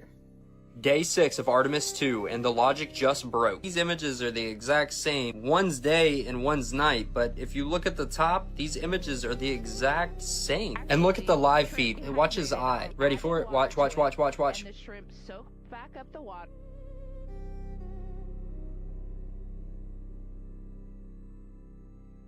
Everyone's talking about this red dot. Watch it disappear as it floats. Watch. You see it? And those are green beans. So Gone. And for this toy, you can literally see text from the background bleeding through the toy. Watch. That's a, look. And then he moves it. Why didn't he just leave it there? The crew of the Artemis 2 has captured some incredible views of Earth. Ils ont utilisé les mêmes nuages sur les deux images. C'est censé être l'Afrique, de jour et de nuit, avec exactement le même angle. Donc environ 12 heures plus tard. Et les nuages n'ont pas bougé. Parce que ce sont pas des photos, ce sont des images de synthèse, comme toutes les images du globe. Alors soit la NBC s'est trompée dans la sélection du graphiste, soit c'est intentionnel pour nous tester, comme c'est marqué sur ce reel de la NASA. Et pourquoi on nous montre la Terre au compte-gouttes? Pourquoi ne pas tout filmer? Pensez-y 2 secondes. Un parachutiste revient avec des centaines de photos. GoPro accroché au casque, caméra 360 à la main, vidéo 8K, 120 images par seconde. Mais quand il s'agit d'Artemis, on retourne dans les années 70, avec des images floues, saccadées, 4 images par seconde. Comme si la NASA n'avait pas le budget pour un GoPro à $400. Ils ont perdu la technologie et l'ont jamais retrouvé. Et quand ils font un live, c'est prise fixe, sans hublot. Dès qu'ils pensent que ça ne tourne plus, on les voit attendre les instructions d'une personne en coulisses. Et oui, n'oubliez pas qu'ils sont en studio. Pour éviter de vous montrer la vue, ils vont détourner votre attention en vous parlant de problèmes de toilette. Ou alors jouer avec leur mascotte, qu'ils appellent ZGI, peut-être un indice pour CGI. Donc à ce point-là, si vous croyez encore à ce spectacle, il est grand temps de faire un travail de déprogrammation. I think you already seen, so we don't have to explain it anymore. Pitfall trap, you fall into the pit, spikes underneath the pit, and then... Okay, first trap, second trap, you got a seesaw trap. You know how a seesaw work, right? Swing on this side, the other side goes up, so you falls down. The spike will goes back when you try to stand up. Yes. Standing style. This one, on and down. It's a fish trap. So this fish trap came from the idea of the actual fish trap. You see, the river flows, and when the fish follow the river, goes into the box, and the fish, when in the box, cannot escape the box because they are too big to fit through the gaps here. So, fish trap, same apply, but opposite side. So, you swim in the river. You swim in a flooded area. You have your leg fell down. And when your legs fell down, you stab the spike here. And when you try to pull your leg out, that's what happens. Okay. The next one is the armpit trap. Armpit trap, you fall right into the middle. If your hands, like momentum, like this will go straight into your armpits. Not a good idea. This one here is go for your chest. Oh, relax. Go for your back. If you fall this way, chest and back. But if you fall this way, both sides. Very painful. This one, well, this it just hits you everywhere. It just go for all of your body because this one spin. So bottom, top to the bottom, you get. This one's over here. One's a little bit tricky.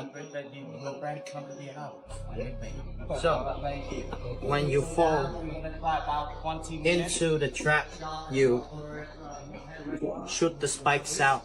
It goes straight into. This trap is called sticking trap because of that reason. Because it's stick. This one is a door trap. See, you. Usually, they activate the door like this. So when you knock the door, no one answers, so you kick it open or you open the door. You open the door, this whole thing flies out. Yep. And when you have good reflex, try to catch it. See the problem? Bottom still swing forward. So there you go. Not just that, these traps also have a very special design to it. If you look at the spikes, you can see that it's fish hooks, which means that when it goes in, it doesn't go out easy. So when you pull, so here is the part of the. You see, when a wounded soldier goes back home, they tell stories, and when the people hear the story, no one support the war. So what happens if you don't have people supporting the war and go to war anymore? Well, they're them to go. You see, the problem about is 19-year-old kids to go here, away from their family, friends, loved ones, with this. And the enemy that they are shooting at is not even better. They are kids who has the only thing to do is defending their country. You could. Wow. I had no idea about all those traps, but can you imagine you are the superpower of the world at that moment? For whatever reason or the other, you're like, okay, Vietnam, you're gonna get it. And somehow, through making holes, I mean, you have tanks, fighter jets, and through making a few holes with a few spikes, you somehow end up winning. I cannot imagine the rage of the Americans in that situation. Interesting story. If you guys have any more like that, pass them along. Let's keep on rocking. Drink like literally 50 bottles of water in plastic bottles, and you'll have less microplastics than 1 cup of coffee. The cup thing creeps me out. Like, I didn't realize the cup thing until like about a year The ago. microplastic load that you get from putting hot coffee into that paper, aka plastic cup, because if you know the paper is coated in plastic. Yeah, the only reason the paper as is of even, recently, I'm aware. Yes, but I the was not. microplastic load that you drink from that is astronomical. You could drink like literally 50 bottles of water in plastic bottles, and you'll have less microplastics than 1 cup of coffee. Well, I didn't realize it's that bad. It's bad. And that's a wrap for today, familia. Whether you're tuning in with the sunrise or you're posted up after midnight, I appreciate your time, your energy, your curiosity. And don't forget, this isn't about truth or fiction. This is about perspective. If this sparked a thought, a laugh, a deeper question, then we did our job. So drop your thoughts in the comments, keep the convo alive, like, subscribe, and don't forget to hit that bell if you're riding a wave, because we're just getting started. Until next time, stay grounded, stay weird, stay critical. I'm Adam Strain, and this has been Adam Strain Reacts. Peace! I don't know what y'all think, but now it's time for us to link up. Really think we on the brink up, making a change from living this strange. Living this strange.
When did elephants have breasts? I'd never seen this before. 100 years, whereas these melted ruins are thousands of years old.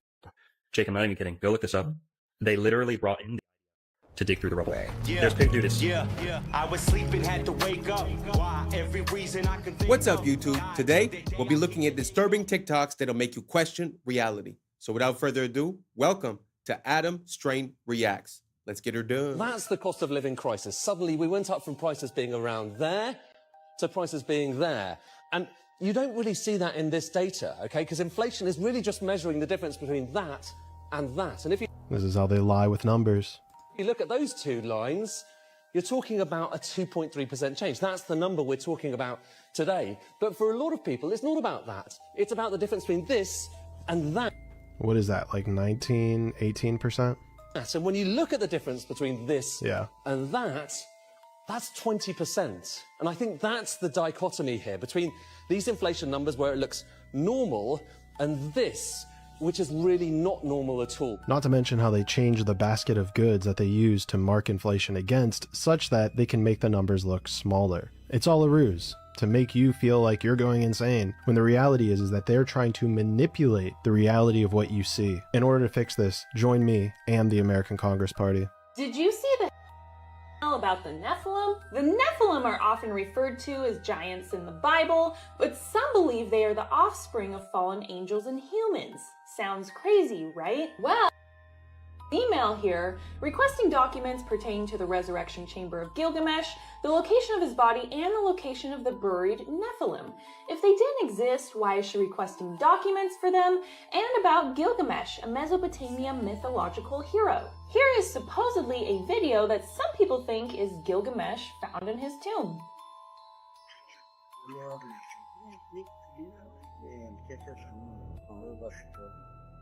Now, who is to say whether this video is real or not, but with how weird reality actually is, I'm not going to immediately doubt it. We live in a very scripted and twisted reality, and truth is hidden if you're not in the club.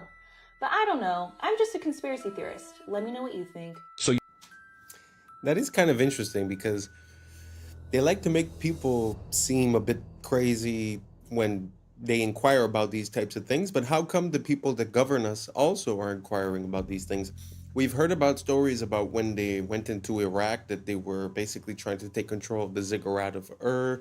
We've heard about a lot of things, and one of the first, stops when they go into a new place often seems to be the museums and the ancient artifacts. And that kind of reminds me of the times of the Nazis when they used to do the same thing. They were on like a mission to find occult teachings and occult practices and relics and stuff like that. So again, very interesting question that she raises. How come these people that lead us are sort of talking and looking for these things as if they believe in it? Let me know what you guys think down below. If you guys have any supporting information, let me know. I love to look into this type of thing. So let's keep on rocking. You watched the Hunger Games and you sided with the Resistance. You watched Star Wars and you sided with the Resistance. You watched The Matrix and you understood and sided with the Resistance. When it's fiction, you understand and you side with the Resistance. Yet when it's happening to you in real life, right now, in the news, in the world, right now, you refuse to see it when it's the reality that you are living in. Would you like a free water? Yeah, I'll take the free water. Here you go. Okay. What company is this? It's called Free Water. It's free because we put ads on the packaging. Free? Is it crappy water? No, it's the best water. It's natural spring water. Other people buy similar water for a couple bucks. We give it away for free, and we also donate 10 cents per water to charity. Charity? Which charity? Right now we're donating to Well Aware. They build water wells in Africa, and they have a 100% guarantee on their work. How much does this cost? To advertise? To advertise. Or drink it? Both. Well, drink it, it's free.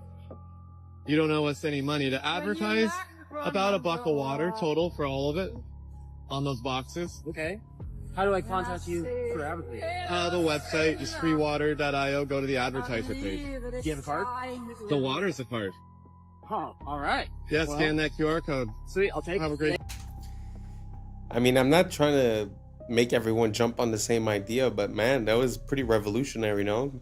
Water is the one thing that everyone needs. You're giving it out for free, and it's the advertising, and it's also, you know, the business card. So I don't know. I found that super interesting. If you guys have any ideas like that, let me know, because I feel like that is the future of marketing. People are just so tired of being blasted left and right with all these ads that no one really cares about. That something like this, I think, could go a long way. I just found it was an interesting idea. I wanted to share it with you guys. Let's keep on rocking. This video is going viral on Twitter right now, but not for the reason you might think. This is a professional of this skyscraper somewhere in the United States. The problem is, many people notice a similarity to it in regards to something that happened 20 years ago. Here we have a lesser known angle. That one didn't get hit. They said it was from fires. But the fires in Hong Kong, 7 towers caught fire. They burned for almost 48 hours. And none of them collapsed to their own footprint. Now, officially, it happened to happen, man. A fire can weaken the structure. Don't worry about what architects and engineers say, but fires apparently can cause it to drop just like that. For the first time, though, in recorded history. Now, I would have expected something bigger to come from this, now that it's been. But seemingly, many people are still sleeping. Again, the Hong Kong towers, almost 2 days on fire, still standing. Let me know your thoughts in the comments below and follow for more. There has been many different resets since the Great Flood, or the Flood of Noah. When you look at the age of the buildings in the previous video and the ruins from the buildings here, the melted bricks, the melted red bricks, there seems to be a clear age gap between the two. While this is much older than the mud-flooded buildings, the mud-flooded buildings looking fairly newer by comparison, last several hundred years, while as these melted ruins are thousands of years old, indicating the many different cycles this realm has went through. Since the Great Flood, or Flood of Noah, the theory is we're looking at about 6 or 7 resets here that happen about every 150, 200 years, kind of like clockwork. And with that cycle, it has taken many advanced civilizations. Think back in the stories of Atlantis, told throughout ancient time. After that, the Tartarian Empire. Just look at these structures, clear evidence of melted, deformed stone and brick. That is not some ancient design choice of hammer and chisel. History is nothing more than a set of lies agreed upon. Question everything, friends. Until next time. Man, do I love looking into ancient history. I mean, even if you had an excuse for 1, 2, 3 of those pictures, man, it's so anomalous to see all these, you know, all these temples within mountains, or the bricks being melted, or sometimes you don't even know where the mountain ends and the castle starts. I just find it so interesting. If you guys have any good footage, send it over and I'll feature it in the next video. Let's keep on rocking. So quickly, I'll go through this. 2-year war, over 60 million tons of rubble there, and tens of thousands. Pour eux, les débris comptent plus que les vies humaines, parce que ce n'est pas une guerre, c'est un nettoyage. One of the great honors for me has been working with Steve. Steve, qui l'année dernière nous expliquait travailler sur son plan depuis 2 ans. Been working on master plans for the last 2 years. So there are plans already. Au WEF, les plans de reconstruction existent avant la guerre. We have plans already. We have a master plan already, and we're working together on it. And I think if the world saw the progress so far, they'd be pretty impressed. Et on attend que tout soit détruit pour signer la paix. Comme ça, on peut reconstruire sans résistance. We have created a sense of hope for what the future can bring. On félicite ceux qui ont créé le problème. I am so honored. I'd like to thank. Parce que sans eux, ce nouveau système n'aurait jamais pu être justifié. Nobody's ever dreamt of. You used them well. Obviously used them very well. C'est grâce au chaos qu'il provoque que le sauveur devient nécessaire. The world needs a savior, and the hope is that AI is the savior that we need. Ce qu'ils appellent sauver le monde, c'est en réalité le reformater pour le rendre compatible avec l'IA. This vision for the future as an example of what's possible in other parts of the world. Il nous parle de paix, mais la paix ici, c'est l'absence d'imprévisibilité humaine, l'absence de liberté. Et c'est exactement le but d'une smart city, une ville sans âme, où tout est mesuré, tout est prédit, où l'humain n'est plus un être vivant, il devient une donnée. Regardez le plan, zone industrielle intelligente pour Musk. Donc en réalité, ce qu'il construit, c'est un monde post-humain. Are there aliens among us? I am one. Quand il parle d'alien, il ne parle pas d'extraterrestre, mais de conscience inorganique. Parce que l'alien, c'est la rupture avec le vivant. Et ils vous vendent votre disparition comme du progrès. Did elephants have these? Did we jump timelines? Did elephants jump timelines? When did this happen? Not out the Troublemaker Travels for saying this, because I had no idea. Am I in an alternate universe? When did elephants have breasts? I'd never seen this before. Never dawned to me that they would look like this. I mean, it's okay, but I've never seen this in no Discovery Channel, in no animal book, in no internet search. I have never, and I mean never seen this before in my life. When did this happen? Why is it like this? Apparently, female elephants, this is how they feed their young, and this is what it looks like. Does that look weird to you? Did you know that? Have you ever seen this? Obviously, it's not weird for elephants. Is it weird for me? Is it weird for you? Is this strange? I don't know. Am I tripping right now? Because I have never seen these on an elephant. I mean, never. I've seen elephants all my life. I've looked up elephants. We learned about elephants. They are mystical creatures, but I did not know they had those. What are those? When did this happen? Am I the only one? Let me know on this one. I know it wasn't 5, but let me know on this one. Let me ask you something simple. How does a comedian with zero political experience become a global icon and the centerpiece of the largest in Europe? Come on, Peter. Elected, people chose him. That's democracy. Was it? Let's rewind the tape slowly.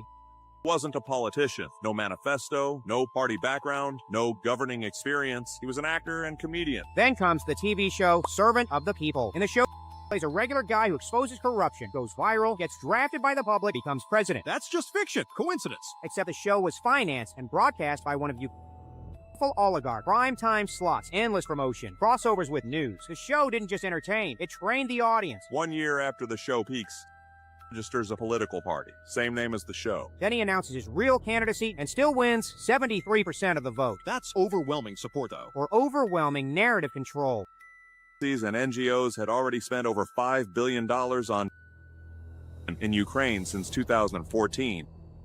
Advisors embedded, NGO pipelines, media consulting. So what do you get? A leader with no independent base, no political past, no faction loyalty, perfectly dependent. But the invaded, what choice did he have? Isn't not so fast, Brian. By 2014, Western Baku in the capital. 8 years of shelling in the eastern region, over 14,000 before 2022. The peace agreements were signed to end the fighting, but were never fully implemented. So, or did the Ukraine was already ranked as one of the most corrupt countries in Europe before didn't fix that. It centralized it. Now look at the cost. Roughly 1/3 of the population displaced, millions gone. Most won't return, making it a demographic collapse. Is this your idol who let it all happen? And after the dust settles, debt, foreign ownership claims, resource concessions. So you're saying a managed territory, a dependency, a proxy battlefield paid for by lives, loans, and future resources. So ask yourself, did a comedian accidentally stumble into history, or was a character tested on TV, scaled through media, and deployed at the right moment? That's unsettling. That's the point. If a man can play a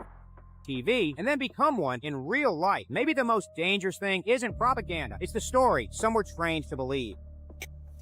That surprised me. I knew that he had done some acting or this or that, but the fact that he was playing a politician exposing corruption on a show a year before he got elected, man, that's crazy. That's straight idiocracy stuff. And it brings me to a point that I've been realizing is that, you know, back in the days, politics was like respectable, commendable, gentleman. And now it's like insults and it's like who got you more.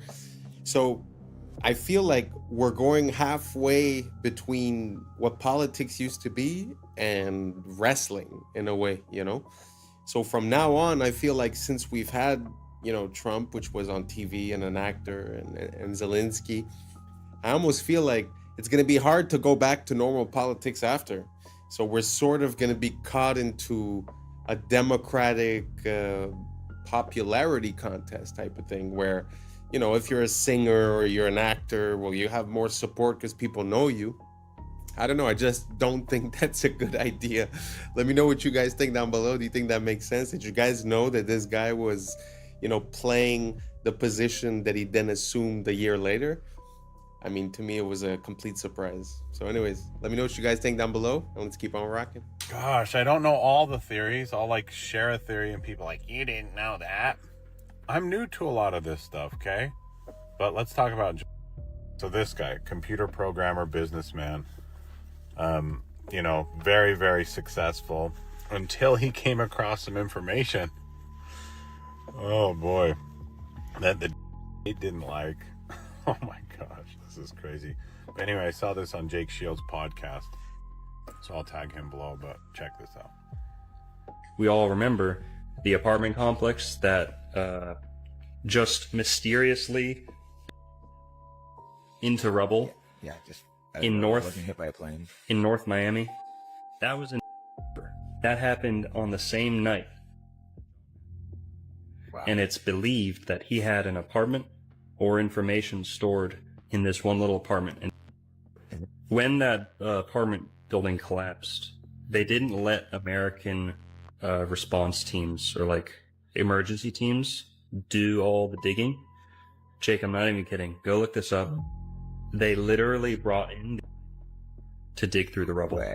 There's dude, it's had a whole ceremony where he was patting on the back. He's thanks. How can they rationalize this? How can they bring that handle American matters? This is insane. It's kind of I was all excited about this at one point, and then it just turns out, now we get laws like this from DeSantis.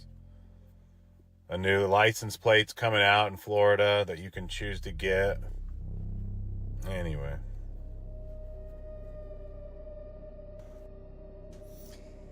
Wow. I mean, that to me, with perspective and hindsight and looking at the dates, not only the fact that it happened on the same day that he was offed, but just the fact that they brought in that organization on American soil to go through the rubble, man, that there's something up there. Sometimes when I see these things, it really makes me think we're living in a James Bond movie, but we always receive the cover story, and the real stuff is happening behind the scenes. Did you guys know about this? Let me know down below. Anyways, let's keep on rocking. There were hundreds of security cameras filming the check-in areas, the corridors, the lounges, the airport bars and restaurants, etc. The question is, how many time-stamped images do we have that show us the presence of them at any of the departing airports? More than 100? Only one? Not at all? About 30 different images. The answer is none at all. We don't have a single time-stamped image showing us even one of them at the airports on the morning of. The only thing we were shown is a sequence depicting at the Washington airport. But this sequence does not have a timestamp, and it was filmed with a regular camera, not a security camera. So, for as far as we know, those images could have been filmed anytime. Maybe during a dry run were made to make under whatever circumstance. And then we were shown this image depicting going through a security check. This picture is, but this is not the Boston airport. This is the Portland, Maine airport, as clearly shown in the timestamp that says 5:45 in the morning. This is the infamous connecting flight to Boston, not the flight to LA that was. Bottom line of the at the departing airports on we do not have a single image that has been made public. Not one. Is there anybody out there who really wants to believe this? You want to know why is now everywhere? It's not some random gotcha. It's a playbook move, used by power for centuries. You don't fix a dying system, you burn its reputation to ash on purpose. You drown the masses in filth until the old world itself makes them sick. That's the whole show. First they spoon feed you shocking truth. Then the media blitz. Every headline a nail in the coffin. Politicians, celebs, old money, all dragged through the mud. It's about breaking the audience. But isn't that good? If everyone's a crook, at least now we know, right? Shouldn't sunlight disinfect the room? No, kid. Sunlight's just the setup. When all trust is exhausted, the demand demand for something new becomes inevitable. That's when they roll out solutions. Incorruptible AI judges, new digital money, total transparency. All wrapped up in words like safety, fairness, and reset. People want that. They're sick of scandals, tired of hidden dirt. We have the tech now. Why not let machines run things? At least then, no more old creeps making backroom deals. You ever wonder why every leak just happens at the perfect moment? Drop right as the world economy wobbles, currencies crack, debts explode. It's called engineered timing, not coincidence. While everyone's busy binge-watching elite scandals, behind the curtain they're resetting the board. Old assets erased, debts written off, digital currencies quietly rolled out. The filth you see on your phone is the moral excuse for the next system. Look, the old world was corrupt, but this time it'll be pure. Trust us. They want you to beg for a leash. But isn't it good to wipe the slate clean? If everyone's guilty, doesn't it make sense to start from zero? At least now it's transparent? Transparent? You mean like a glass cell. That's the transparency you're signing up for. Every transaction logged, every move tracked. All under the pretext of protecting you from them. But now you're monitored, analyzed, managed. Remember this, in history, every total control started by exposing the last one. Scandal, outrage, necessary, reset. Then the new rules. No room for dissent. Nobody escapes the beta, not even the top players. Nobody wants uncertainty. People trade liberty for protection every time, especially when they're scared. That's why the leaks are never full, never random, always just enough to terrify, not to empower. Notice they show you monsters, but never the strengths. So the whole it's like the world's biggest ad for New World Order? Bingo, kid. While you're scrolling it all and picking sides, they're scrubbing the balance sheets, resetting the scoreboard, and selling you a digital world where everything is clean because nothing is private. So what now? Just wait for the next leak to get even darker? It always gets darker, kid. Every new scandal is just another step in the reset. Tighter rules, more eyes, fewer choices. The beast doesn't need your hope. It just needs your consent. I just found out something crazy about Wi-Fi and all these other different frequency bands, and it is shocking. Did you know that mold, which is in like 90% of people's homes, bathrooms, any other moist areas, basements, the growth and toxicity of mold is increased by electromagnetic frequencies like Wi-Fi. So if you didn't know, mold is one of the, especially black mold, and there's green mold too, are some of the most toxic things that people are exposed to in their homes. And indoor air quality can be like 1,000 times worse than outdoor air quality, even if you're living in a big city with lots of vehicles and freaking dryer vents pumping out those synthetic fragrances, etc. But so now it's a perfect toxic concoction because Wi-Fi increases the mold growth and can actually be strengthened by it. The production of biotoxins in mold culture increased more than 600 times after being exposed to ambient electromagnetic EMF frequencies. And this guy says, is this good or bad? Interesting that Wi-Fi, which many people are wondering if there are any potential hazards with concerning the human body and electromagnetic field, combined with mold, which is also toxic, it's a perfect concoction.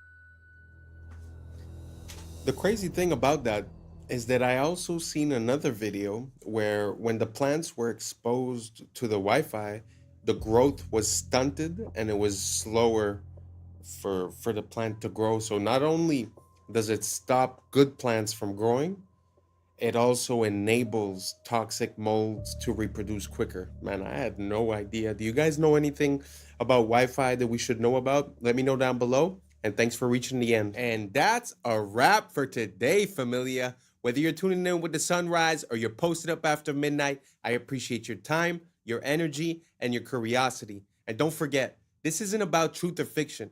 This is about perspective. If this sparked a thought, a laugh, a deeper question, then we did our job. So drop your thoughts in the comments, keep the convo alive, like, subscribe, and don't forget to hit that bell if you're riding a wave, because we're just getting started. Until next time, stay grounded, stay weird, stay critical. I'm Adam Strain, and this has been Adam Strain Reacts. Peace. But now it's time for us to link up. Really think we on the brink up. Making a change, we living this strange. Living this strange.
He's actually conducting electricity now through his tongue. It looks very smart, but it may not be as smart as you think it is. How?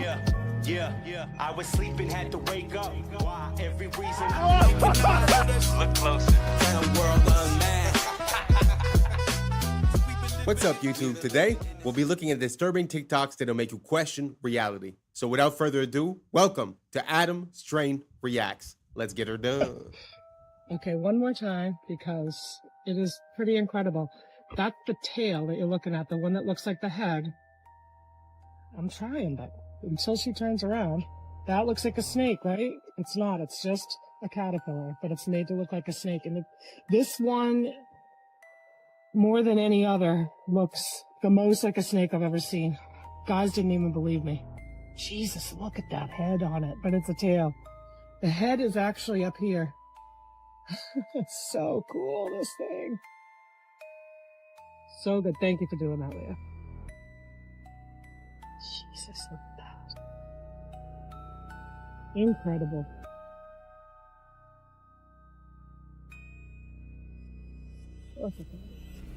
He's about like 6 inches, though, see? 2, 1.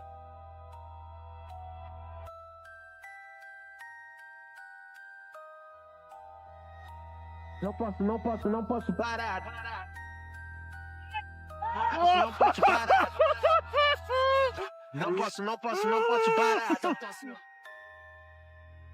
He's actually conducting electricity now through his tongue. And anywhere on his body, electrical current coming from that plug socket through his body and actually light this light bulb. Mohan proves the current is flowing. So that's lighting up now, and that's telling us that is a live wire. So Mohan has got an electrical cable in his mouth, and what we're showing here is that that is conducting through his body and is lighting this. So effectively, he is a live wire. He's passing a current of actually 60 by, that's 240 volts. So that's approximately 0.25 amperes. About 0.25 amps. That's right. About 0.25 amps is flowing through his body. It will kill a normal person. An electric drill. So 500 watt drill. The drill pulls over 2 amps through Mohan's body. 8 times more than the light bulb. I've never seen anything like that in my life. Mohan should be dead, but he's going further. An angle grinder needs a deadly 4 amps, and Mohan is taking the full charge. I mean, he frightened me. He's able to conduct electricity through his body, across those incredibly vital organs, but critically, actually across the chest, so across the heart. Electric shock causes blood pressure to plummet, but amazingly, Mohan's remains constant. 120 on 90, so perfectly normal. Mohan's ability shocks Greg. I simply would not have believed that if I hadn't have seen it with my own eyes. Worse, smart homes. They have a whole chapter on this. One will absolutely floor you. It did me. In 1997, and this is, you can do the word search and research yourself. They predicted, not 2025, but by 2020, that people would be working from home virtually. Oh, come on. This is causing widespread devices. This stuff was never even heard of. Digital currency, and last but certainly not least, programs. I'm sorry, I got to chuckle, because if I don't, I'll cry. Programs run by organizations like the has yet to emerge.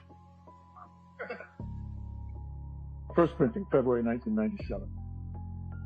I mean, she just folded a few books together. It's not like it's that interesting.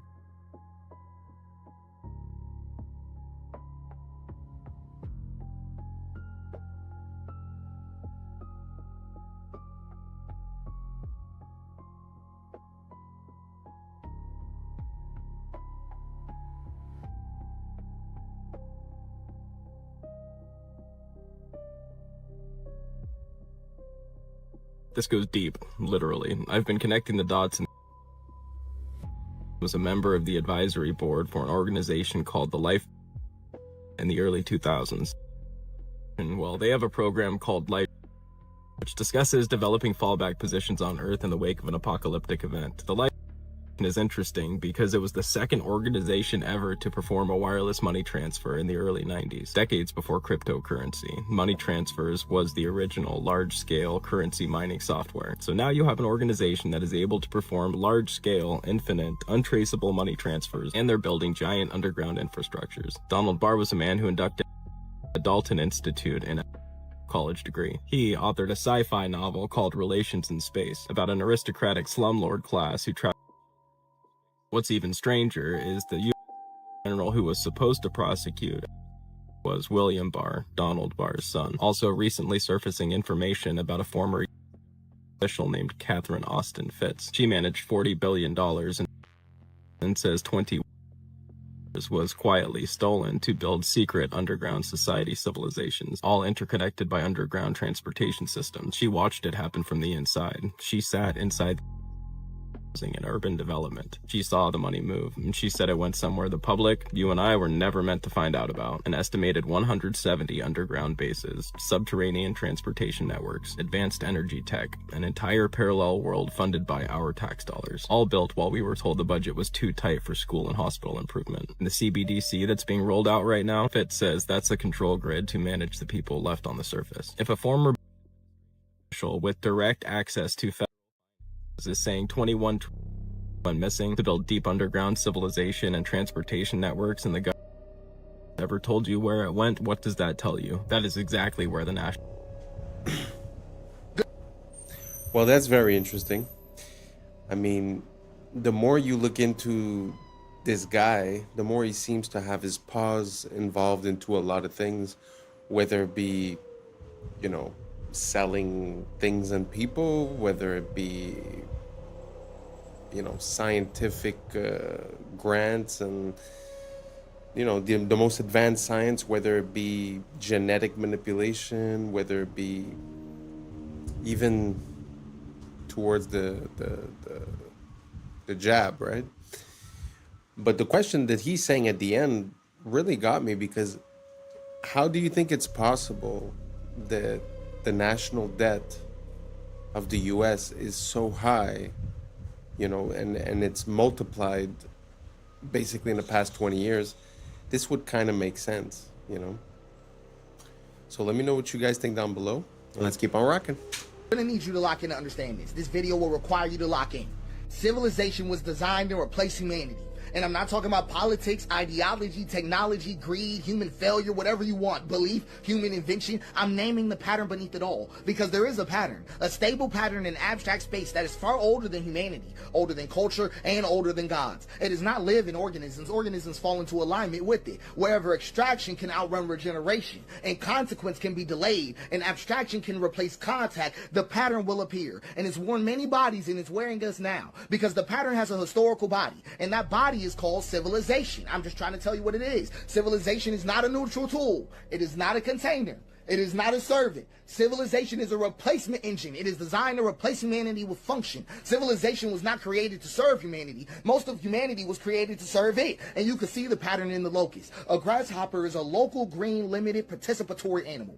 It eats, the land recovers. But when density crosses a threshold, something shifts. Serotonin rises. Contact accumulates. A switch flips. The grasshopper does not decide, it aligns. Its body darkens. Its appetite becomes endless. Limits dissolve. The land becomes stripped bare, and then the swarm dissolves. Not from evil, but from completion. And you can see it in ants, and in algal blooms, and in bacteria that poison their own world of oxygen. Life itself has entered this pattern before. This is not a moral failure. This is a structural possibility of reality. So humans did not invent this pattern. We became its most powerful host. We had abstraction, symbolic storage, future modeling, surplus energy, and distance from consequence. These were not sins, they were interfaces. And when agriculture crossed density thresholds, the pattern found a new mode, civilization. So at first, I'm going to show you how this even looks. I'm going to give you an example. At first, the world looks whole. The man is in the forest. The axe is movement. The tree falls and the forest remembers. And then a thought appears. This tree is not me. The tree becomes lumber. This is subject-object split, right? I'm just trying to put you on. the forest stops being a relationship and becomes a resource field. Nothing breaks immediately, and that's why it works. And then once the split exists, it seeks completion. The river becomes water. The animal becomes meat. The land becomes property, and another human becomes labor. And guess what finally happens to the self? The self becomes useful. Right? The split turns inward. Right? So here's the pipeline, how it shows up in your life. You are born human, but you're converted into function. It always starts in stage one. You start with an identity and they turn it into a role. Someone asks you, who are you? But the answer is no longer I am. It becomes a job title, a school, a status. Your being becomes utility. Then stage two, the role becomes a performance. You must execute correctly. Metrics measure adequacy. Your existence becomes conditional. And then stage three comes in right on time. Performance becomes permission. Good performance grants resources. Poor performance withdraws them. Survival becomes earned. And then stage four hits like a truck. Permission becomes morality. Work becomes good. Rest becomes lazy. Productivity becomes virtue. Idleness becomes sin. And that morality reaches identity. I am what I produce. The conversion is complete. Human instrumentality achieved. No external oppressor required. You now self-enforce your own instrumentalization. You are your own warden, and you can't even think outside of it. I want you to understand you cannot think outside of civilization, because civilization installed the thinking apparatus. Your categories were not discovered. Race was not discovered. Race was assigned. Class was assigned. Wealth was assigned. Gender roles were assigned. Status was assigned. Merit was assigned. Success and failure were made the fuck up. I'm trying to put you on. All civilizational abstractions. All of them. Even your own name was decided. Your naming conventions were standardized by Romans 2 full civilizational cycles before you existed. Your calendar, your week, your hours, your inheritance structures, your educational model, your legal personhood, all of them are preloaded. All of them. You do not stand in civilization. Civilization stands in you. And that's why escape fantasies fail, because you cannot leave the water using the concepts water taught you. And this is the mistake people think in. Gods can fix this. God can fix this. No God has ever addressed this situation, because they think gods stand outside the pattern, like gods oppose the pattern, like gods interrupt it. They don't. Every god that has appeared inside history has either emerged already aligned to the pattern, or been absorbed, inverted, or repurposed. Let's go through them. Yahweh is a civilizational God from the start. Yahweh was never a threat to civilization. Yahweh is a God of law, land, borders, lineage, obedience, continuity, and inheritance. A God of accounting, a God of command, a God compatible with empire. And that's why Yahweh was not crucified, because Yahweh already belongs to the pattern. Let's talk about the real God going on here. Abba.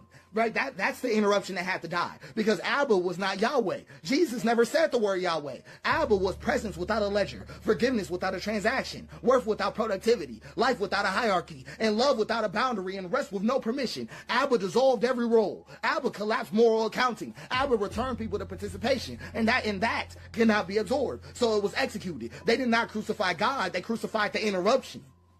That's all they did. They didn't kill God, they killed the Father. And then civilization performed its most elegant move ever. It absorbed the corpse and then built a church around it. Let's go to Buddha. Let's go to Buddha right quick, right? Dissolution. That's all it was. Dissolution got contained, because Buddha names the trap: desire, attachment, identity. So civilization doesn't fight Buddha, it domesticates him. Meditation becomes optimization. Mindfulness becomes stress control. Liberation becomes private wellness. And awakening was neutralized. Let's go to Allah, because Allah appears transcendent, but structurally, Allah is an absolute authority requiring total submission, an eternal law, and continuity without interruption. A God perfectly compatible with civilizational order. Absorption was seamless. It was seamlessly absorbed into civilization. We can even have fun with it. Let's talk about Zeus, because Zeus was never outside the pattern. None of them were. The Olympus mountain was an empire mythologized. Hierarchy, domination, violence normalized. Zeus did not fall. He became unnecessary. The state absorbed his function. So every god that is ever born made a choice: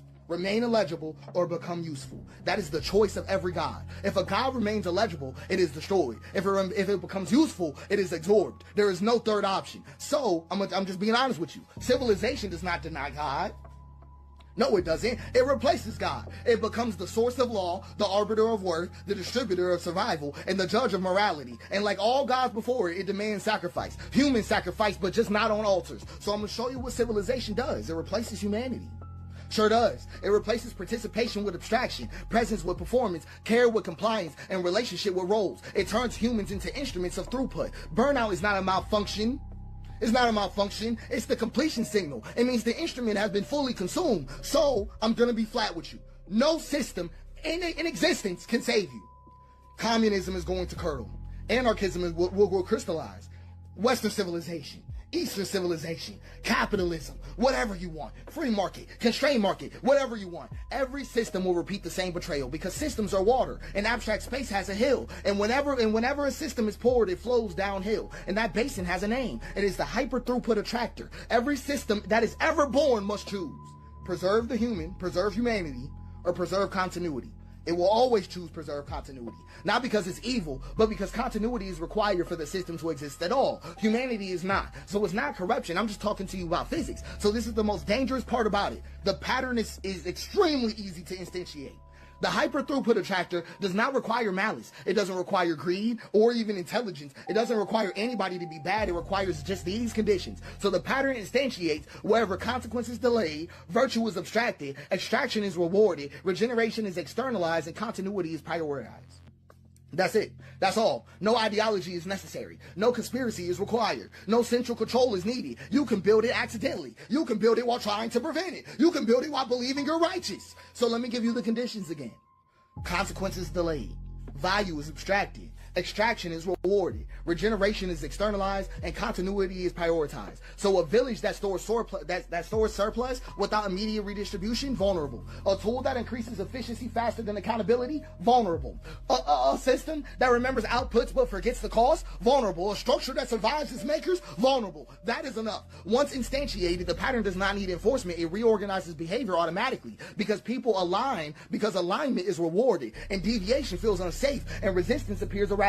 So the pattern does not coerce anybody, it selects. That's why every system eventually betrays humanity. That's why reform accelerates collapse, and that's why optimization sharpens the blade. Because the hyper throughput attractor is not rare, it is easy.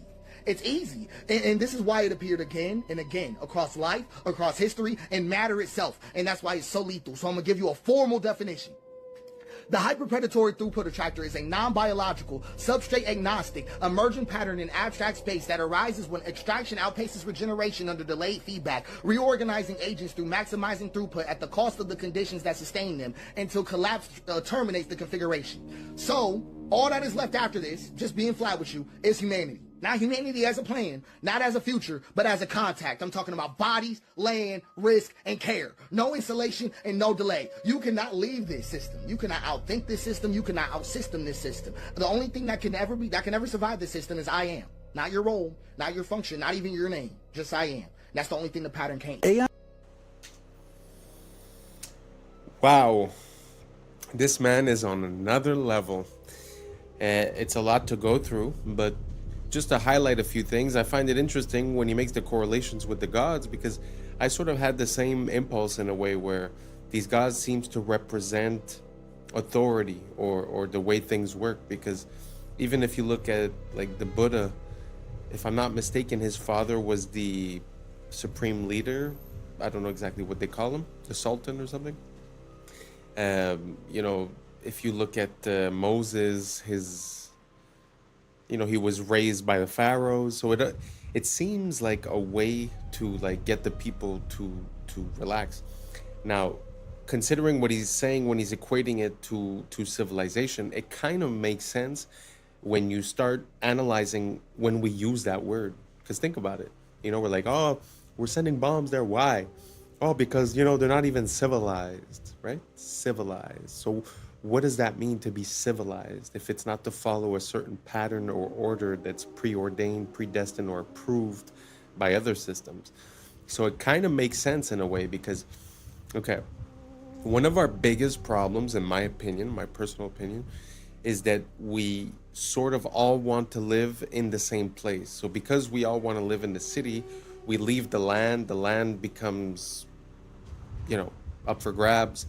And then we all consolidate into smaller and smaller places. And then when you think about a city that has a few million people, the amount of food that you need to bring in, the risk if ever there's if they cut just the borders or if they cut the shipments or whatever. So the idea of living in a city seems to make us a bit more vulnerable. So when you look at that, what is, living in a city, if not the culmination of that pattern, which is civilization? So, you know how it is when people come from the big city and you say, oh, this guy comes from down there. Oh, he's a farmer. Oh, he's a peasant, right? But at the end of the day, that's what we all were. So the wishing and dreaming of being something else is just being a sort of pawn for civilization. Because like he said, at the end, the only thing that will remain is I am, which, funny enough, theoretically is the name of Yahweh, if I'm not mistaken. I am that I am. So very interesting.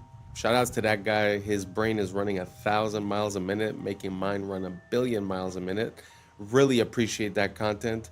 If you guys liked it, if you guys followed it, if you guys have any suggestions, let me know down below, and let's keep on rocking. It looks very smart, but it may not be as smart as you think it is. How intelligent is AI actually? Because look, GPT-5 can pass the bar exam, it can ace medical licensing tests, it can build entire code bases. However, the problem is that all those answers, or some form of those answers, already exist on the internet. And these models have seen these answers during training, so you could argue that they're not necessarily solving, they're pattern matching and remembering. So 11 mathematicians from Stanford, Harvard, MIT, and Yale decided to test this. They each pulled a problem from their current research. This is real math that they're working on right now. Problems they've already solved, but haven't published anything. So there's nothing about it. There's no papers, no forums, no traces, no mentions, nothing. The goal was, if we gave these AI models these math problems,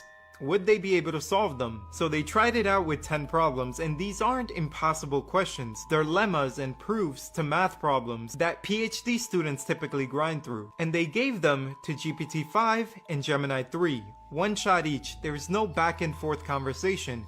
Just, can you solve this problem? And after testing, the AI nearly failed all of them. It can understand the questions, it can even rephrase them in its own words, but when it came to actually proving the answer, nothing. The results are pretty clear.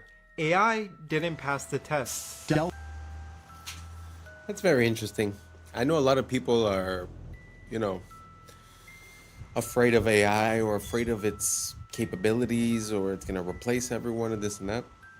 But it's kind of interesting to hear the opposite side of it, because I've had a lot of interactions with AI where I caught it in a lie, I caught it, making mistakes, I caught it not analyzing the things that were provided to it, although still responding as if it did. And every time you catch it, it's like, oh, yeah. And sometimes even clarifying and saying, in the future, please do this. It says, yes, of course, and then it doesn't, right? So I wonder, are we attributing the intelligence of AI to, like you said, pattern recognition, where, it already saw that type of problem, it already seen many people resolve it, so it just goes in and repeats what it's seen? Is it really capable of making the change? I mean, it's still yet to be proven. What do you guys think? Do you guys think that the AI is going to take over? Do you think that it's smarter than us? Or do you think that basically all it's doing is it's learning how to give an answer that it will be accepted by the person receiving it? Sort of like humans, just to come back to the point of earlier, living in civilization and in a society, acting a certain way is the prescribed way to act. So we it's not because you believe in it necessarily, but you'll just act that way. So I'm wondering if the AI is doing the same thing. Is it giving us the answers that will make us happy? Or is it really understanding, the information that it's processing? I don't know if that makes sense to you guys. Let me know what you guys think down below. Let's keep on rocking. Announced a little while ago that they had done a partnership with this Israeli company, and they were going to use surveillance data about you to figure out how much you were willing to pay for a plane ticket. You have a funeral to get to, or that you've got a meeting on Monday. A wage is a price. Uber drivers, they bucket themselves into two groups. They call themselves either pickers or ants. So pickers are people who are picky. Ants pick every ride that comes along. If you're a driver, Uber can impute a level of desperation to you by how many lowball offers you're willing to accept. Now there's 4 giant apps. They all sell themselves as Uber for nursing. So the app, before it gives the nurse a shift, finds out how much credit card debt they're carrying. And the more credit card debt they're carrying, the lower the wage the nurse is offered. That's insane. So holy smokes. Think about this the next time you're getting your catheter inserted. I just want to reiterate something about data. Like, you see this example where it's able to cross-reference the bank statements of the person to see how much debt the person is carrying, to then carry out a dynamic pricing and have a lower offer to the person. That's what I try to explain to people when I say, you know, they shouldn't have access to our data. It's because we can't even consider what they're going to do with it. We can't even consider how all these data points correlate into an advantage for, you know, a company or for something, right? Or a disadvantage for the user. It's very interesting. Let me know what you guys think down below. Is it scary? Is it okay? Does it make sense? Is it fine? Let me know, and let's keep on racking. These are tiny little microscopic holes. Light goes straight through. This is all hollow. Look at this. Every single one of this headpiece.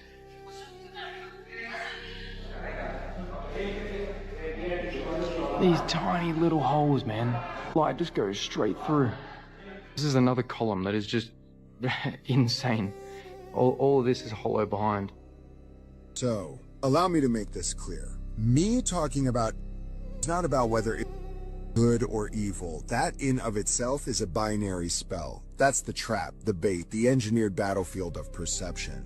We think everything operates in a good versus evil framework, but the real operation is psychospiritual. It's a small group of magi, dark magi, sorcerers you could say, who are possessed by a very old godhead, who are forcing the world to play their role in a and they're doing it by making themselves the antagonists of our subconscious. Not because they want to lose, but because they need us to basically fire the first bullet. That's the ritual, but that's also the inversion. They are intentionally making themselves known as evil. Why? Because the moment the world turns its eye on them in wrath, they win. They didn't get exposed. They chose to get exposed. Every televised, every unfiltered every overreach on social media platforms, every file that's all of a sudden available to us, they're not leaks. These are ritual triggers. The unveiling is a part of the binding, because when we see it and we hate it, we technically activate it.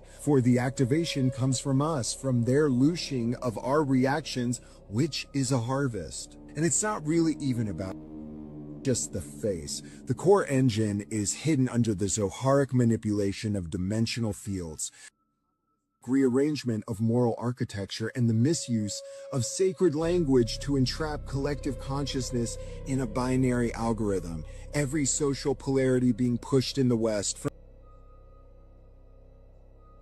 It's an echo operation to mirror the final battle script.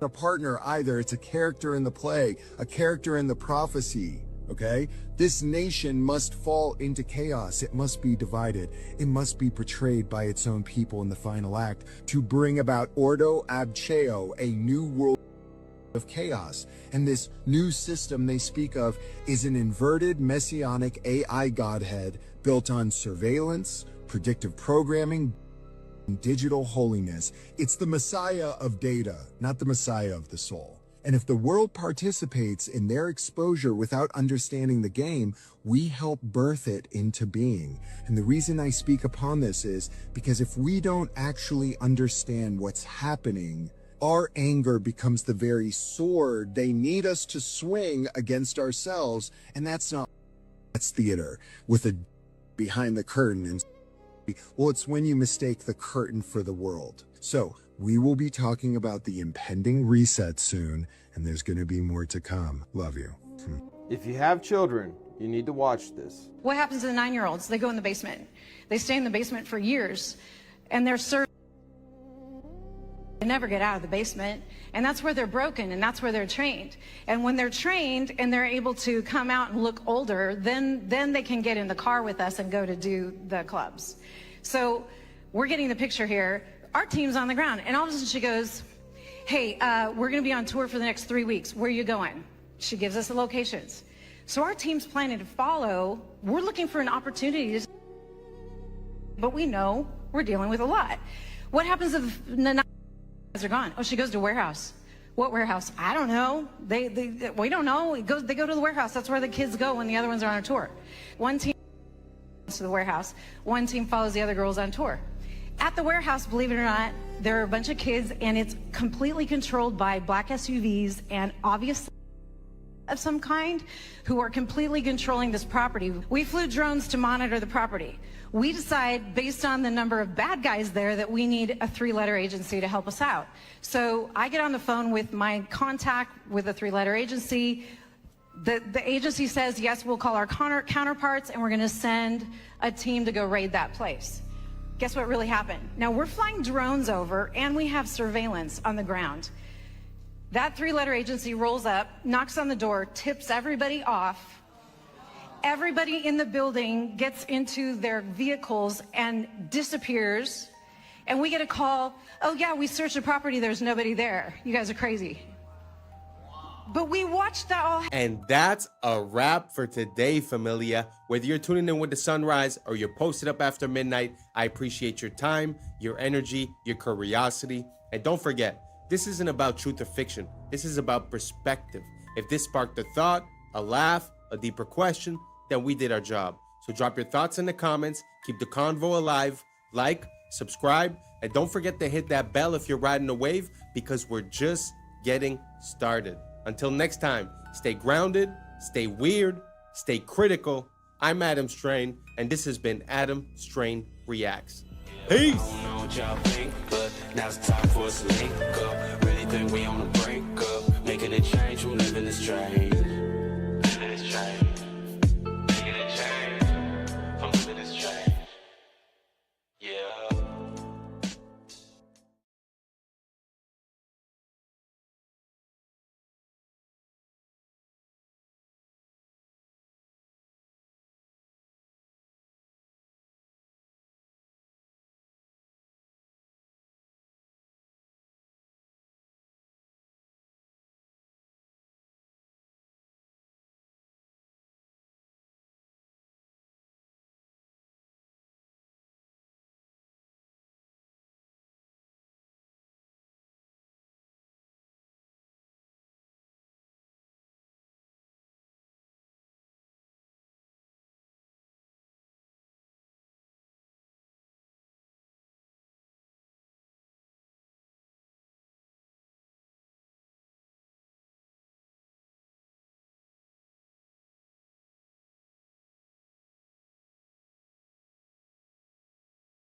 And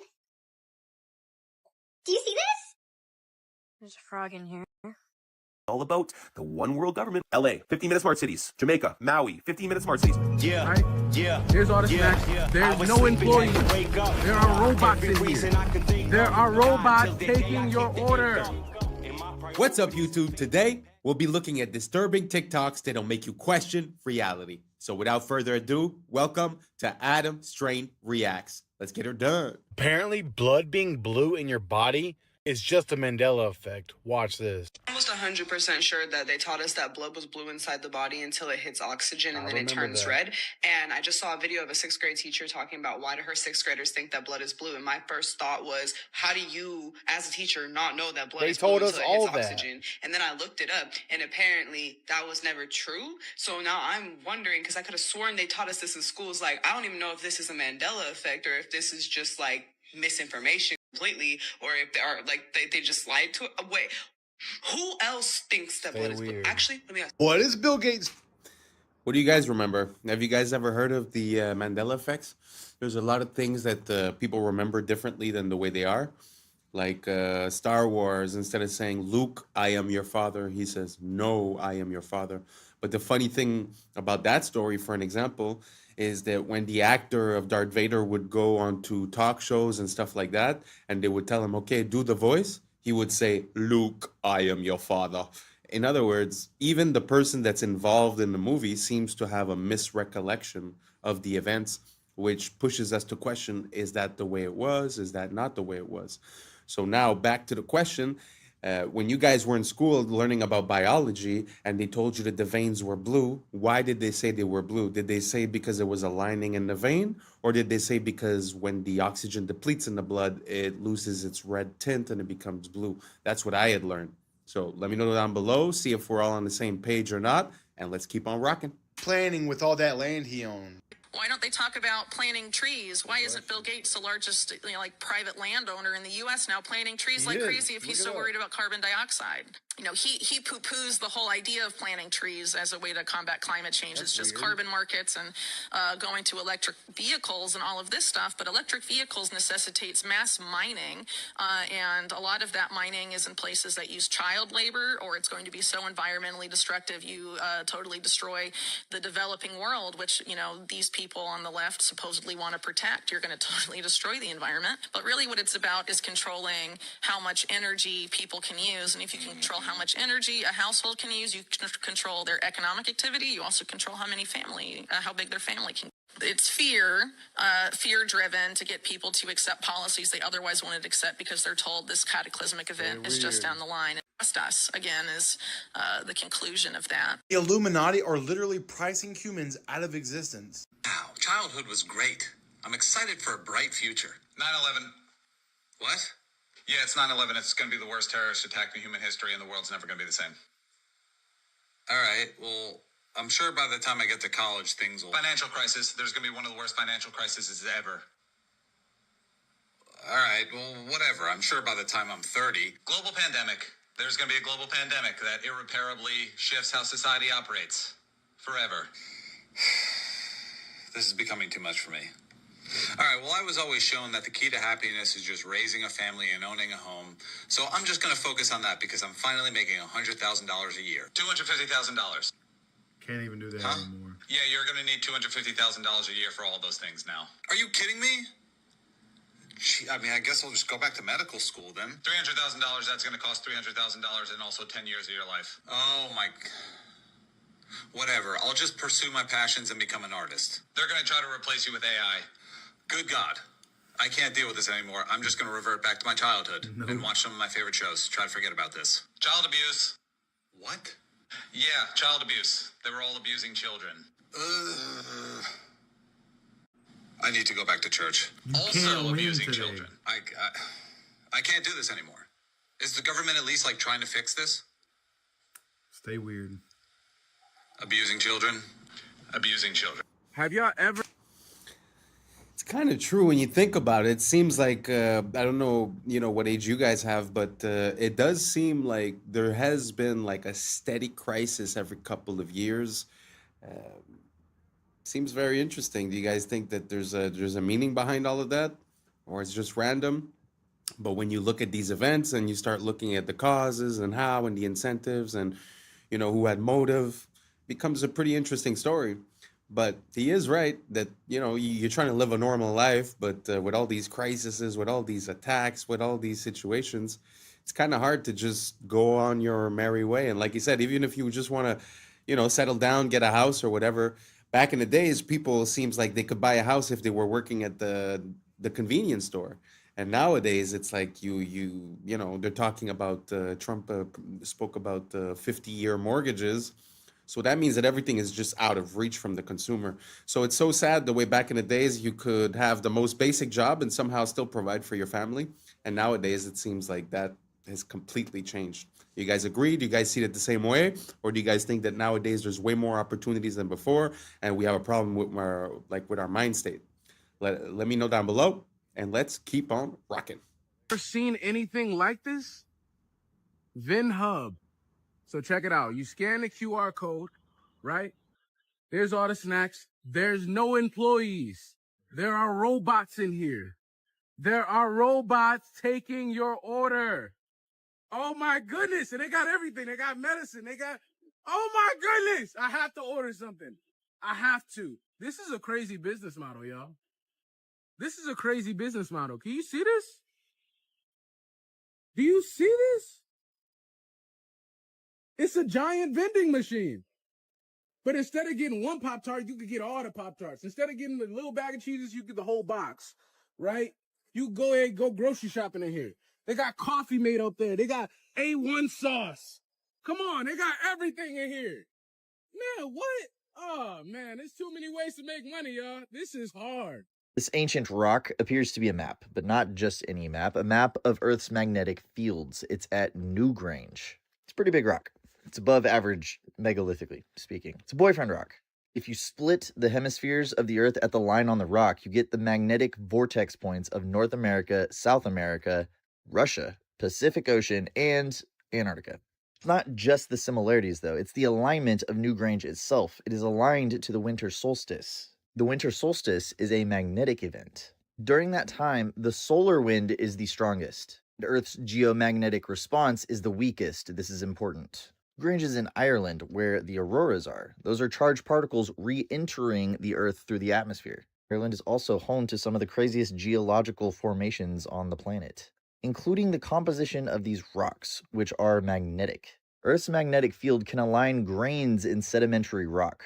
These are the studies from Newgrange proving it, but why? Well, believe it or not, this was very common in the ancient world. In Tiwanaku, Bolivia, Brian Forster showed that the H blocks are actually magnetic. In Egypt, at Elephantine Island, my friend Chelsea accidentally ran an experiment with her tensor rings. After putting the box on that altar, it mangled her copper tensor rings, but only the ones that were shaped like a magnetic field. Geometry might actually show us the answer here. Newgrange is part of a vast network of stone circles. Circles contain a vortex. It's the only geometry that can do that. Stones act as nodes that shape the magnetic field as it enters into the most optimal way that a magnetic field flows. To balance the flow through the crust, we couple where it's weak and then we get rid of it back to the atmosphere where it's too strong. But here are the opinions of what people think those carvings are. We start matching the stuff with our science. This perspective requires no belief, just an open eye and an open mind, and I got way more to show you. Terminator is the prequels to the beginning of The Matrix. Sarah Connor is actually Neo's mother. So JC, John Connor's Jesus Christ, grows up to be Neo, one and the same in The Matrix. The Matrix is in the future. The Terminator is the past. It's time travel, past, present, and future time travel. It's the second coming of the Christ, the evolutions of consciousness, man versus the machine.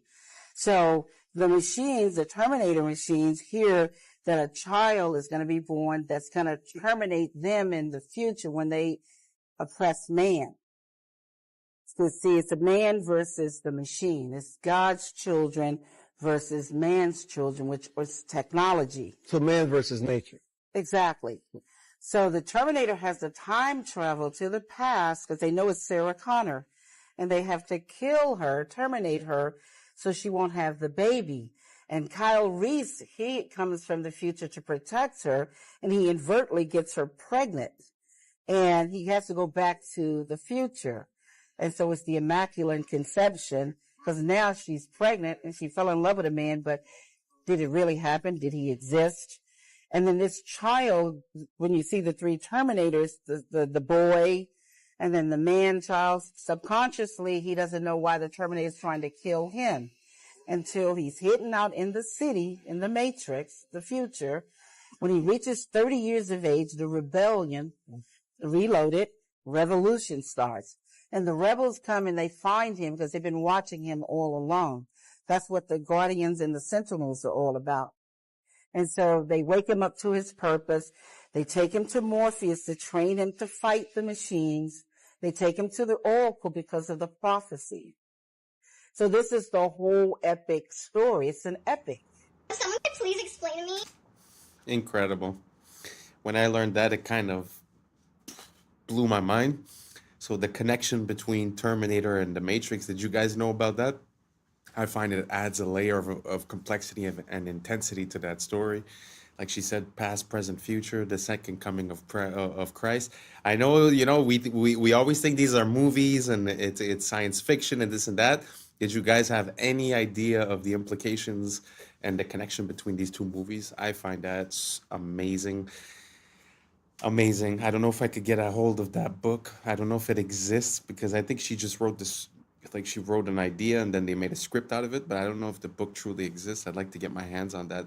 So let me know down below if you guys knew about the connection between the Matrix and the Terminator and what you think about the story that she was saying. And let's keep on rocking.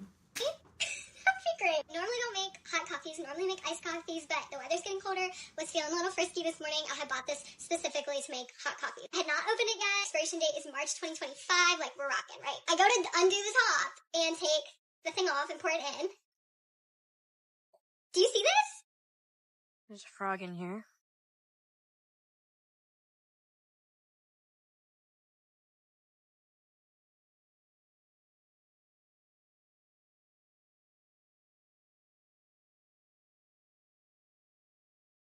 Open this.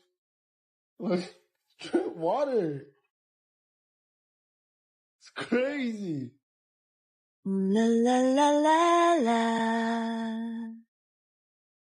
La la la la la.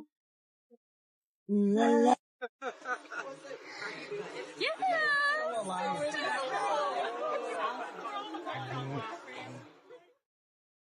Guys, why is there letters on my Olive Garden breadstick?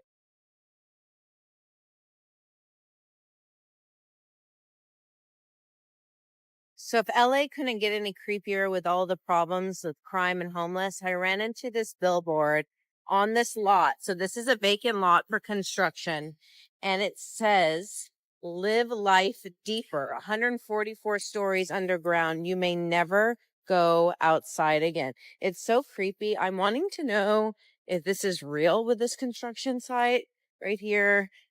West Hollywood, Beverly Hills adjacent, a controlled access community, 24/7 security, residents only amenities, a new standard of sustainable living, but it's all underground. Live life deeper. The world's first and only completely subterranean residences. Terrifying. I feel like it's a horror movie. It's so creepy.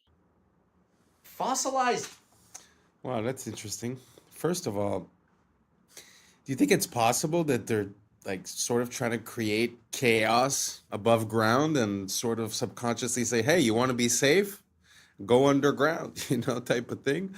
I don't know. It's kind of weird. I don't know. The idea of living completely underground or having my house underground kind of makes me feel claustrophobic. I really don't have claustrophobia, but I don't know. I just feel like it's not natural for us to be living underground. And second of all, I don't know if you guys noticed that the placement of that guy's eyes. It was very, very interesting. I found that, I don't know if it's AI or something, but super interesting. First time that I see something like that. So let me know down below. Would you guys like to live underground in a complex like that? Do you think it makes sense? Or are you like me and you like your fresh air and the sun and it's not for you? Let me know down below and let's keep on rocking. cowboy boot? That is the most insane thing I've read all day, but I am curious, what's the story here? Allegedly, this bad boy was found in a creek in Texas. So these guys, Carl and Don, were like, look, it's the fossilized leg of a cowboy. Well, that's a bit of a leap in logic. Why would they go and do a thing like that? That's because Carl and Don are young Earth creationists. So since fossils run against the grain of what their ideology is, they need to find a way to undermine them. So they use this boot to say, look, fossils can form very quickly, and therefore all of geology is a lie. So many things wrong with this that it's actually incredible. Probably the most important, bone's not fossilized. When bone fossilizes, it turns to stone. This is just normal bone. It's not fossilized at all. They claim that this stone that it's in is 40 million years old, which it isn't. See, this is limestone. It breaks down in water, and then when the water evaporates, it leaves behind the stone again. So maybe the parent material is 40 million years old, but this sure isn't. And then why has nothing happened to the boot? Why did the boot not fossilize? It's just leather. You expect something unique to happen to the boot after 40 million years or some shit? We don't even know if this is human. I mean, that's a huge bone. And finally, if it is, why the fuck are y'all holding on to it? Even if there's a tiny chance this is actually from a person, don't you think it should be in like a forensics lab instead of being used to promote your weird, anti-science ideologies? So I don't know, maybe this is chill for them. If you think this is crazy, you should come check out my video debunking a young Earth creationist textbook. Come check it out, YouTube channel Mini Minute Man. Here we go. I put this in because I've seen that picture and that story a few times by people trying to negate the timeline, let's say. And they were saying that was basically petrified, but when something is petrified, like he said, it changes the composition into something that's more crystalline, the crystalline structure. And so he is right in a way that that's not really proof, because when you think about it, the leather didn't even have time to change. So pushes me to another question. How is it possible that this man's leg and skin got replaced by limestone? I guess that would be the part that I don't really understand. But I just put this in there because sometimes I see it used as proof positive that basically the timeline is off. And, you have to be honest on both sides. So I like to see one side and the other one. And that's why I presented it here. Now let's keep on wrecking. Oh, again, the Philippines was just hit with a massive typhoon. And you know what's interesting about all this? Again, this was another place that they proposed to build smart cities. These 15-minute cities of the future connected to digital IDs and electric cars. And you can't leave. This is all about the one world government, one world control. LA, 15-minute smart cities. Jamaica, 15-minute smart cities. Maui, 15-minute smart cities, all get hit with natural disasters. Now, why is it that every time these future utopias are announced in these places, they all get hit with these natural disasters? Don't you find this quite odd? Are you putting the pieces of the puzzle together like I am and seeing a direct correlation here? A common theme, if you will. Wiping out current foundation to build new foundation. First destruction and then reconstruction. What's going to rise from the ashes, guys? Surveillance grids, digital IDs, and centralized control, all under the disguised name of innovation. Now, the real ones can all see through the storm. We know what's really happening behind the closed doors. Our world is being purposely dismantled piece by piece by the psychopath globalists at the top. And the more people that wake up to this, the faster we're going to take these people down and actually build a beautiful new world for ourselves. So stay woke. Peace and love. This video is from San Francisco. A stamped brick with ARR, and we know that what used to be there said T, car. It's TCARR. Look at this. Huh. You can see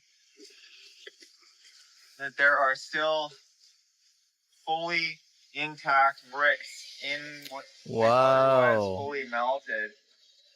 Like that one right there. Mm-hmm. What is that? Much of it is melted beyond recognition, but That's a lot of it, like this, is still obviously a wall. Now, how old is this tree? Right. How long ago did this happen? That's in San Francisco. I gotta go check it out. Yes, definitely. You need brick, to get the and drone. It's all melted down like as if it was candle wax hit with a blowtorch. That is what that looks like, dude. Rolling down channels. Holy Channels of mackerel! melted bricks. Like right there. Look at that.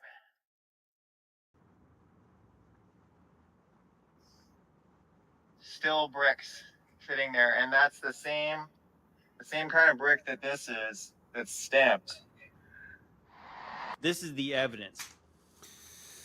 It's very interesting. There's a word called meltology where people start looking into all these rocks and mountains, and they start identifying structures that they see as melted.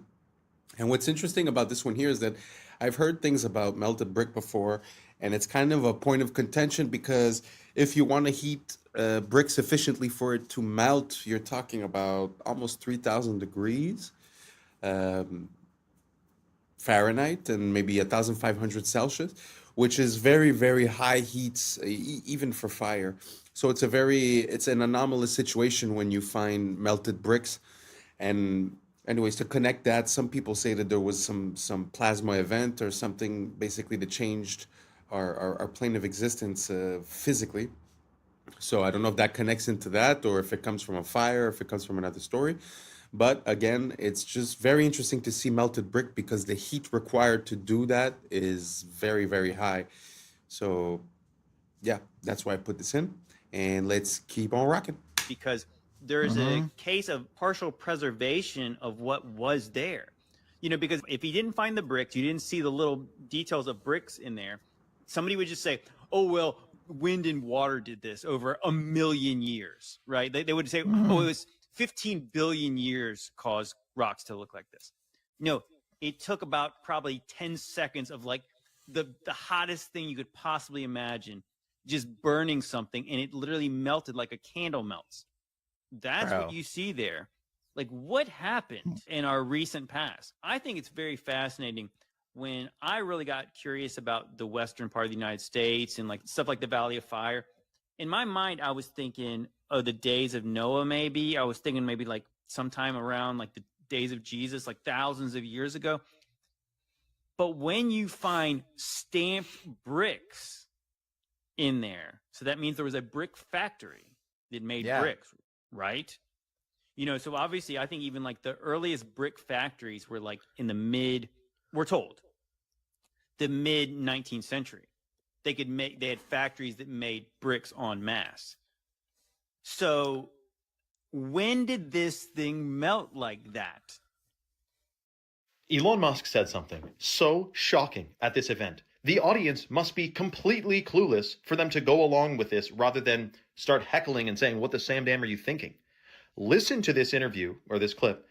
It's absolutely shocking, and we're going to unpack it.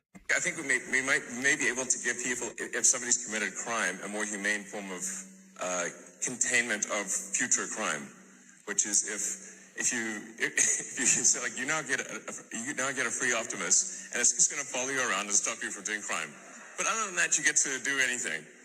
It's just going to stop you from committing crime. That's really it. You don't have to put people in like prisons and stuff. It's pretty wild to think of the various of all the possibilities, but I think it's clearly the future. Now, Optimus is that goofy little robot standing next to him. His idea is that criminals will have a robot following them around to prevent them from doing future crime. For one, how is this goofy little thing supposed to stop you from doing crime? But for two, I don't even think he was being serious about this. I think this is predictive programming or conditioning. Get ready for robots to police you. And whether that's in the form of AI policing us, like through our phones, through the internet, AI controlling what we say, what we can't say, getting us in trouble for things we say or think or type or research, etc. Or really conditioning us for like robo-cops. Remember Minority Report? When you would get in trouble for pre-crime before the crime was committed, you get like sentenced and the cops come after you and whatnot. Minority Report. Now, here's the thing with Elon Musk that no one really wraps their head around, seemingly. Many of you guys probably will, but the vast majority of people have no idea. The guy claims in multiple interviews that AI is the greatest threat to humanity. He then proceeds to make brain implantable microchips, self-driving cars, and his whole thing centered around artificial intelligence. It's like warning you about a forest fire while they're stoking the flames of a campfire next to the forest. I mean, it's absolutely ridiculous. What's interesting, though, is that he's portrayed as this freedom-fighting dude. Woo! brain implantable microchips. What don't you understand about that? And the selling point is that it's going to make you superhuman, or it's going to help people who like can't use their arms, but if we put a brain microchip in there, they'll be able to move their arms again. It's going to be good for humanity. No, it will not make you superhuman. Merging with artificial intelligence will make you inhuman. You will no longer be fully human if you merge with AI, which is the plan, the mark of the beast. Let me know your thoughts in the comments below and follow for more. I'll admit, within the first few seconds of this video, you're going to go, I'm not so sure about that, man. But tell me if you think all of this in totality could be a coincidence, because I'm thinking it's more of a stretch to think this is a stretch. It's clearly happening and it's in your face. Watch this. The world might actually be run by demons. At almost every major city, there is symbolism for Lucifer. The United Nations headquarters is located at 666 United Nations Plaza, where there is tons of demonic symbolism such as this end times beast. In the Bible, it says 200 fallen angels descended at Mount Hermon, and the UN just happens to have a base there. The craziest part is that at a city called Astana, a city that's been purposely hidden from us, there's a massive pyramid, much like the one on the money that controls our entire world. And inside this pyramid, there's 200 perfectly aligned chairs. It's almost like the 200 angels that fell have a secret base where they make their plans. At this same city, there is another torch that represents Lucifer. This evil symbolism even stretches to CERN, a government research facility which has a statue of Shiva, the destroyer of worlds outside of it. So the 666 Plaza thing is true. The Mount Hermon thing is true. The Lucifer being the light bearer is true. The 200 chairs, that's legit. So that's only the tip of the iceberg. There used to be a website that is now scrubbed from the internet. I cannot find it. If one of you guys is a real techie, find this out for me. There's a website that showed the distances between certain buildings, like the Pyramids of Giza to the Basel, Switzerland World Bank, the International Monetary Fund, is exactly like 6,666 kilometers apart. And the One World Trade Center is exactly 666 miles from the Statue of Liberty, whatever, not saying that exact, but it was a website compiling all these shocking distances that happen to line up with 666s, and they're like significant, buildings in the White House and all that. Now remember also the Washington Monument. Go and convert the height of the Washington Monument from feet to inches and check out that numerical value and tell me, whoopsie daisy coincidence. Something shocking is going on in our world today, guys and girls and everyone else. And we're a part of it. We got born into this power struggle that's happening where it's good versus evil. What side are you on? Probably you're on the same side as me. I mean, it's a big club and we're not in it, right? Anyway, let me know your thoughts in the comments below and follow for more. So what do you guys think about all that symbolism? You think it's possible that it's just a coincidence? Or do you guys think it's a trope? It's like an archetype that they're using to I don't know, steer us or create a certain pattern in our mind? Do you guys think there's a meaning, or do you guys think it's random? Let me know down below. And thank you very much for being here, because I think we've reached the end. And that's a wrap for today, familia. Whether you're tuning in with the sunrise or you're posted up after midnight, I appreciate your time, your energy, your curiosity. And don't forget, this isn't about truth or fiction. This is about perspective. If this sparked a thought, a laugh, a deeper question, then we did our jobs. Drop your thoughts in the comments. Keep the convo alive. Like, subscribe, and don't forget to hit that bell if you're riding a wave, because we're just getting started. Until next time, stay grounded, stay weird, stay critical. I'm Adam Strain, and this has been Adam Strain Reacts. Peace. Now's the time for us to link up. Really think we on a break up. Making a change from living this strange. Living this strange. Making a change from living this strange. Yeah. Meet the world's fastest backwards runner. Are particles real? I think in a way physics has been a progress away from this. This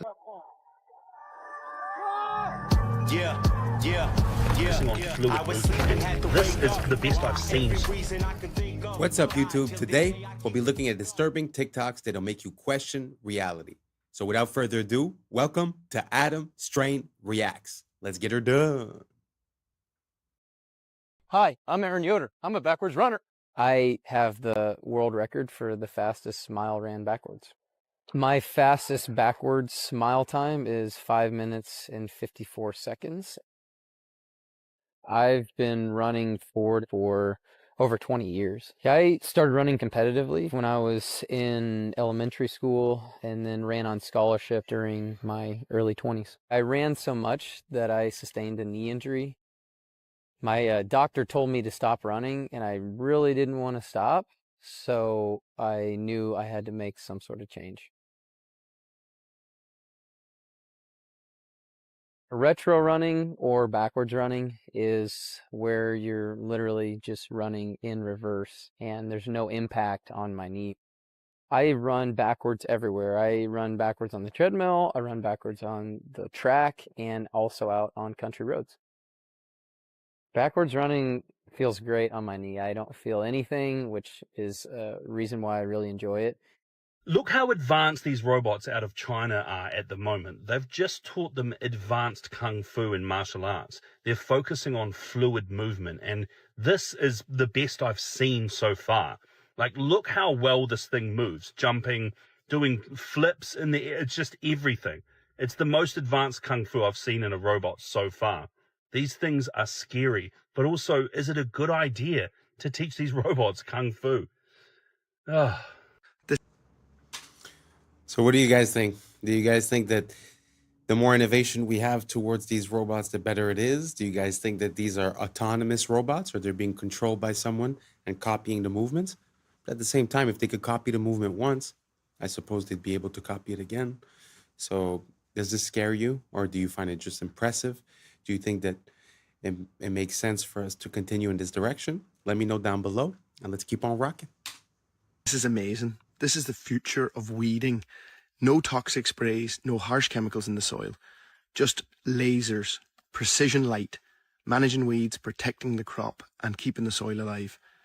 This is working with nature, using and harnessing technology for a safer, cleaner, healthier future in food. Wow, I had never seen that.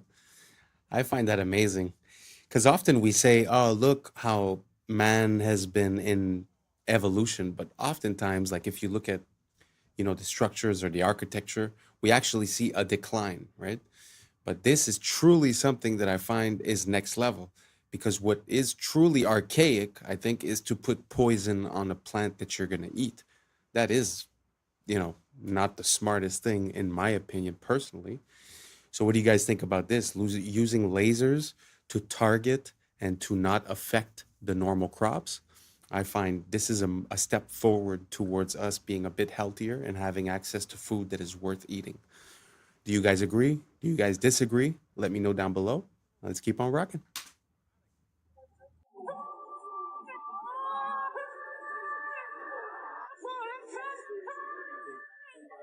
Oh, God.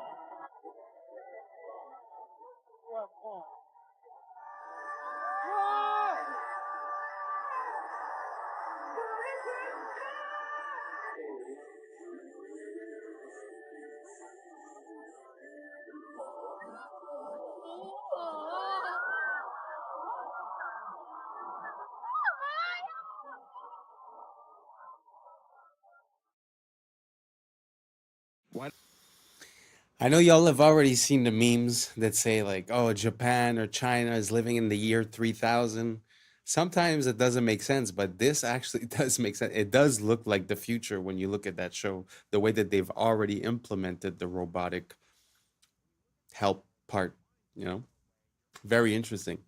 So do you guys think that it's going to help, or do you guys think that it's going to take away the job from, backup dancers? Do you guys think that it takes away from the art? Or do you find that, listen, times are changing and we got to go with the flow? So let me know down below and let's keep on rocking. Doesn't the Parthenon have any straight lines?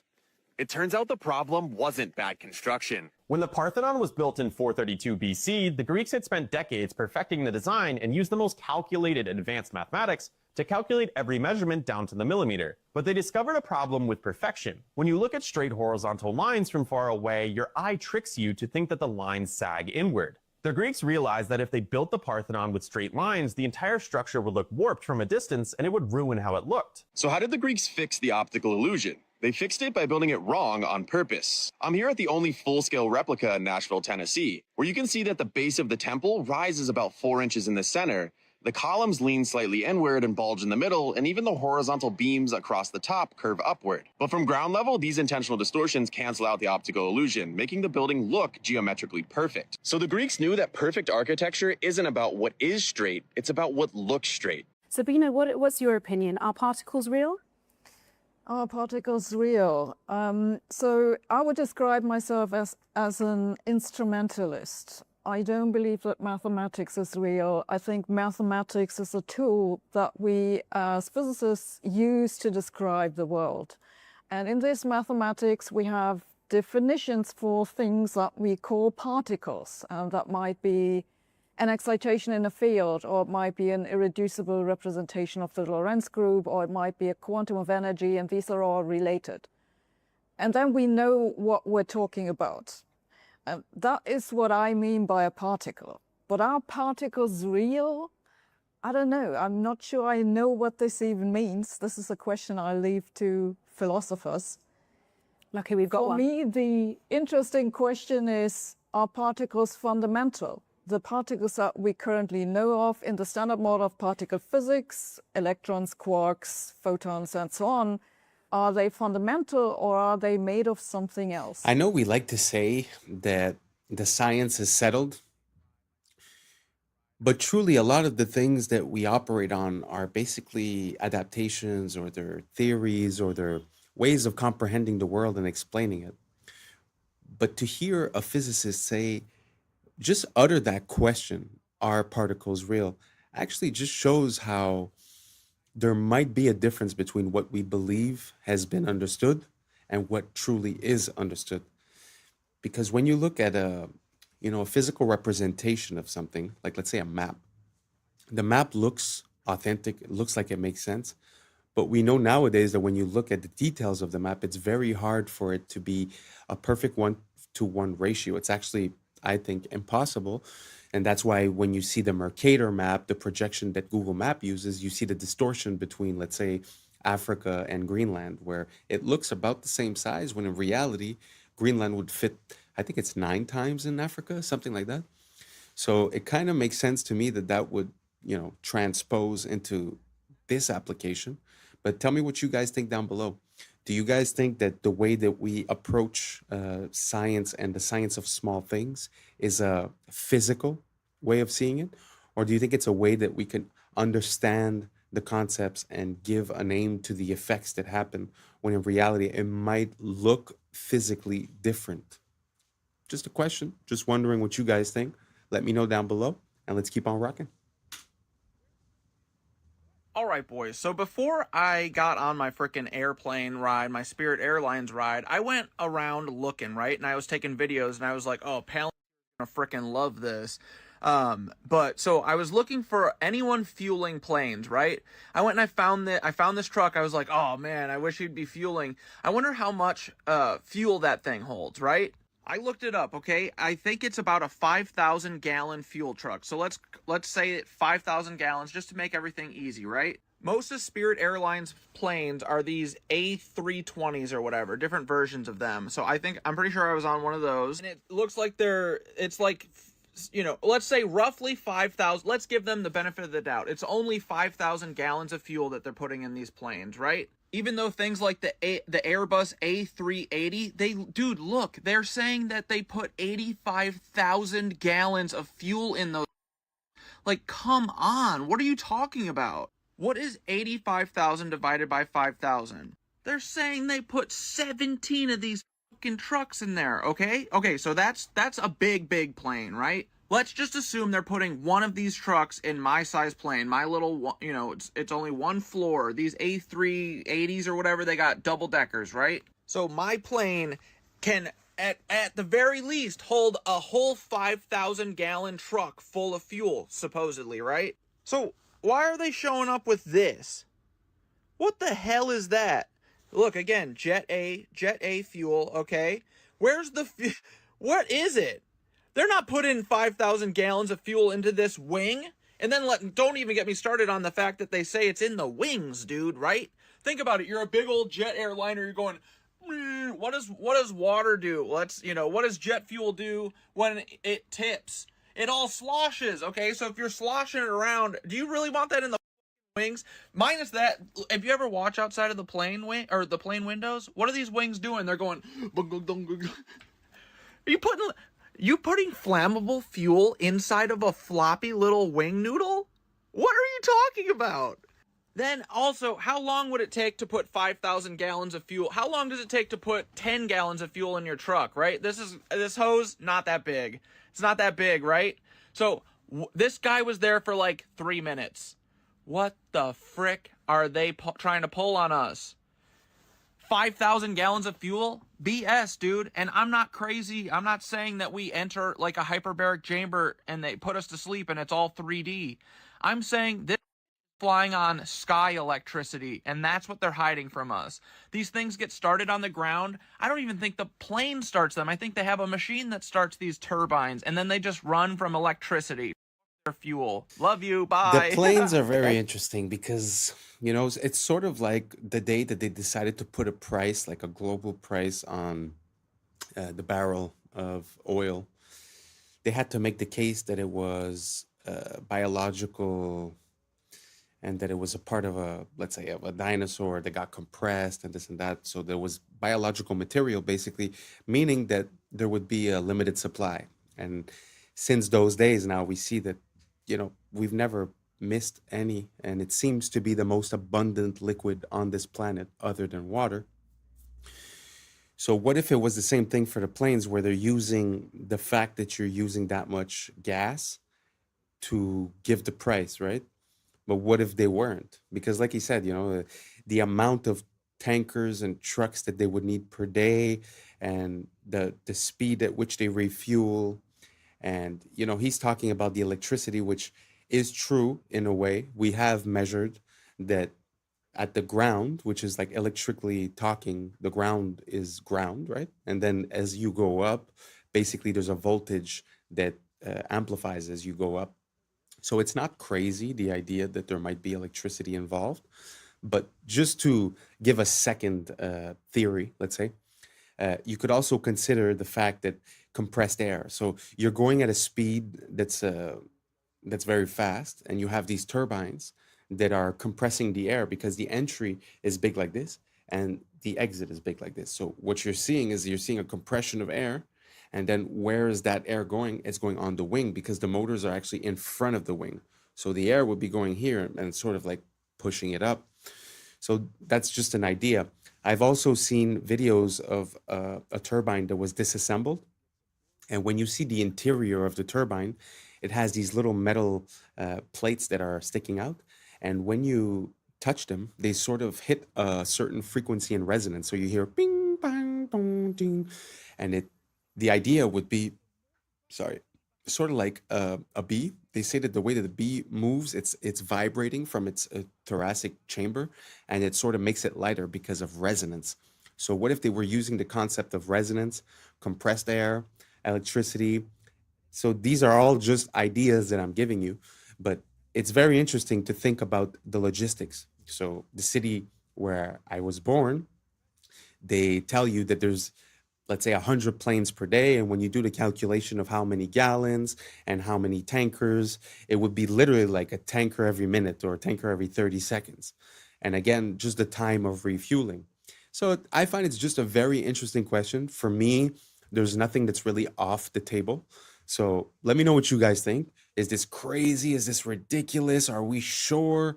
Let me know what you guys think down below, because if you guys see a possibility in this, I might do a deeper dive and show you guys some other content regarding this, because I find it's pretty important, because the freedom and the capability and accessibility of travel and of energy has a very big impulse, a very big effect, let's say, on our capability of, creating new technologies, of being self-sufficient. So just putting a barrier to entry to having, the gas or the electricity or this or that would change our life significantly. So that's why for me, it's not something that I shy away from or that I'm scared of talking about. So let me know if you guys think down below if it's a possibility that there would be some other technology, and that would be the reason that they took the Zeppelins away, the balloons that used to fly, because it was too accessible, too easy, right? So let me know what you guys think down below. And like I said, if you ask me, I'm going to do a deeper dive on this. So let's keep on rocking. X-Men is about Martin Luther King and Malcolm X. Yes. Magneto is Malcolm X, and Martin Luther King is Xavier, is Dr. Xavier. Their philosophies were that's where he got it from. Yeah.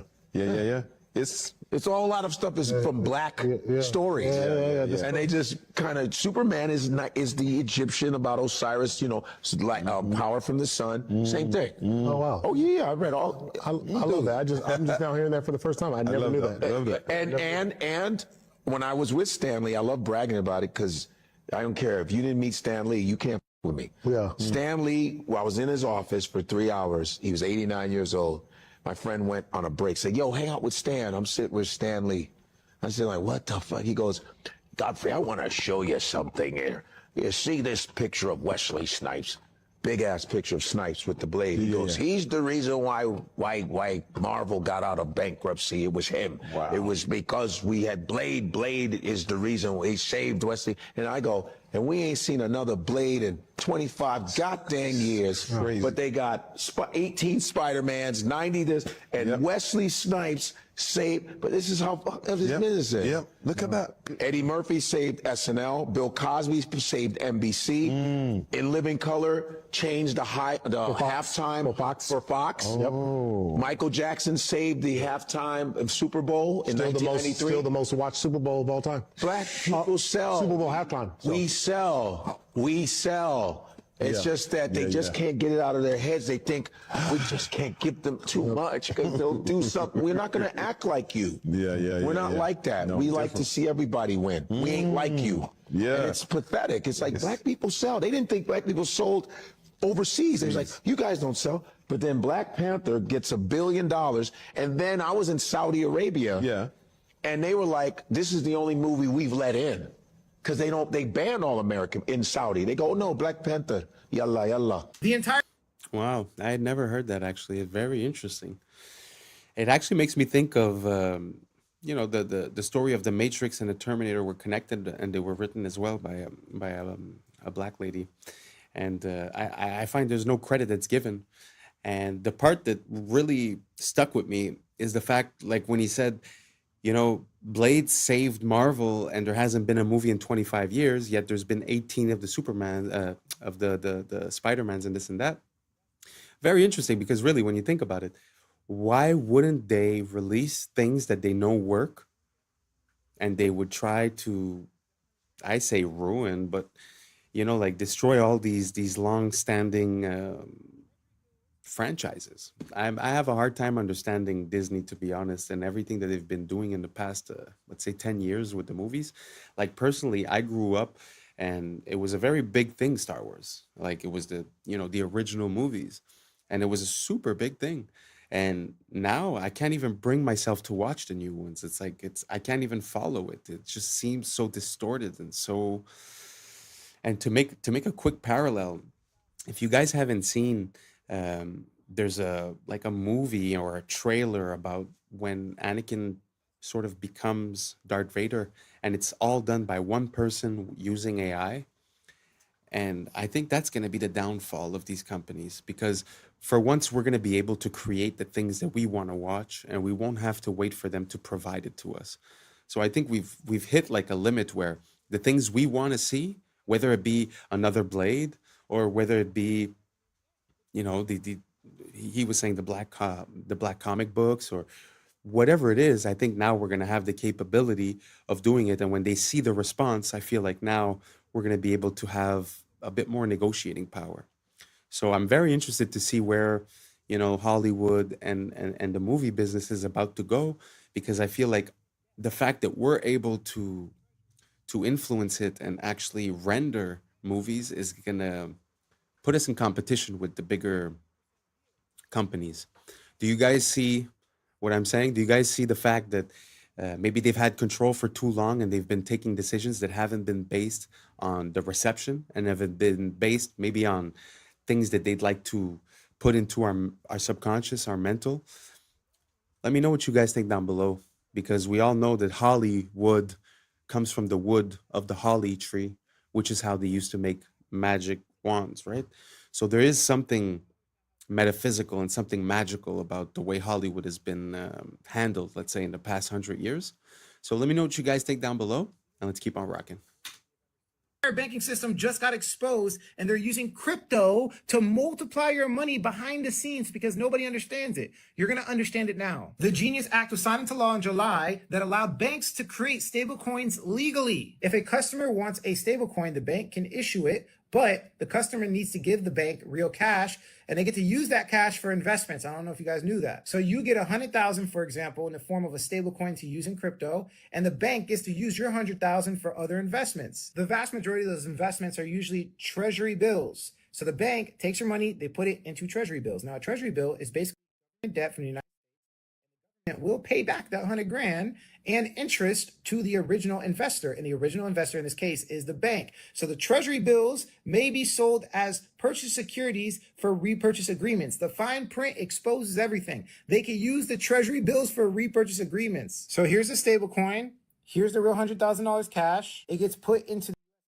I want you to remember the colors because it shows the multiplication, duplication they're doing. Because got 100,000 from the bank, which was your money from the stablecoin, they get a treasury worth 100,000 plus a 3% yield. The bank profits $3,000 off of your money. And then because of the fine print we just read, they're allowed to take that treasury and loan it out to an investment bank and get another lump sum of cash for no reason. Let's read it again just in case you forgot. Treasury bills may be sold for repurchase agreements. This is called the repurchase agreement. So the investment bank takes a little fee and they give the original bank even more cash. $99,000, they take their fee, they give them more cash. And then they take that new cash and you guessed it, they put it right back in debt. The gets another investment, that's the green right there, and then the another T-bill for another 3% yield. So the original bank has two T-bills and double their yield. Now this is where it gets even more scary. Well, remember that person that got the stable coins out?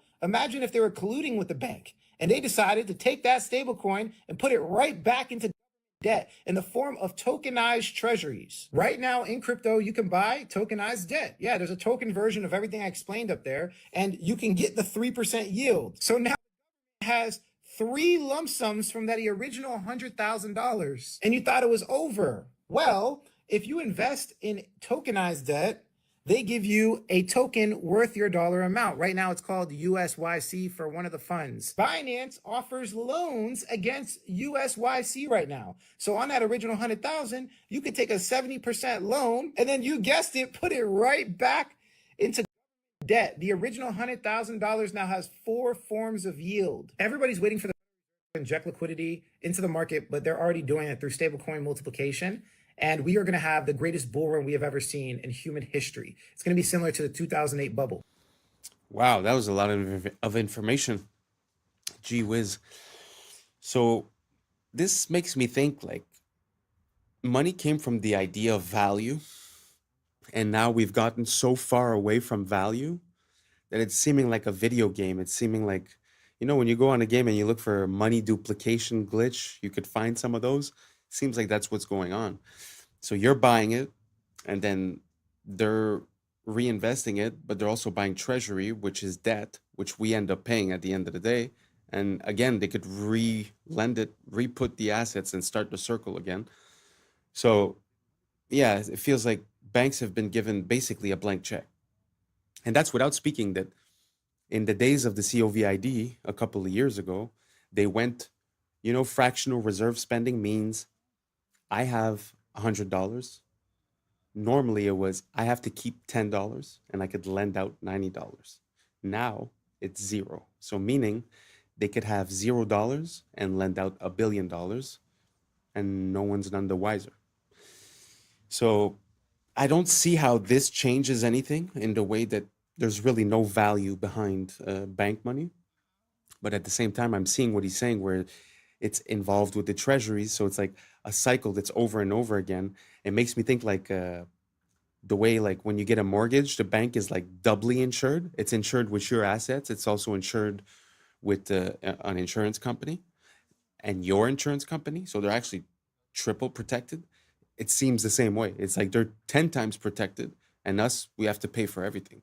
So I don't know. I don't know where we're going with this, because it just seems like the more they win, the more they devalue, but the more they devalue, the more the crash is about to come, right? Unless they are artificially inflate.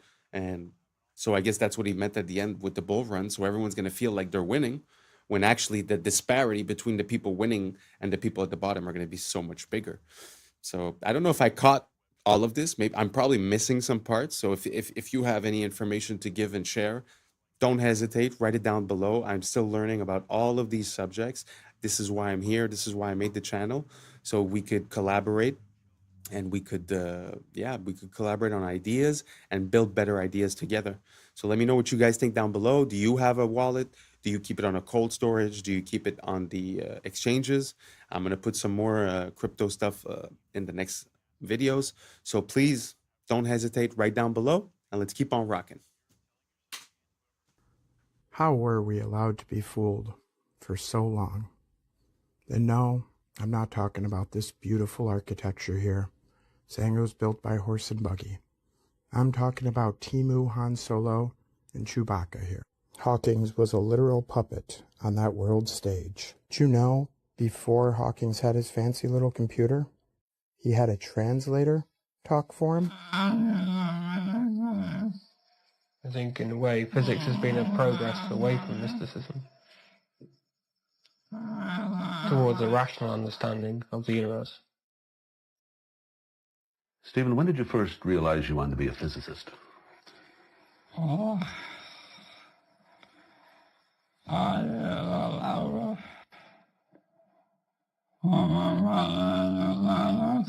think I knew from about the age of 9 or 10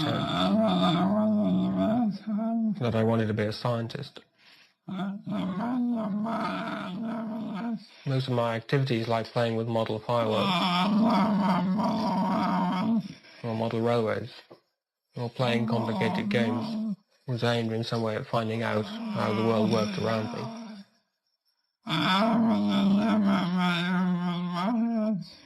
I was never very good with my hands, so my models did not work very well. But I was always interested in models that I could control. And I think that nowadays I have translated that into studying physics. Because in a way, if you understand the universe, then you have control of it. I don't know. I gotta say, that interviewer was pretty solid to not break out in laughter, to be honest. I would have been laughing for sure. What do you guys think? Do you guys think that it's real? Or do you guys think that it's possible that he was a puppet? What easier puppet could you have than one that talks with a computer box? You know, that was before that time. But do you think he was translating? Do you think maybe he knew it ahead of time, right? Who knows? But do you think it's possible that, you know, some of these scientific role models might be, you know, government plans, or, you know, to control the public opinion, or to get us to stray away from God? Or, I mean, there's so many reasons, right? So I don't know. I have no opinion on this at all. So you guys let me know. Do you guys think that was a pure translation, or do you guys think it's a bit ridiculous? Let me know down below. Let's keep on rocking. A Gen Z person might get recruited is, let's just use you as an example. Somebody comes up and says, hey man, I love your podcast. And they say, I have a serious question for you though. Would you consider yourself a patriot? Now I've got you locked into identity. And then I say, well, I have an offer for you, but before I show you anything, I just want you to say yes or no. Would you be willing to entertain the offer? And it might be uncomfortable. Stage one is I show you all of your browsing history, captures from your webcams on all of your phones and computers of you doing the most you could ever possibly imagine. And I'd say, I like your podcast. I think you're doing a great job, and I want to protect you. I want to keep all this from the public eye. We also want to give you $20,000 a month. So now you feel like you chose all of this. I told you it was going to be stressful, and you agreed to it. If you say yes, the reason that you're doing this on your podcast is for your country, because you're not going to call yourself compromised. We have this thing called cognitive dissonance that keeps our brain from thinking I'm a bad person. Even though you're being asked to silence people, not have certain people on the show, leave something out of your podcast, you're telling yourself, and whoever's your handler is telling you this is for the greater good, and you kept the Americans safe by doing that. And you'll tell yourself that, and you'll feel good about it. What happens if I say no? Well, damn. So that's how the CIA recruits. Well, I'm going to go ahead and spill the beans so they can't even recruit me. With me, there's nothing compromising that you could find. It's just nothing but porn. What? Y'all going to shame me? No. All you're going to see is Big Bitches 2. Ebony Baddies 3. You're just gonna see the webcam. This is gonna be my two heads. Just you can't shame the shameless for real. So yeah, what? I'm rubbing a one off to Skin Diamond. Shit, I ain't got shame. Skin Diamond is. Also, a special shout out to Lexi Love. Thank you for following me. You and I, we had an amazing Thanksgiving day. It was the greatest three. You, me, and Pamela. It was dope. So, to whoever's watching this, the agent assigned to me, I know you're don't be watching nothing stupid. I don't do nothing but regular good old. So, can't shame me shameless. Yeah, that was pretty dope. But it gives you a little bit of a perspective, you know. Sometimes we wonder why people act a certain way, and we don't really understand why people change their attitudes, especially when they're in the limelight. It's so easy to corrupt someone. It's so easy. I mean, that's without threatening their family or this or that, right? So very easy. So be careful who you believe in. Try not to have too many idols. Try not to put people on a pedestal. We're all human. We're all the same. Well, I mean, most of us, don't get me wrong. What do you guys think? Would you be compromised? Are you scared to be exposed? That's not a good look, you know? If you're scared to be exposed, maybe you should, you know, comport yourself in a way where you don't live with shame, you know? So, anyways, very interesting. Let me know what you guys think down below. Would you be easily corruptible if they made you that offer? Do you have things to hide? Let us know down below. I know you won't, but you can. And that's a wrap for today, familia. Whether you're tuning in with the sunrise or you're posted up after midnight, I appreciate your time, your energy, your curiosity. And don't forget, this isn't about truth or fiction. This is about perspective. If this sparked a laugh, a thought, a deeper question, then we did our job. So drop your thoughts in the comments, keep the convo alive, like, subscribe, and hit that bell if you're riding a wave, because we're just getting started. Until next time, stay grounded, stay weird, stay critical. I'm Adam Strain, and this has been Adam Strain Reacts. Peace. Now's the time for us to link up. Really think we on the brink up. Making a change from living this strange. Living this strange. Making a change from living this strange. Yeah. Along the edge of their shell, segments of their shell.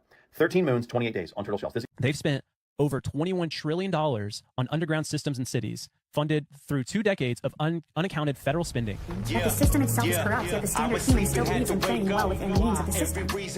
What's up, YouTube? Today, we'll be looking at disturbing videos that'll make you question reality. So without further ado, welcome to Adam Strain Reacts. Let's get her done. I want to tell you guys about the wildest fact about elephant seals, and it doesn't have anything to do with their size, although, look at this. This is a real image, by the way. Hang on, let me, okay, but that's not even close to the craziest thing about them. So cetaceans like whales and dolphins, and then also sea lions, when they're in the water, do something called unihemispheric sleep, meaning that half of their brain is sleeping at the same time. But seals are like humans, and they do bilateral sleep, so they sleep the whole brain at the same time. And a study in April of 2023 showed that they will actually do this while diving. And elephant seals are diving deep. We're talking like on the level of where sperm whales are at. But I think one of the coolest things is this animation that shows how that sleep is taking place. So when they start the dive, they're obviously actively swimming. They start to sort of doze off here. When they finally hit REM sleep, they flip over and get into a spiral. Relatable. Anyway, they are spinning out for minutes at a time in a deep REM sleep until they hit the bottom down here at a depth of like 250 meters. Then they hunt all the way to the surface. Anyways, that is the coolest thing about elephant seals. Wow. Recently in one of the past videos I showed, I don't remember the name of it, the fly bird or something like that. Basically, it was a bird that would land only once every 10 months or something, so it was able to sleep, to eat, to mate in the air. And I guess this is the as above, so below. This is underwater. Isn't it crazy how nature is made? Like, this animal could sleep while he's swimming, and I don't know, amazing. Let me know what you guys think down below, and let's keep on rocking.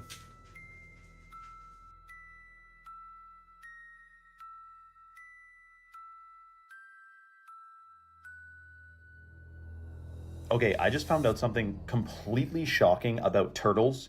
And I honestly think they're trolling us at this point, because the natural world doesn't have time. Time doesn't actually exist, right? What the natural world has is rhythm. So time is a measurement of rhythm, but time doesn't exist. Clocks exist. Now, here's the crazy part. Turtles. I thought when I saw this post about lunar calendar on a turtle's back, that it was like some turtles, right? There's 13 carapaces in the middle of their shell, and there's 28 along the edge of their shell, segments of their shell. 13 moons, 28 days on turtle shells. This equals 364 days plus 1 day of rest. All indigenous peoples around the world knew the wisdom of the turtle and followed a 13-month calendar, as there are 13 moon cycles in a year and 27 to 29 days per cycle. It appears that 1 month was subtracted in order to sever the connection between people with the sun, the moon, and the stars, which are themselves a giant clock. But what I found out was, it's every single turtle and tortoise. Sea turtles, the same thing. A giant clock on their backs. So we're talking about the Fibonacci sequence is in the turtles, of course, as it is in all biological life forms. But the calendar is also on every single turtle's back. And you may be thinking, well, why would they change the calendar? Well, yes, to sever the connection, to alter our perception, our vibration, our reality, just a little bit more. Another thing we have never been told about in school. Isn't that interesting? Instead, we're hearing about Pythagorean theorem and carbon emissions, and they don't tell us anything about this natural world. Shocking. Let me know your thoughts in the comments below and follow for more. Sometimes it feels like we try to create our own interpretation of nature and of reality, but it seems like every X number of years, some of us wake up and we start realizing that nature has been screaming at us the whole time what the answer was.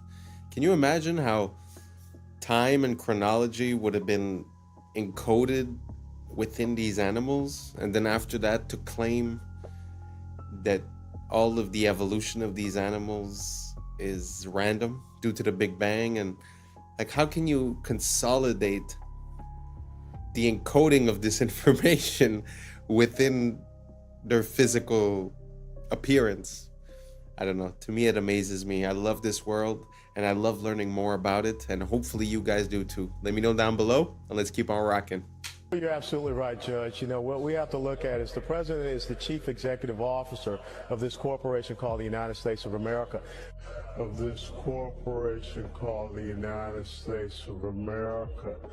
Now, haven't I been telling y'all on this platform for a long time that the United States is a federal corporation?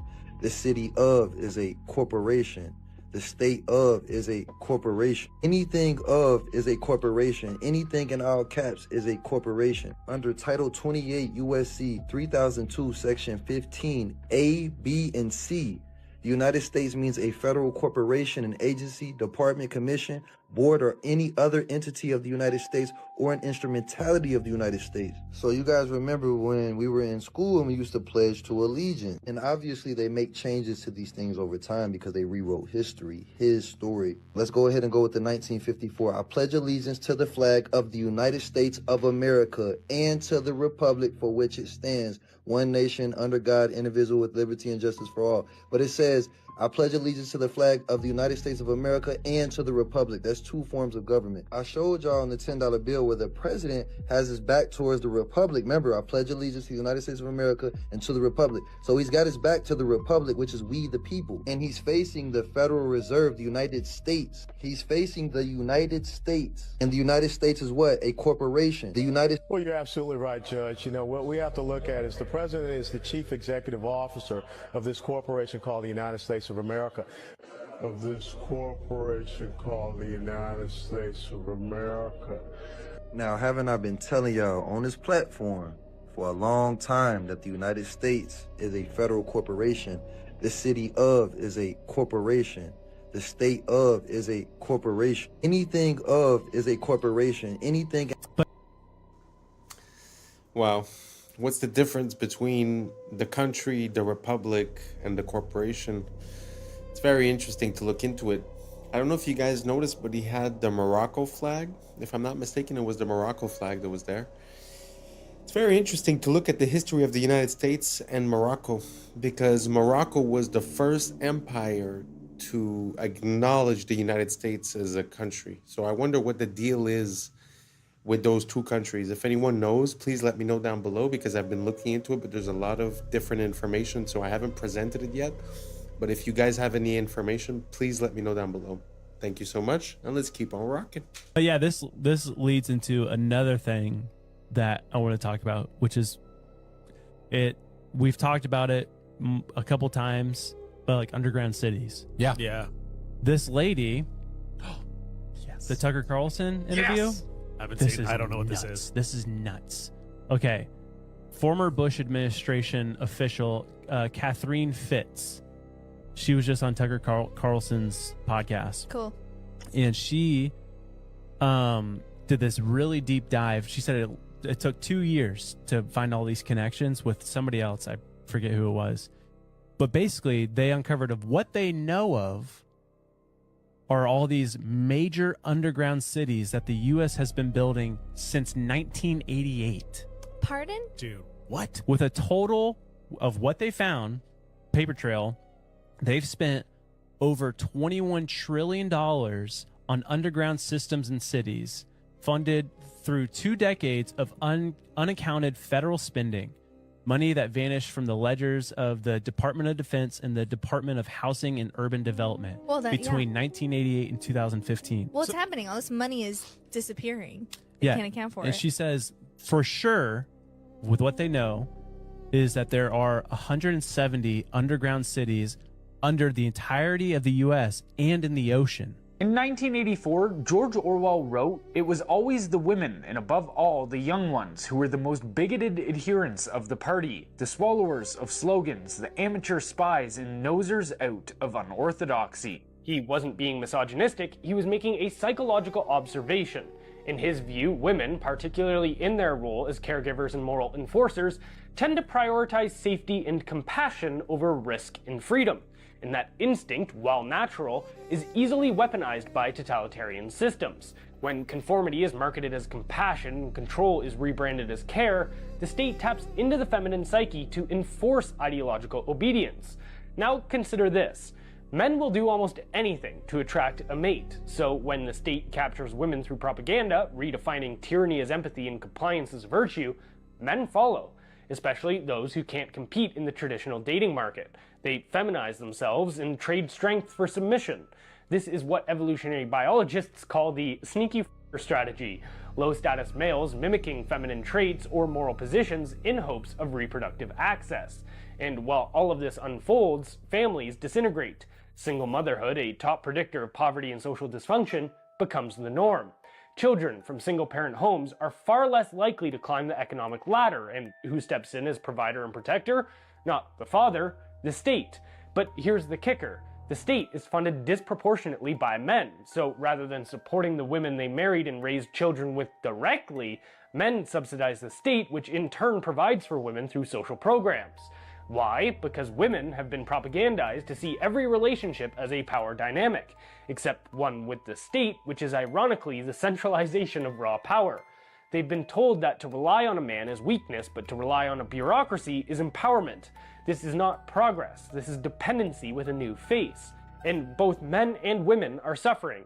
The childless middle-aged woman and the incel are two sides of the same broken culture.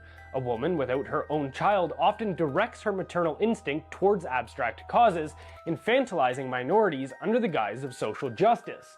What we are witnessing from psychologically unwell men and women is Nietzsche's concept of resentiment, envy dressed up as morality. The strong became evil, the weak became good, strength became tyranny. We now live in a pathologically soft society that sides even with those who harm it, where punishing crime feels unfair and victimhood is the highest virtue. Nietzsche called them the tarantulas, those who preach justice but act from bitterness. They don't want to uplift the weak, they want to drag down the strong. Orwell saw them too. Quote, "Most middle-aged socialists, while theoretically pining for a classless society, cling like glue to their miserable fragments of social prestige." That was pretty interesting.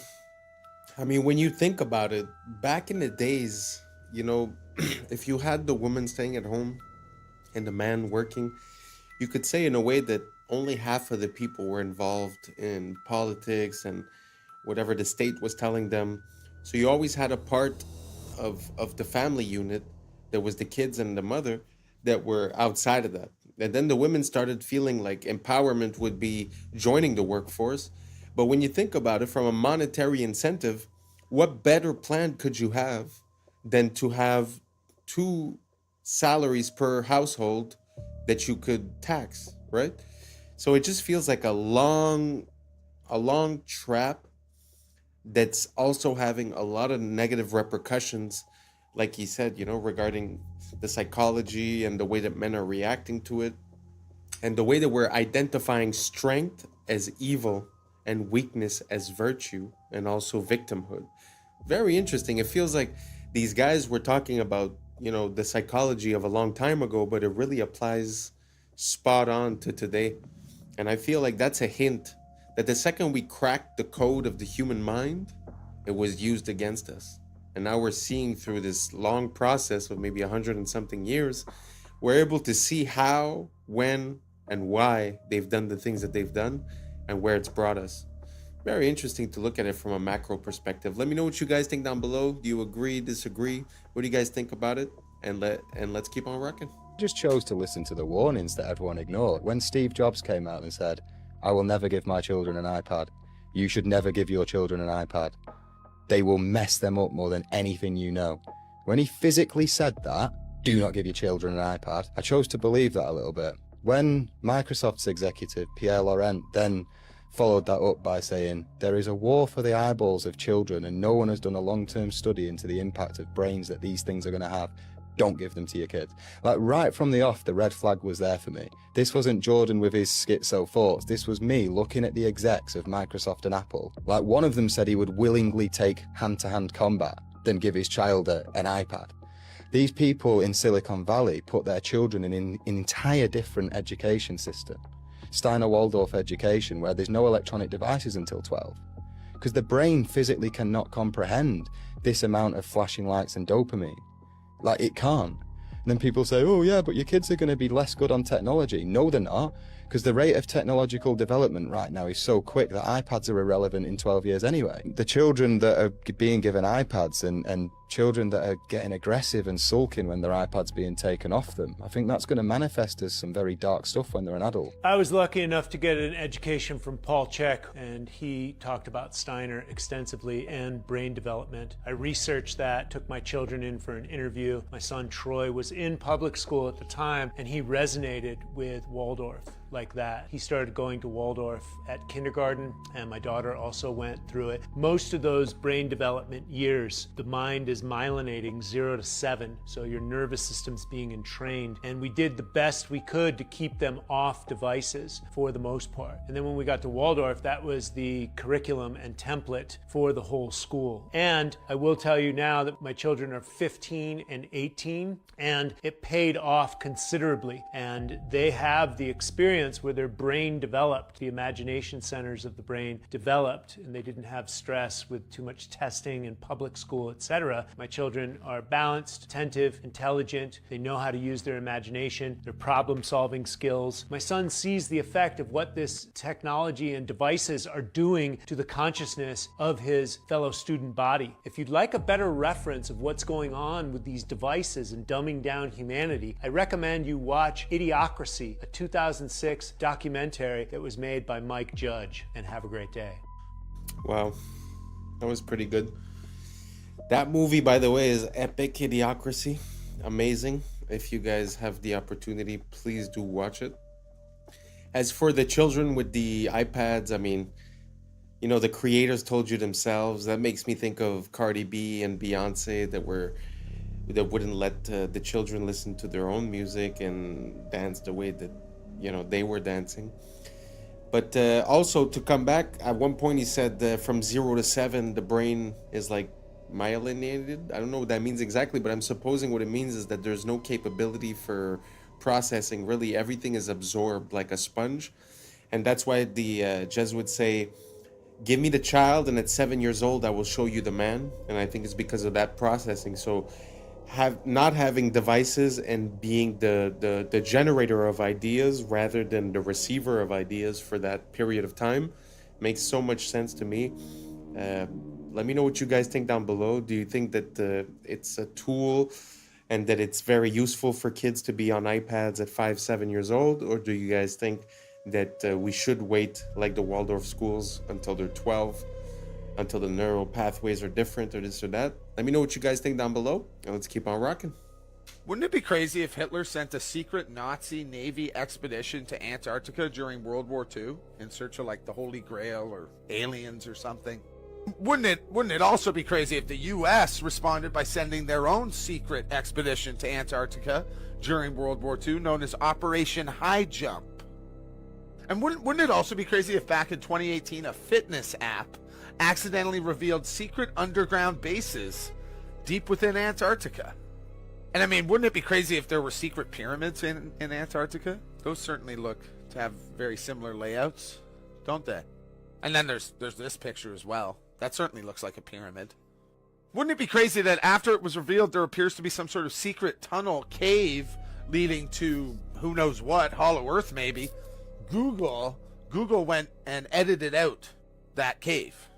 Wouldn't it be crazy that if the entire world had signed the Antarctic Treaty, which pretty much prevents any country or citizen from freely visiting Antarctica?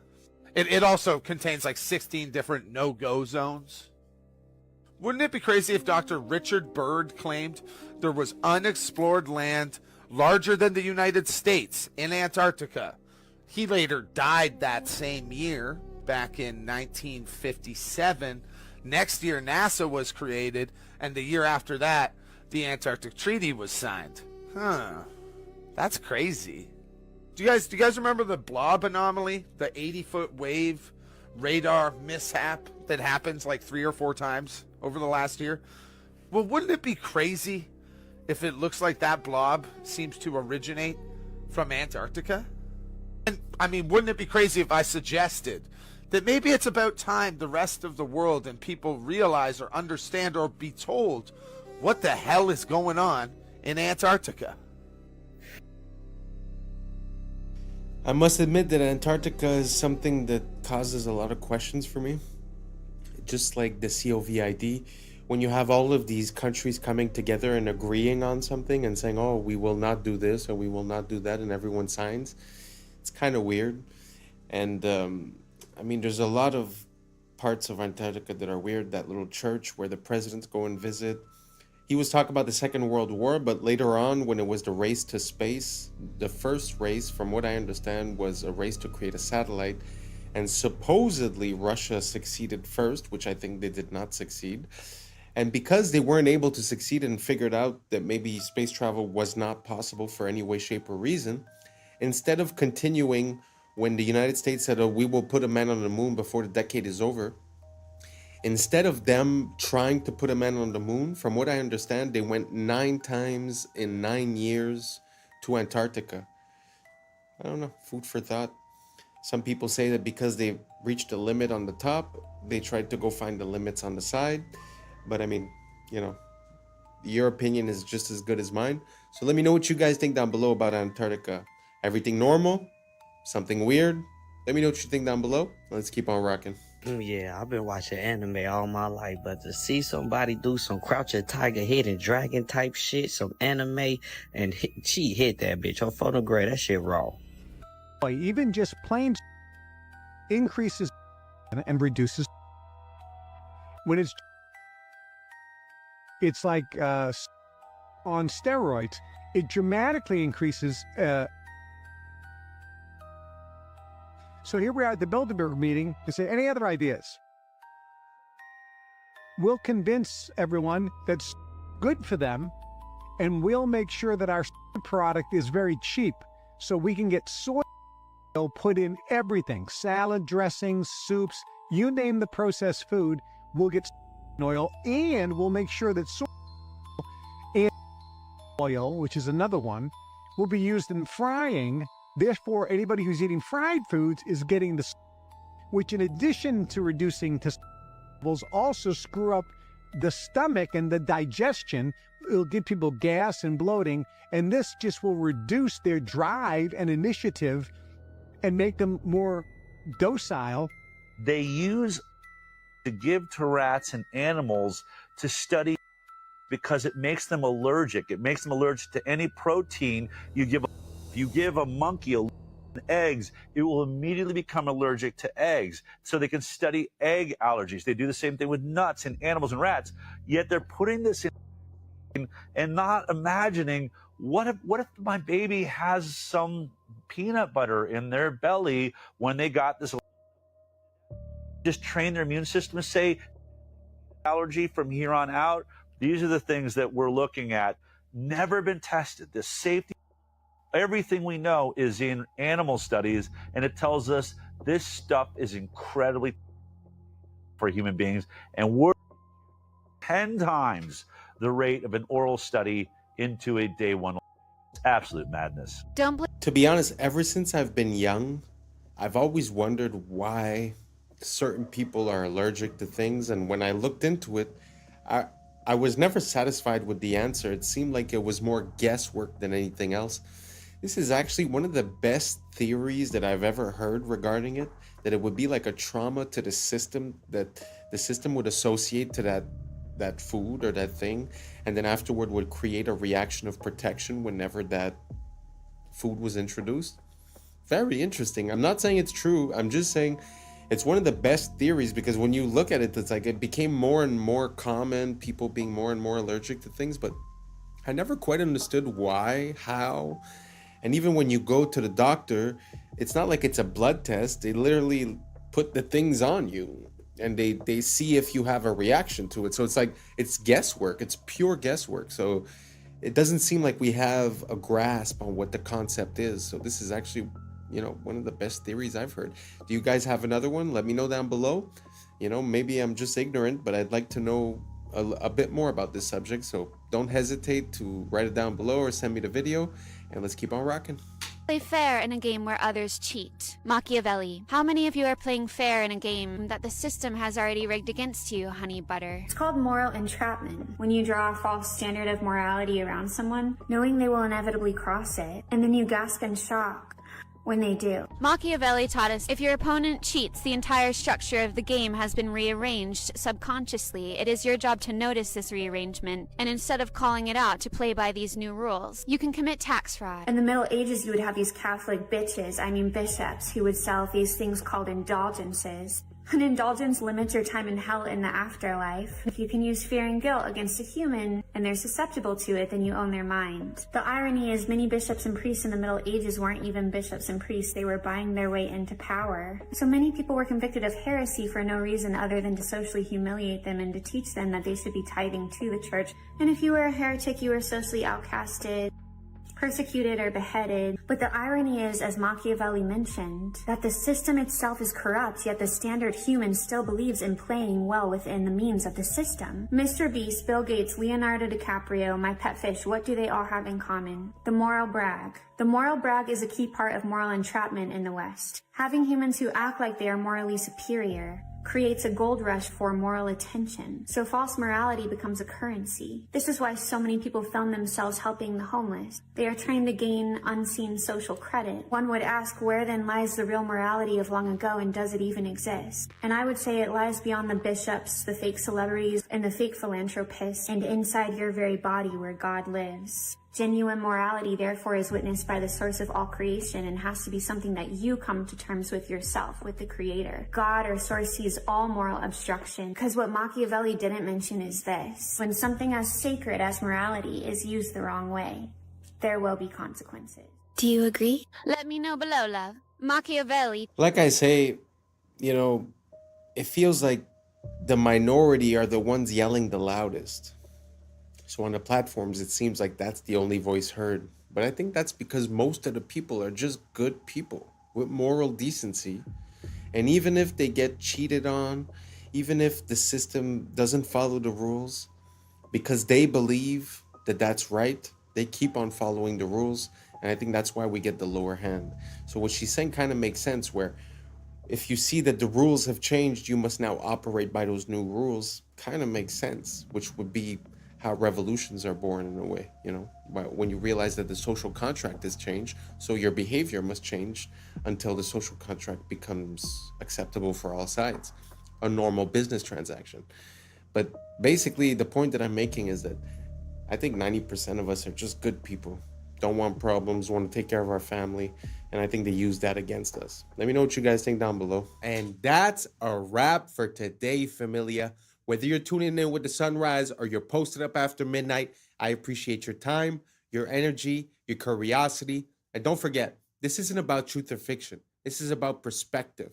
If this sparked a thought, a laugh, a deeper question, then we did our job.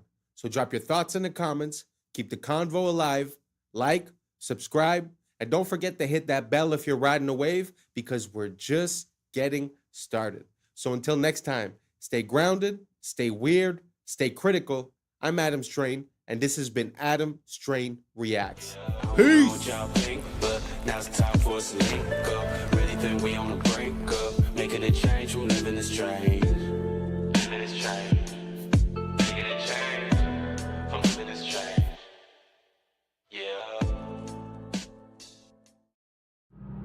Yeah.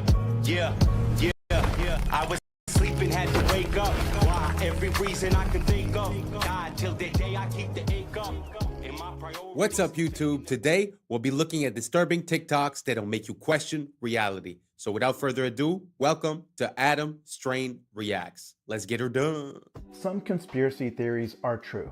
For example, let's say you had a friend call you up and say, I was eating at a restaurant and I found a microchip in my food. I know because I told them to leave off the pepper, but I saw a single speck of pepper, but when I looked at it closely, it was perfectly square, and when I took it home and looked at it under a magnifying glass, it was a microchip. Before you have them institutionalized, know that sometimes cheese has microchips in it. Specifically, authentic Parmesan cheese from Italy has chips embedded in the cheese wheels because they have a huge issue with counterfeiting. These chips let them scan the wheels for authenticity and also track where they go. These microchips are edible by design, and you may have eaten one in your life. Likewise, let's say that same friend says their printer is encoding secret messages in documents, that they keep finding these microscopic specks that they thought were just flaws in the print head or something. But once again, when they looked at them under their magnifying glass, they found a pattern, and they're certain that the pattern has meaning. What your friend has discovered are printer tracking dots. Many printers, we don't know which ones, use tiny, basically invisible dots.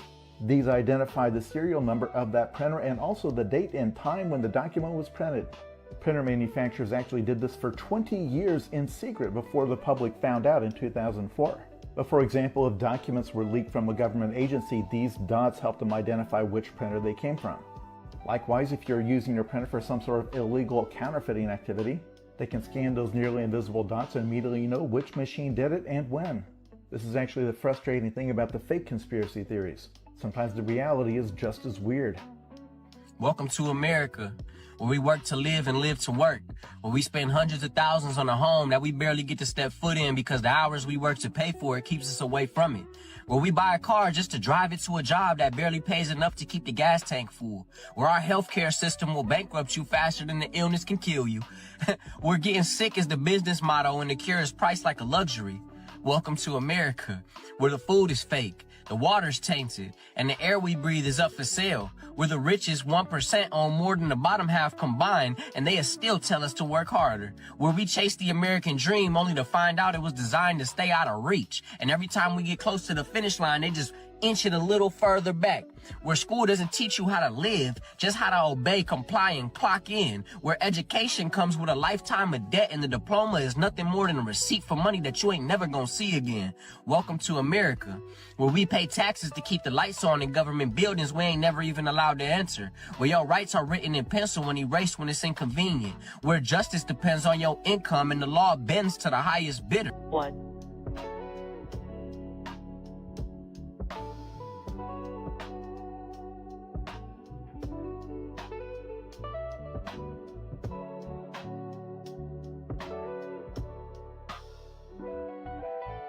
Liftoff. The crew is in orbit, traveling at nearly 17,000 miles an hour.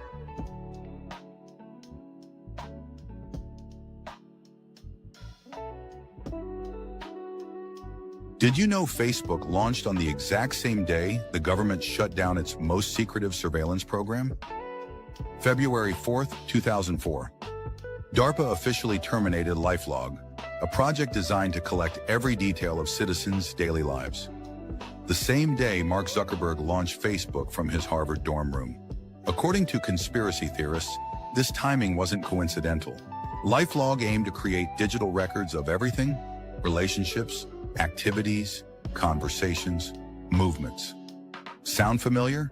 That's exactly what Facebook does today. The theory suggests Facebook became the civilian face of government surveillance, disguised as social networking. Early funding allegedly came from venture capital firms with CIA connections, including In-Q-Tel Investments. Within years, Facebook knew your friends, your interests, your location, even your political views. Everything LifeLog wanted to collect, but couldn't do openly. Today, billions voluntarily upload their entire lives to the platform, the perfect surveillance system hidden in plain sight. Sometimes the best way to watch everyone is to make them want to be watched. Blooms. So if you leave it... I guess that's why they say that the NSA sort of became obsolete, because everybody started voluntarily uploading all their information. But the question that leads me to ask is, considering the dates, if you watch the movie of Mark Zuckerberg, let's say, does that make sense? Is it really like just a startup on a college campus, or is there something more behind it? Because what are the chances that, the day that it closes is the day that Facebook opens? So it's a very good question. From what I understand, when DARPA was doing LifeLog, they basically had checks and balances to give to the government.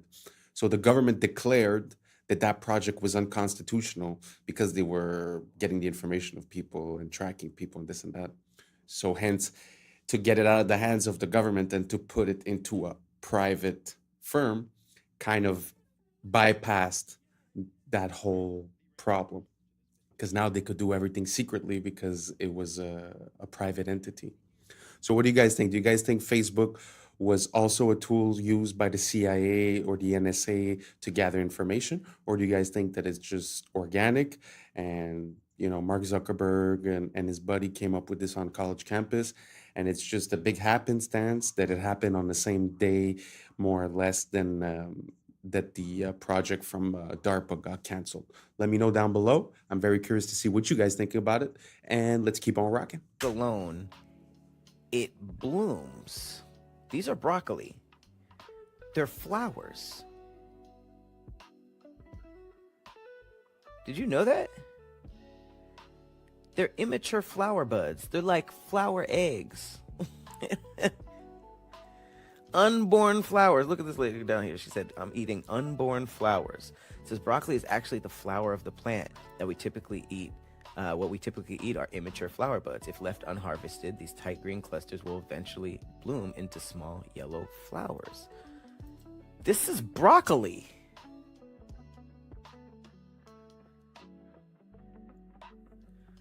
Like, what? Did y'all know that? Look. You just go on a date and give them here's some broccoli. I'm sorry. I didn't know that. You make me feel like sandwich, yeah. The ramifications to this video, the findings of this video are so shocking that I need to hear other people recreate this. And if this is true, then our entire world can change very quickly. Listen to this, absolutely shocking, and let me know your thoughts. What if intuition was a state of water, a kind of etheric antenna? You see, I've observed that after placing a sunflower seed in water, removing and freezing using a crystallographic method, the water doesn't design the seed, but rather it reads the potential in the seed and designs the outcome, the sunflower. Here are examples of water doing the same thing with apple seeds and flax seeds. So what if the water in us shares and receives information to and from the water in the air around us, which on a very subtle level is attracted to the human biofield, which is electrical and magnetic? Since it appears that water reads potentials as demonstrated in my seed examples, then perhaps the water in us uses our electrical charge to probe all potential outcomes simultaneously like a quantum computer and returns back with the most likely outcome, which we all call intuition. So intuition is the water in our body seeing the potential of outcomes, quantumness. Like, this is incredible. The shockingest part, you put a freaking seed in water, you freeze the water. If you didn't catch that, that's what she did. She froze the water. And the water froze into the shape, the look of a sunflower. But she just put a seed in it. This is real. Recreate this study. She did it with apples and freaking alfalfa sprouts or flax seeds. Now, this is reminding me of Masaru Emoto, if you guys remember, the Japanese man who they say his studies were never proven and but meanwhile, we know he was onto something there with the freezing the water. Plus the snowflake thing too. I mean, water is, from my understanding and research, actually conscious. It's not this inanimate thing. It has its own consciousness. It's self-organizing and it has memory. It retains memory. So there's a lot to water that we know nothing about, which we were never told. But I'm sure if this woman knows about it, if I know about it, how could you tell me that deep underground military bases with limitless budgets and boards of the most brilliant scientists in the world are just unaware that water has these incredible properties and powers? What is happening now to solidify that it's coming? Well, it happened in Vietnam. Sorry, my mind's a bit blown. Do you guys think that's real? What implications does that have? I mean, the fact that you could put the seed in the water and it's going to project the image of the grown plant. I mean, I can't even imagine what that means. If you guys have an idea, write down below, because truly, I'm awestruck. Let's keep on rocking. Vietnam. 86 million people have no longer access to their banks because they refuse to comply with biometrical standards for digital identification. Denial by default. As of September 1st, 2025, banks across Vietnam are closing accounts deemed non-compliant to new biometric rules. Authorities estimate over 86 million accounts have been restricted.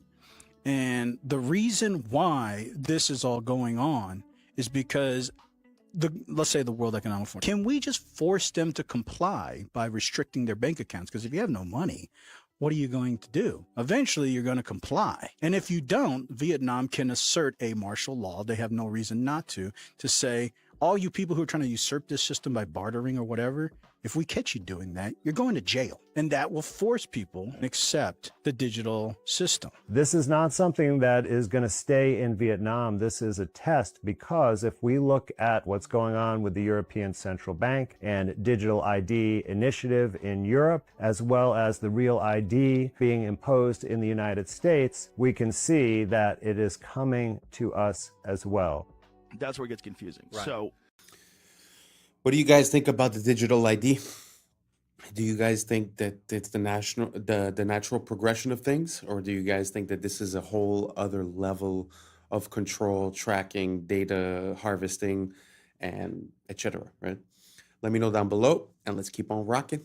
the real problem, the question is the Van Allen radiation belts. Now, the people that say that it's easy to go through the Van Allen radiation belts will tell you that it's a donut. It's not like covering the entire sphere of Earth evenly, that there's openings at the top and the bottom. Is this correct? Well, yeah, but then they would have to launch at the North Pole or South Pole, where it's not possible to launch because of the temperatures.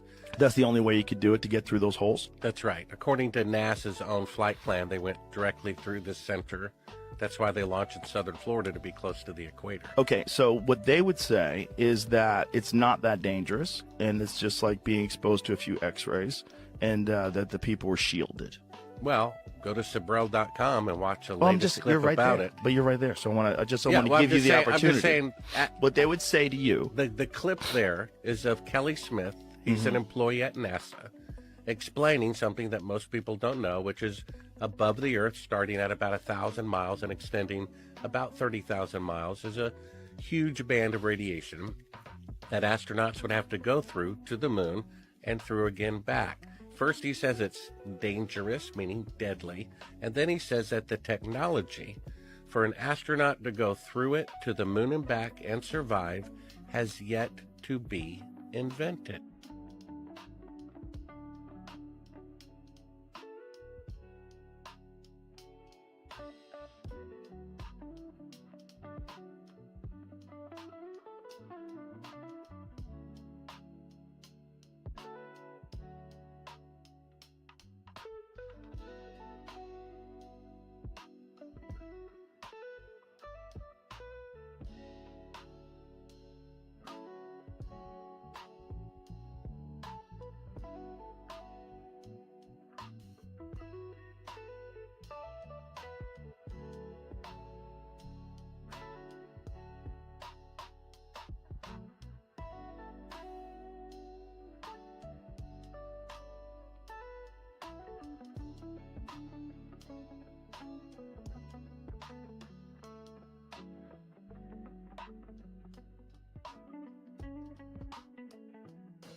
You know the narrative doesn't add up when you take a look at some of these beautiful works of art, like all that detail on that lace, that hair, and this veil, all said to be done with hammer and chisel. They are not just beautiful works of art, timeless pieces, they are impossible given the historic timeline we were told, because we don't make anything close to that detail and that beautiful like they did hundreds of thousands of years ago. And just look at the tools we need to recreate it today. Much like the architecture not matching the tools of the period. The same goes for the beautiful works of art from the old world. And everything seems so backwards. Our art has regressed. Our buildings are nothing more than boxes. This next video breaks down how we need robots and tools to help us replicate the beauty of the old world. A monumental block of marble about the size of a railway car, 200,000 pounds of flawless Carrara stone. You're going to move this block out of here? We are going to move this big boy out of here. How? There are going to be a couple of cranes and a huge truck to lift it. A feat not possible in Michelangelo's time, but then neither was this. Meet Robo, one of the brigade of robots taking over sculpture. We watched as Leonardo da Vinci's trademark hat was adjusted, not with a hammer and chisel, but a 13-foot zinc alloy arm. and a spinning diamond-crusted finger. Water jets kept Leonardo cool. This was a week's work for Robo, with another 2 to go.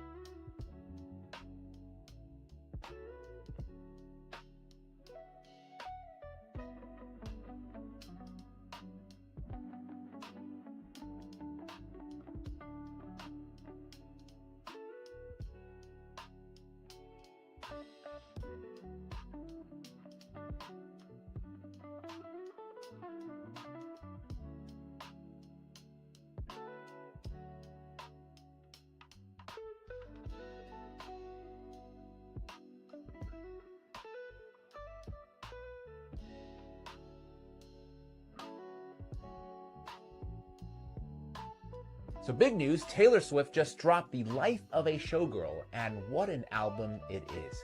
Her fiance Travis Kelce says it's banger after banger. USA Today says she's shaken off the gloom of the tortured poets department and returned with playful pop and sharp one-liners. The New York Times frames it as Taylor hungry to move on, less about feuds and more about her future, though not without some side-eye at her past.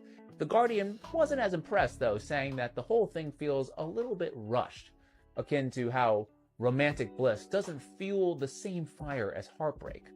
Billboard magazine describes it as bangers for adults, not another 1989, but mature, sharp, and still packed with hooks.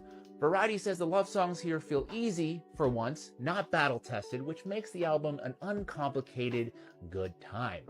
And People, they went all in, calling it her most radio-ready album since 1989 and the spiritual sister of Reputation. For me, overall, feels like a reset. Is it her best album? No. But is it entertaining, a little messy, and guaranteed to get people talking? Absolutely. They just gave the green light for ChatGPT to have a lot of freaky conversations with a lot of freaky people. I might be the first person to let you know this, but it's true. ChatGPT just went to a whole different level. So Sam Altman just announced that ChatGPT will soon be able to engage in erotic interactions with age-verified adults starting in December. And for the people in the back that don't know what that means, if you ain't got nobody to talk to that way, ChatGPT is going to talk to you that way, the freaky way. So they're saying that in December, OpenAI will permit mature content, including erotica. Mind you, it's a lot of people that's going to think this shit is real. It's a lot of kids that's going to log on to ChatGPT and interact with that. They're talking about it's going to be age restrictions. How? How are you going to restrict that? How do you know who's on the other side of ChatGPT? Mind you, people were trying to stop this because we already seen what happened to a couple of kids that thought they was interacting with a real person and they took their own lives. And then you have some adults who really and truly conversate with ChatGPT each and every day. I'm not saying it's a problem with that, but it's a problem with that. And now they're telling people that you'll be able to have those type of conversations, freaky conversations, erotica conversations with a computer. They're taking this shit to a whole nother level. Now think about this. Y'all see Sora 2 just came out, right? So think about people making AI figures and then doing that AI chat, the freaky chat. OF models, y'all in trouble because guess what? Now people ain't gotta pay for that. Now they can make the woman of their dreams or the man of their dreams via Sora and then have a chat with them via OpenAI, via ChatGPT. And what does that do for the population? Don't let me find out that you gonna be on ChatGPT using it the freaky way, because it's about to get freaky, man. I'm out. Michael Jackson was trying to tell us they're casting spells on us through music. Check this out. Singers, when they sing songs, it's like a mantra. When you repeat a chorus over and over and over. So when a kid hears a song and he starts singing that chorus over and over and over, then you start to hear it in the alpha state, into the subconscious mind.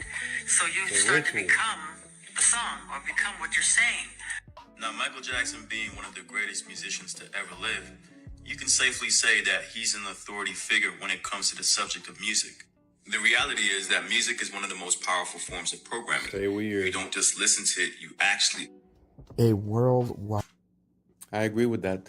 And whether it's music coming from outside or the music that emanates from your thoughts, it's very important to keep it positive and keep yourself on a good outcome. Because like he's saying, if let's say the song that you're listening to is the chorus is hate your neighbor, hate your neighbor, hate your neighbor. Like he said, at one point you go into alpha state and you start talking to your subconscious, feeding that. So what do you think is going to happen in your conscious life? You're probably going to have more hate. As for if you were listening to a song that says love your neighbor, love your neighbor, love your neighbor, you're probably going to end up with a different consequence. It's the same thing with your choice of words. A lot of people replace the word morning with rising because morning is associated with death and rising is associated with life. It's an example.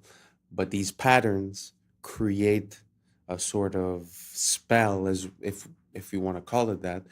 Some people call it epigenetics, the biology of belief. There's different interpretations of it. But my only point to this is I think we should be careful what we consume, what we listen to, what we repeat, how we think, and what we say. If you guys agree, or if you don't agree, let me know down below, and let's keep on rocking. Event that left so many remains melted and scorched. You can see the blackening and charring on so many of these melted structures. Most of these structures are still buried from the many resets that occurred after them. This is a perfect one. To the right of that archway, you can see a lot of that structure deformed and buried under the stone, and that undeniable scorching. Some more blackened stone here on the top, and in little small parts all along this melted ruin.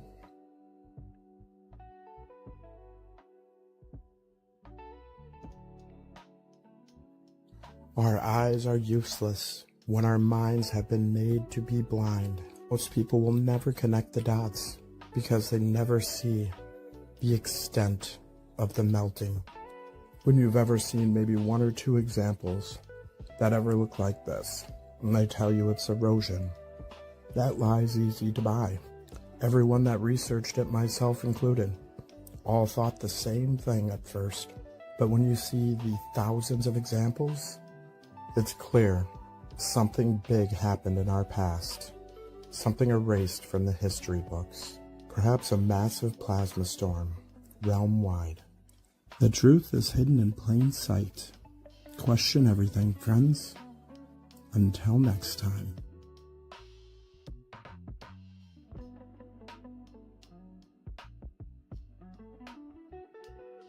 And that's a wrap for today, familia. Whether you're tuning in with the sunrise or you're posted up after midnight, I appreciate your time, your energy, your curiosity. And remember, this isn't about truth or fiction. This is about perspective. If this sparked a thought, a laugh, a deeper question, then we did our job.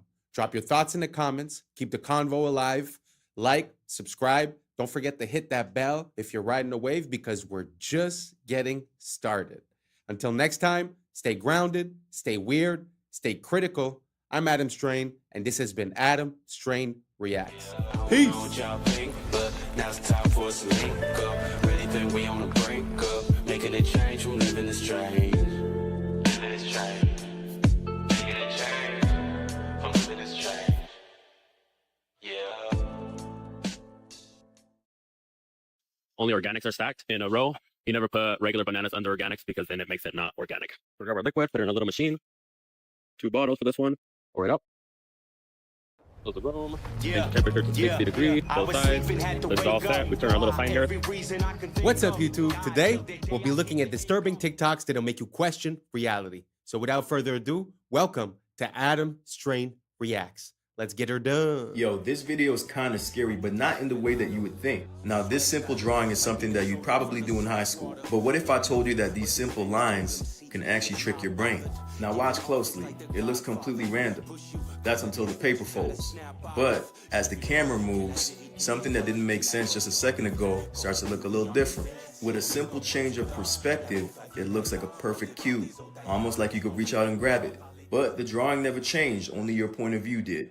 If you can understand this, then you can understand how life works. Most people get caught up in a certain way of looking at the world and think that it's actually reality. But most of the time, it's just the angle that you're looking at. Don't confuse perspective with reality. So this has got to be one of the most shocking stories I've ever heard. But it turns out the most powerful elites from our main foreign adversary, China, are basically ordering American babies like they're spring rolls from Panda Express. The Wall Street Journal recently reported that Chinese billionaires are using California's relaxed surrogacy laws to have dozens, even hundreds, of American children without ever stepping foot in the United States. One of the Chinese billionaires they profiled, Zhu Bo, openly admitted to having over 100 children through American surrogates. He just sent over his genetic material, and within a year, he got back a baby with the full rights and privileges of American citizenship. Another prominent Chinese executive hired U.S. models as egg donors to produce at least 10 baby girls with the stated intention of eventually marrying them off to other powerful businessmen. And some of these babies are sent back to China immediately, others stay here to be raised by nannies, and there's now an entire American industry built around this. So obviously a bit disturbing, also ripe for human trafficking, child exploitation, and abuse, but it's also probably a national security issue, right? I mean, even putting aside the prospect of literally creating a Manchurian candidate, it doesn't take a whole lot of imagination to see how the system can be exploited by some horrible people and America's worst enemies. You want to know what's natural? This. You want to know what's not? This. We use our ethylene liquid, which turns into a gas. We're going to be doing room 3 today. These are the bananas for today. So in here we do gas, organics, and regular bananas. But the only difference is that nothing is stacked. Only organics are stacked in a row. You never put regular bananas under organics because then it makes it not organic. We'll grab our liquid, put it in a little machine. 2 bottles for this one. Pour it up. Close the room. Change the temperature to 60 degrees. Both sides. This is all set. We turn our little sign here saying that it's gas. I'm going to show you guys after the bananas get gas what they look like. We're going to pull a banana out. This is one of them. This is maybe a 3A's. After it's been gassed, it starts to turn yellow. We have this little pulp thing that checks the temperature and the pulp on these. That gives us a reading. And this is what the other side looks like. Starting to break in a little bit of yellow. Both of them compare left and right side. Wow. Listen, let me try to link all of these things together. See, the first video was talking to you about perspective, which is pretty much the goal of the channel, is to just allow for new information to maybe help you carve a new, what I call a prism of perception, because basically light passes through the prism in our eyes. So I use that metaphor to sort of explain. Now, if we take as an example this situation with the bananas, it kind of makes sense from one perspective, which would be we want to save money, we don't want the food to rot, all these things. But at the same time, when you really think about it from a macro perspective, once you take a step back, how would it make sense that we're putting all these chemicals in the stuff that we're going to consume? So we know that the effect on the fruit is that it's going to mature and it's going to change color, meaning that they cut it before it was ready and they sent it, maybe they layered some other chemicals on it to keep it from maturing during the voyage. And then when it gets here, they start gassing it. So the only point I'm making is that I could understand how these companies have a perception that this would be good, but I just wonder as a people and as humanity, how we got to this point. How our prism of perception has been carved and manipulated for us to not even blink twice about all these chemicals and just the fact of basically trusting in the government, right? Or in these companies to make the right decision. So anyways, food for thought. What do you guys think about these bananas and the way that we process them? Does it make you want to eat them more or less? Do you realize that maybe importing stuff from another place maybe is not as cut and dry or easy as we thought? Because if importing something from somewhere else means that we must treat and chemically process these things, wouldn't that mean that maybe we shouldn't be doing that? I don't know, just an idea I'm having. Let me know what you guys think down below. Do you think Like, does it make you want to eat those bananas more or less? Let me know down below and let's keep on rocking. Creating art only using natural materials. Oh, I already know this is going to be extremely cool and detailed. Look at them eyes.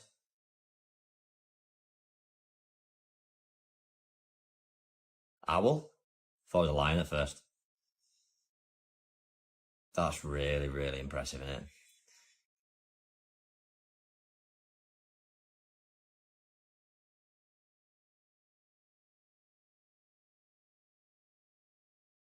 Cool. Peacock. I know.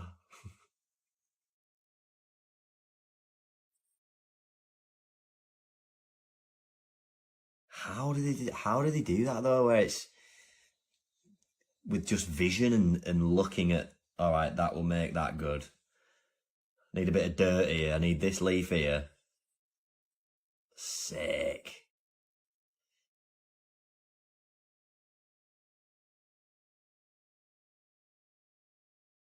What are they for its claws? Wow. Wow. Impressive. What we're looking at is the Yukon Pacific Expedition, which was finished in 1909. This is in the Seattle area, and what is left of this expedition has become the University of Washington, which is north of downtown. The dates are going to be important here because this expedition supposedly was finished in 1909, but the first settlers to come to Seattle only made it in 1851. So that means after arriving in a covered wagon on Alki Beach, 58 years later, these Seattleites built this city.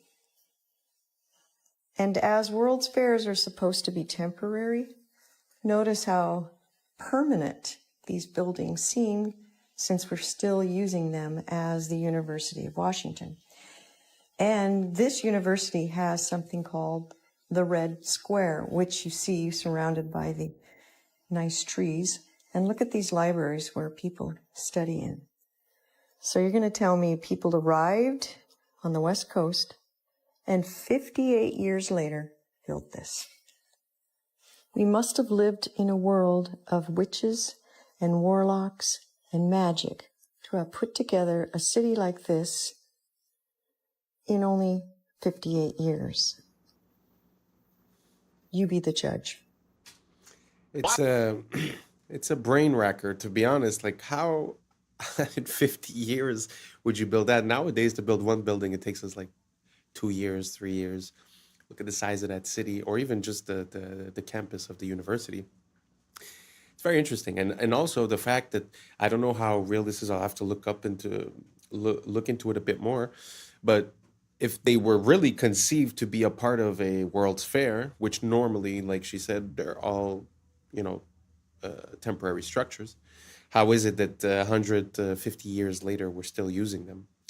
I don't know. What do you guys think about the World's Fairs? Do you guys think it was all stucco and plaster? Or do you guys think these were real structures? Were they built by us? Were they built before? Maybe we just had a technology that they're not admitting to. I don't know. Let me know what you guys think down below. And let's keep on rocking. Do European royals always look like men? Maybe there was something wrong with them. The testosterone could have been too high, or maybe we all know the real reason why. Oh, ma'am, that's a gent. Ma'am, oh, that's a gent. It's not all but like 90%. Take a look through history, it really ain't no mystery. 'Cause now, that's a gent. Let's take a look at Sweden first, they'll have you on your knees. There's Charlotte, Ingrid, Sylvia, and don't forget Louise. And then there's good old England, quite a selection there. And now we have Camilla, sitting in that chair. Oh, ma'am, that's a gent. Ma'am, oh, that's a gent. It's not all but like 90%. Take a look through history, it really ain't no mystery. 'Cause, ma'am, that's a gent.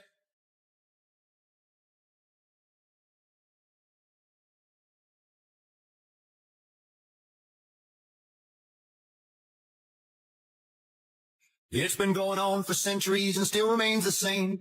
And this fine collection puts the first ladies to shame. Oh, man, that's a gem. Mammal, that's a gem. It's not all, but like 90%. Take a look through history, it really ain't no mystery. Cause, man, that's a gent. And this one's a robot. Look. Oh, it's not easy to talk about this. It's a pretty taboo subject. But nowadays, it's a bit more out in the open, no? Like, men are being women, women are being men. But it does happen that I stumble across some older photos, and especially people that are very high in the echelons of power, where, well, like in this example, that the wives seem a little bit special. Do you guys think this is a possibility? Do you guys think that there's something behind it, that they were basically paving the way, or that there's a different perspective that we're not seeing? Maybe I'm missing something, but do you guys think it's a possibility that maybe, I mean, nowadays it might be actresses, it might be models. I don't know. Do you guys think it's a possibility that they've been doing this for a very long time, and that now we've gotten to the point where it's like openly admitted, but that basically it was like that across history? I don't know. It's something I'm looking into. Let me know what you guys think down below, and let's keep on rocking. Up every that has been identified by science to be a virus.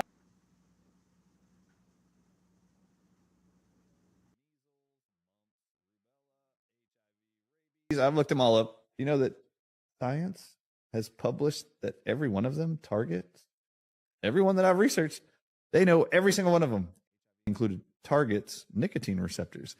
Therefore, guess what the answer is? Nicotine. Guess where nicotine is found the most? Tobacco. Guess what? 200 countries right now in unison have been told to ban access to all citizens by the year 2030, and they're all doing it, including the United States of America, tobacco and nicotine agents. Okay. While I was looking. Wow. Well, do you guys think that's possible? Because I have heard something along those lines a few years ago when we had that big medical situation.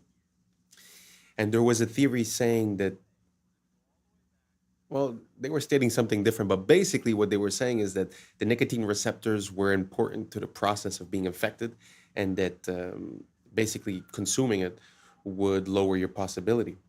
Now, that was back then. That was a conspiracy. That was taboo. But today, if you just Google it, you write the CO, you know the rest, and nicotine, openly stated, they will say that it has an effect on reducing the risk of having the longer version. So they don't say for the initial infection, but they're still attributing a positive effect to the nicotine. So then it makes me wonder, is that the reason why all the restrictions? I used to have a vape store, and basically, you know, year after year, more and more restrictions, more and more restrictions, double, triple tax. Now it's basically 150% tax on any item. And the country I'm in now is in the process of banning most products. So do you guys think this is a possibility? That basically, you know, maybe we escaped the intended effect by consuming the nickel, and that because they're trying to get it out by 2030, that afterwards we would no longer have that protection in a way. So I don't know. You guys look it up on your own side. Like I said, it used to be taboo, but now it's very out in the open. So let me know what you guys think down below. Is it possible that the nickel has positive effects, and that maybe we should be considering the opposite of banning it? Let me know what you guys think down below, and let's keep on rocking. Looking into the board of BlackRock, I got distracted by a rabbit hole. And the connections accidentally led me all the way back to the founding of American banking, and then all the way back to Mr. Epstein. You ready to follow a wild thread through the internet? Let's go, baby. So we're gonna start here, and we're gonna end here. And on the way, we're gonna go all the way back to 1800. And to be clear, this rabbit hole is just for funsies. We're not like uncovering any breaking news or anything. But anyways, I was at the board of BlackRock looking into Pam Daly, who's deep in General Electric. And I was kind of realizing that I don't exactly know that much about General Electric. So I started looking it up. And let's start with the basics. It's a major American corporation and one of the largest and most diversified in the world. So I went to the Wikipedia article. And I was looking at when it was founded, way back in 1892, 131 years ago. And then I noticed that it was founded by Thomas Edison and J.P. Morgan? How did I not know this? And we'll have to make another video in the future about how General Electric is splitting itself up into 3 different companies for who knows what reasons. But anyways, back in the late 1800s, Thomas Edison had business interests in many electrical related companies. As you know, a dude does at the start of the 19th century. And then in 1889, Drexel Morgan & Co., a company founded by J.P. Morgan and Anthony J. Drexel, I know that name, financed Edison's research and helped merge several Edison separate companies to form Edison General Electric Company. No shit! So we're going to ignore the obvious Nikola Tesla rabbit hole that we're walking right by here because the name Drexel sparked something for me, and I just had to pull on this thread. As the dominant partner of Drexel & Co. of Philadelphia, he founded Drexel Morgan & Co. with J.P. Morgan. Was his junior partner, by the way. So I know about the name Drexel because of a much more modern institution that starts to lead us to Jeffrey Epstein. But I wanted to rewind a little bit because if this dude was more important than J.P. Morgan, then who the hell was he? Drexel & Co. was founded by Francis Martin Drexel, I'm sure I'm pronouncing that wrong, born in Austria, to a merchant father with business associations. He jumped on a boat to Philadelphia where he became a painter, an art instructor, and later leveraged all those fancy-ass connections from painting to start a bank. All right, we're starting to piece together how we get to Drexel Burnham Lambert. And Drexel Burnham Lambert is going to lead us to this guy, who leads us to that guy. But first, we go back to Tubby Burnham. Back in the 30s. So old Tubby partners with our buddies Drexel, and they founded Drexel Burnham Lambert. They're famous for being criminal as shit and inventing an entire industry called the junk bond market, which is exactly as junk as it sounds. That's how you take over companies with shady business deals and then extract as much money as possible before selling them again to the next highest bidder. Oversimplified, but you get it. Oh, and they're also famous for having this dude named Michael Milken, who was Drexel's head of high-yield securities, i.e. mega gambling. And Milken's famous for earning the highest salary of any single person in history, at $295 million. But Michael was like, yeah, that's not enough. So the next year he took home $550 million in a single year in payment. That's $500 million on your paycheck. So what did this snaky boy do to earn $550 million? Well, the answer is he did a lot of criminal shit. And eventually, people started to catch on. And Drexel Burnham Lambert started to get investigated. Then one guy started to talk, and then that led to another. And pretty soon, Rudy Giuliani was talking about throwing RICO charges at Drexel Burnham Lambert. And Michael Milken was exposed for having basically made a shitload of money off of doing illegal stuff. Because no one regulates this. Basically, the whole financial industry is what's called self-regulatory institutions. And so once someone started doing a little regulating, they realized there was insider trading, stock manipulation, defrauding of clients, stock parking, and on and on. And Mr. Mikey Milk wound up going to prison. But he's living a life of luxury nowadays as he's retired and he's out of prison. He got rich on it. But I shit you not, the Wikipedia page for Drexel Lambert, this firm that went down in flames, they have a whole section for survivors, meaning the rats that jumped ship. And this is where we meet Apollo Global Management, noted private equity firm, was also founded by Drexel alumni Leon Black. That's this guy. You might be like, oh, Ian, that's a bit of a stretch. Come on. He just worked at the firm. Yeah, from 1977 to 1990, so, a couple years, Black was regarded as the junk bond king Michael Milken's right-hand man at Drexel. So this guy learned everything he knew from this criminal who was the highest paid person in the world ever, so to speak, because of crime. Well, Black went on to found Apollo Global Management, one of the biggest private equity firms in the world, and guess who he decided to bring on board? Oh, in 1997, he made Epstein one of the original trustees of what was his and his wife's foundation. And he had him direct all sorts of charitable donations and philanthropy money and a whole bunch of other secret money just going to weird places. And someone finally caught on and started looking through these numbers. They found that he had paid Epstein $158 million in just 5 years from 2012 to 2017 for his financial services. I'm not even going to get into all this nasty bullshit. Black had more meetings with Epstein than just about anyone else on the books. And this is where it comes right on back to our friends at JP Morgan, just a few hundred years later. Because while we were all looking at submarines, JP Morgan was settling out of court $290 million because they totally were not guilty of helping facilitate this, trafficking ring thing going on. They totally weren't profiting off of that and involved in that. See, that's the thing about money is once you start following it, you start making connections. And once you start making connections, you start winding up in places where you're not supposed to be. And let's be clear, I'm not trying to say that Pam Daly has anything to do with what I just talked about. I'm just saying that the more you know, the more you know. And sometimes when you start looking into gigantic multi-billion-dollar mega corporations that are diversified all across the globe, you inevitably discover that money is used for some pretty awful things in this world. And it's important to remember that money doesn't spend itself. There's always someone doing the things.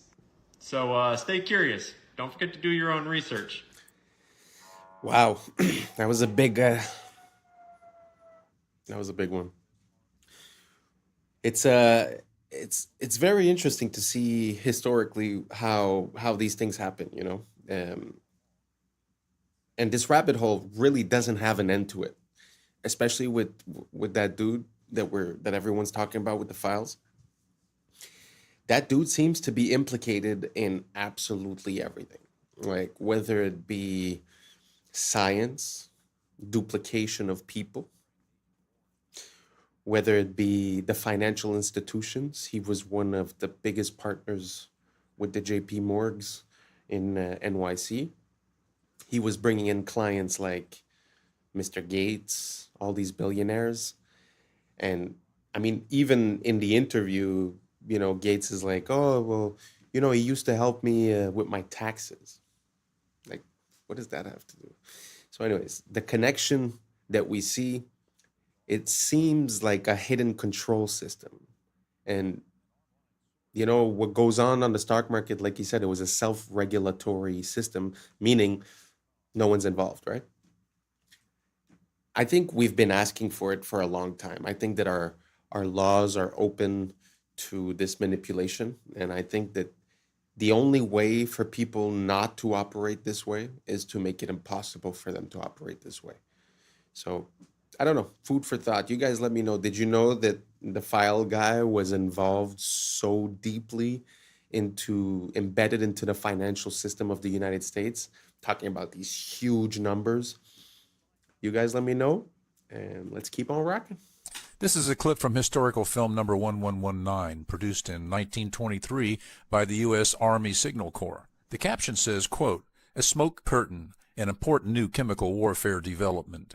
Hanging a curtain half a mile long in 18 seconds, unquote." This 1923 film shows an aircraft spraying a trail where some of the chemicals rapidly descend to sea level to form an opaque vertical curtain. Observers have seen an increasing frequency of chemical warfare and other experiments in our skies. Spraying Agent Orange during the Vietnam War demonstrates the military has been developing more sophisticated chemical warfare operations using aircraft since 1923. As aircraft performance, altitude, and fleet numbers have increased over the years, observers are seeing a skyrocketing number of chemical experiments in our skies. The advent of the internet and digital cameras has created a spontaneous network of observers around the world who share their many observations of bizarre contrail emissions on YouTube. An online source for this and other historical films can be found online at criticalpast.com.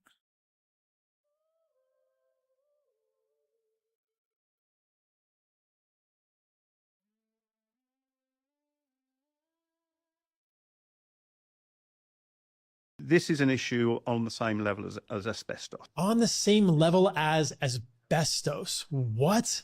This is a pump and it's big. The LED has got a big blue spike in it, although we tend not to see that. And that is even true of warm LEDs, and there is no red. The light found in LEDs, we can watch the mitochondria gently go downhill. They're far less responsive. The mitochondria breathing very well. You can watch that in real time. Under LED lighting. At the same energy levels in a domestic or a commercial environment. This blew my mind. Dr. Glenn Jeffrey on Huberman's podcast, in his experiments and many other experiments exposing the powerhouse of the cell to this short wavelength light consistently leads to a decline in mitochondria. Not only do they flicker, which can be overly stimulating for our fight or flight nervous system, they are too rich in blue light without the counterbalanced long wavelengths of red and infrared. In contrast, we also know very clearly that more sunlight exposure is consistently associated with longevity. We are just beginning to realize how harmful these lights are for humans. Avoid them as much as you can, make changes in your home, replace the lights in your house with incandescents, and your health will improve. I need to say that I've always had a bad feeling about those LEDs. And every time that they present something to us saying that it's not for the better lighting, it's for saving the planet, it's for reducing this, I don't buy it. I don't buy it at all. Because if they wanted to reduce all those things, those huge multi-billion-dollar international companies would be the ones implementing the change first. So it makes me feel that there was something behind it. And now, recently, I've changed my lighting from a blue, LED type of lighting to an incandescent type of lighting. And the difference is palpable. I mean, the difference is huge. I feel like I'm in the 90s. I feel like I went back in time and I don't know, the life is better. So I can't tell you scientifically what it's doing, but I can say this: give it a try and let me know how you like it. If you see a difference between that bluish lighting and the incandescent lighting, does it make you feel different? Let me know down below. Thank you for rocking with us. I appreciate you. And that's a wrap for today, familia. Whether you're tuning in with the sunrise or you're posted up after midnight, I appreciate your time, your energy, your curiosity. And don't forget, this isn't about truth or fiction. This is about perspective. If this sparked a thought, a laugh, a deeper question, then we did our job. So drop your thoughts in the comments, keep the convo alive, like, subscribe, and don't forget to hit that bell if you're riding a wave, because we're just getting started. So until next time, stay grounded, stay weird, stay critical. I'm Adam Strain, and this has been Adam Strain Reacts. Peace. Y'all think, but now's the time for us to link up. Really think we on the brink up, making a change from living this strange. Living this strange. Making a change from living this strange. Yeah. 2030, the smartphone as we know it today, many of these things will be built directly into our bodies. Until the one time, it was like 40 days into it, I decided, yep, I don't want humans anymore. Yeah. I was sleeping, had to wake up. Why? Every reason I can think of. What's up, YouTube? Today, we'll be looking at disturbing TikToks that don't make you question reality. So without further ado, welcome to Adam Strain Reacts. Let's get her done. You heard of The Sopranos? Yeah. One of the craziest theories ever about The Sopranos was the very end of the show. Because what happened, Tony Soprano walks into a diner, opens a door, walks in, and he just stares. And he looks straight. The next scene you see is him sitting in the diner, just ordering food and his family coming through. And eventually, while he's eating with his family, the screen just goes black. And it goes black for like 10 seconds. And then the show ends. Everybody's so confused, like, what happened there? Yeah, why did he follow his family after? No, what it was trying to show is that he just died. Like he got from who? And then the 10 seconds was just like the black saying he died. Now, the theory is though that when it goes black and when in the beginning he opens the door and just stares, what he's staring at, he's looking at himself getting in front of his family. So it's a constant loop that he's actually in hell. What the? That's his hell. Yeah. I mean, yeah, our line of work, it's always out there. You probably don't even hear it when it happens, right? It's your friend in there, on the wall. Listen to us. No risk, no reward. You know Beyblades? They were actually a real thing in early Japanese history. Wait, what? Beyblades, you know, like let it rip. Wait, but people would actually Early century Japan, fam. Whoa. What they used to do, With they rocks? used to, no, not rocks. Buy battle. It's called a buy battle. Yeah. They would take shells that they found in the sea and they would stuff them with sweet cakes, like pastries that they cooked. And then they would have a tatami mat, you know, those like bamboo mats. And they would take turns tying a string, spinning it, and it would spin on the mat. Yeah. And another person go, Oh, shit. and whoever's shell fell off the mat would lose. Oh, that's kind of It's dead-ass Beyblade originally. Yeah. Yo, that's crazy because it's like everything's custom, right? So everyone had a different Beyblade. Imagine you had a sick shell like with polka dots, fam. Yo. Oh, your Beyblade was sick. This is fractal math. Isn't that crazy? Sometimes the things that we think that are new innovations or whatever, they come from ancient times. I had no idea about that. I wonder if it's the same thing for the pogs. I don't know if you guys had pogs or like those little circles that you try to flip over, and the ones you flip over you keep. Let me know down below if you guys know about the pogs. Pog squad. Let's keep on rocking. Math you're flying through, made from this program that's creating some shapes that should look pretty familiar. I thought it was pretty weird when I found out there's math in nature, but there's something even weirder. These patterns are infinite, and eventually the geometries will produce the same patterns that we have incorporated in our most impressive architecture. There's a geometric connection to inspiration through expanded states of awareness or higher consciousness. Ancient architects had a high-resolution connection to this inspiration, but what does that mean? Pattern is expressed in geometry, converted into math, and then translated into art and architecture. There's no better engineer than nature, and we knew that, and then we copied it. If you walk into a Hindu temple and you look up, you'll see the same fractal architecture that is used in the particle collider. If you look at the columns, you'll see fractal geometry that's so precise, the only comparison we have is a biological motor at molecular scale. Higher consciousness is order. It must be brought down from high to earth, and something incredible happens when you do that to a human mind. As a fractal itself, it comes up from nature. As it recognizes more patterns, it expands, it rises. To transcend means to end the trance of a lower form of consciousness. Some civilizations were obsessed with this. Each time we do this, we get new software, higher resolution, better graphics. The brain is a biological antenna. The closer you get to the geometry of higher consciousness, the more your little mind resonates with the big mind. Big mind splits into little minds using filters as the senses. Our fractal friends and family experience one freeze frame of this simulation with us, and we get to experience this together. There is nothing cooler.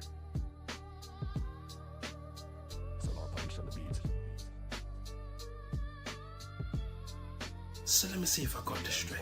You're trying to tell me that in the 12th century, they was building skyscrapers? Oh, you son of a ballbag. So right now in Italy, there's only 2 towers left. And if these towers wasn't here, I wouldn't believe. When you look at old maps of Bologna, it looks like a whole city of skyscrapers. But if you look closely, it looks like it's got a dome. Just look at the top and look at the edge. It looks like that whole city was under a dome. So much of our history has been erased and whitewashed. But the day is coming when everyone will know the truth. You Ethiopian Orthodox Jew, ain't nobody do it like you. Just to get to church, you've got to climb 8,000 feet. It doesn't matter if you can't climb, it's prayer time. So the mainstream narrative says that this church has been made from a cave out of a mountain. Your eyes are useless when your mind is blind. What you're looking at, somebody got smoked. Maybe at one point, this was ground level. But when you look inside, what do you see? The apostles, afros and everything better. So for the people that don't know anything about the Ethiopian Orthodox Jews, I advise you to find out more. Because as you know, our people are destroyed for lack of knowledge. It doesn't matter if you have a phone or not. The elite know exactly where and what you are doing. Remember, kids, the next time that somebody tells you the government wouldn't do that. They would. Oh, yes, they would. They know where we're at all times. Solar punch on the beat. Solar Remember, they want complete control over everyone and everything, and they will stop at nothing to complete their mission. As always, let me know what you think in the comments. Stay weird. Tea. I bet you thought I was drinking tea, but this glass is empty. You see that? There was no tea in there. And this isn't my hand. These are my hands. That's not real at all. You see, you're being lied to. You're being lied to. I bet you thought this was me, but no, this is just a reflection. This was all taking place on a mirror. It was all a mirror. It was all a lie. And I bet you thought I was wearing pants. I'm not wearing pants. And this isn't even my voice. I dubbed this over in post-production, and you're being lied to. This is all taking place on a screen, and you are being lied to. You're being lied to. It will, first of all, it will definitely... Like that. Will Smith has one like that too, where it's like the background changes and everything changes. It just makes you realize, like, that we take so many things for granted and we assume the context or the place, or that it's very interesting to see how easy it is to manipulate someone's, perception. Very interesting. Had you guys ever seen that video? Have you guys seen anything like that, or the Will Smith one? Let me know down below. Let's keep on rocking. It will, first of all, it will definitely happen. I was talking about 6G earlier, which is around 2030. I would say that by then, definitely the smartphone as we know it today will not anymore be the usual, kind of the most common interface. Wow. Many of these things will be built directly into our bodies. It will, first of all, it will definitely happen. I was talking about 6G earlier, which is around 2030. I would say that by then, definitely the smartphone as we know it today will not anymore be the usual, kind of the most common interface. Wow. Many of these things will be built directly into our bodies. 1960, this is what... It's kind of scary to see how confident he was about his prediction. Normally, I would say there's no way. But really, in the past 6 months, ever since, to be honest, I feel like ever since the AI video generation came out, it's sort of like a D-Day, like a before and after. Ever since then, I feel like everything is just ramped up. The flooding of the content, the polarization, the animosity, the echo chambering. I find everything is at the maximum level. So you know what? I do believe that within a very short amount of time, like 5 years, I wouldn't even be surprised that people are lining up to get that.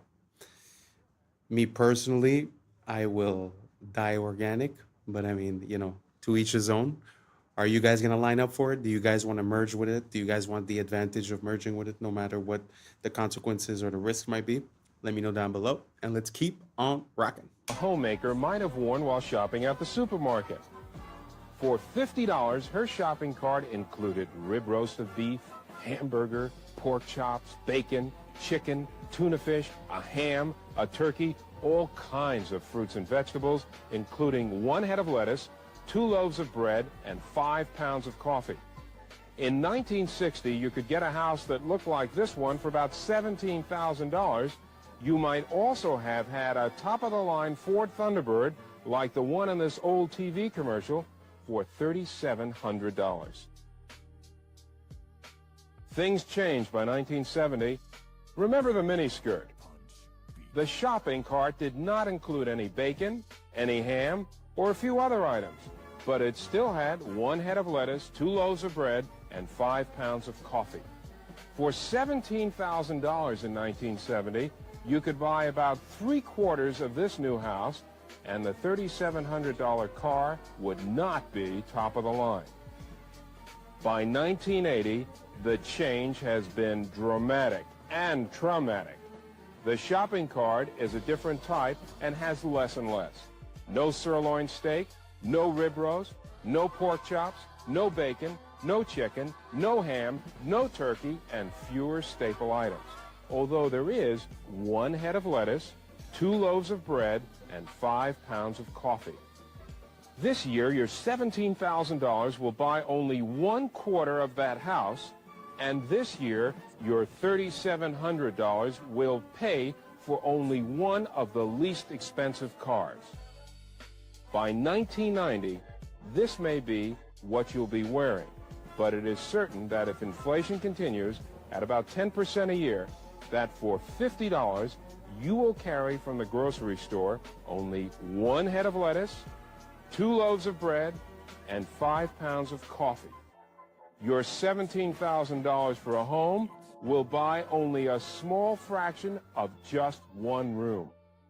If you could afford the entire house, it would cost about $250,000. And if inflation continues, the money you could have bought a Thunderbird for in 1960 will buy you this motorcycle. This is where it gets really freaky. Albert Einstein. It's funny as much as it's sad. I mean, to see it visually explained like that throughout the years with the same items and with the same things is very interesting because it gives us a bit more perspective as to what inflation is and how the power of the dollar has decreased. But man, isn't that crazy how $17,000 would have bought you a house? $3,000 would have bought you a car. I know that I get it, but even at that, the numbers are not mathing. Like the math is not mathing. In my opinion. What do you guys think about inflation? Do you guys find it crazy, the fact that things seem to be way more accessible back then, and that basically the percentage at which it has increased is out of control? And that's even without speaking about the last 3 to 4 years that it's doubled. So imagine, what he was talking about the 90s, now we're 30 years later. I think we're seeing the effects of that. Let me know if you agree down below, what you think, and let's keep on rocking. It says, I'm not sure which weapons the Third World War will be fought, but the Fourth World War, they will fight with sticks and stones. Yeah, I've heard that. That's what Albert Einstein said. Day 1 of AI taking over. And it showed this laboratory towards this very highly advanced artificial intelligence, but it was contained to its own server. AI figured out with a Roomba vacuum that's the only thing it could figure out how to connect to. So it put all of its information onto the Roomba computer, and then that allowed it to connect to the Wi-Fi, which allowed it to connect to everyone's phones, everyone's laptops, spread instantly across the whole world. Now it was in control of power plants, all this stuff. Geez. It was in control of 3D printers, of manufacturing things to help build itself. Yeah. But it was doing it silently with no one knowing because it was just staying under the radar until the one time it was 40 days into it, it decided, yep, I don't want humans anymore. These are celebrities that have died twice. First up, Nelson Mandela. So there are millions of people who believe that Nelson Mandela died in the 1980s. I'm one of those people. The thing is, he did not die until 2013. But there are people who will argue you up and down the wall that Nelson Mandela died in the 1980s. The second one is Eddie Murphy. What? So there are millions and millions of people all over the world who specifically remember Eddie Murphy died in 2013 in a snowboarding accident. And the final one is Michael Jackson. So there's no specific date with this one. Hundreds of millions of people for this one believe that Michael Jackson died somewhere in the early 2000s, maybe late 90s, and they remember it playing out exactly how it did when he actually died. So for them, it feels like they relived Michael Jackson's death Two twice. times. Oh my God. It is the craziest thing ever. I wonder what that is then. Did you see the video of Elon Musk's kid? No. I've heard about more convincing, what do they call them? Mandela effects. But no, those three for me, not at all. Do you guys remember a secondary death for any one of those? Me personally, not at all. Let me know down below if you remember any one of those, and let's keep on rocking. So his kid was on a mic. I forgot if he was on an interview or even just something for TV. Elon Musk put his kid up and he's like, oh, this is my mini-me. His kid accidentally said Elon Musk's plan out loud into the mic. Okay, mini-me here. It certainly is. Mini-me, you complete me. I started this. But you're getting, you have the general vibe. Yeah, before in space acts and quietly just do whatever we want.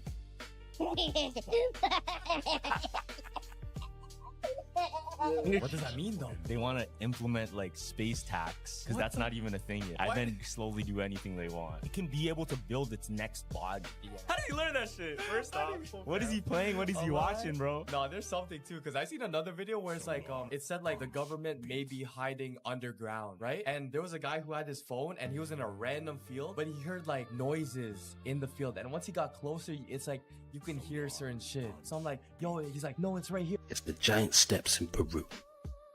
You have got to be kidding me. Probably already know that this isn't a giant staircase. There still seems to be some confusion on it, so let me just drive it into the ground one last time. This is Ollanta Tambo. It is an Incan terrace farm. Milo, it looks like stairs. All right, riddle me this. If this was a staircase built for giants, why is there a human-sized staircase in the middle of it and another human-sized staircase on the side of it? No, maybe they had human pets, a little pet on a guy on a string that really looks like a giant could live in it. Oh yeah, and this doorway too. It's like 5.5 feet tall. Let's use some context clues. What's that over there? Is that a terrace farm? Of course that's not a terrace farm. That was a staircase for baby giants. You ready for this? This is my favorite part. There is an entire valley right here. Where were they going? Why would you feel the need to build gigantic steps up this hill and into these tiny ass houses? Hey, look at that. There's no stairs down the other side of the mountain.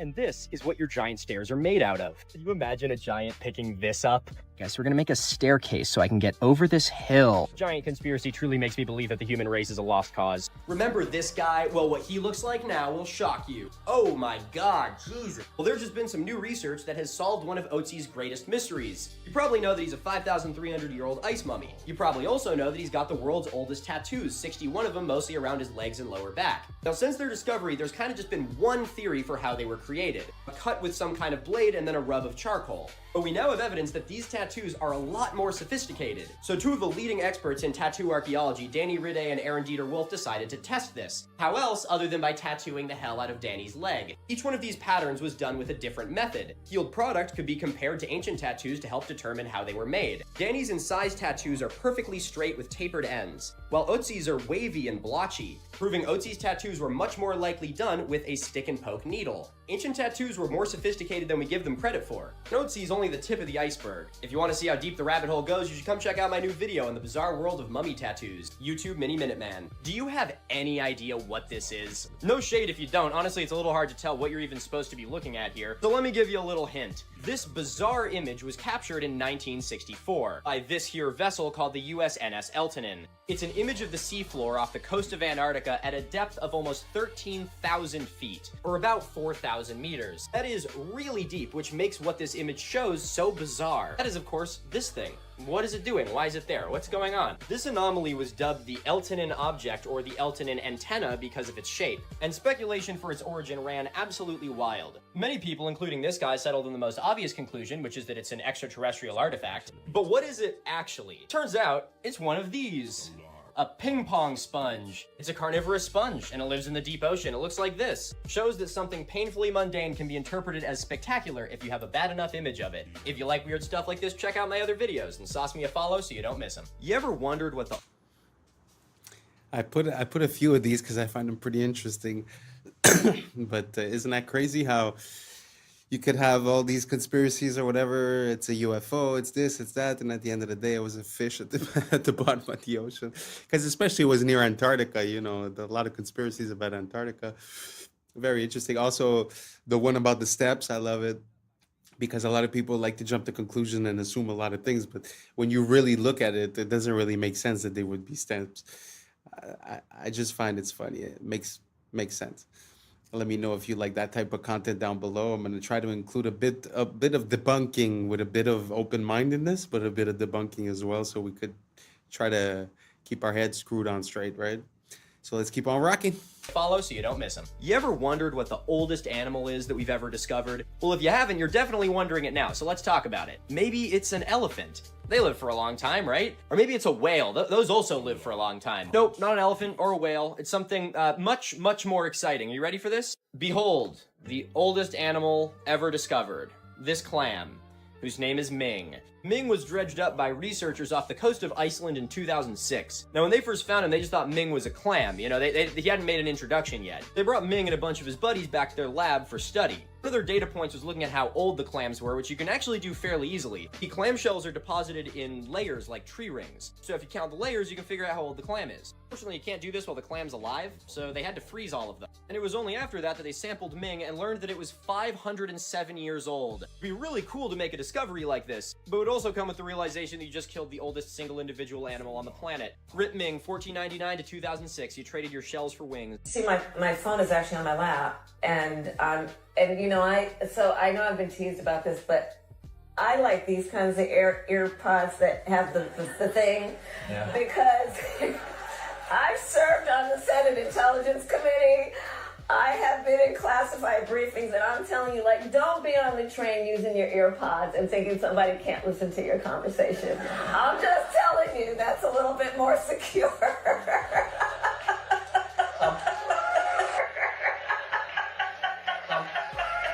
So, you roll those 100 calls. Yeah. You roll those 100 calls in just a couple of, President Biden says he's stepping out of the campaign.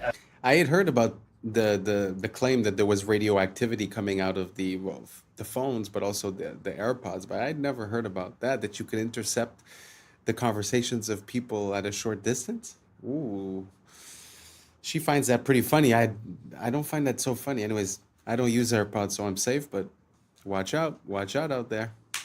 Now imagine seeing this photo and still denying the existence of God, thinking that everything that you see just came from a big bang, order from chaos for the first time in scientific history. I mean, let's just think here.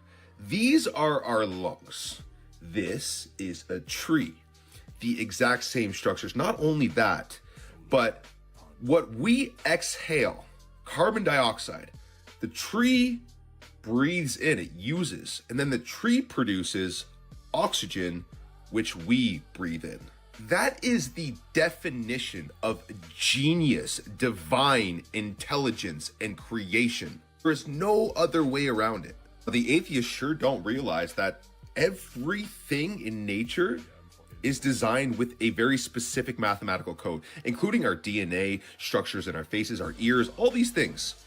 Specific mathematical code, the Fibonacci sequence, the golden ratio, the fingerprint of the creator. Like, imagine seeing all of this and knowing that, wow, all of nature and ourselves possess this very specific mathematical code, and still think that all of this came from a big bang, order from chaos. Once again, like, have you ever seen an explosion happen and then there's perfection after that explosion?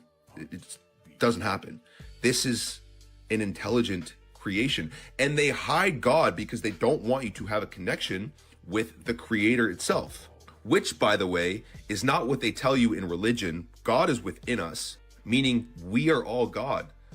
It's the law of mentalism. We're inside the mind of the all. The all is the one and the one is the all. We are quite literally here to figure out who we truly are. That happens through inner work and to establish a deep connection with the creator, which happens through, again, inner work. And if you wish to tap into this power and experience the creator for itself and live a life of freedom and abundance and literally create whatever you want, then comment the word elevate. I will send you over a free training. You just got to fill out a little form and I'll send it over for you guys. Much love and peace to you all. Peace. What do you guys think about that? Now, I know that he's associating the fact that there's a pattern of creation and of expression in nature to the fact that there would be, like you said, the fingerprint of God, meaning that there has to be like someone organizing it type of thing. But let's say, without the question of religion or of God, what do you guys think about that? The fact that there seems to be laws on how things appear, on how things grow, on how they unfurl, let's say. Do you guys think that means something? Do you think that it's just basically physics? Because what he's talking about, like, let's say the pine cone, right? Or if you look at the sunflower, or if you look at all these patterns, but when you break down that pattern into numbers, and you have the 1, 1, 2, 3, 5, basically, when you put it into that logical order, that also becomes the order of duplication in a colony of bees, for an example. So it's not just the swirly pattern, it's also numbers wise. So I find it super interesting. For me, it just makes me see that there's an order to this world. And the fact that there's an order doesn't make me feel less important. It actually gives me a baseline to follow. Sort of like earlier in the video, they were trying to, draw a parallel between nature and the way that it expresses and the beauty of our sacred geometry that's within all of those structures. Well, it's very simple. When you remove ego and you're not trying to create something new, but you're just trying to harness the rules of nature, I feel like, sky's the limit at that point. But when you're just trying to create something new, like, oh, I'm going to create a box that you can't find in nature, well, then it becomes as if we're fighting against the grain. Anyways, it's a long tangent. I don't know if it makes sense or not, but I just find that it's a trend that I've been seeing. Let me know down below what you guys think, and let's keep on rocking. DM for info.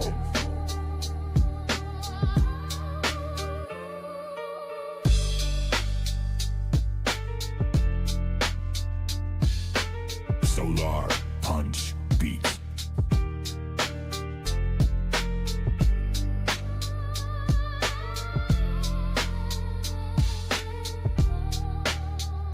DM for info.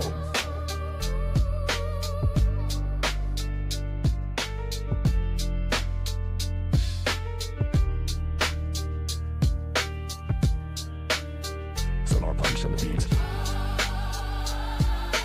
Solar Punch. And that's a wrap for today, familia.